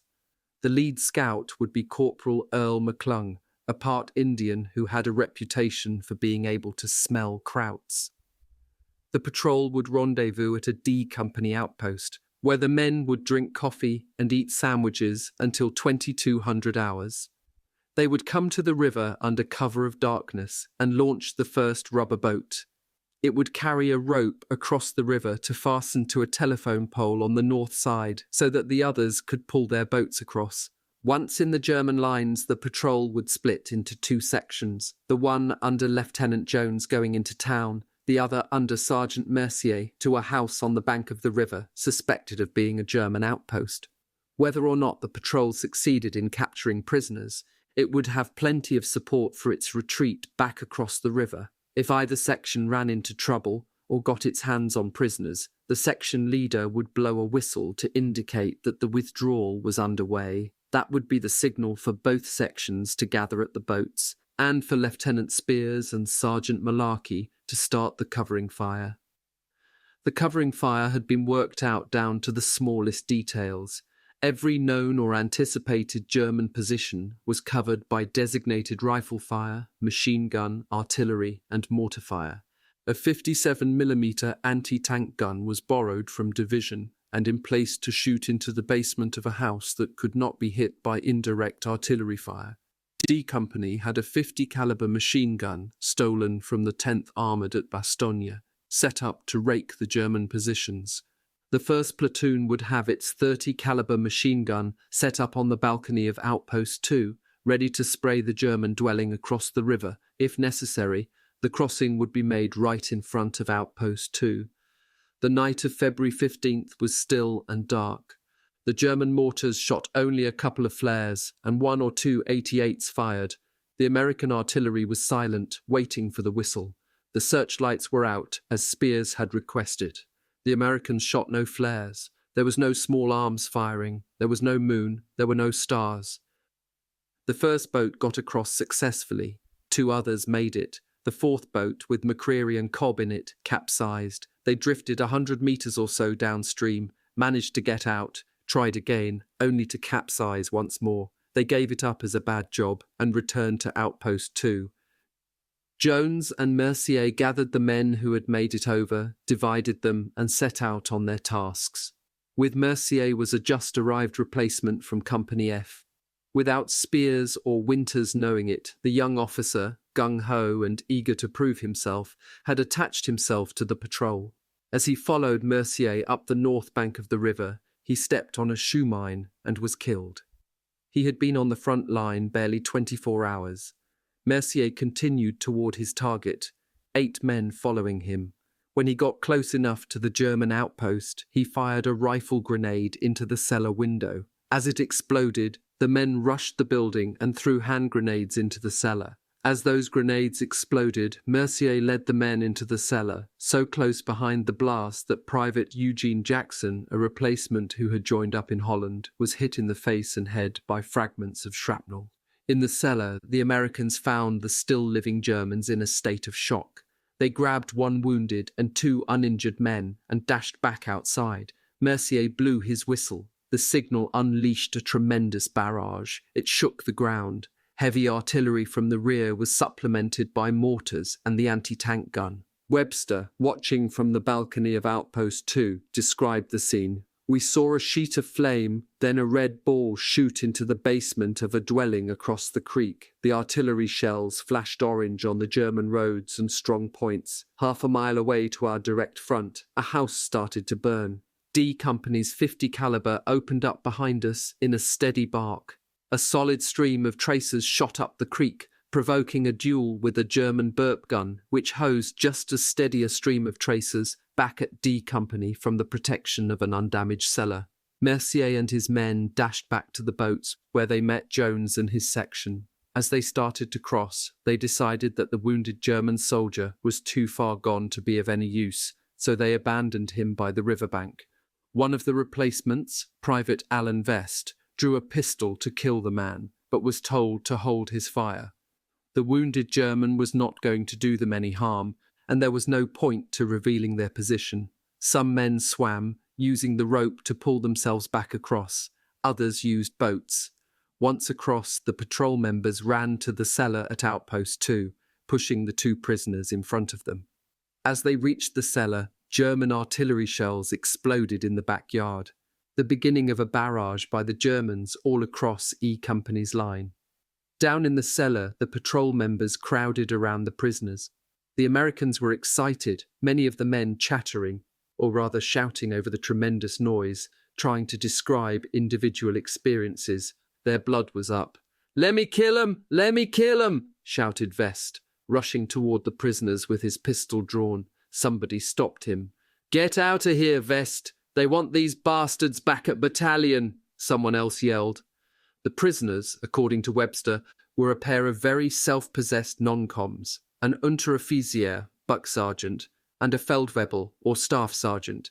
They stood calm, like rocks, in a hot, smelly room full of men who wanted to kill them, and they never moved a finger or twisted their expressions. They were the most poised individuals I've ever seen. As the explosions outside increased, Private Jackson, who had been wounded on the patrol, began screaming, "Kill me! Kill me! Somebody kill me! I can't stand it! Christ, I can't stand it! Kill me, for God's sake, kill me!" His face was covered with blood from a grenade fragment that had pierced his skull and lodged in his brain. Sergeant Martin related, "Of course no one was going to kill him because there is always hope, and that goddamn prisoner made me so goddamn mad I started kicking that goddamn son of a bitch. And I mean, I kicked that bastard every way I could." He concluded lamely. Emotions were running real high. Someone telephoned for a medic with a stretcher, quick. Rose said he would be there in a flash. Jackson continued to call out, "Kill me! Kill me! I want Mercier! Where's Mercier?" He was sobbing. Mercier went to him and held his hand. "That's okay, buddy, that's okay. You'll be all right." Someone stuck a morphine syringe in Jackson's arm. He was by then so crazed with pain he had to be held down on the bunk. Rowe arrived with another medic and a stretcher. As they carried the patient back toward the aid station, Mercier walked beside the stretcher, holding Jackson's hand. Jackson died before reaching the aid station. He wasn't 20 years old, Webster wrote. He hadn't begun to live. Shrieking and moaning, he gave up his life on a stretcher. Back in America, the standard of living continued to rise. Back in America, the racetracks were booming. The nightclubs were making their greatest profits in history. Miami Beach was so crowded you couldn't get a room anywhere. Few people seemed to care. Hell, this was a boom, this was prosperity, this was the way to fight a war.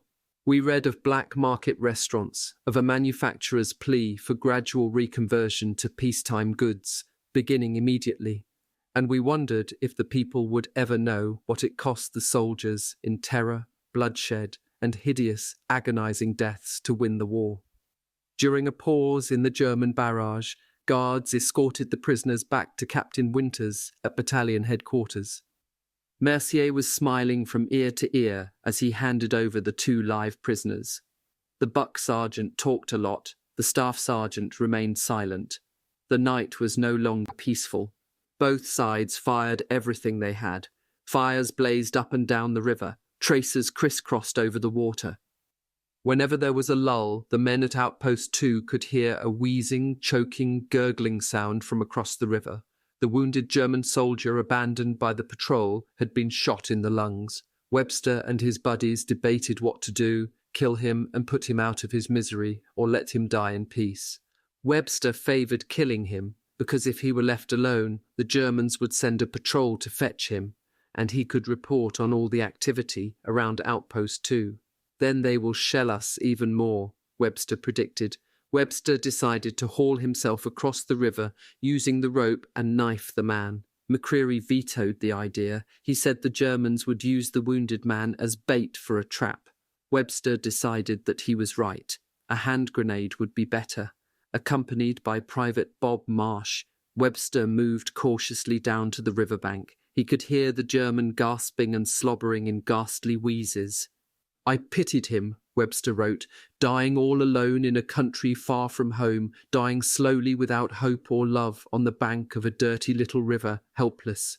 Marsh and Webster pulled the pins on the grenades and threw them beside the German. One exploded, the other was a dud. The wheezing continued. The Americans returned to their outpost, got more grenades and tried again. The wheezing continued. They gave it up, let him die in his own time. When the shelling finally ceased just before dawn, the wheezing went on, getting on everyone's nerves.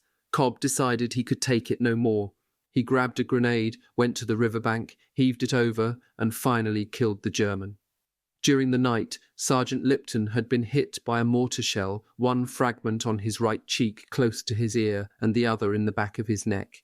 He went to the aid station and got patched up. 34 years later, he had the metal in his neck removed when it started giving him trouble.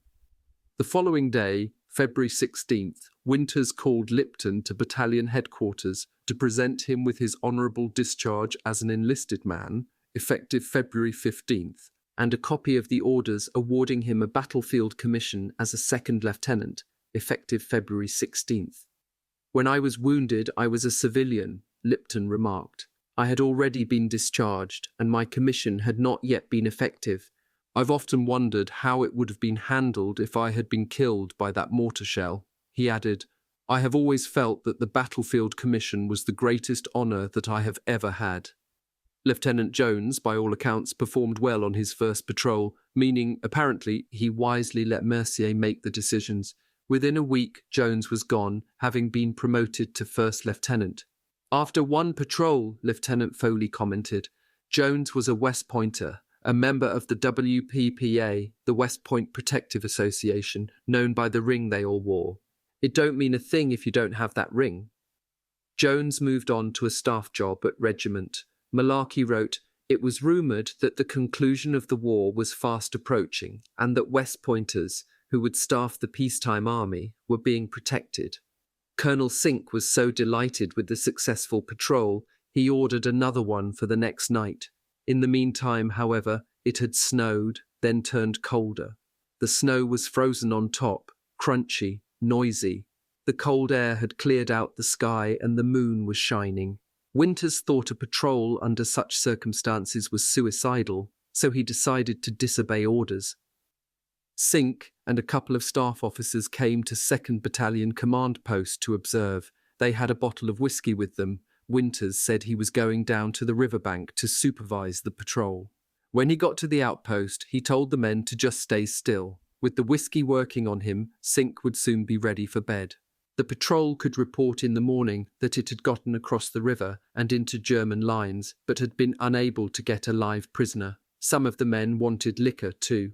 Cobb and Wiseman went out on a daytime scrounging mission, even though orders were never to show yourself in daylight. They found a cellar filled with schnapps. They grabbed 2 bottles each and, shot at by German snipers, ran down the street like schoolboys with stolen apples. Wiseman got hit in the knee. He stumbled and fell, breaking his bottles. Cobb saved his. The 2 men ducked into a cellar and started enjoying the schnapps. "You take a bunch of GIS, Martin pointed out. There is no such thing as just taking a shot of schnapps. You have to drink the whole goddamn thing before you quit." Wiseman and Cobb drank a bottle each. When they got back to 1st Platoon headquarters, roaring drunk, Cobb got into a fight with Marsh.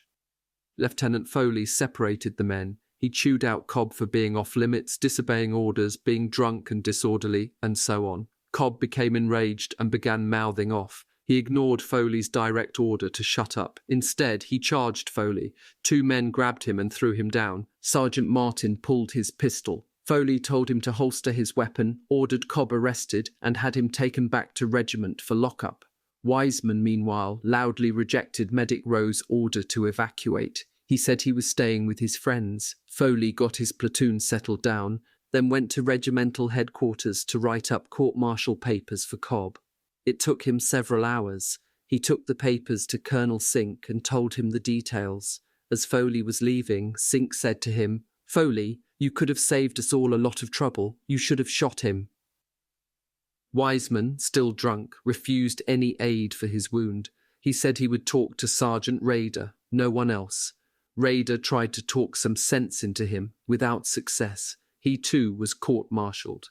"This ordeal was another blow to my mind," said Rader, "after Hubler died and Howell was injured at Bastogne."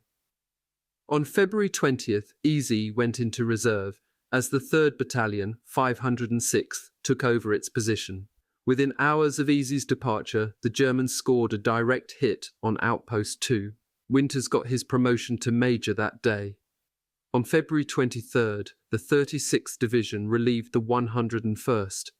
The Airborne Division moved to Saverne in the rear in preparation for a return to Mourmelon. The 101st had seldom been in a rear area. What the men saw there made them wonder how any supplies ever reached the front line.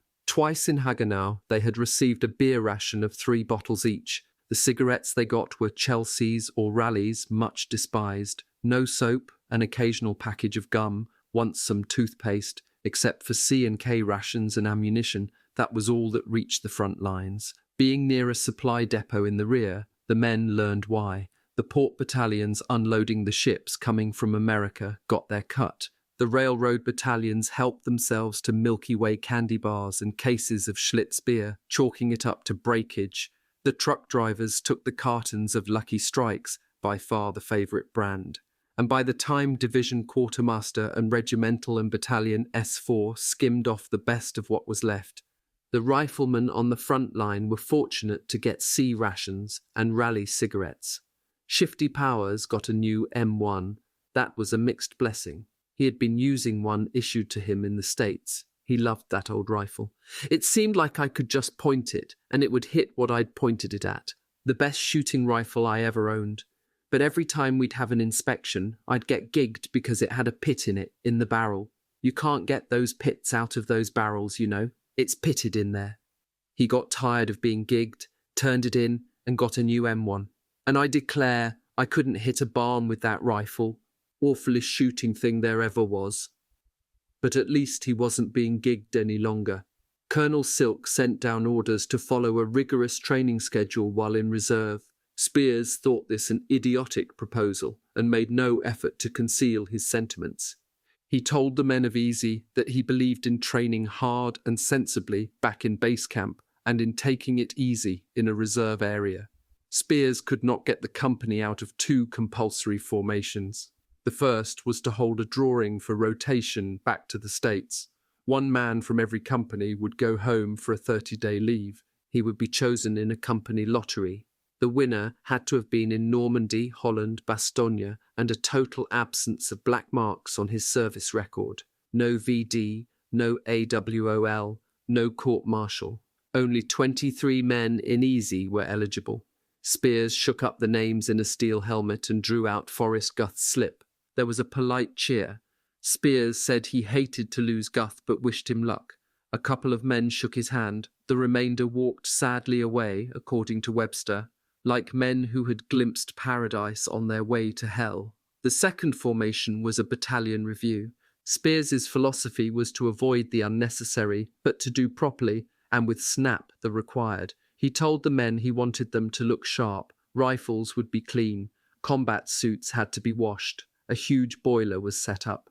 The men cooked their clothing with chunks of soap. It took a long time. Private Hudson decided he would skip it. When he showed up for the formation in his filthy combat suit, Spears berated him furiously. Foley, his platoon commander, jumped on him. Sergeant Marsh, his acting squad leader, tried to make him feel the incredible magnitude of his offence. Hudson grinned sheepishly and said, "Gosh, gee whiz, why is everybody picking on me?" General Taylor came for the battalion review, trailed by a division PR photographer. As luck would have it, he stopped before Hudson and talked with him. The photographer took their picture together, got Hudson's name and hometown address, and sent the photo to the local newspaper with a copy to Hudson's parents. Of course, the general looked great talking to a battle-hardened soldier just off the front lines, rather than a bunch of rear-echelon parade ground troopers. "So," Webster commented, "the only man in E Company with a dirty combat suit was the only man who had his picture taken with the general." "We didn't realize it yet," Winters said, "but we all started walking with more care, with eyes in the backs of our heads, making sure we didn't get knocked off. After Hagenau," he explained, "you suddenly had a gut feeling, by God, I believe I am going to make it." Chapter 15. The Best Feeling in the World. Mourmelon, February 25th to April 2nd, 1945. On February 25, the men of Easy Company had a unique experience for them, but commonplace for their fathers, riding through France on 40 and 8s, French railway boxcars that held either 40 men or 8 horses. It was the company's first train ride during the war, and it was properly appreciated. The weather was warm and sunny, the 40 and 8s were knee-deep in straw, there was plenty to eat, and no one shot at them.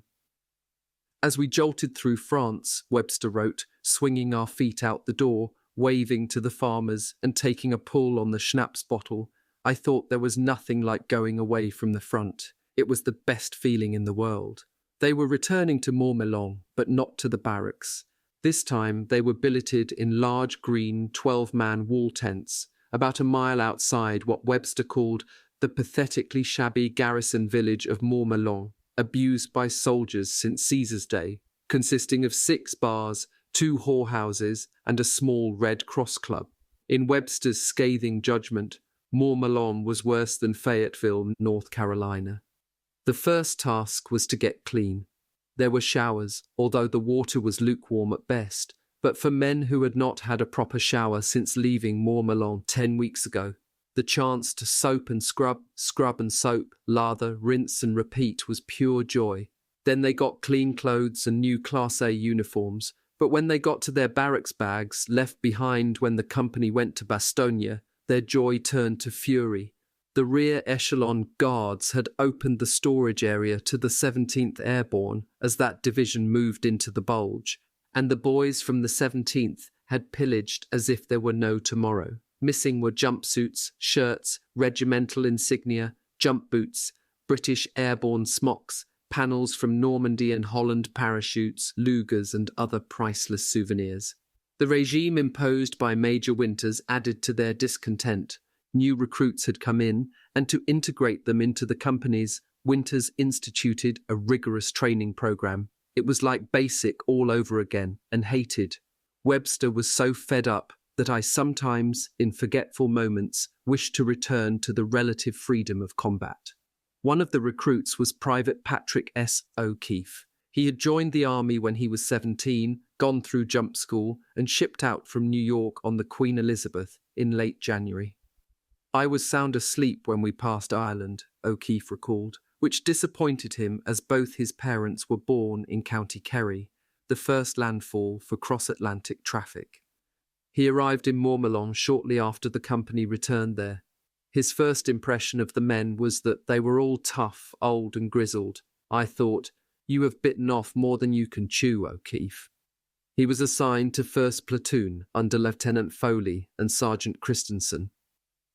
His third night in Montmelon, O'Keefe went out on a night problem, starting at midnight. Walking in the dark in single file, he lost sight of the man in front of him and drew a sharp breath. He tensed, looking around. A quiet voice from behind said, "You're okay, son. Just kneel down and look up and you can catch sight of them against the sky." O'Keefe did, saw them, muttered, "Thanks," and moved on. Later he discovered that the advice had come from Major Winters. So here was Winters, his battalion staff cavorting in Paris, leading an all-night exercise for recruits. O'Keefe took the lead scout position just before dawn. At first light, there was to be a simulated attack against a fixed enemy position on the other side of an open field. O'Keefe got to the last ridge before the target. He signalled with his hand for the battalion to stop. He was nervous at the thought of an 18-year-old kid leading a group of combat-wise veterans. He signalled for the second scout behind him to come forward, with the idea he would ask to trade places.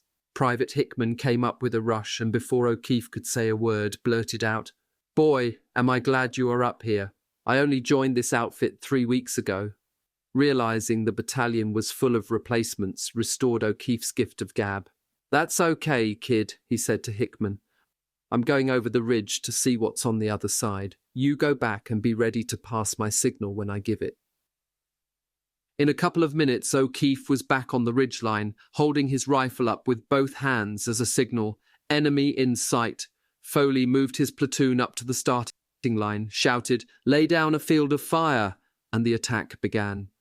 After a few minutes of blasting away, Joe Liebgut jumped up, gave an Indian war whoop, rushed toward the objective, and attacked the machine gun pit with his fixed bayonet, ripping open the sandbags, playing the hero. O'Keefe and the other replacements were mightily impressed. On March 8th, Colonel Sink got around to making permanent assignments to officers who had been serving in an acting capacity for as long as 2 months. Lieutenant Colonel Strayer became regimental executive officer. Major Winters became 2nd Battalion commanding officer. There was some realignment as Major Matheson shifted from regimental S4 to S3, replacing Captain Nixon, who went from regimental S3 to S3 for 2nd Battalion. Lieutenant Welsh, recovered from his Christmas Eve wound, became 2nd Battalion S2. Captain Sobel replaced Matheson as regimental S4. Nixon's demotion from regimental to battalion staff came about because of his drinking. Like everyone else who knew him, Sink recognized that Nixon was a genius in addition to being a brave, common-sense soldier. But Sink, an uninhibited drinker himself, Bourbon Bob was his behind-his-back nickname, could not put up with Nixon's nightly drunks. He asked Winters if Winters could handle Nixon. Winters was sure he could, as they were the closest of friends. Former Easy Company officers were by March occupying key positions in Regiment S3 and S4, and Battalion. The commanding officer of 1st Battalion was Lieutenant Colonel Hester. Winters was commanding officer of 2nd Battalion, where the S2 and S3 were from Easy. One of their number, Matheson, eventually became a major general and commanding officer of the 101st Airborne in Vietnam. One is bound to say, one last time, that Captain Sobel must have been doing something right back in the summer of at Toccoa. You could never prove it with Winters, whose feelings for Sobel never softened. Indeed, Sobel's return provided Winters with one of the most satisfactory moments of his life. Walking down the street at Mourmelon, Major Winters saw Captain Sobel coming from the opposite direction. Sobel saw Winters, dropped his head, and walked past without saluting. When he had gone a further step or two, Winters called out, "Captain Sobel, we salute the rank, not the man." "Yes, sir," Sobel answered as he snapped off a salute. Webster and Martin, standing nearby, were delighted. "I like to see officers pull rank on each other," Webster commented, "but not half so much as Winters." Winters had another pleasure in Mourmelon, this one on a daily basis. German prisoners of war were working in the hospital. At dusk each evening, they would march back to their stockade. As they marched, they sang their marching songs. They sang and marched with pride and vigor, Winters wrote, and it was beautiful. By God, they were soldiers. The man who had replaced Sobel and Winters as commanding officer of Easy, Captain Spears, continued to impress both officers and enlisted men. Captain Spears promises to be as good an officer as Winters, Webster thought. He realized that many disagreed with him, men who loathed Spears on the ground, that he had killed one of his own men in Normandy, that he was bull-headed and suspicious, that he believed there was no such thing as combat exhaustion. But to Webster, he was a brave man in combat, in fact a wild man, who had gotten his Silver Star, Bronze Star, and 3 Purple Hearts legitimately. Spears swears by common sense, combat non-coms, and training with the emphasis on battle, rather than the book. I like Spears. There were shake-ups among the non-coms. Hearts legitimately. Spears swears by common sense, combat non-coms, and training with the emphasis on battle, rather than the book. I like Spears. There were shake-ups among the non-coms. Sergeant Talbot replaced Lieutenant Lipton as first sergeant. A genial man, Talbot was appreciated by the enlisted men because he ignored red tape and did things by common sense rather than the book. Carson became company clerk. Luce became a platoon runner. The platoon sergeants, all original Toccoa privates, all wounded at least once, were Charles Grant, 2nd, Amos Taylor, 3rd, and Earl Hale, 1st. Hale's promotion caused some mumble in 1st Platoon. The men had nothing against him except that he was an outsider. He had been in company headquarters section as a radio man. The men of the platoon circulated a rumour to the effect that Hale had complained to Winters that his wife was after him to get another stripe, and Winters had given him the platoon as a result. What made the men of the platoon unhappy was the way Johnny Martin got passed over. I guess the officers didn't like his flip attitude, Webster commented. Yet he was the quickest thinker, the best leader among us, and a natural for a platoon sergeant. Martin thought so too.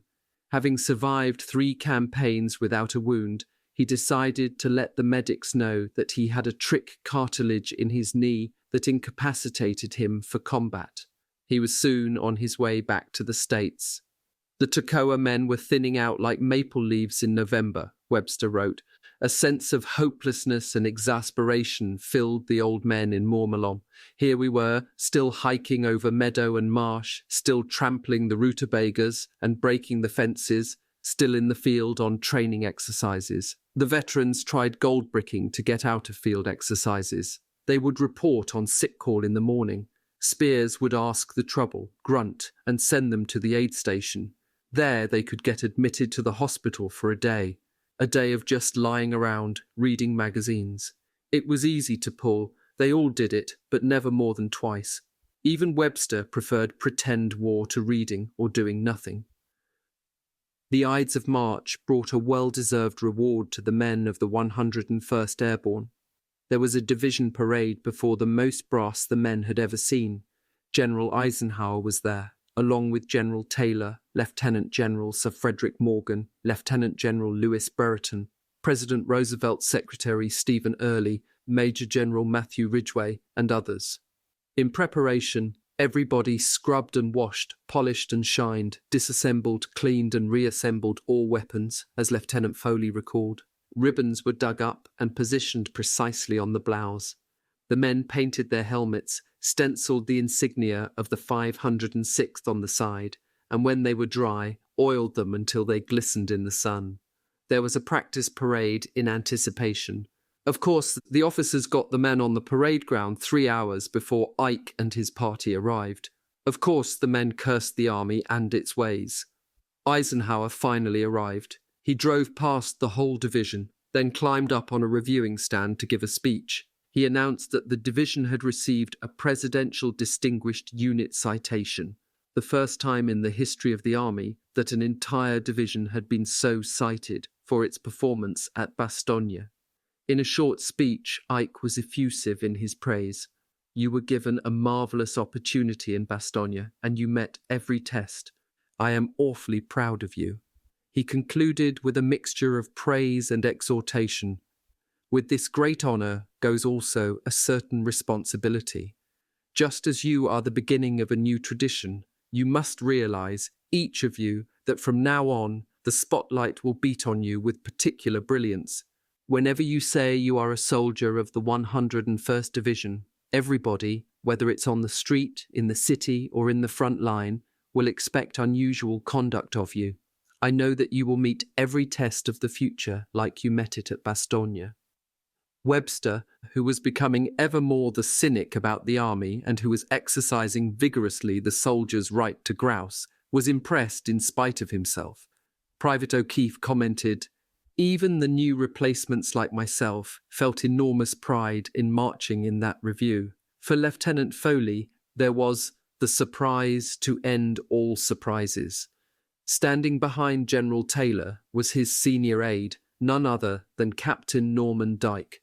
Sergeant Hale, who had had his throat slashed in the Ardennes and who had medical permission to go without a tie, had his Bronze Star presented to him by General Eisenhower. Ike wanted to know why he was not wearing a tie, Hale explained.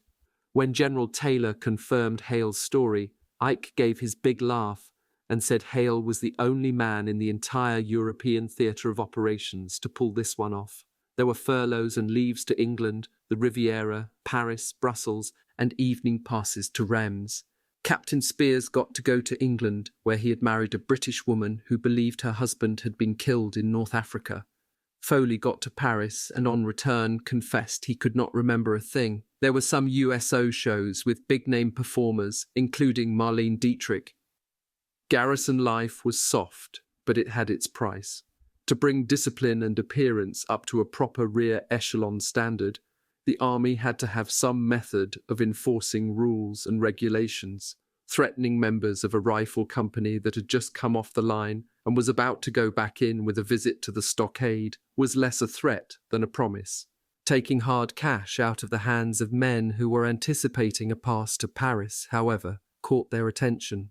A private in the 101st received $50 per month base pay, a $50 bonus for hazardous duty, and an additional $10 for being in a combat zone. General Taylor set up a summary court in Mourmelon, and it began imposing heavy fines for violations. A man found in improper uniform was fined $5. Carrying a Luger in one's pocket cost $25. Speeding in a jeep or truck cost $20. Disorderly conduct was a $25 offence.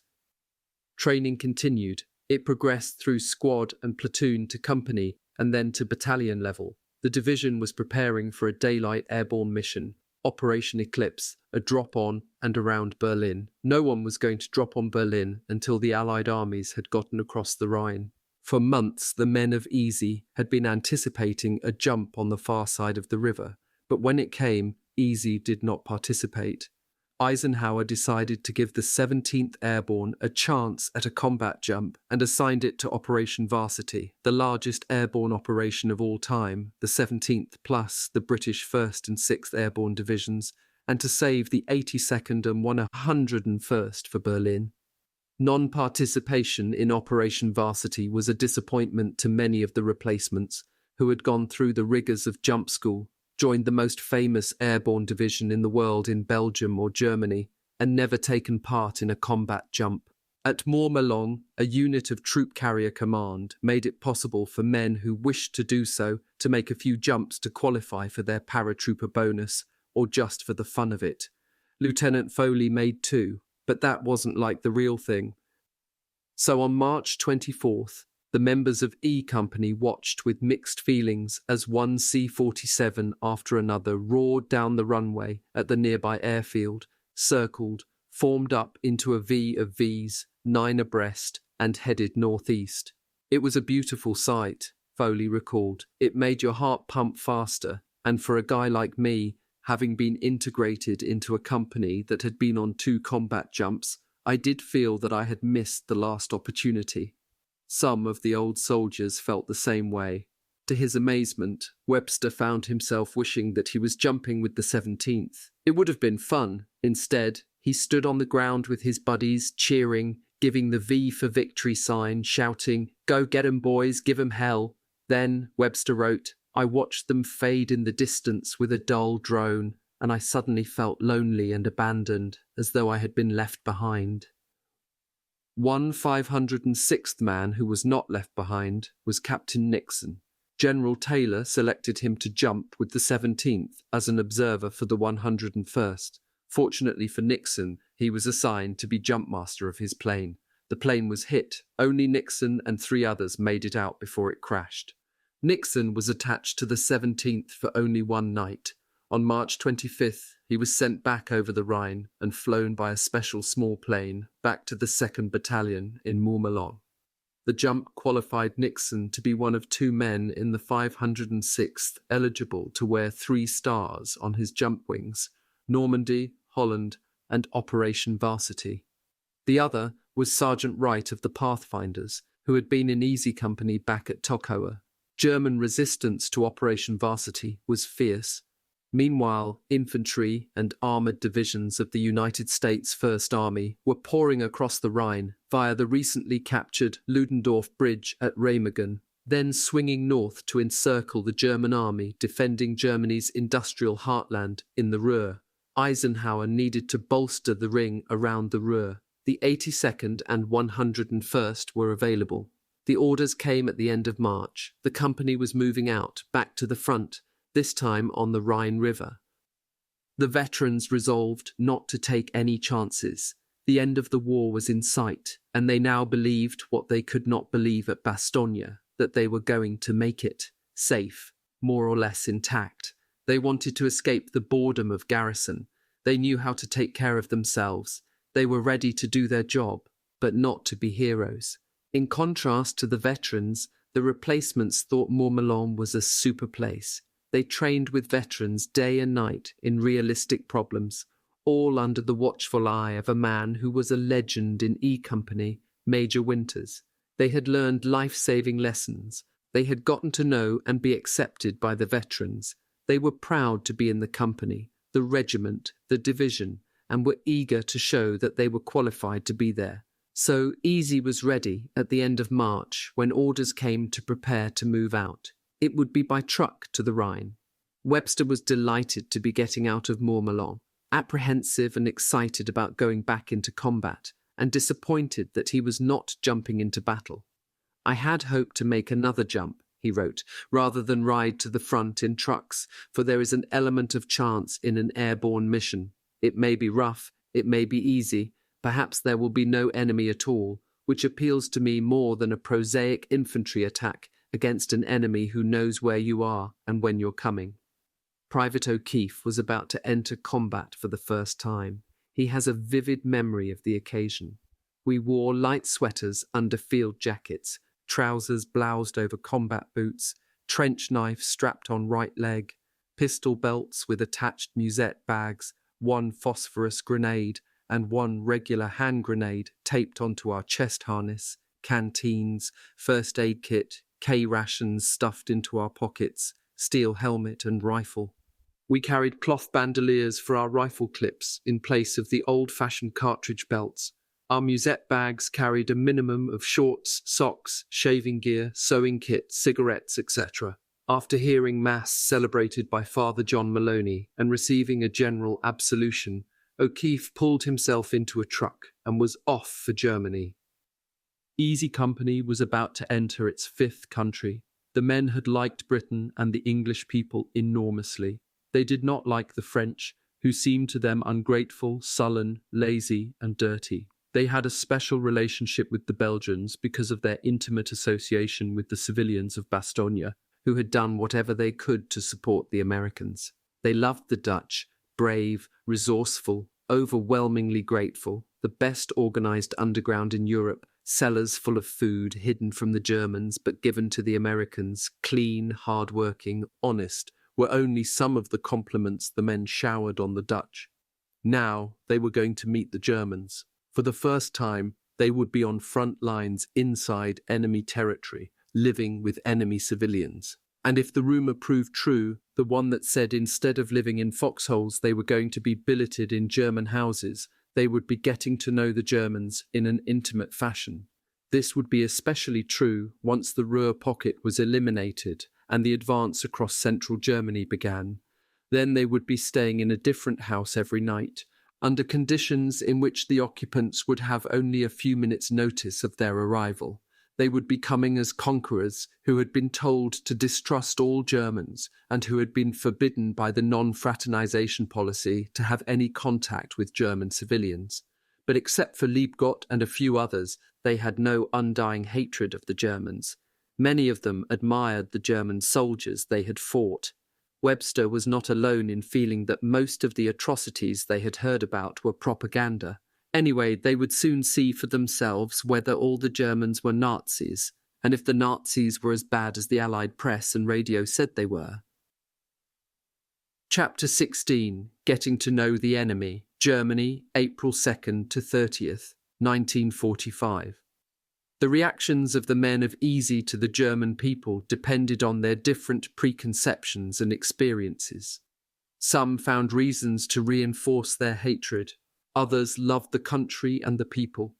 Nearly everyone ended up changing his mind. All of them were fascinated. The standard story of how the American G1 reacted to the foreign people he met during the course of World War II runs like this. He felt the Arabs were despicable, liars, thieves, dirty, awful, without a redeeming feature. The Italians were liars, thieves, dirty, wonderful, with many redeeming features, but never to be trusted. The rural French were sullen, slow, and ungrateful, while the Parisians were rapacious, cunning, indifferent to whether they were cheating Germans or Americans. The British people were brave, resourceful, quaint, reserved, dull. The Dutch were, as noted, regarded as simply wonderful in every way, but the average GY never was in Holland, only the airborne. The story ends up thus: wonder of wonders. The average GI found that the people he liked best, identified most closely with, enjoyed being with, were the Germans. Clean, hard-working, disciplined, educated, middle class in their tastes and lifestyles.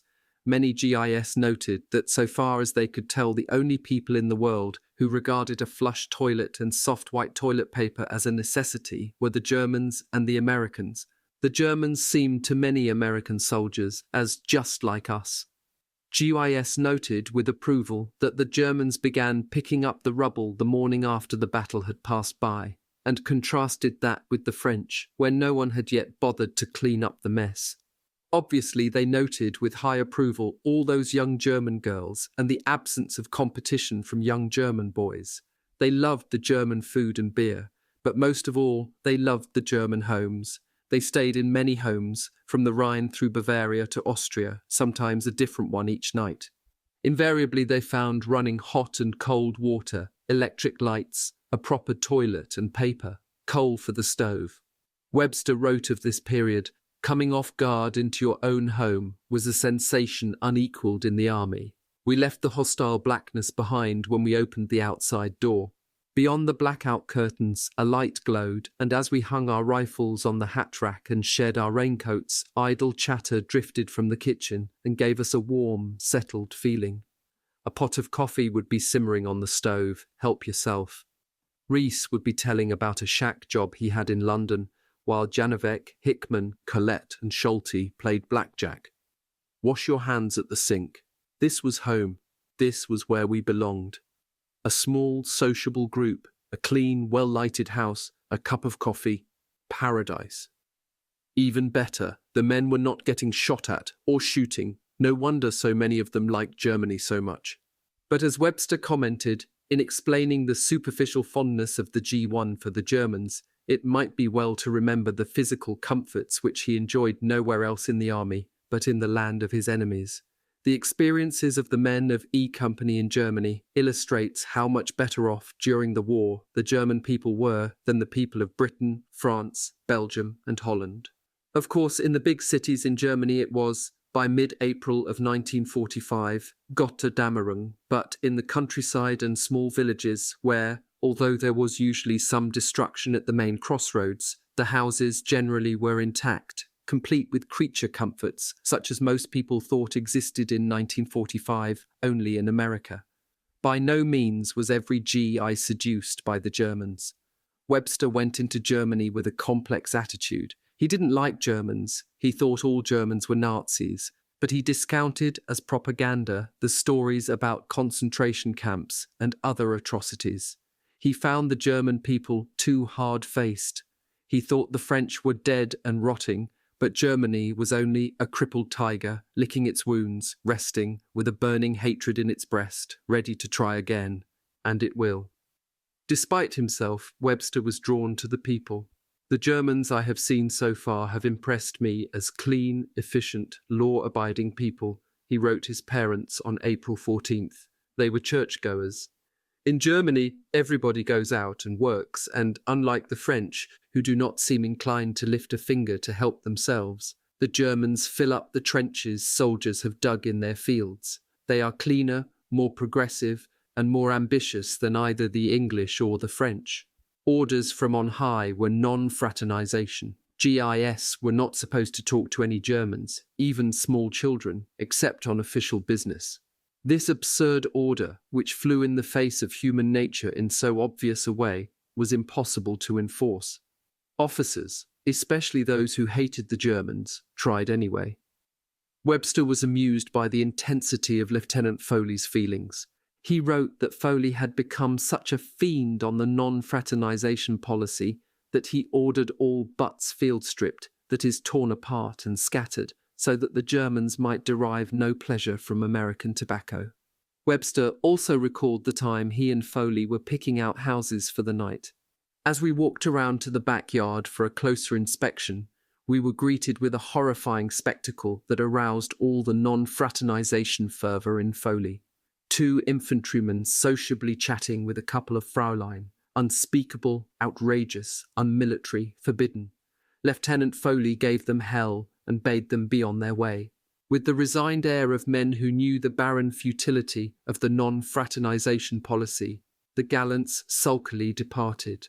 It is worth pausing here to see the Americans as conquerors through the microcosm of E Company. They took what they wanted, but by no means did they rape, loot, pillage, and burn their way through Germany. If they did not respect property rights, in the sense that they commandeered their nightly billets without compensation, at least when the Germans moved back in after they left, the place was more or less intact. Of course, there were some rapes, some mistreatment of individual Germans, and some looting, but it is simple fact to state that other conquering armies in World War II, perhaps most of all the Russian, but including the Japanese and German, acted differently. Webster told a story that speaks to the point.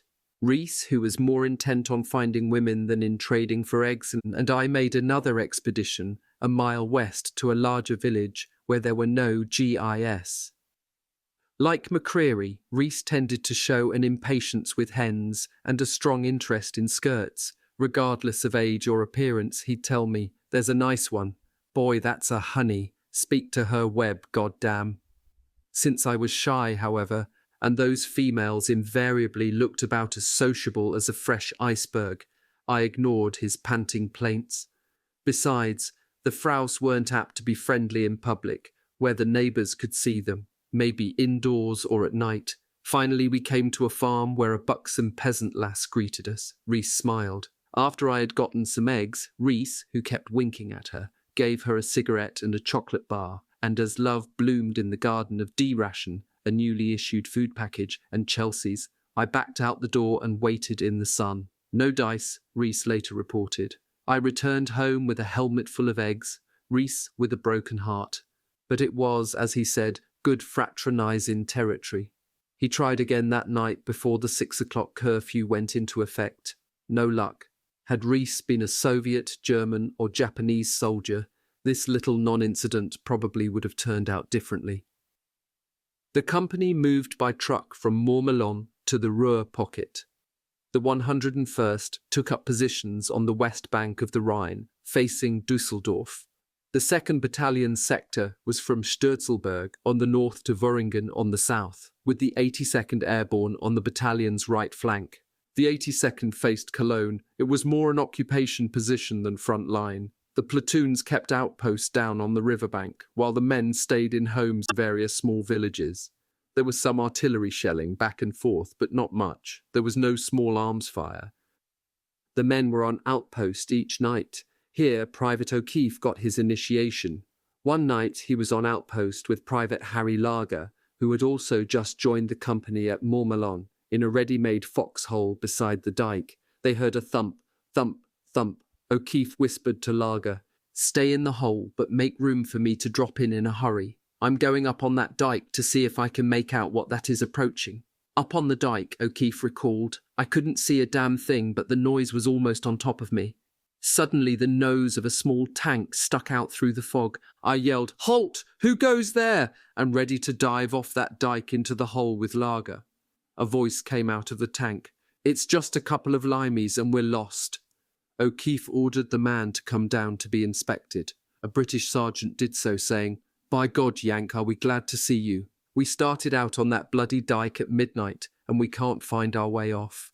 "What's making that noise?" O'Keefe asked. "Oh, that," the Brit replied. "It's one of our treads. It broke. We can only travel about 2 miles an hour. The tread goes around but hits the ground on each rotation." O'Keefe suggested that the sergeant put his crewmate out in front, walking ahead, else they might get plastered at the next checkpoint. The sergeant said he would. O'Keefe rejoined Lager, glad to note that Lager had them covered with his M1 the whole time. The little incident gave Lager and O'Keefe confidence in themselves and one another. They decided they had the hang of it. Another night, at another place along the river, O'Keefe was on outpost with a recent recruit, Private James Welling. From West Virginia, Welling was 30 years old, making him just about the oldest man in the company. O'Keefe was the youngest. Although Welling had just joined the company, he was a combat veteran who had been wounded in the Battle of the Bulge, volunteered for paratroopers after discharge from hospital in England, made all 5 qualifying jumps in one day, and was now a member of the 101st, On the outpost, they were standing in a waist-deep foxhole when a 10-ton truck came barreling along the road. "Halt!" O'Keefe yelled 3 times. No one heard him. A convoy of 9 trucks, bumper to bumper, passed him by, engines roaring. "What do you do when you yell 'halt' and you realize that they'll never hear you?" O'Keefe asked Welling. "Not much you can do," he replied. Half an hour later, the trucks came back, full speed, except now there were only 8 trucks. "Jim, what's down that road?" O'Keefe asked. "I don't know, nobody said." A quarter of an hour later, Captain Spears showed up, madder than hell. He shouted at Welling, "Why didn't you stop those trucks? The bridge is out down there, and one of those trucks is now hanging over the edge." Having heard various stories about Spears's temper, O'Keefe expected the worst. But Welling shouted right back, "How the hell were we going to stop 9 trucks going full bore? And why didn't someone tell us the bridge was out? Hell, we didn't even know there was a bridge there." "Where's the other guard?" Spears demanded. O'Keefe stepped out of a shadow with his M1 pointed about waist high and said as menacingly as he could, "Right here, sir." Spears grunted and left. A night or so later, a jeep came along, no lights. Welling called out, "Halt!" The jeep contained Captain Spears, another captain, and a major in the back seat. Welling said the password. Spears gave the countersign in a normal conversational tone. Welling couldn't make out what he had said and repeated the challenge. Spears answered in the same tone. Welling still didn't hear him. Tense and a bit confused, O'Keefe lined up his M1 on the major in the back. He looked closely and realized it was Winters. Welling gave the password for the 3rd time. The captain who was driving finally realized Welling had not heard and yelled out the countersign. Spears jumped out of the jeep and started to curse out Welling. Welling cut him off. "When I say halt, I mean halt. When I give the password, I expect to hear the countersign." Spears started sputtering about what he was going to do to Welling when Winters interrupted. "Let's go, Captain," he said in a low voice. As they drove off, Winters called out to Welling, "Good job." There were patrols across the Rhine, seldom dangerous except for the strong current in the flooded river, nearly 350 meters wide.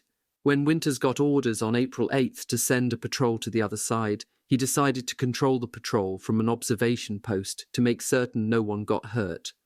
Winters set the objectives and controlled the covering artillery concentration, then monitored the patrol step by step up the east bank of the river. Lieutenant Welsh, Battalion S2, accompanied him and was disgusted with the safety limits Winters insisted on. "We went through the motions of a combat patrol," Winters remembered, "and found nothing. Everyone returned safely." Most patrols were similarly unsuccessful. Malarkey reported that a replacement officer took out a patrol, got across the river, advanced several hundred yards inland, drew fire from a single rifleman, reported over the radio that he had met stiff resistance, and withdrew to friendly territory to the mingled relief and disgust of his men. A couple of days later, things didn't work out so well. The patrol leader was Major William Leach, recently promoted and made regimental S2 by Sink. He had been ribbed unmercifully back at Mourmelon when his gold leaves came through. "When are you going to take out a patrol, Leach?" his fellow officers asked. He had never been in combat and consequently had no decorations. Characterized by Winters as a good staff officer who made his way up the ladder on personality and social expertise, Leach wanted to make a career out of the army. For that, he felt he needed a decoration. The night of April 12th, Leach set out at the head of a 4-man patrol from the S2 section at regimental headquarters. But he made one fatal mistake. He failed to tell anyone he was going. Easy Company men on outpost duty heard the splashing of the boat the patrol was using as it crossed the river. As far as they were concerned, unless they had been told of an American patrol at such and such a time, any boat in the river contained enemy troops. They opened up on it. Quickly the machine guns joined in.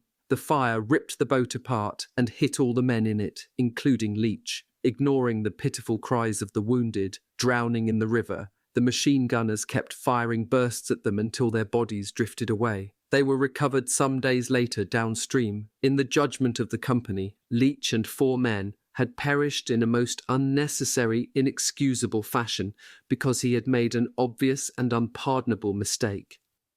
That day the company got the news that President Roosevelt had died. Winters wrote in his daybook, Sergeant Malley of F Company, good news, made first sergeant bad news, President. Roosevelt died.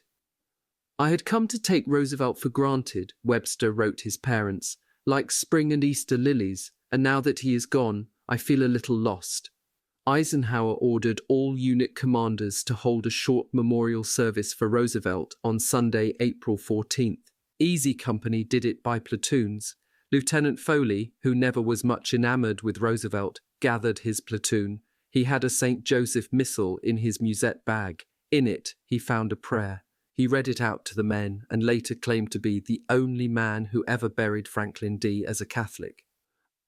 Overall, Easy's time on the Rhine, guarding the Ruhr pocket, was boring. Time hung so heavily, a disgusted Webster wrote, that we began to have daily rifle inspections. Otherwise, we did nothing but stand guard on the crossroads at night and listen to a short current events lecture by Lieutenant Foley during the day. With their high energy level and the low demands on them, the men turned to sports. They found some rackets and balls and played tennis on a backyard court or softball in a nearby field. Webster was no athlete, but he had a high level of curiosity. One day he realized the fulfillment of a lifetime ambition when he and Private John Yanovec scaled a 250-foot-high factory smokestack. When they got to the top, they had a magnificent view across the river. To Webster, the Ruhr seemed absolutely lifeless, even though everywhere we looked there were factories, foundries, steel mills, sugar plants, and sheet metal works. It looked like Chicago, Pittsburgh, and St. Louis decentralized. On April 18th, all German resistance in the Ruhr pocket came to an end. More than 325,000 German soldiers surrendered. Easy was put to guarding a displaced persons camp at Dormagen. There were Poles, Czechs, Belgians, Dutch, French, Russians, and others from different parts of Nazi-occupied Europe in the camp, tens of thousands. They lived in a common barracks, segregated by sex, crowded, all but starving in many cases, representing all ranges of age. Once liberated, their impulse was to catch up on their rest and their fun, so sadly lacking for the past few years. Webster reported that they were contentedly doing nothing. They had worked hard under the Germans and eaten little. Now they would rest. Their happiness, singing, and willingness to do favors for the soldiers endeared them to the men of Easy. KP was now a thing of the past. No member of Easy ever peeled a potato after this point, or swept a room, or washed a mess kit, or policed the area. There were always DPS for that, especially as the Americans were so generous in paying. More than a few men took along a combination son and servant. Luce practically adopted a thin little boy, Muchik, who wore battered shoes much too large. His parents had died in the slave labor camp. Muchik's big dark eyes and bright, energetic demeanor were irresistible to Luce. He got Muchik a uniform of sorts and brought him along for the tour of Germany, teaching him the fundamentals of army profanity as they rode along. As the division history notes, though strict orders were given that no DPS were to be taken along, some of the personnel spoke very broken English, never appeared in formations, and seemed to do a great deal of kitchen police. In short, Easy was about to depart on a tour of Germany that would be first class in every way. Comfortable homes each night, great food and wine, free to take almost whatever they wanted, being driven along an autobahn reserved for them, riding at a leisurely pace on big rubber tires, with wondrous sights to see, the dramatic Alps on one side, the dramatic disintegration of what had been the most feared army in the world on the other, with body servants to care for their every need, except one. They would have loved to have brought some of the DP girls along, but they did no better with them than they had with the German girls. Like GIS everywhere, they assumed that a D ration and a couple of Chelseas were the key to any woman's heart, only to be disappointed. The second-generation Czechs and Poles in the company had been especially excited. They spent all their spare time, night and day, using their limited language ability to court the stocky, balloon-chested peasant girls of their fathers' native lands. But contrary to their expectations, the girls, with their Catholic upbringing and Central European background, were chaste. For Webster, the effect of the DP camp was to stir up his hatred of the Germans. Why were these people here? He asked himself about the DPS. They had done nothing, had no politics, committed no crime, possessed nothing. They were there because the Nazis needed their labor. There was Germany and all it stood for, Webster concluded. The Germans had taken these people from their homes and sentenced them to work for life in a factory in the Third Reich. Babies and old women, innocent people condemned to live in barracks behind barbed wire to slave 12 hours a day for an employer without feeling or consideration to eat beet soup, mouldy potatoes, and black bread. This was the Third Reich. This was the new order. Work till you died.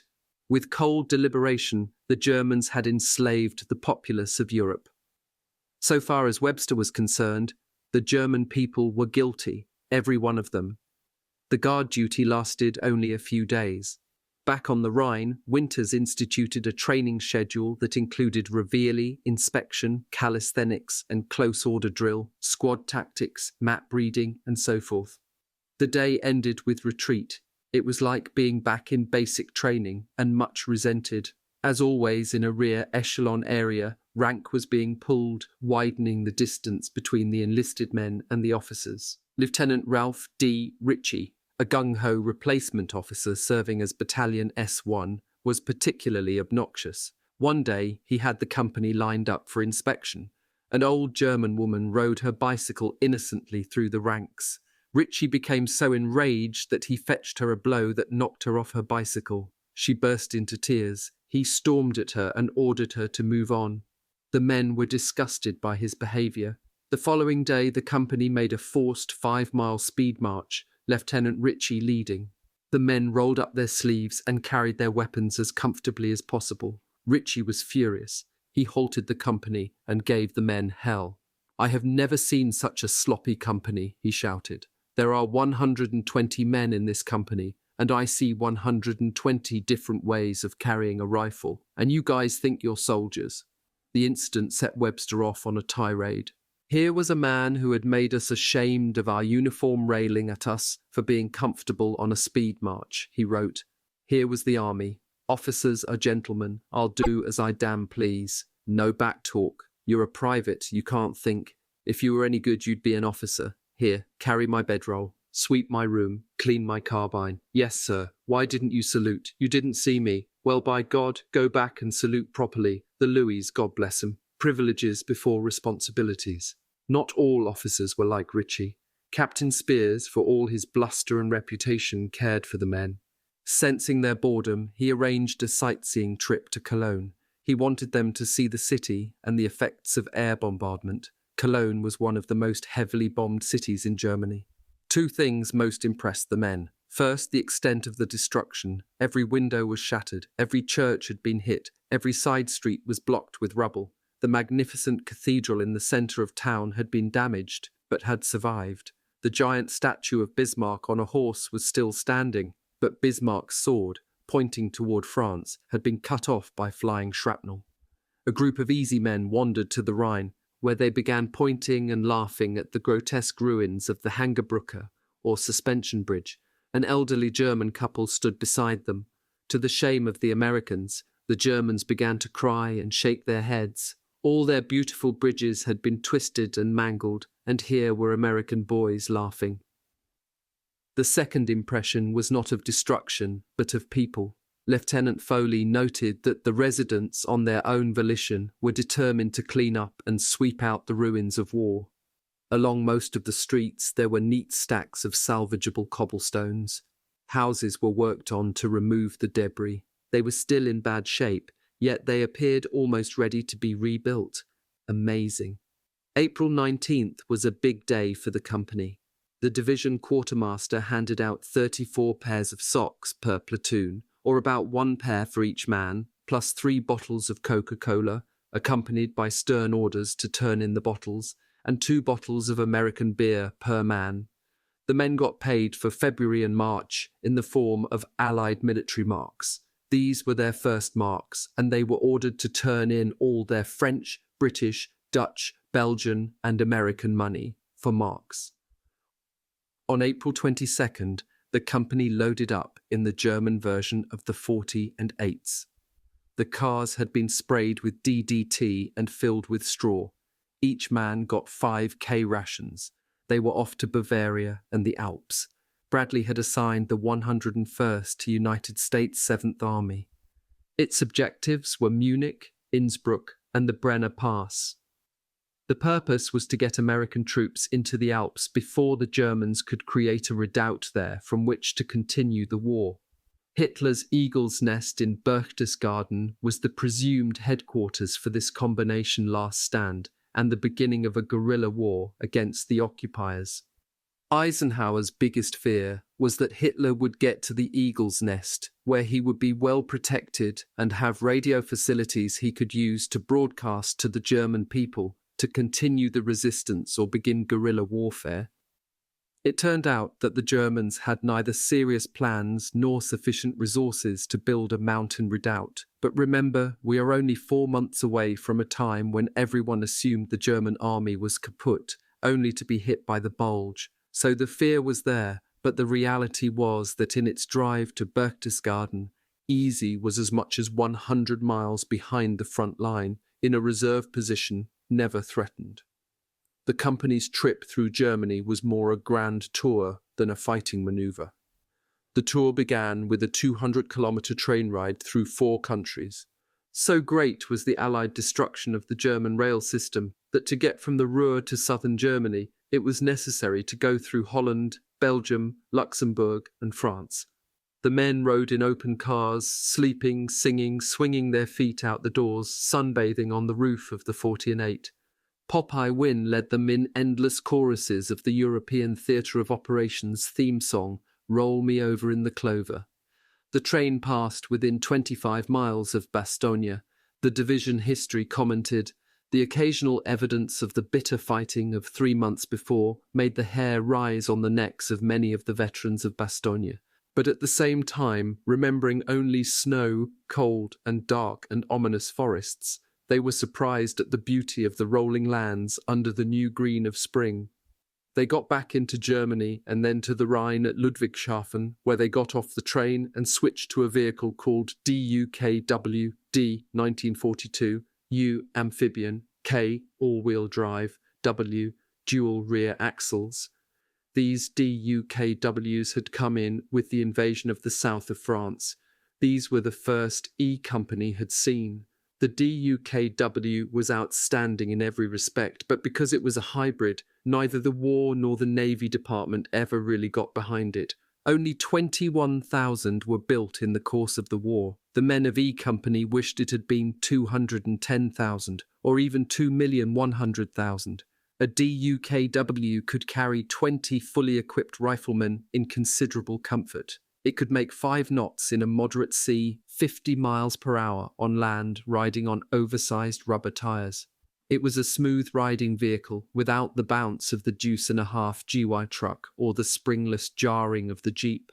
Webster said the DUKW rides softly up and down like a sailboat in a gentle swell. They crossed the Rhine on the Ernie Pyle Bridge, a pontoon structure built by the engineers, and headed toward Munich. They went through Heidelberg, and Webster was entranced. When we saw all the undamaged buildings and the beautiful river promenade where complacent civilians strolled in the sun, I was ready to stay in Heidelberg forever.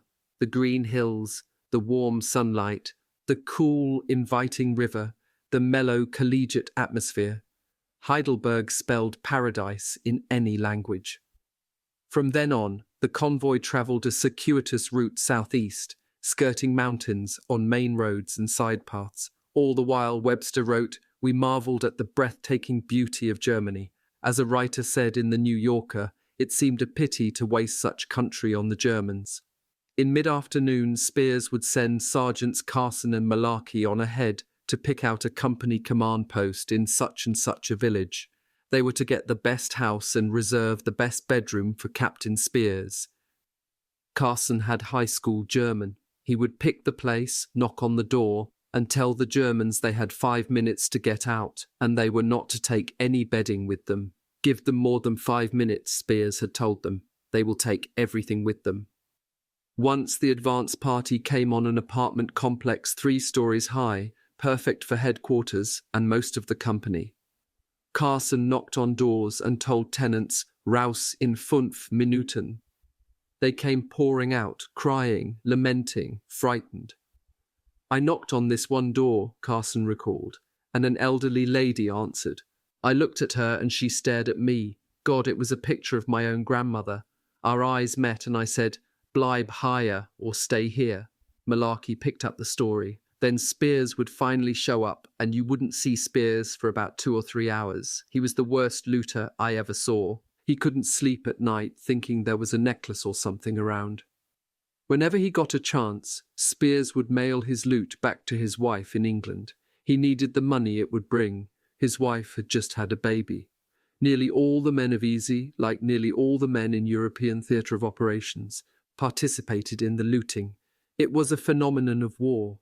Thousands of men who had never before in their lives taken something of value that did not belong to them began taking it for granted that whatever they wanted was theirs. The looting was profitable, fun, low risk, and completely in accord with the practice of every conquering army since Alexander the Great's time. Lugers, Nazi insignia, watches, jewellery, first editions of Mein Kampf, liquor were among the most sought-after items. Anything any German soldier had was fair game. Looting from civilians was frowned upon, but it happened anyway. Money was not highly valued. Sergeant Edward Heffron and medic Ralph Spiener caught a half-dozen German soldiers in a house. The Germans surrendered. Heffron and Spiener took their watches, a beautiful set of binoculars and so forth. They spotted a strongbox on the shelf. Spiener opened it. It was a Wehrmacht payroll in marks. They took it. In Spiener's words, "There we were 2 boys from South Philly who just pulled off a payroll caper with a carbine and a pistol." Back at their apartment, Heffron and Spiener debated what to do with the money as they knocked back a bottle of cognac. In the morning, they went to Mass at the Catholic Church and gave the money away to the worshippers, with the exception of some bills of large denominations which we split up, Spiener confessed. "We weren't that drunk not to keep any for ourselves." They took vehicles of all types, private and army. Private Norman Neitzker, who had come in at Hagenau, remembered the time his squad started to drive away in a German ambulance, only to find that a German doctor with a pregnant woman was in the back trying to deliver a baby. The Americans hopped out. One morning, Lieutenant Ritchie grabbed the camera of a German woman photographing the convoy, but instead of taking it, he threw it on the ground and shot it with his pistol. This earned him the nickname the Camera Killer. Contact with the enemy picked up as the convoy moved southeast, but not in the sense of combat. The men began to see German soldiers in small groups, trying to surrender, then larger groups. Finally, more field grey uniforms than anyone could have imagined existed. Easy Company was in the midst of a German army in disintegration. The supply system lay in ruins. All the German soldiers wanted was a safe entry into a POW cage. I couldn't get over the sensation of having the Germans, who only a short time ago had been so difficult to capture, come in from the hills like sheep and surrender, Webster wrote. When the convoy reached the Autobahn leading east to Munich, the road was reserved for Allied military traffic, the median for Germans marching west to captivity. Gordon Carson recalled that, as far as you could see in the median were German prisoners, fully armed. No one would stop to take their surrender. We just waved. Webster called the sight of the Germans in the median a tingling spectacle. They came on in huge blocks. We saw the unbelievable spectacle of 2 GIS keeping watch on some 2,500 enemy. At that moment, the men of the company realized that the German collapse was complete, that there would be no recovery this spring, as there had been last fall. There was still some scattered, sporadic resistance. Every single bridge was destroyed by German engineers as the Allies approached. Occasionally, a fanatic SS unit would fire from its side of the stream. It was more an irritant than a threat or danger. The Americans would bring forward some light artillery, drive the SS troops away, and wait for the engineers to repair the old or make a new bridge. Winters was struck by the German fanaticism, the discipline that led German engineers to blow their own bridges when the uselessness of the destruction was clear to any idiot, and the total futility of the war. Here was a German army trying to surrender and walking north along the Autobahn, while at the same time another group was blowing out the bridges to slow down the surrender. On April 29th, the company stopped for the night at Buchloe in the foothills of the Alps near Landsberg. Here they saw their first concentration camp. It was a work camp, not an extermination camp, one of the half-dozen or more that were a part of the Dachau complex. But although it was relatively small and designed to produce war goods, it was so horrible that it was impossible to fathom the enormity of the evil. Prisoners in their striped pajamas, 3/4 starved by the thousands, corpses, little more than skeletons, by the hundreds. Winters found stacks of huge wheels of cheese in the cellar of a building he was using for the battalion command post and ordered it distributed to the inmates. He radioed to regiment to describe the situation and ask for help. The company stayed in Buchloe for 2 nights. Thus it was present in the morning when the people of Landsberg turned out, carrying rakes, brooms, shovels, and marched off to the camp. General Taylor, it turned out, had been so incensed by the sight that he had declared martial law and ordered everyone from 14 to 80 years of age to be rounded up and sent to the camp to bury the bodies and clean up the place. That evening the crew came back down the road from the camp. Some were still vomiting. The memory of starved, dazed men, Winters wrote, who dropped their eyes and heads when we looked at them through the chain-link fence, in the same manner that a beaten, mistreated dog would cringe, leaves feelings that cannot be described and will never be forgotten. The impact of seeing those people behind that fence left me saying only to myself, now I know why I am here. Chapter 17. Drinking Hitler's Champagne. Berchtesgaden, May 1st to 8th, 1945. On the first 2 days of May, the company drove south from Munich, moving slowly through streams of German soldiers walking in the opposite direction. Often there were more German soldiers with weapons going north than there were Americans going south. We looked at each other with great curiosity, Winters remembered. I am sure both armies shared one thought, just let me alone. All I want is to get this over with and go home. On May 3rd, Colonel Sink got orders to have the 506th ready to move out at 9:30 the following day. Objective Berchtesgaden. Berchtesgaden was a magnet for the troops of all the armies in southern Germany, Austria, and northern Italy. South of Salzburg, the Bavarian mountain town of Berchtesgaden was Valhalla for the Nazi gods, lords, and masters. Hitler had a home there and a mountaintop stone retreat called the Oldershorst, Eagle's Nest, 8,000 feet high. Thanks to a remarkable job of road building, cars could get to a parking place within a few hundred feet of the Oldershorst. There, a shaft ran into the center of the mountain to an elevator which lifted into the Oldershorst. The walls of the elevator were gold leaf. It was to Berchtesgaden that the leaders of Europe had come in the late 1930s to be humiliated by Hitler. Daladier of France, Mussolini of Italy, Schuschnigg of Austria, Chamberlain of Britain, and others. They had feared Hitler, as had the whole world. Now that Hitler was dead, the fear was removed, but that only highlighted the fascination with Hitler and his favourite retreat, which seemed to hold one of the keys to his character. It was to Berchtesgaden that the highest-ranking Nazi leadership flocked to be near their Führer. Himmler, Goering, Goebbels, Martin Bormann had houses in the area. There was a fabulous apartment complex for the SS. It was to the Berchtesgaden area that much of the loot collected by the Nazis from all over Europe had come. The place was stuffed with money, in gold and in currency, from a dozen countries, with art treasures. Goering's collection alone contained 5 Rembrandts, a Van Gogh, a Renoir, and much more. It was bursting with booze, jewellery, fabulous cars. So Berchtesgaden was really 2 magnets. the symbolic home of Hitler's mad lust for power and the best looting possibilities in Europe. Everybody wanted to get there.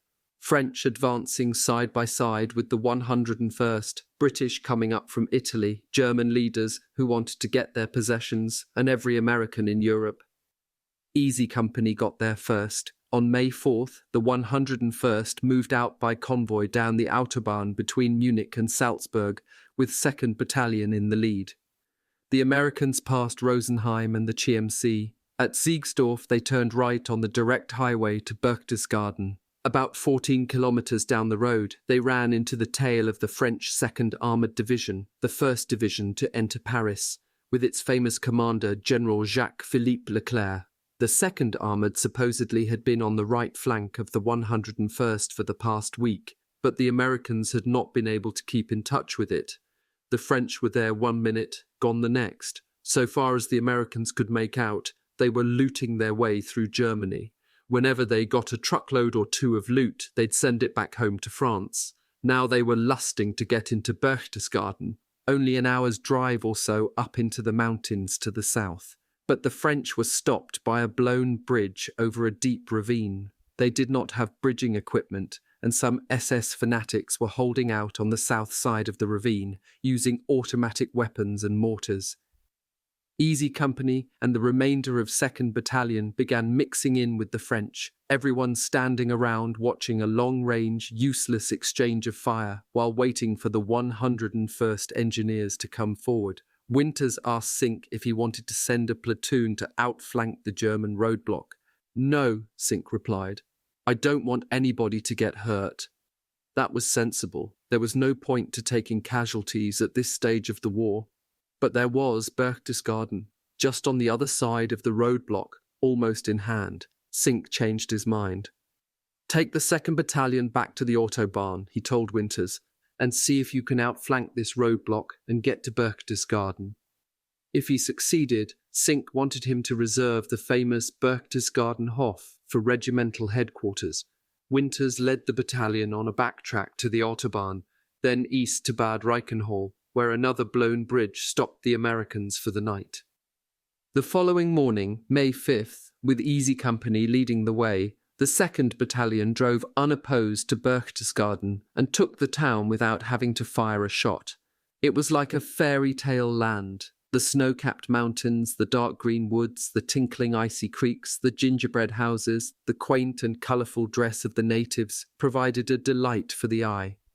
The food, liquor, accommodations, and large number of Luftwaffe and Wehrmacht servicewomen, plus camp followers of various types, provided a delight for the body. Accommodations were the first order of business. Winters and Lieutenant Welsh went to the Berchtesgaden Hof. As they walked in the front door of the hotel, they could see the backs of the service personnel disappear around the corner. They went into the main dining room, where they saw a waiter putting together a large set of silverware in a 4-foot. Followers of various types provided a delight for the body. Accommodations were the first order of business. Winters and Lieutenant Welsh went to the Berchtesgaden Hof. As they walked in the front door of the hotel, they could see the backs of the service personnel disappear around the corner.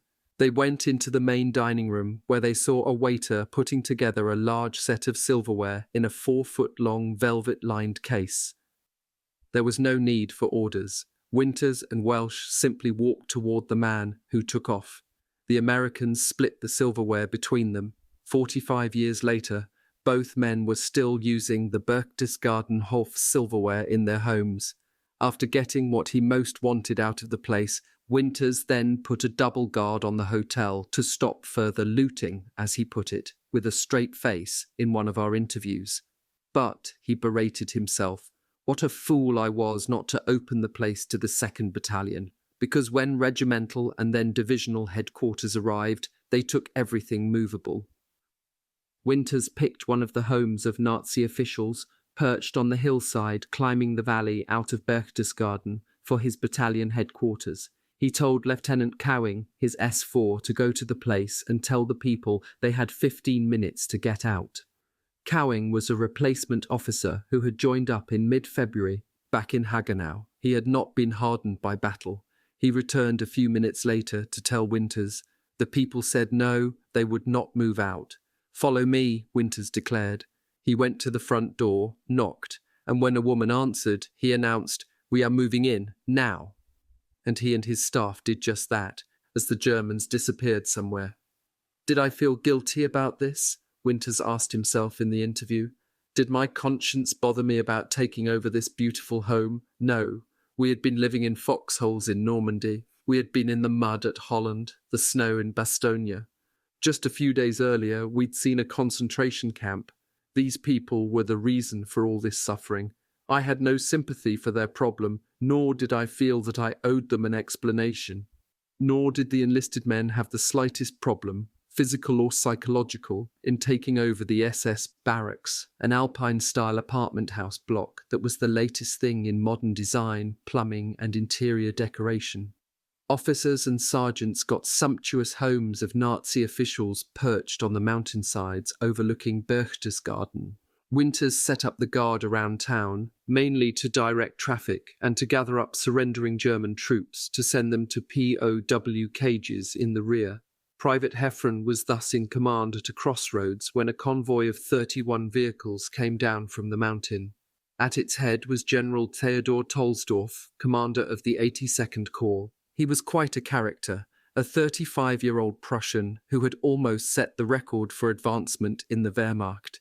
He had been wounded 11 times and was known to his men as Tolsdorf the Mad because of his recklessness with their lives and his own.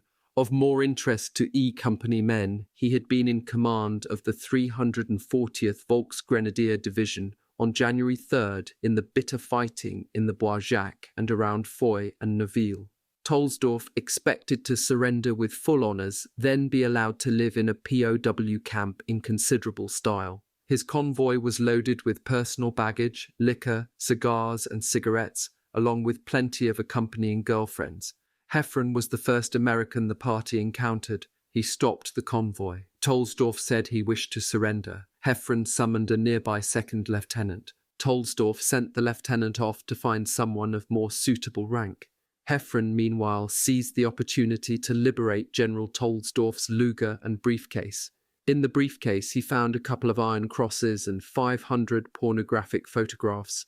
He thought to himself, a kid from South Philly has a crouched general surrender to him. That is pretty good. Everyone was grabbing loot at a frantic pace. German soldiers were everywhere. Wehrmacht, Waffen-SS, Luftwaffe, officers, non-coms, privates, looking for someone to surrender to, and Dog, Easy and Fox companies of the 506th were the first to get to them. From these soldiers, Webster wrote his parents on May 13th, "We obtained pistols, knives, watches, fur-lined coats, camouflage jump jackets. Most of the Germans take it in pretty good spirit, but once in a while we get an individual who does not want to be relieved of the excess weight of his watch. A pistol flashed in his face, however, can persuade anybody. I now have a Luger, 2 P38s, a Schmeisser machine pistol, 2 jump smocks, 1 camouflaged winter jacket, several Nazi flags about 3 feet by 2, and a watch." The Eagle's Nest had been thoroughly worked over by the Army Air Force. The elevator to it had been put out of action. But to men who had been up and down Currahee innumerable times, the climb to the top was more a stroll than a challenge. Alton Moore was one of the first to get there. In the rubble, he found 2 of Hitler's photo albums filled with pictures of the famous politicians of Europe who had been Hitler's guests. An officer from the company demanded that Moore turn over the albums to him. Moore refused. The officer threatened to court-martial him. Moore was in Malarkey's platoon. Malarkey ran to battalion headquarters to see Winters. He explained the situation. Winters told his jeep driver to take Malarkey back to his quarters and return with Private Moore and all his gear. When Moore arrived, Winters made him a driver for battalion headquarters. Thus was Moore able to take the albums home with him to Casper, Wyoming, with lodging taken care of, and having looted more than they could carry or could ever hope to get home. The next thing these young Americans needed was a set of wheels. No problem. In the vehicle parks in and around town, there were German army trucks, sedans, Volkswagens, and more, while scattered through town and in the garages attached to the hillside homes were luxury automobiles. Sergeant Hale got a Mercedes fire engine, complete with bell, siren, and flashing blue lights. Sergeant Talbot got one of Hitler's staff cars, with bulletproof doors and windows. Sergeant Carson got Hermann Goering's car, the most beautiful car I have ever seen. We were like kids jumping up and down. We were kings of the road. We found Captain Spears. He immediately took over the wheel, and off we went. Through Berchtesgaden, through the mountain roads, through the country with its picture book farms. As more brass poured into Berchtesgaden on May 7th and 8th, it was more difficult for a captain to hold on to a Mercedes. Spears got orders to turn it over to regiment. Carson and Bill Howell were hanging around the car when Spears delivered the sad message. Carson asked Howell if he thought those windows really were bulletproof. Howell wondered too, so they paced off 10 yards from the left rear window, aimed their M1s and fired. The window shattered into 1,000 pieces. They gathered up the broken glass and walked away just as a captain from regiment came to pick up the car. Before Talbot turned over his Mercedes, he too did some experimenting. He was able to report to Winters that the windows were bulletproof, but that if you used armor-piercing ammo, it would get the job done. Winters thanked him for his research, agreeing that one never knew when this kind of information would come in handy. The men tried another experiment. They drained the water from the radiator of the Mercedes to see if it could run without it. With a third luxury car, they decided that before turning it in, they would see if it could survive a 30-meter crash, so they pushed it over a cliff. So the brass got luxury automobiles without windows or water or wrecks. Talbot's Mercedes burned out the engine trying to climb the road to the Eagle's Nest. The men ended up with trucks, motorcycles, Volkswagens, scout cars and the like, which were good enough, and anyway the fuel came as free as the vehicle. The Americans would just fill up and drive off. It was a unique feeling, Winters recalled. You can't imagine such power as we had. Whatever we wanted, we just took. With lodging and wheels taken care of, the next thing was liquor. Every cellar held some wine, but the greatest cache of all was discovered by one of the few non-drinkers in the battalion, Major Winters. On May 6th, scouting on his own, he found Goering's officers' quarters and club. In one room, he found a dead German general in full dress uniform, a bullet through his head, ear to ear, a pistol in his hand. He was a 2-star general, later identified as Kastner. Winters wandered around kicking open doors when, Lord, I had never seen anything like this before. In a vaulted cellar, 15 meters by 10 meters, there were row after row of liquor racks stretching from floor to ceiling. The brand names covered the world. The later estimate was that the room held 10,000 bottles. Winters put a double guard on the officers' club entrance and another on the cellar, and he issued an order. No more liquor. Every man in the battalion was to go on the wagon for 7 days. Commenting in 1990 on this improbable order, Winters said, "Now, I am no fool. You don't expect an order like that to be carried out 100%, but the message was clear. Keep this situation under control. I don't want a drunken brawl." That afternoon, Winters called Captain Nixon to him. "Nix," he said, "you sober up and I'll show you something you have never seen before in your life." The next morning, May 7th, Nixon came to Winters sober and asked, "What was that you said yesterday that you were going to show me?" Winters got a jeep and they drove to the officers' club. When Winters opened the door to the cellar, Nixon thought that he had died and gone to heaven. He was sure he had when Winters said, "Take what you want, then have each company and battalion headquarters bring around a truck and take a truckload. You are in charge." An alcoholic's dream come true, paradise beyond description.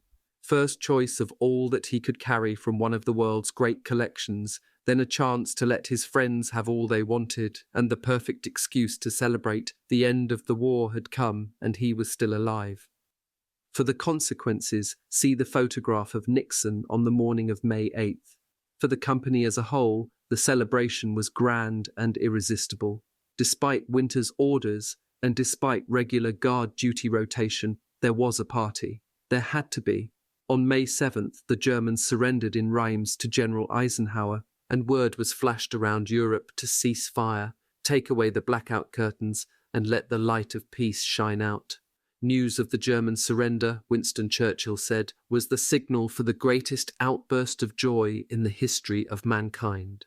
The men of Easy Company saw to it that Berchtesgaden participated in the party to the full. Once the distribution of Goering's wine had taken place, Carson recalled that you could hear the champagne corks going off all day long. As the celebration got noisier, Captain Spears began to grow a bit worried that it would become excessive. Sergeant Mercier, remembered by Private O'Keefe as our most professional soldier, got into the spirit of the day when he dressed in a full German officer's uniform, topped off with a monocle for his right eye. Someone got the bright idea to march him over to the company orderly room and turn him in at rifle point to Captain Spears. Someone got word to Spears before Mercier showed up. When troopers brought Mercier up to Spears's desk, prodding him with bayonets, Spears did not look up. One of the troopers snapped a salute and declared, "Sir, we have captured this German officer. What should we do with him?" "Take him out and shoot him," Spears replied, not looking up. "Sir," Mercier called out, "Sir, please, sir, it's me, Sergeant Mercier." "Mercier, get out of that silly uniform," Spears ordered. Shortly thereafter, he called the company together. He said he noted that the men who were relatively new to the company were celebrating out of proportion to their contribution to the victory. He wanted it toned down. No more shooting off of weapons, for example, and especially not of German weapons, which made everyone jumpy when they went off. But trying to stop the celebration was like trying to stop the tide. Not even Spears could resist. Back in company headquarters, he and Sergeant Carson sat in the orderly room, popping champagne bottles, throwing the empties out the French doors. Soon there was a pile of empties outside. Spears and Carson went to the balcony for some fresh air. They looked at the bottles. "Are you any good with that pistol?" Spears asked. Carson said he was. "Let's see you take the neck off one of those bottles." Carson aimed, fired, and shattered a bottle. Spears took his turn with the same results. Soon they were banging away. Sergeant Talbot came storming in, red-faced, ready to shoot the offenders of the company order. He saw Carson first. "Carson, I'll have your ass for this," he shouted. Just as he started explaining that Captain Spears had ordered no shooting, Spears stepped out from behind Carson, a smoking in his hand. After a few seconds of silence, Spears spoke. "I'm sorry, Sergeant. I caused this. I forgot my own order." Webster, Luss, and O'Keefe had meanwhile found their way to Goering's wine cellar. They were late. The other Easy men had already been there, and Winters had withdrawn the guard, throwing the cellar open to anyone. As Webster, Luss, and O'Keefe drove to the site in Luss's Volkswagen, they saw a steady stream of German trucks, Volkswagens, even armoured cars winding up the road to the officers' club. The last contingent of E Company men had a wooden box with them, which they stuffed with bottles. "I was shocked to find that most of the champagne was new and mediocre," Webster remarked. "Here was no Napoleon brandy, and the champagne had been bottled in the late 1930s. I was disappointed in Hitler. What Webster failed to take into account was that Nixon had preceded him, and Nixon was a connoisseur of fine liquor, and he had picked out 5 truckloads for himself and the other officers, long before Webster, also a self-styled connoisseur, arrived. On this occasion, an amused Winters commented, the Yale man, Nixon, pulled his rank on the Harvard boy. Outside the club, Webster, Luss, and O'Keefe ran into a group of French soldiers, drinking, shouting, "La guerre est finie, la guerre est finie," shooting their machine pistols into the sky, slapping the Americans on the back, asking for cigarettes, offering drinks. The Americans gave away cigarettes, shook hands all around, and took off, driving back to their apartment as fast as possible. And there, Webster wrote, began a party unequalled, popping corks, spilling champagne, breaking bottles, raucous laughter, ringing shouts, stuttering, lisping sentences, "Have a nusher glash, here, goddammit, let me pop that cork, ish my turn, ish and this wonderful, sugar lug, fill her up, where is Hitler, we gotta thank Hitler, the schön Uwe Bisch, Berchtesgaden, I love you." And that was the end of the war. Everyone in Europe was celebrating, victor and vanquished. First among the celebrants were the young men in uniform. They had survived, they would live, they had the best cause to celebrate. On the morning of May 8th, O'Keefe and Harry Lager went looking for eggs. They came to a farmhouse in a clearing, smoke curling up from the chimney. They kicked the door in, then ran inside with rifles ready to fire, and scared the hell out of 2 Italian deserters who jumped straight up and froze. There was a bottle of champagne on a table. With one quick motion, the Italian nearest it grabbed the neck of the bottle, stuck it out toward O'Keefe, whose rifle was pointed straight toward his stomach, and offered a drink, saying, "Pax." The tension snapped. They drank to peace. The Americans left to continue their egg hunt. They came to a lodge in the woods. It was beautifully situated, O'Keefe wrote. A man in his late 20s in civilian clothes was standing on a low porch at the front of the house. As we came to the steps leading up to the porch, he stepped down with a smile on his face and said, in English, "The war is over. I have been listening to the wireless." He was holding himself erect, but it was noticeable that he had a bad right leg. I glanced at it, he explained. I was with the Africa Corps and was shot up badly and sent home. I was a soldier. He asked us to come in and have a glass of wine. We said no, but he said, "Wait, I'll bring it out." And he left to reappear with 3 glasses of wine. We raised them in salute, as he said, "To the end of the war." We raised ours, and we all drank. There was something basically soldierly and right about it. They found some eggs, returned to their apartment, and celebrated the end of the war with scrambled eggs and Hitler's champagne. Chapter 18. The Soldier's Dream Life. Austria, May 8th to July 31st, 1945. Late on the afternoon of May 8, Winters got orders to prepare 2nd Battalion to move out that night for Zell am See, Austria, some 30 kilometers south of Berchtesgaden, where it would take up occupation duty. At 2200 hours, the convoy began to roll, headlights on full beam. In the back of the trucks, the men continued their party, drinking, singing, gambling. When the convoy arrived at Zell am See in the morning, the men were dirty, unshaven, wearing grimy army fatigue pants and blouses. German soldiers were everywhere. Zell am See was as far south as the Wehrmacht could retreat. Beyond it were the peaks of the Alps, and beyond them, Italy, and all the passes were still closed by snow. There were, it turned out, about 25,000 armed German soldiers in the area of responsibility of 2nd Battalion, which numbered fewer than 600 men. The contrast in appearance was almost as great as the contrast in numbers. The conquering army looked sloppy, unmilitary, ill-disciplined. The conquered army looked sharp, with an impressive military appearance and obvious discipline. Winters felt that the German soldiers and Austrian civilians must have wondered, as they gazed fascinated at the first American troops to arrive in the area, how on earth they could have lost to these guys. Winters set up battalion headquarters in the village of Kaprun, 4 kilometers south of Zell am See. The valley was one of the most famous mountain resort areas in the world, especially popular with rich Germans. The accommodation, ranging from the Zimmer frei at farmhouses to luxurious hotels, was stunning. All the rooms were occupied by wounded German soldiers. They had to move out to be sent by truck or train to stockades in the Munich area. The Americans moved in. Their job was to maintain order, to gather in all German soldiers, disarm them, and ship them off to POW camps. Winters got started the morning of May 9th, immediately upon arrival. He had the senior German commander in the area brought to him. I was 27 years old, Winters recalls, and like all the troops, I was wearing a dirty, well-worn combat fatigue jacket and pants, and had that bucket on my head for a helmet.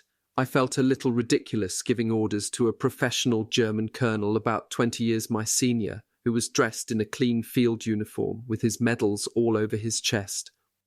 Winters gave his orders anyway. He directed the colonel to see to the collection of all weapons in the area and to stack them in the airport, at the school, and in the churchyard. He gave officers permission to keep their sidearms and allowed German military police to retain their weapons. And he said that the following day he would inspect the German camps, troops, and kitchens. The next morning, May 10th, Winters and Nixon drove by jeep to inspect the arms dumps. They were shocked by what they saw. In all three locations, a mountain of weapons. Winters realized he had made a mistake when he said all weapons. He had meant military weapons, but the colonel had taken him too literally. There was a fantastic collection of hunting rifles, target rifles, hunting knives, antique firearms of all kinds, as well as a full division stock of military weapons. It seemed enough to start World War III. When he inspected the camps and kitchens, Winters found everything well organized. Troops were lined up for review, looking parade ground sharp, clean, well-dressed, in good condition. The kitchens were in good order. The cooks were making large kettles of potato soup over fires.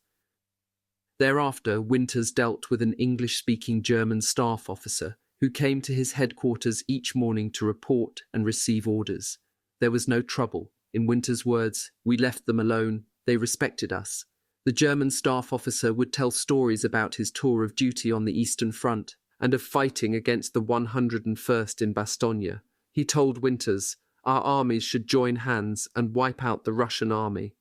"No thanks," Winters replied. "All I want to do is get out of the army and go home." That was what nearly everyone wanted, none more than the German troops. Before any could be released, however, all had to be screened. The German encampments were crawling with Nazis, many of whom had put on enlisted men's uniforms to escape detection. The most notorious of these was Adolf Eichmann, wearing the uniform of a Luftwaffe corporal in a camp near Berchtesgaden. He managed to escape before he was detected, got to Argentina with his family, and lived well until 1960, when Israeli agents discovered his whereabouts, captured him in a daring commando raid, brought him to Israel for trial, and hanged him. Lieutenant Lipton was serving as leader of the machine gun platoon in Headquarters Company, 2nd Battalion.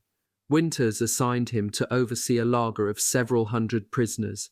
One of them was Ferdinand Porsche, designer of the Volkswagen and the Panther and Tiger tanks. In mid-May, Lipton cleared about 150 of the prisoners for release. The senior German officer, a colonel, asked permission to talk to them before they were let go. Lipton agreed. His talk was long and was a good one, Lipton recalled. He told them that Germany had lost the war, that they had been good soldiers, and he was proud of them, and that they should go back to their homes and rebuild their lives. He said that all of them were needed for the reconstruction of Germany. When he finished, the men gave a loud cheer and took off. Other high-ranking German officials, men who had good reason to fear that they would be charged with war crimes, were hiding in the mountains. Spears was told by the DPS about a man who had been the Nazi head of the slave labor camps in the area and had committed a great many atrocities. He investigated, asked questions, and became convinced they were telling the truth. Further investigation revealed that this man was living on a small farm nearby. Spears called in First Sergeant Lynch. He explained the situation, then gave his order: take Moon, Liebgott, and Sisk, find him and eliminate him. Lynch gathered the men, explained the mission, got a weapons carrier, and took off up the mountain. During the trip, Moon thought about his predicament. He was sure that Captain Spears did not have the authority to order an execution based on testimony from the DPS. But Spears was the company commanding officer, and Moon was just an enlisted man carrying out an order. He decided, I'm not complying with this bullshit. If someone has to do the shooting, it won't be me. They got to the farm and without a struggle took the Nazi prisoner.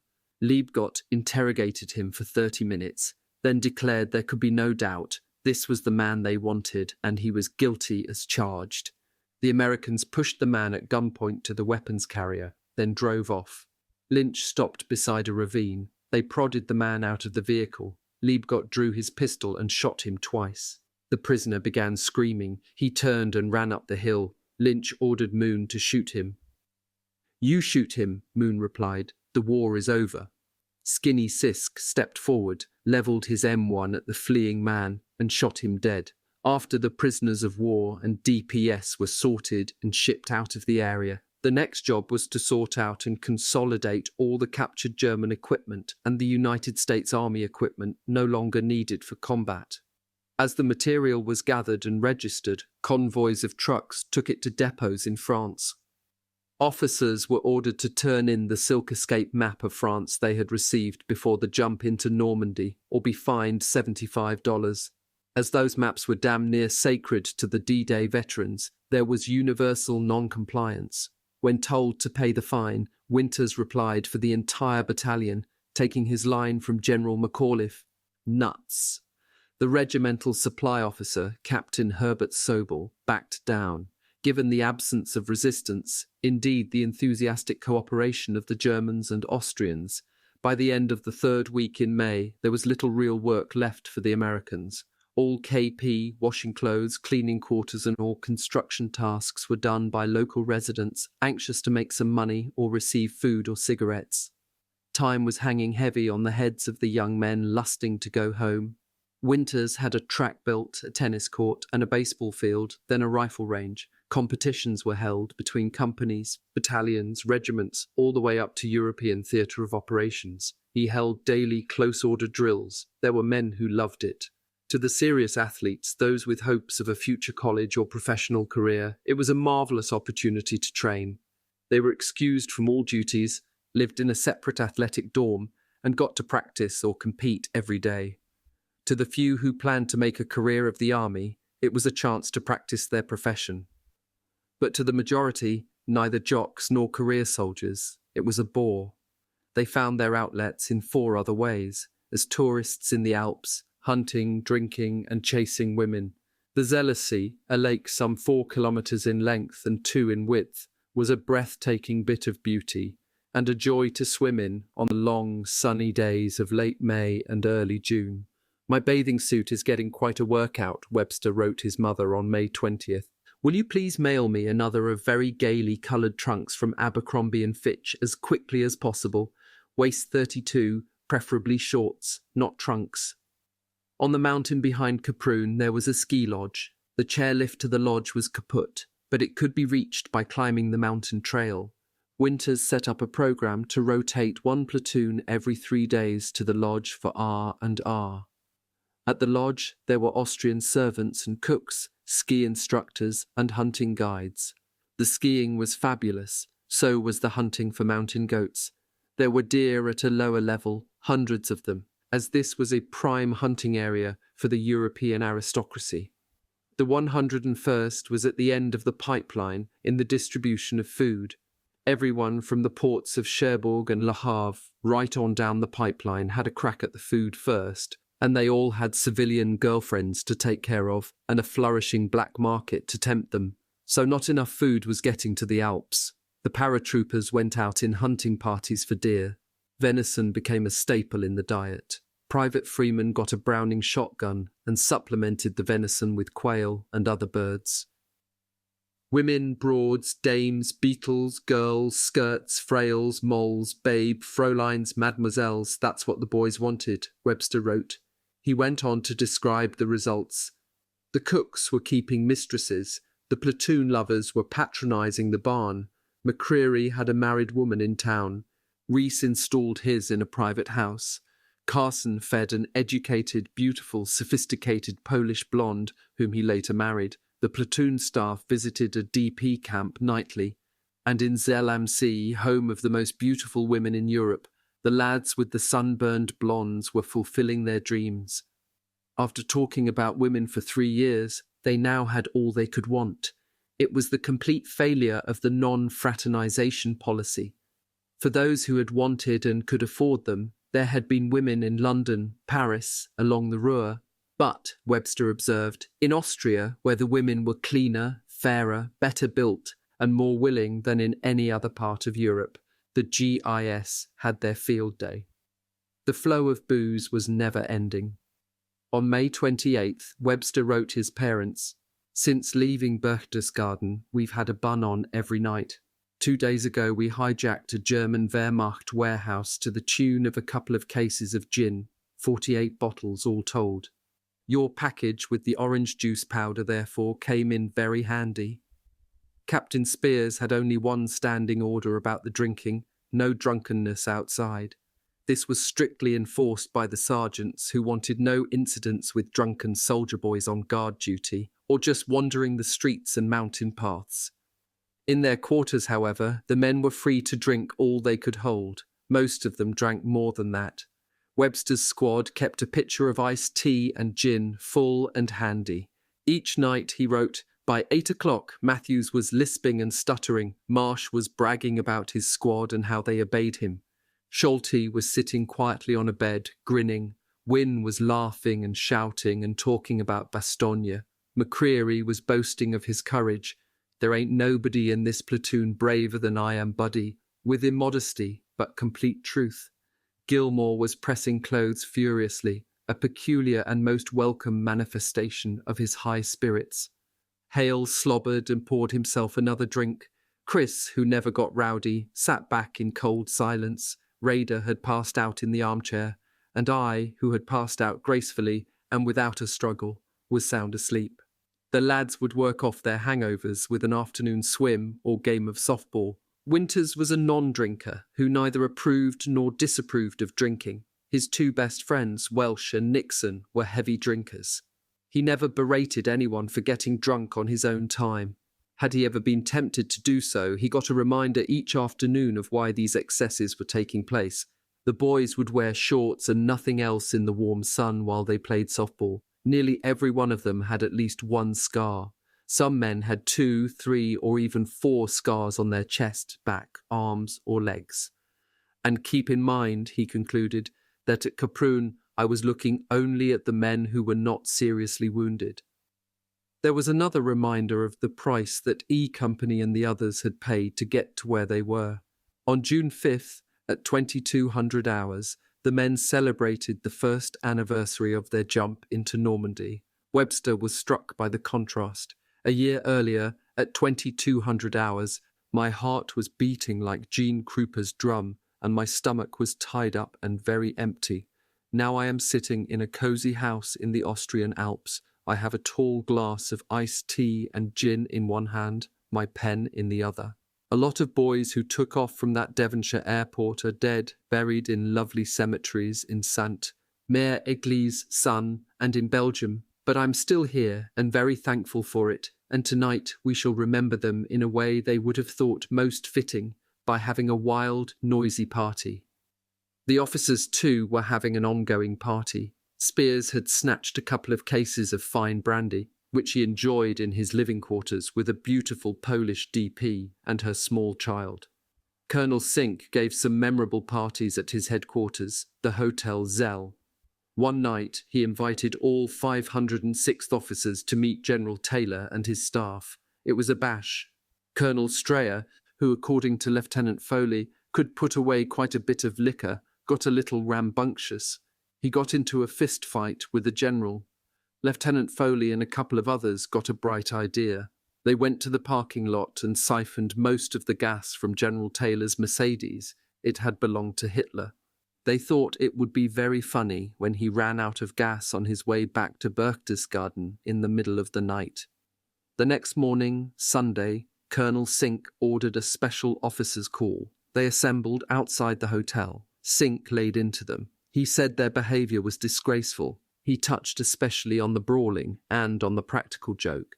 He had just gotten off the phone with General Taylor, whose car had run out of gas, and who had sat there for hours while his driver searched for a jerrycan. Foley, who did not confess, reported that Sink didn't give a damn whether enlisted men stopped and listened. He was angry, and he didn't care who heard him give every one of us hell, spelled H-E-L-L. Sink never stayed mad long. A week later, he laid on a huge 4th of July celebration, but on the 4th it rained, and again on the 5th. Never mind, the 6th was a beautiful day, and the celebration began. Sink on the 6th, the men called it. There were athletic events of all kinds. Gliders and sailplanes sailed across the lake, riding the mountain currents. Troop Carrier Command lent the regiment a C-47 for the afternoon, and there was a jump of 12 men into the lake. Food and drink was plentiful. In the park, local musicians dressed in lederhosen played all the Papa tunes. The GIS requested pop songs from America, but the Austrians needed practice. Everyone danced. All the girls wore DP armbands. Non-fraternization applied only to Germans and Austrians. DPS were exempt. The armbands DPS wore to distinguish themselves were lavishly distributed to the local mountain girls. But, as Lieutenant Foley remembered it, there wasn't one displaced person at the celebration. Mountain weather, unlimited sports, women and booze, easy duty, good hunting, and a hard-assed colonel whom everyone loved. Zellamsey provided, in Webster's view, the soldier's dream life. It should have been the most perfect summer ever for men of E Company. In fact, after the first couple of weeks, most of them hated it. They were frustrated by the army bureaucracy, they were bored, they were drinking far too much, and they wanted to go home. Getting home depended on points, which became virtually the sole topic of conversation and led to much bad feeling. The point system set up by the army gave a man points for each active duty service month, points for campaigns, points for medals, points for being married. The magic number was 85 points. Those with that many or more were eligible for immediate shipment home and discharge. Those with fewer points were doomed to stay with the division, presumably right on through to the big jump in China or Japan. So for the first time in their army careers, the officers and men became seriously concerned with medals. A Bronze Star was worth 5 points. Inevitably, the army's hierarchical and bureaucratic systems played favourites. Lieutenant Foley recalled the regimental adjutant who picked up a Bronze Star for, according to rumour, selecting the Hotel Zell for Sink's headquarters. The men of Easy felt cheated in another way. In the paratroopers, it had been damn near impossible to win a medal other than the Purple Heart. In the 101st, for example, Webster wrote, only 2 men had been awarded the Medal of Honor, a private and a lieutenant colonel from the 502, and they had both been killed in action. Major Winters, who had acquired it legitimately in a fracas with a German battery in Normandy, wore the only Distinguished Service Cross in the 2nd Battalion. In E Company, Captain Spears and 2 or 3 others had 100-proof silver stars, and about 12 men displayed bronze stars. Of Purple Hearts there were aplenty, but that was not a decoration, but a badge of office. Infantry. Most of the men in E Company had for decorations only the 4 battle stars on their European Theatre of Operations ribbon, no more than a personnel clerk who had never left base camp. There was McClung, for instance, Webster complained. He was quiet, lanky and unimpressive and nobody noticed him, but his buddies in the 3rd platoon swore that old One Lung had killed more Germans than any other man in the battalion. McClung could smell kraut, he hunted them, he pursued them in dawn attacks and on night patrols, he went out of his way to kill them. He took more chances and volunteered for more dangerous jobs than any other man in E Company. McClung had made every day of Normandy, Holland and Bastogne, and what did he have to show for it? An European Theatre of Operations ribbon and 4 battle stars. Sergeant Shifty Powers was in the same category. As good a soldier as there was in the 101st, he had no medals, no Purple Heart, so not enough points.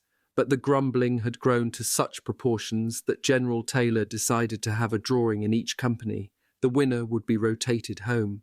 Powers did not want to attend the drawing. Hell, Paul, he told Sergeant Rogers, I've never won anything in my life. But Rogers persuaded him to go, and he won. Immediately, another soldier offered Powers $1,000 for that trip home. Powers recalled, I thought about that for a while. $1,000 was a lot of money, but finally I said, no, I think I'll just go home. Powers gathered up his loot, mainly pistols, got his paperwork done, drew his back pay, and joined the 10 other lucky men for a ride to Munich.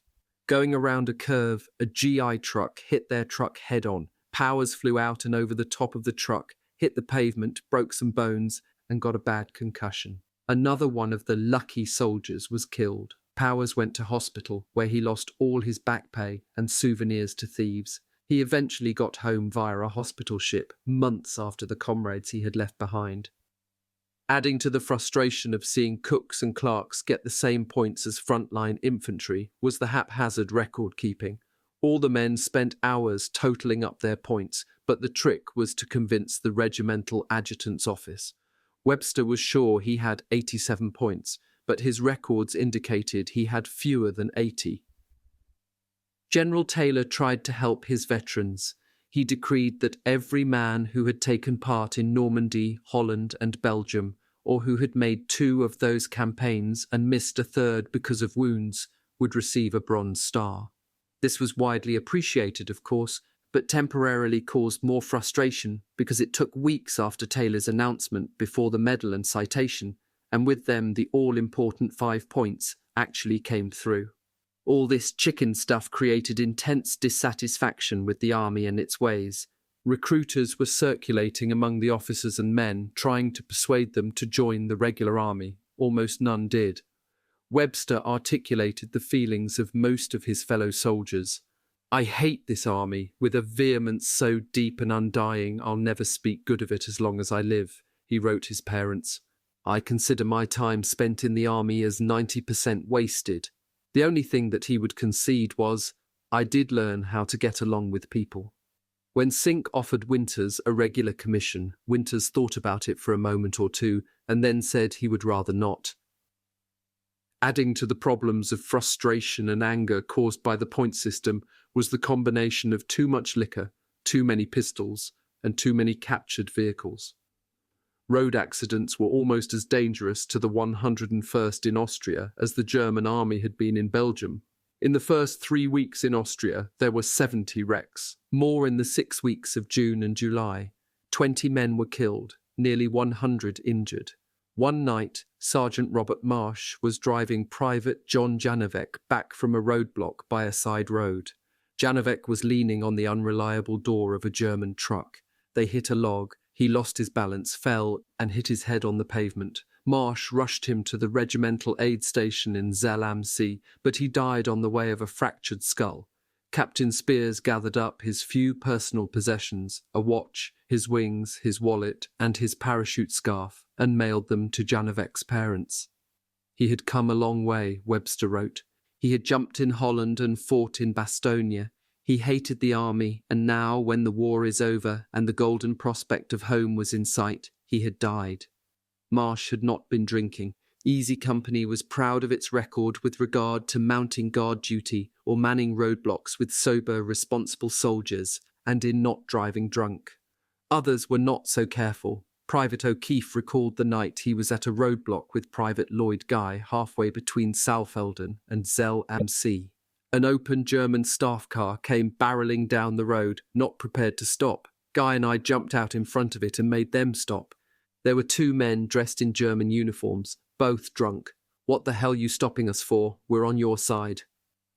They were a couple of our paratroopers, but from some other company. We told them, "Damn it, you could have got your heads blown off." They finally promised to slow down on the driving. We told them the next guard post was about 10 miles up the road to keep an eye out for it and to slow down to a crawl. They promised to take it easy, but when we got back, we learned that those 2 damn fools had barreled right through Welling's post with Welling out yelling, "Halt! Halt!" After the 3rd halt, Welling took 1 shot and hit the driver.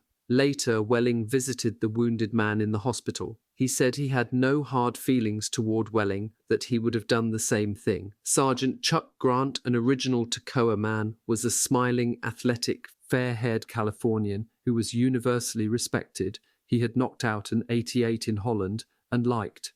One night he was driving a couple of privates to a roadblock for a changing of the guard. As they arrived, they saw a commotion. A drunken GY was standing with a pistol in his hand, 2 dead Germans at his feet.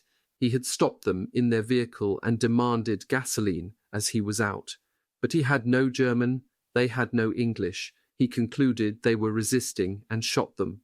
A British major from military intelligence happened to have been driving by. He and his sergeant got out of their jeep to see what was going on. The drunken GI pointed his pistol at them and told them to back off. At that moment, Grant came driving past. The drunk took a shot at him, but missed. The major made a move to disarm the man. The GI turned on him and shot him dead, then his sergeant. Grant came running over. The drunk shot him in the brain, then ran off. Spears thought the world of Grant. When he heard of the shooting, he and Lieutenant Foley jumped in a jeep, drove to the site, got Grant on a stretcher, and roared off for the regimental aid station. The doctor there was a disgrace, unshaven, unkempt, wearing a badly stained shirt. He took a quick look at Grant and said there was no hope. "Bullshit," said Spears, who put Grant back on the stretcher and roared off again, this time for Saalfelden. Spears had heard there were some German specialists there. One of them was a brain specialist from Berlin. He operated immediately and saved Grant's life. Word of the shooting flashed through the billets. E Company went out en masse to find the culprit. He was found trying to rape an Austrian girl in Zell am See. He was a recent replacement in Company 1. To the expressed disgust of many of the men, he was brought back to company headquarters alive. He almost wished he hadn't been. Half the company was milling around him, threatening, kicking, swearing vengeance. Before anything more serious happened, Captain Spears came rushing in, straight from the hospital. "Where's the weapon?" Spears shouted at the prisoner. "What weapon?" Spears pulled his pistol, reversed his grip to hold it by the barrel, and hit the man right in the temple with the butt. He started screaming. "When you talk to an officer, you say, 'Sir,' and hit him again." The GI slumped into a chair, stunned. Private Hack Hansen from Grant's 2nd Platoon and close buddy came running in. He whipped out his pistol. "You son of a bitch," he cursed. "I've killed better men than you." He put the pistol right in the man's face. 4 men grabbed Hansen from behind and tried to pull him away, shouting that death was too good for such a coward, but he pulled the trigger. The pistol misfired. "You ought to have seen the look of that guy," Gordon Carson remarked. "They beat him unconscious, then carried him to the regimental guardhouse and turned him over to the provost sergeant. When he revived, the provost sergeant beat him until the blood ran." Sink came to company headquarters. He strode in and asked Sergeant Carson, "Where's Spears?" "Up on the 2nd floor, sir." Sink went up and got the facts from Spears. It took the better part of an hour. Sink left and Spears came down. "How'd it go?" Carson asked. "Pretty rough." "Well, what did he say?" "He said I should have shot the son of a bitch." That he did not is remarkable. One explanation I got from a number of men was that Spears must have had some doubt that the arrested man was the right man. When I asked Spears about this, he replied, "As to the Sergeant Grant shooting, you have it right. There must have been doubt in my mind because summary action never troubled me. But I wonder if there was not another factor at work. Spears was not the only man who had a chance to shoot the coward. Grant had an opportunity in the initial encounter. The man who found the I Company drunk could have shot him on the spot, and nearly every man in the company interviewed by me said he wished it had been done. But many of them were at company headquarters when he was brought in, wearing pistols, but only one of them actually tried to kill the man, and he was being held back by 4 others. Almost every man in that room had killed. Their blood was up. Their anger was deep and cold. But what stands out in the incident is not the pistol whipping and beatings, but the restraint. They had had enough of killing.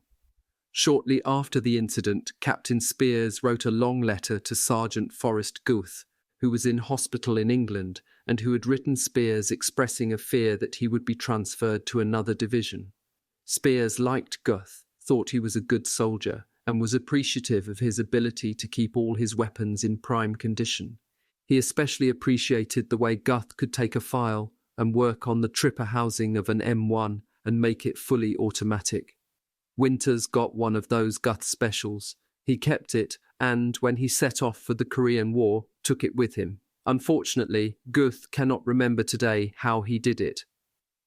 In his reply, Spears expressed another side of himself. It was a long, chatty letter about the doings of E Company since Guth went to the hospital, full of the kind of information Guth most wanted to hear. Luce fell off a motorcycle and hurt his arm, not seriously though. Sergeant Talbot didn't like being first sergeant, so I gave him the 2nd platoon, and Sergeant Lynch, 2nd Platoon, is 1st Sergeant now. Sergeant Ali got drunk again and we had to bust him. Lieutenant Lipton is on furlough in Scotland and is very happy. I'm sweating out a furlough to England to see my wife and baby. Sergeant Powers was on his way home and the truck overturned and he fractured his skull and he is hospitalised. Sergeant Stroll, 3rd Platoon, is on his way home to the States. Chuck Grant got in the way of a bullet from a drunk American and his head is not too good. He is in a German hospital near here and is getting better. Sergeant Malarkey just came back from a long stretch in the hospital. Sergeant Reinhard just came from the Riviera. McGrath won't take a furlough. He is saving his money. Spears gave Guth the details on the Bronze Star he was entitled to for participation in Normandy, Holland and Belgium, and promised to inform him as soon as it came through. He added a postscript. Clark is armourer artificer just now. Sent Burlingame back to his platoon. He couldn't keep your Kraut generator going. We have regular electricity and hot water here in Austria. By the way, you can wear your presidential unit citation ribbon and an oak leaf cluster on it, no matter what outfit you are in. You earned it with the 101st Airborne. The company was breaking up. General Taylor ordered all High Point men who had not yet been rotated home to be transferred to the 501st, stationed in Berchtesgaden. The 501st was being inactivated and was to serve as a vehicle to transport all High Point men from the division back to the United States for discharge. Others from the old company were in hospital or already discharged. Recruits who had joined up in Mourmelon or Hagenau were now regarded as veterans. General Taylor made a trip to the States. When he returned toward the end of June, he announced that the 101st was to be redeployed to the Pacific after a winter furlough in the States. Meanwhile, the War Department insisted that the division undergo a full training regime, a critical process if it was to go into combat again, as more than 3/4 of the division was made up of recruits. So close order drill and calisthenics became the order of the day again, along with nomenclature of the M1, nomenclature and functioning of the BAR, and nomenclature and functioning of the carbine. A road march, arm and hand signals, squad tactics, barracks inspection, mess kit inspection, military courtesy and discipline, first aid and sanitation, clothing check, map reading, dry run with the rifle, 1 solid week of triangulation, firing on the range. Thus it went, Webster wrote, and I with it, in mounting disgust. Lieutenant Peacock returned, more chicken shit than ever. We suffered his excesses of training to such a degree, Webster wrote, that the men who had known him in Holland and Bastogne hated even to look at him. I was so mad and exasperated that if I had possessed fewer than 85 points, I would have volunteered to go straight to Japan and fight, rather than put up with another day's basic under Peacock. By the middle of July, every veteran of Normandy was gone, except the long-suffering Webster, who still could not get the adjutant to accept his point total. Colonel Sink had given the High Point men a farewell speech. It is with mingled feelings that your regimental commander observes the departure of you fine officers and men. He is happy for each of you. You have worked and fought and won the right to return to your homes and to your friends. I am sorry to see you go because you are friends and comrades at arms. Most of you have caught hell at one time or another from me. I hope you considered it just hell and fair. It was never intended to be otherwise. I told you people to get those presidential citations and you did it. It will forever be to your credit and honour. Then God speed you on your way. May the same fellow who led you by the hand in Normandy, Holland, Bastogne and Germany look kindly upon you and guard you until the last great jump. At the end of July, the division was transferred by 40 and 8s to France. E Company went into barracks in Joigny, a small town south of Paris. Winters, Spears, Foley and others took furloughs in England. On August 6th, the atomic bomb was dropped on Hiroshima, laying to rest the fears of another campaign in the Pacific. After that, everything in the Airborne was in flux, with low-point men being transferred into the 17th Airborne, others into the 82nd. The 101st magazine, the Screaming Eagle, complained, The outfit seems more like a repel-depel than a combat division. On August 11th, Colonel Sink was promoted to Assistant Division Commander. On August 22nd, General Taylor left the 101st, or what was left of it, to become Superintendent at West Point. Shortly thereafter, the 506th packed up and moved out to join the 82nd Airborne in Berlin. It was said that Colonel Sink cried when his boys marched to the Joigny depot for shipment to the 82nd. Webster thought it fitting that he do so, as he was the heart and soul of our regiment. Writing in 1946, Webster went on, "Our beautiful dark blue silk regimental flag, with Mount Currahee, the bolt of lightning, and the 6 parachutes embroidered on it, is rolled in its case, gathering dust in the National Archives in Washington." On November 30th, 1945, the 101st was inactivated. Easy Company no longer existed. The company had been born in July 1942 at Toccoa. Its existence essentially came to an end almost exactly 3 years later in Zell am See, Austria. In those 3 years, the men had seen more, endured more, and contributed more than most men can see, endure, or contribute in a lifetime. They thought the army was boring, unfeeling, and chicken, and hated it. They found combat to be ugliness, destruction, and death, and hated it.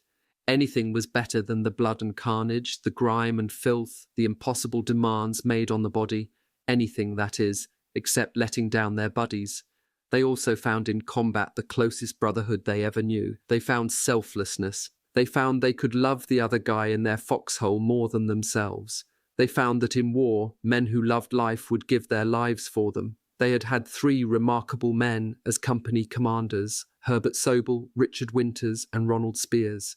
Each had made his own impact, but Winters, who had been associated with the company from day 1 to day 1095, had made the deepest impression. In the view of those who served in Easy Company, it was Dick Winters' company. The non-coms especially felt that way. The ones who served as corporals and sergeants in combat had been privates in Toccoa. They had spent their entire 3 years in E Company.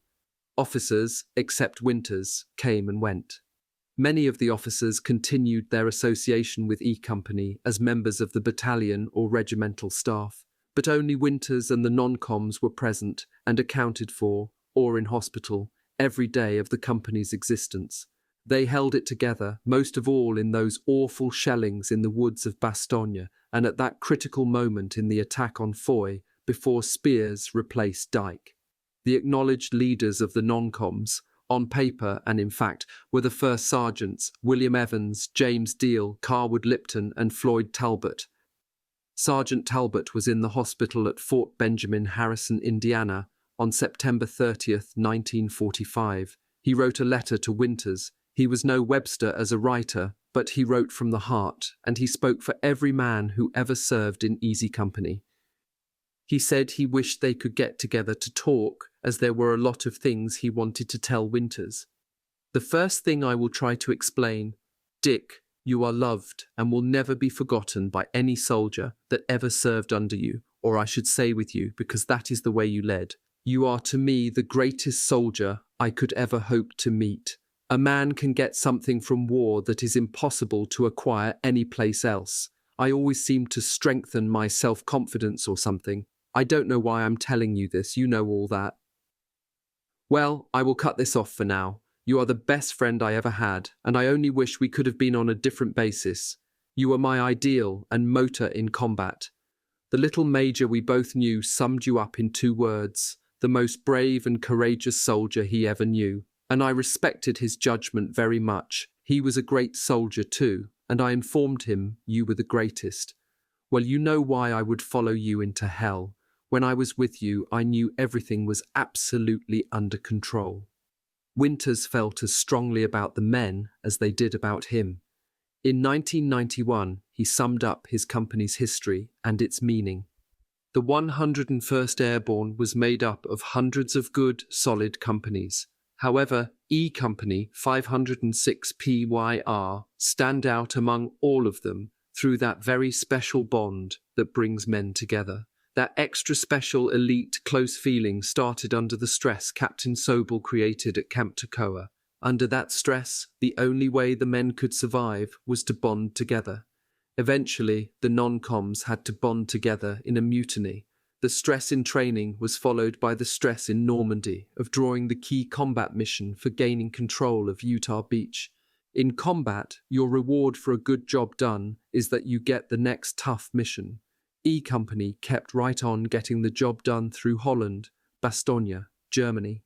The result of sharing all that stress throughout training and combat has created a bond between the men of E Company that will last forever. Chapter 19. Post-war careers, 1945 to 1991. They came out determined to make up for the lost time.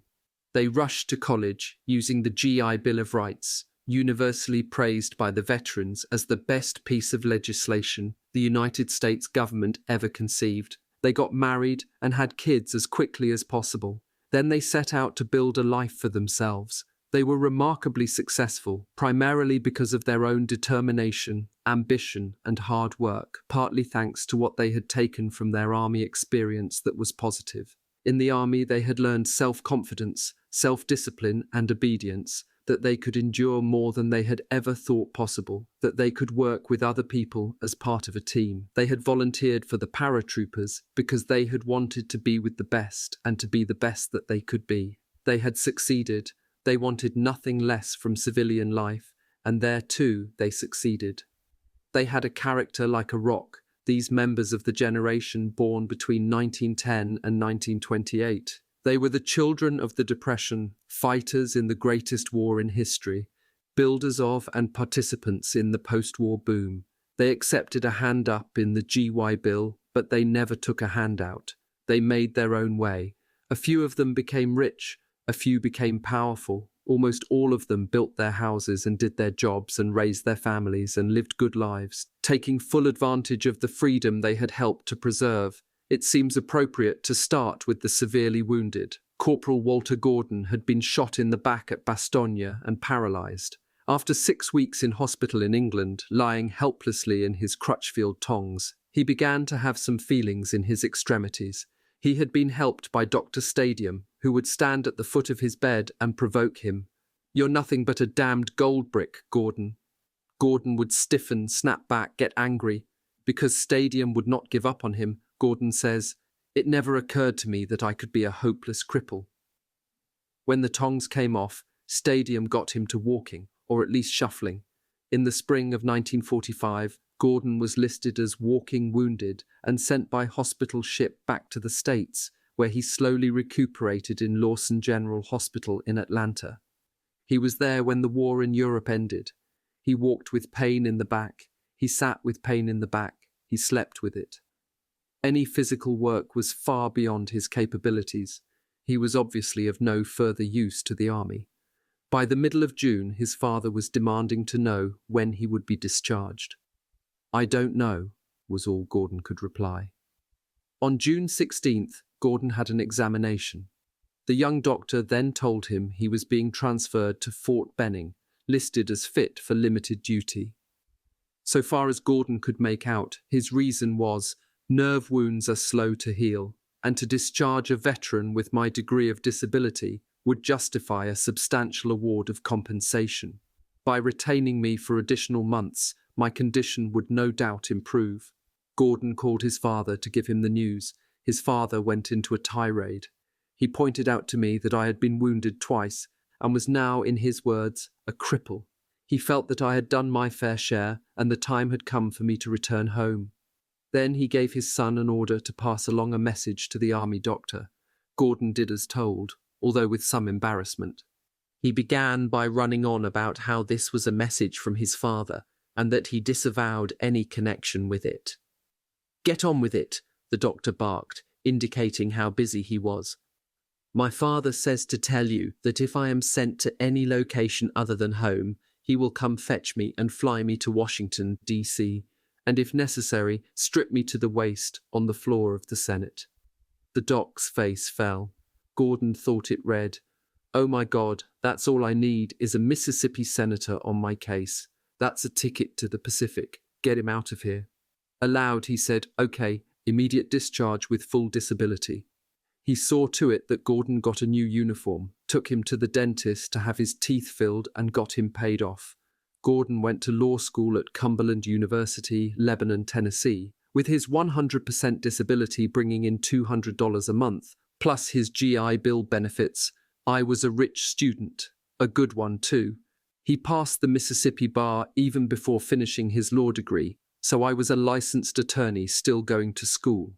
After graduation, he worked for several major companies in the oil business in South Louisiana. In 1951, he met Betty Ludo in Acapulco, Mexico, on a vacation. They married a year later, moved to Lafayette, Louisiana, and began what became a family of 5 children, 4 of them girls. I realized that I did not have sufficient salary to support Betty in the manner in which she required, Gordon relates, so I became an independent. He went into a high-risk business, buying and selling oil leases, speculating on futures. He was successful at it. The Gordons today have a home in Lafayette and apartments in Pass Christian, Mississippi, New Orleans and Acapulco. He still has pain, walks with some difficulty, but the Gordons are blessed with wonderful children and grandchildren. They are still in love. They love to tell jokes on themselves. It's been a good life. And so what did the army mean to you? I asked at the end of our 3 days of interviewing. The most significant 3 years of my life, Gordon replied. It had the most awesome effect. I developed friendships which to this day are the most significant that I have. I'm most incredibly lucky that I got through it, and even more fortunate that I was with this group of outstanding men.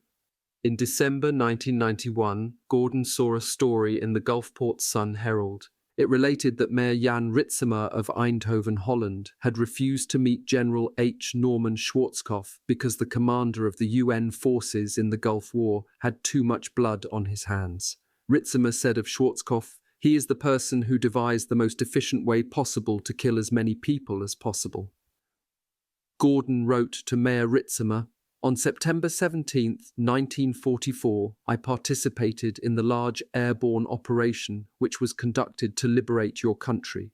As a member of Company E, 506th Parachute Infantry Regiment, I landed near the small town of Sonne.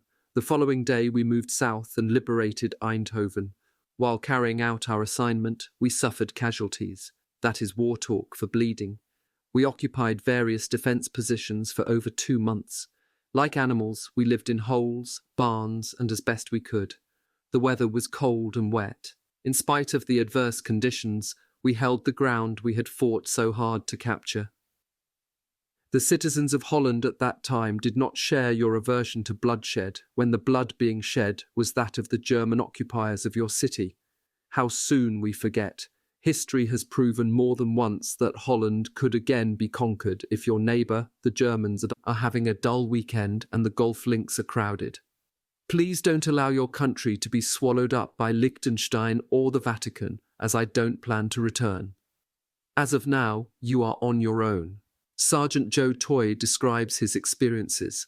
"After being hit my 4th Purple Heart at Bastogne, I went through a series of operations. The main operation being the amputation of my right leg above the knee. Then, later, I had 2 more operations. These were to remove shrapnel from my upper chest cavity. To remove them, the surgeon went in through my back. I was married December 15, 1945, while still in the hospital at Atlantic City. I was discharged from the Army February 8, 1946. He was given an 80% disability. Before the war, he had been a moulder in a foundry, but with a wooden leg he couldn't do the work. He found employment in a textile mill in Reading, Pennsylvania, then worked 20 years for Bethlehem Steel as a bit grinder. He has 3 sons and a daughter. I used to take the boys hunting, fishing, but I never carried a gun. I was worried about tripping. This artificial leg, if something stops it, you're gone, you know. So I never carried a gun, but I took them out deer hunting and fishing. Every year I went camping in Canada with them. There have been big improvements in artificial legs since 1946. Toy feels the doctors at the VA hospitals have treated him well and kept him up to date with the latest equipment. He does have one complaint. He wants 2 legs, one slightly larger, where it joins the stump. But because the docs say one is enough, I don't dare gain or lose any weight, else the darn thing won't fit. Sergeant Bill Guarneri also lost his leg above the knee in Bastogne. After discharge in the summer of 1945, he was given an 80% disability. He married, had a child, and went to work as a printer, salesman, VA clerk, and carpenter, all with an artificial leg. There were some mix-ups in his records, which cost him money and led to much dispute with the VA. In 1967, he finally got full disability and was able to retire. He threw away his artificial leg, and for the past 24 years, he has moved on crutches. He moves faster than most younger men with 2 good legs. He lives in South Philly, where he grew up, with his wife, Fran. They have 5 children. The oldest son was an airborne trooper in Vietnam. He is very active in the 101st Association and in getting E-Company men together. Sergeant Chuck Grant, shot in the brain by the drunken G1 in Austria after the war, had his life saved by a German doctor. He recovered slowly, although he had some difficulty in speaking and was partly paralyzed in his left arm. After his medical discharge with full disability, he lived in San Francisco, where he ran a small cigar store.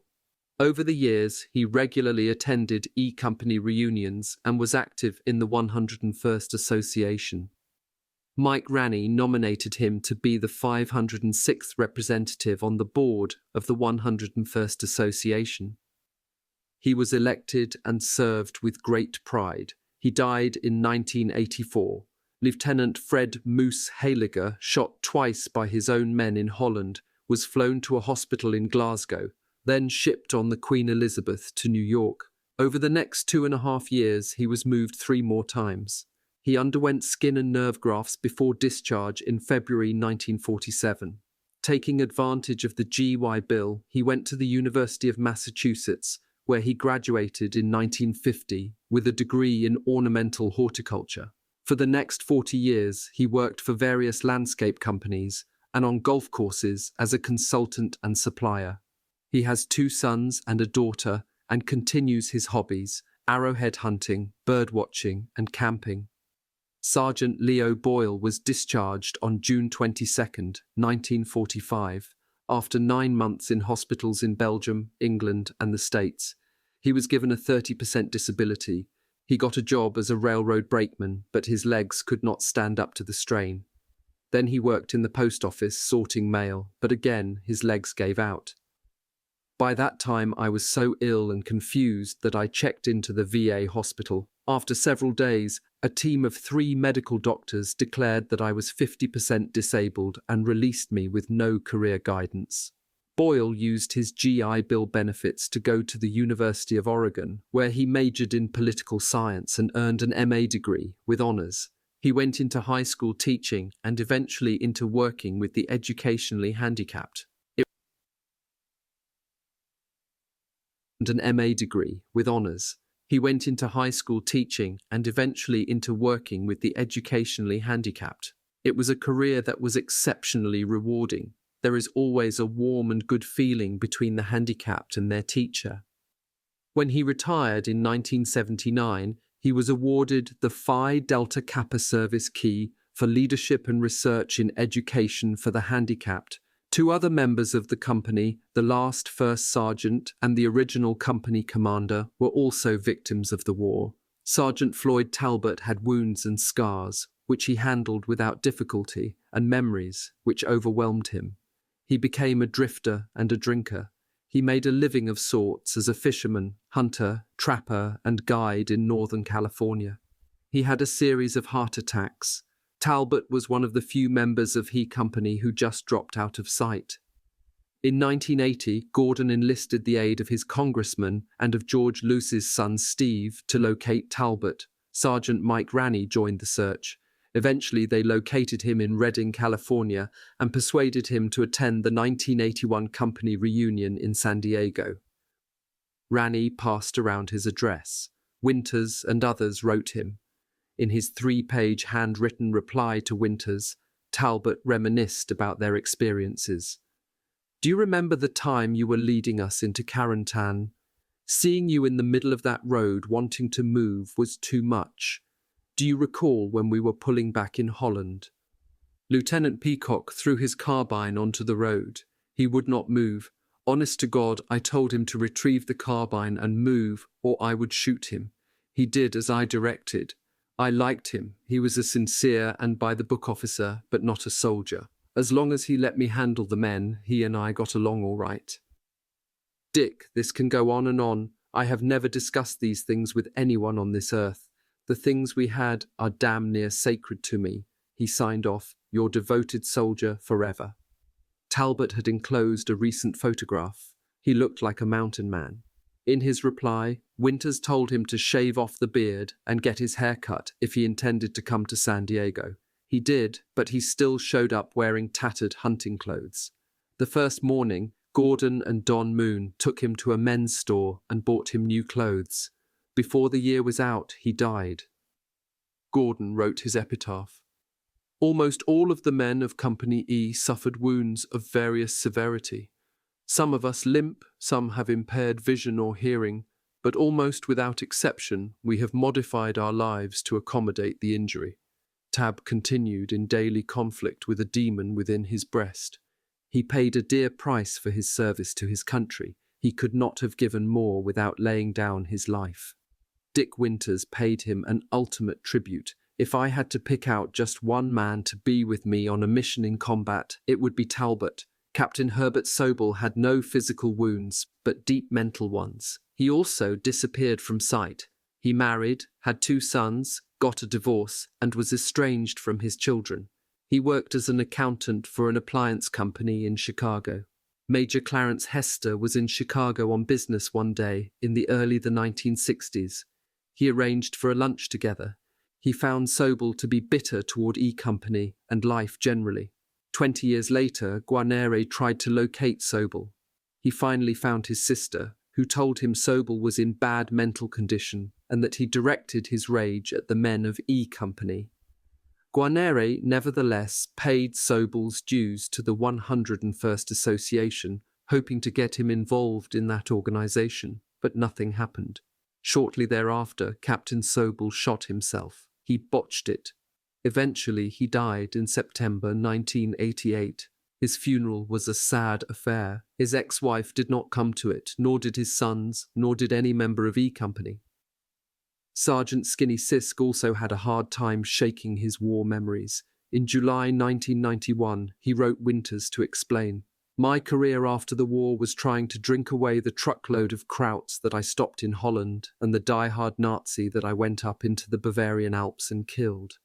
Old Mo Ali made a statement that all the killings that I did was going to jump into the bed with me one of these days, and they surely did.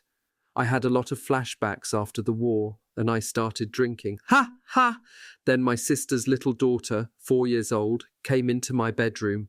I was too unbearable to the rest of the family, either hungover or drunk, and she told me that Jesus loved me and she loved me, and if I would repent, God would forgive me for all the men I kept trying to kill all over again. That little girl got to me. I put her out of my room, told her to go to her mummy. There and then I bowed my head on my mother's old feather bed and repented, and God forgave me for the war and all the other bad things I had done down through the years. I was ordained in the latter part of 1949 into the ministry, and believe me, Dick, I haven't whipped but one man since, and he needed it. I have 4 children, 9 grandchildren, and 2 great-grandchildren. The Lord willing and Jesus tarries, I hope to see you all at the next reunion. If not, I'll see you at the last jump. I know you won't freeze in the door." Easy Company's contributions to the nation's defence did not end with the company's demise. A number stayed in the army. Lieutenant S.H. Matheson, an original company officer who had quickly moved up to regimental staff, became a 2-star general and commander of the 101st. Bob Brewer made colonel, spending much of his time working for the Central Intelligence Agency, CIA, in the Far East. Ed Shames made colonel in the reserves. Sergeant Clarence Lyle made a career out of the paratroopers. He made 2 combat jumps in Korea, and in 1954 was assigned to the 29th French Parachute Regiment as an advisor. The 29th was at Dien Bien Phu. Liol got out 2 weeks before the garrison surrendered. He is one of a small number who have made 4 combat jumps. Surely he is unique in having been a participant in both the Battle of the Bulge and the Siege of Dien Bien Phu. Sergeant Robert Burr Smith also stayed in the paratroopers, where he got a commission and eventually became a lieutenant colonel. He commanded a Special Forces Reserve unit in San Francisco. In December 1979, he wrote to Winters, "Eventually, my reserve assignment led me to a new career with a government agency, which in turn led to 8 years in Laos as a civilian advisor to a large irregular force. I continued to jump regularly until 1974, when lack of interest drove me to hang gliding, and that has been my consuming passion ever since. For the present, I am assigned as a special assistant to the commander of Delta Force, the counter-terror force at Fort Bragg. My specialties are, surprise, surprise, airborne operations, light weapons, and small unit operations. My office is on Buckner Road, right across the street from where we were just before leaving for England. The old buildings are exactly as you last saw them and are still in daily use. Funny thing about the modern army, Dick. I am assigned to what is reputed to be the best unit in the United States Army, the Delta Force, and I believe that it is. Still, on a man-for-man basis, I'd choose my wartime paratroop company any time. We had something there for 3 years that will never be equaled." He was scheduled to go on the mission to Iran to rescue the hostages in 1980, but when the CIA learned this, it forbade him to go because he knew so many secrets. "So I missed what certainly would have been the last adventure in my life," he wrote Winters. "I had lived, worked and trained with Delta every day for nearly 2 years, Dick, and I hated to be left behind." That got Smith going on leadership. He wrote of Winters, "You were blessed, some would say rewarded, with the uniform respect and admiration of 120 soldiers, essentially civilians in uniform, who would have followed you to certain death. I've been a soldier most of my adult life. In that time, I've met only a handful of great soldiers, and of that handful, only half or less come from my World War II experience, and 2 of them came from Old Easy, you and Bill Guarnere. The rest of us were okay, good soldiers by and large, and a few were better than average, but I know as much about grace under pressure as most men, and a lot more about it than some. You had it." In 1980, riding an experimental hang glider, Smith crashed and suffered severe injuries. In operating on his lungs, the doctors discovered a cancer. Rader, who had pulled Smith out of a flooded field on June 6, 1944, visited him in the hospital. They played a name game. One would call out the name of a Toccoa man, the other would supply a brief word portrait. Shortly thereafter, Smith died. Sergeant Amos Buck Taylor spent a quarter-century with the CIA, working in the Far East Division of the Covert Operation Directorate, sometimes in Washington, often overseas. He won't say much about what he did, except that the big threat to our country in that part of the world was Communist China, and of course the USSR. That will give you some idea of the focus of my work. So much for that. When Captain Spears got back to England in the summer of 1945, he discovered that the English widow he had married and who had borne his son wasn't a widow at all. Her husband reappeared from a POW camp. She chose him over Spears, and the couple kept all the loot Spears had shipped back from Europe. He decided to stay in the army. He made a combat jump in Korea and commanded a rifle company on the line in that war. In 1956, he attended a Russian language course in Monterey, California, and then was assigned to Potsdam, East Germany, as liaison officer with the Soviet Army.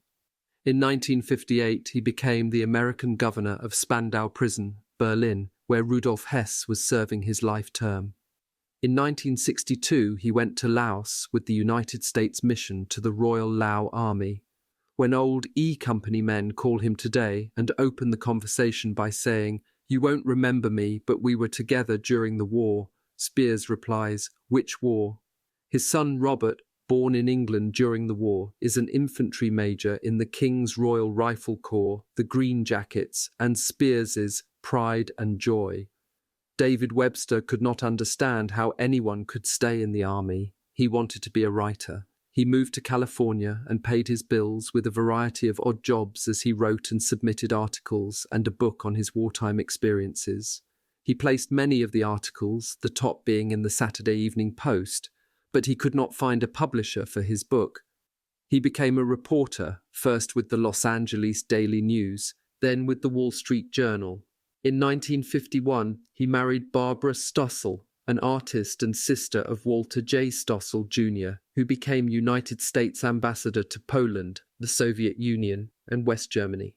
Webster had always been fascinated by sharks. Barbara writes, "The shark for him became a symbol of everything that is mysterious and fierce about the sea." He began gathering material for a book of his own. His research went on for years. He studied sharks firsthand, underwater, swimming among them, and caught many, fishing with a handline from his 11-foot sailing dinghy, which he had named Tusitala, which means teller of tales. He wrote the book and submitted it 29 times, but could not convince a publisher that anyone wanted to read about sharks. On September 9, 1961, Webster set sail from Santa Monica with squid bait, a heavy line, and hook for shark fishing.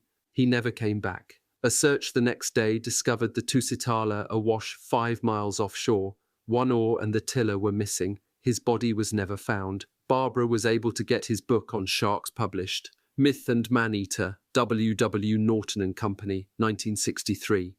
There was a British edition and a paperback edition in Australia. When Jaws was released in 1975, Dell issued a mass-market paperback. 3 of the sergeants became rich men. John Martin attended Ohio State University on his GI Bill money, then returned to his railroad job. He became a supervisor, had a car, secretary, and pension building, and was making money on the side by building houses on speculation. In 1961, he gave it all up, and over the intense protest of his wife and children, then in high school, moved to Phoenix, Arizona, and started building homes. He had $8,000 in total capital, and everyone thought he was crazy. At the end of the first year, he paid more in taxes than he had ever made working for the railroad. Soon he was building apartment complexes and nursing homes. He expanded his activities into Texas and Montana. In 1970, he bought a cattle ranch in the mountains of western Montana. Today, he is a multimillionaire. He still likes to take risks, although he no longer jumps out of airplanes. He has resisted tempting offers to sell his business. The president of Martin Construction today is John Martin, while his wife Patricia is the vice president and treasurer. They are also the directors and sole stockholders. Don Moon used his GI Bill benefits to attend Grinnell College, then went into advertising. He rose rapidly. In 1973, he became the president of Ketchum, McLeod & Grove Incorporated, a major New York City advertising firm. 4 years later, at age 51, he retired, built a home in Florida, and has lived there since in some splendor. Carwood Lipton majored in engineering at Marshall College, now university, while his wife Joanne was bearing 3 sons. Lipton went to work for Owens Illinois Inc. He rose steadily in the firm. In 1971, he moved to London as director of manufacturing for 8 glass factories in England and Scotland. In 1974, he went to Geneva, Switzerland, in charge of operations in Europe, the Middle East, and Africa. In 1975, Joanne died of a heart attack. The next year, Lipton married a widow, Marie Hope Mahoney, whose husband had been a close friend of Lipton's, just as Marie was a close friend of Joanne's. At the request of the CEO of United Glass Limited, he wrote a pamphlet, Leading People. It was a subject he knew well. Lipton retired in 1983. He writes, "Currently living in comfortable retirement in Southern Pines, North Carolina, where I had decided when we were training in Camp McCall that I would someday live. My hobbies are much travel throughout the world, golf, model engineering, woodworking, and reading." Lewis Nixon had always been rich. He took over his father's far-flung industrial and agricultural empire and ran it while traveling around the world. His chief hobby today is reading. Lieutenant Buck Compton stayed in public service jobs, so he became more famous than rich. He was a detective in the Los Angeles Police Department from 1947 to 1951, then spent 20 years as a prosecutor for the District Attorney's Office, eventually becoming Chief Deputy District Attorney. In 1968, he directed the investigation of Sirhan Sirhan, then conducted the prosecution. In 1970, Governor Ronald Reagan appointed him to the California Court of Appeals as an Associate Justice. He and his wife Donna have 2 daughters, 1 granddaughter. His reputation is that he remains the best athlete in the company. He is said to play a mean game of golf. Sergeant Mike Ranney took a journalism degree at the University of North Dakota, then had a successful career as a reporter, newspaper editor, and public relations consultant. He and his wife Julia had 5 daughters, 7 grandsons. In 1980, he began publishing what he called the spasmodic newsletter of Easy Company. Some samples. March 1982. The Pennsylvania contingent got together at Dick Winter's place for a surprise party for Harry Welsh. Fenstermaker, Stroll, Guarnere, Goethe had a great time. 1980. The reunion this summer in Nashville is shaping up as one of the great turnouts in E Company history. A partial list of the attendees: Dick Winters, Harry Welsh, Moose Haliger and Buck Compton from the officers, Chuck Grant, Paul Rogers, Walter Scott Gordon, Tipper, Guarneri, Rader, Heffron, Ranney, Johnny Martin, George Lewes, Paconti, Jim Alley, and no less a personage than Burr Smith. 1983. Don Moon retired from the advertising business and now lives it up down in Florida. He and Gordon and Carwood Lipton had a reunion in New Orleans. With only a couple of exceptions, these men had no business or professional connections. None lived in the same town, few in the same state, except Pennsylvania. Yet they stayed in touch. In January 1981, Moon wrote Winters to thank him for a Christmas present and to fill him in. It was great news that Talbot was finally located. I called him immediately, and after an exchange of insults, we talked. I've always been fond of Tab. He took care of me in the old days. On New Year's Day at 6 o'clock in the morning my time, Tab called to wish me a good new year. He was bombed but coherent. He admits that he had a bottle problem, as we suspected, but was on the wagon, except for special occasions. Guess New Year's Eve was one of those specials. Don Malarkey called me at 3 o'clock in the morning on New Year's Eve morning, and he too was well on his way. Ranney retired to write poetry and his memoirs, but in September 1988, he died before he could get started. Beyond Haliger, Martin, Guarnere, and Toy, a number of men went into some form of building, construction, or making things. Captain Clarence Hester became a roofing contractor in Sacramento, California. Sergeant Robert Popeye Wynne became a structural iron worker on buildings and bridges. Private John Plesher worked for the Washington State Highway Department. Sergeant Denver Bull Randleman was a superintendent for a heavy construction contractor in Louisiana. Sergeant Walter Hendricks spent 45 years in the polishing trade working with granite. Sergeant Burton Pat Christensen spent 38 years with the Pacific Telephone and Telegraph Company, installing new lines, eventually becoming a supervisor and teacher. Sergeant Jim Alley was a carpenter, then worked on high dam construction on the Washington State-Canada border. Eventually, he had his own construction company in California. Beyond Leo Boyle, a number of men went into teaching. After a 20-year hitch in the Army, Sergeant Leo Hashi taught water safety for the Portland, Oregon Red Cross. He became Director of Health and Safety Education.